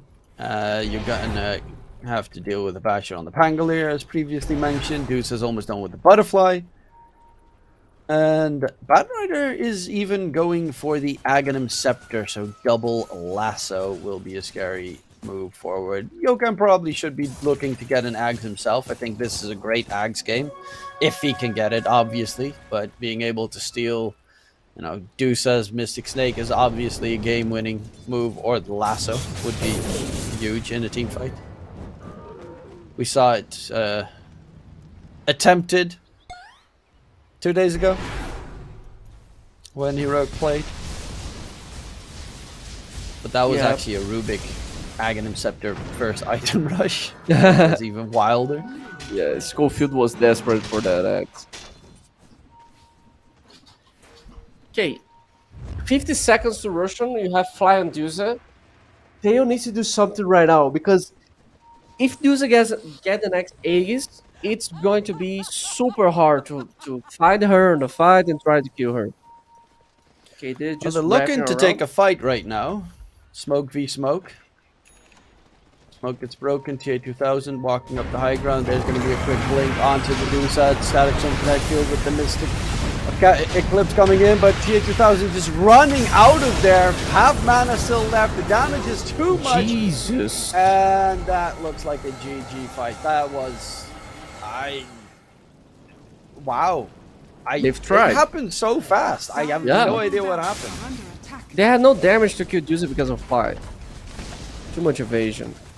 And Ember's not that hero who deals tons of damage, Dire's middle barracks has fallen. so you can't try to burst the Dusa. They should try to go for Zeus or Tango, but I feel like they were kind of reactive because the smoke just broke and Centaur just jumps into Dusa without hesitating, you know. Dire's top barracks has Attempt fallen. made, but game looks to be very rough. 30 seconds, still no Luna. And that was also with the Kanda reveal coming into the fight, so definitely lacking the damage to kill the Dusa. Maybe if they were spread up, but the Zeus TP's on the tower at exactly that moment as well. The moment that the Centaur wants to blink in. Well done by PSG. Quest. Okay, now they can just go Russian and finish the game, get the third Rex. You already have Abyssal and Pango. Dusa is huge. Dusa almost Ooh, became Abyssal. Hang on. Jesus Christ. And then he's gonna have 3 Everyone ways is to so dispel. forward. Just click on Zeus. Manta, BKB, Flacteri, Kai Sanj, and Dragonlance on the stash. And for the Hurricane Park next, they can go for that Aegis plus Roshan's banner at bottom. It's available right now. And then you already have a problem with trying to kill off the Dusa the once. Twice is not impossible.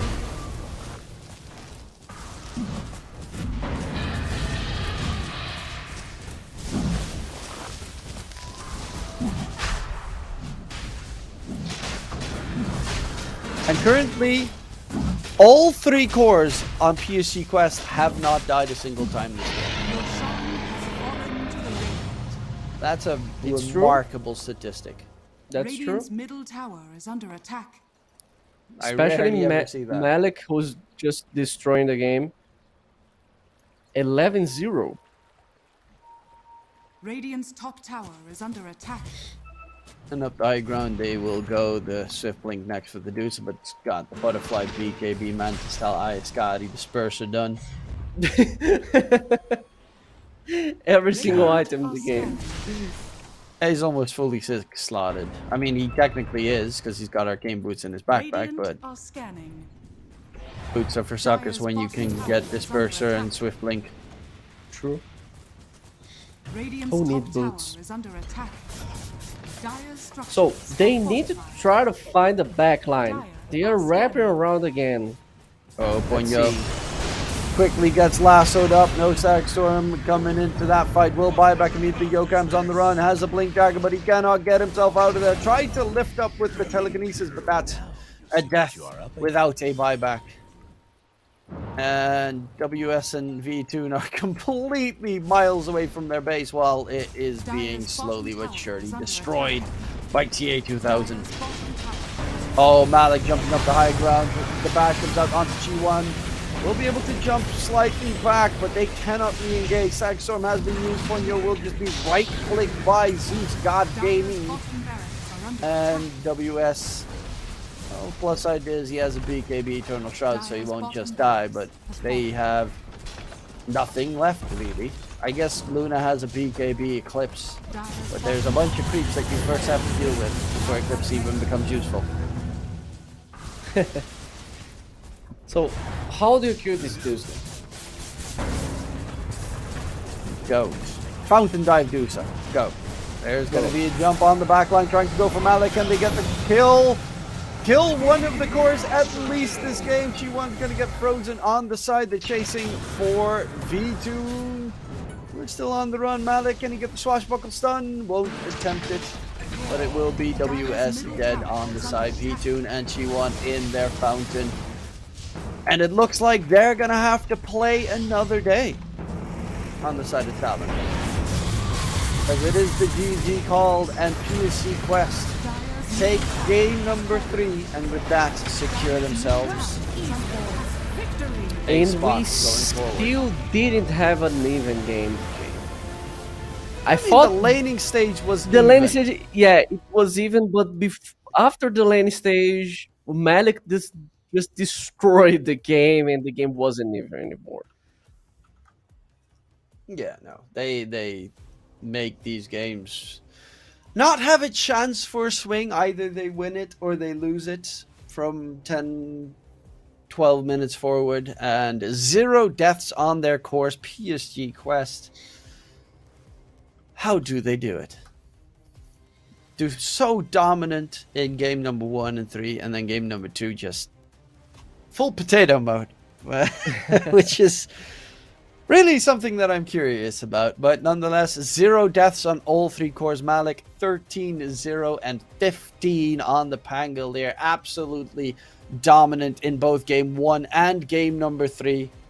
Game number 2, Mars Spears were just a little bit unfortunate, I guess. But nonetheless, when I have to give anyone the MVP for the series, I'll probably give it to Malik. I think, yeah, game number 1 and game number 3, he was incredibly dominant. Yeah. Especially in this game, I like how Quest has a play style of kind of picking 2 mid laners. You know, we have this off laner Pango who just work as a mid, and the way the supports enable the game for him and for Noob, it's beautiful to see. But gotta give some props to Malik this game because he just single-handed carried the game. He was everywhere. He just nailed top. Of course, Omar did an excellent job by just enable the game for him, especially because of the double kill in the start of the game. But the guy was just ready every time. He didn't miss the swashbuckle. He didn't miss the rolling thunder. It was really on point. And this was pretty much the final fight that nailed them in the coffin right there. Like, at this point, it's over. You go for the initial jump on Dusa. She just barely drops below half mana. And then you know, okay, we're never going to have the damage to kill this Dusa. He just had too good of a time. In the lane, he never got interrupted whatsoever. Obviously, Ducalis died a couple of times, but it's Crystal Maiden. It's, you know, it happens. But nonetheless, big props to PSG Quest. So they are going forward towards the wonderful round robin stage, where it's going to be definitely not easy, because that's where the big teams that, of course, are the tier 1 teams, or what, how you could call them tier 1 teams, will be joining in the likes of Team Spirit, Liquid, Falcons. So those scary teams will be joining in the next stage. And I'm actually curious to see what Boom Esports and Entity will be doing in the round robin situation, because they've been looking really good, but can they keep that up is the question. But before anything else, we will have an interview shortly. We're going towards a short little break and get everything ready for the interview. We'll be right back.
Welcome back, ladies and gentlemen, to an interview with the wonderful Position 5 Ducalis from PSG Quest that just managed to advance on towards the next stage. Thank you very much for joining us, Ducalis. Congratulations on your win, first and foremost. Hello guys. Thank you. Hello. So yeah, obviously, we had a little interview with Omar yesterday, and it was a very similar series where there are 3 games, and all 3 games, there's only one team that is just ahead and will win the game from pretty much the start. Why does that happen to you guys more than often than not? That it's just like there are no close games. It's either you stomp or you get stomped in game 2. I think it's happening because of the draft usually, or just our playstyle is better if we're playing first, by our heroes, like making moves, growing lead at the start of the game. But second game, our move with Scuttle top end up bad, and then around minute 10 we also die, and they have like around 3k lead, and we don't have good game on our heroes to give anti-mage space. And I also like not usually playing Batrider, and we just decided to put me on, but I don't like really this hero, but I tried, but it's fine. Okay, well, at least, we can pinpoint that the bat for you might be the problem. Omar seems to be a bit more comfortable on it, but they banned your Chen, they banned your Eng, so the hero starts slimming down pretty quickly. Yeah, currently, when I looked at game number 1, and you guys were ahead by like 10k in 12 minutes, and my thought was immediately, oh, this game is still going to last 40 plus minutes, even though you're so incredibly far ahead. How do you feel about like that being part of this patch? Do you think that you enjoy that there is a longer game where you can make plays to come back, or do you rather have the, you're very far ahead, you should be able to win the game fast mentality? I think I like when it's easier to end game, because if you are growing lead early, it means you played well on lanes, and if you're fighting well around 20-25 minutes, that means you should probably end game, because and like you deserve to win already, because you do everything well first 20-25 minutes. And like what people usually doing on this tournament and like on this patch, they are just making game slower and trying to find the enemy team on mistake, kill someone, but it's really hard in my opinion right now. If you're growing leads, it's really hard to make a mistake and lose game.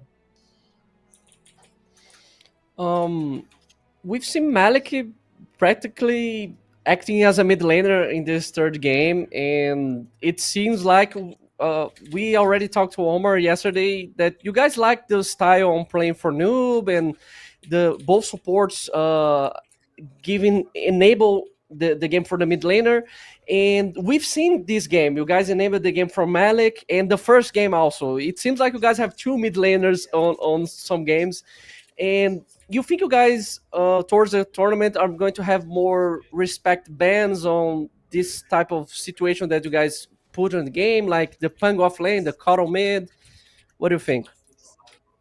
I think in general, a lot of teams banning our signature heroes like Kotal, Naga, because guys was succeeding with these heroes. Like even before somebody was banning Shaker in first phase, yeah. And I think if we're gonna manage to succeed in our signature heroes and meta heroes, that's gonna make our team even stronger, because enemy is gonna be hard to pick versus us. DK ask you guys about the. Are you gonna talk? Okay, I can talk. Okay, you can talk. DK ask you guys about about what you guys think about the meta, because you can't finish the game that fast. And I agree with you. If you dominate the lane phase, you should be able to finish the game quicker. And I want to ask you what you don't like about this patch beside the heroes. There's a lot of annoying heroes on the patch, but what you don't like about the patch itself? I think I don't like Roche on Radiant because this banner doesn't give you anything. Like when they added it, everyone was thinking that it's easier to end game. You put banner on another lane, push another lane, yeah. But this banner doesn't do anything in game. And if you're taking Roche on Radiant second, it doesn't give you anything. And I see a lot of teams start like switching mentality and just waiting Roche on Dire because Radiant Roche just give you nothing. I completely agree. Banner is terrible. I hate that stupid thing as well. Yeah, in game number 1, there was the very, for us at least, surprising Bloodseeker last pick. Did you guys see that coming at all, or was it a complete shock for you guys as well? I was curious when they picked it, but I saw they played it 1 or 2 days ago, and I don't remember does they win or not. But I was not thinking he's gonna pick Bloodseeker because it's disaster lane for him for sure against Ench. If he's not dominating first waves, he cannot stay at all. And yeah, I was thinking they're gonna pick Omni instead of Morph 18. That could make game harder a bit because Shadow Shaman Omni is very good combo, and this team use it like on every game kinda. So yeah, I don't know. Bloodseeker doesn't fit kinda with the Rasta. They cannot burst anyone. Yeah, we were surprised as well that they let that coddle through, and then you guys completely stomped them in that first game. But yeah, of course, the second game, it went a little bit haywire. You guys tried the anti-mage strat, but you let a very key component through, and that was the Razor. Was that intentional, letting the Razors through? Because almost every team bans the hero out from Talon. We was not thinking there's gonna be a problem because they played most games on Razor on mid, and we was thinking they not gonna flex it and risk. But they make risk, put Panga mid, and Razor was just good in game, feels like, because we are losing lanes. And I think if we manage to pick maybe other heroes, it wouldn't be that hard.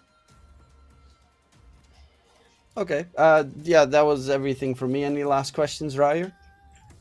No, all good for me. Well, again, Ducalis, congratulations on making it towards the next stage. It's going to be a blast to see you guys play in the round robin stage, and congratulations again. Have a wonderful day and relax tomorrow because you got some time off. Yeah, thank you guys. Bye-bye. Bye-bye.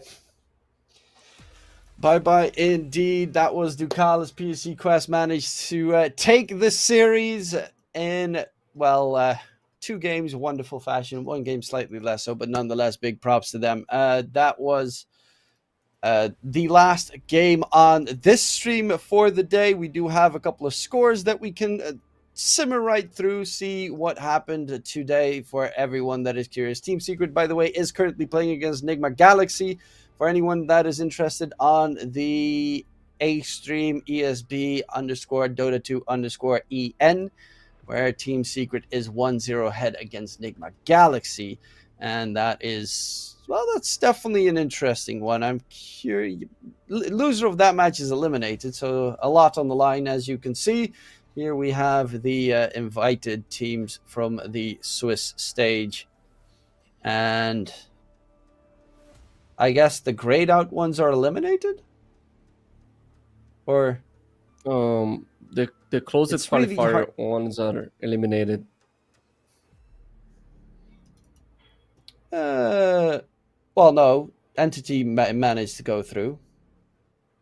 Like Pandas is like the gray ones are eliminated.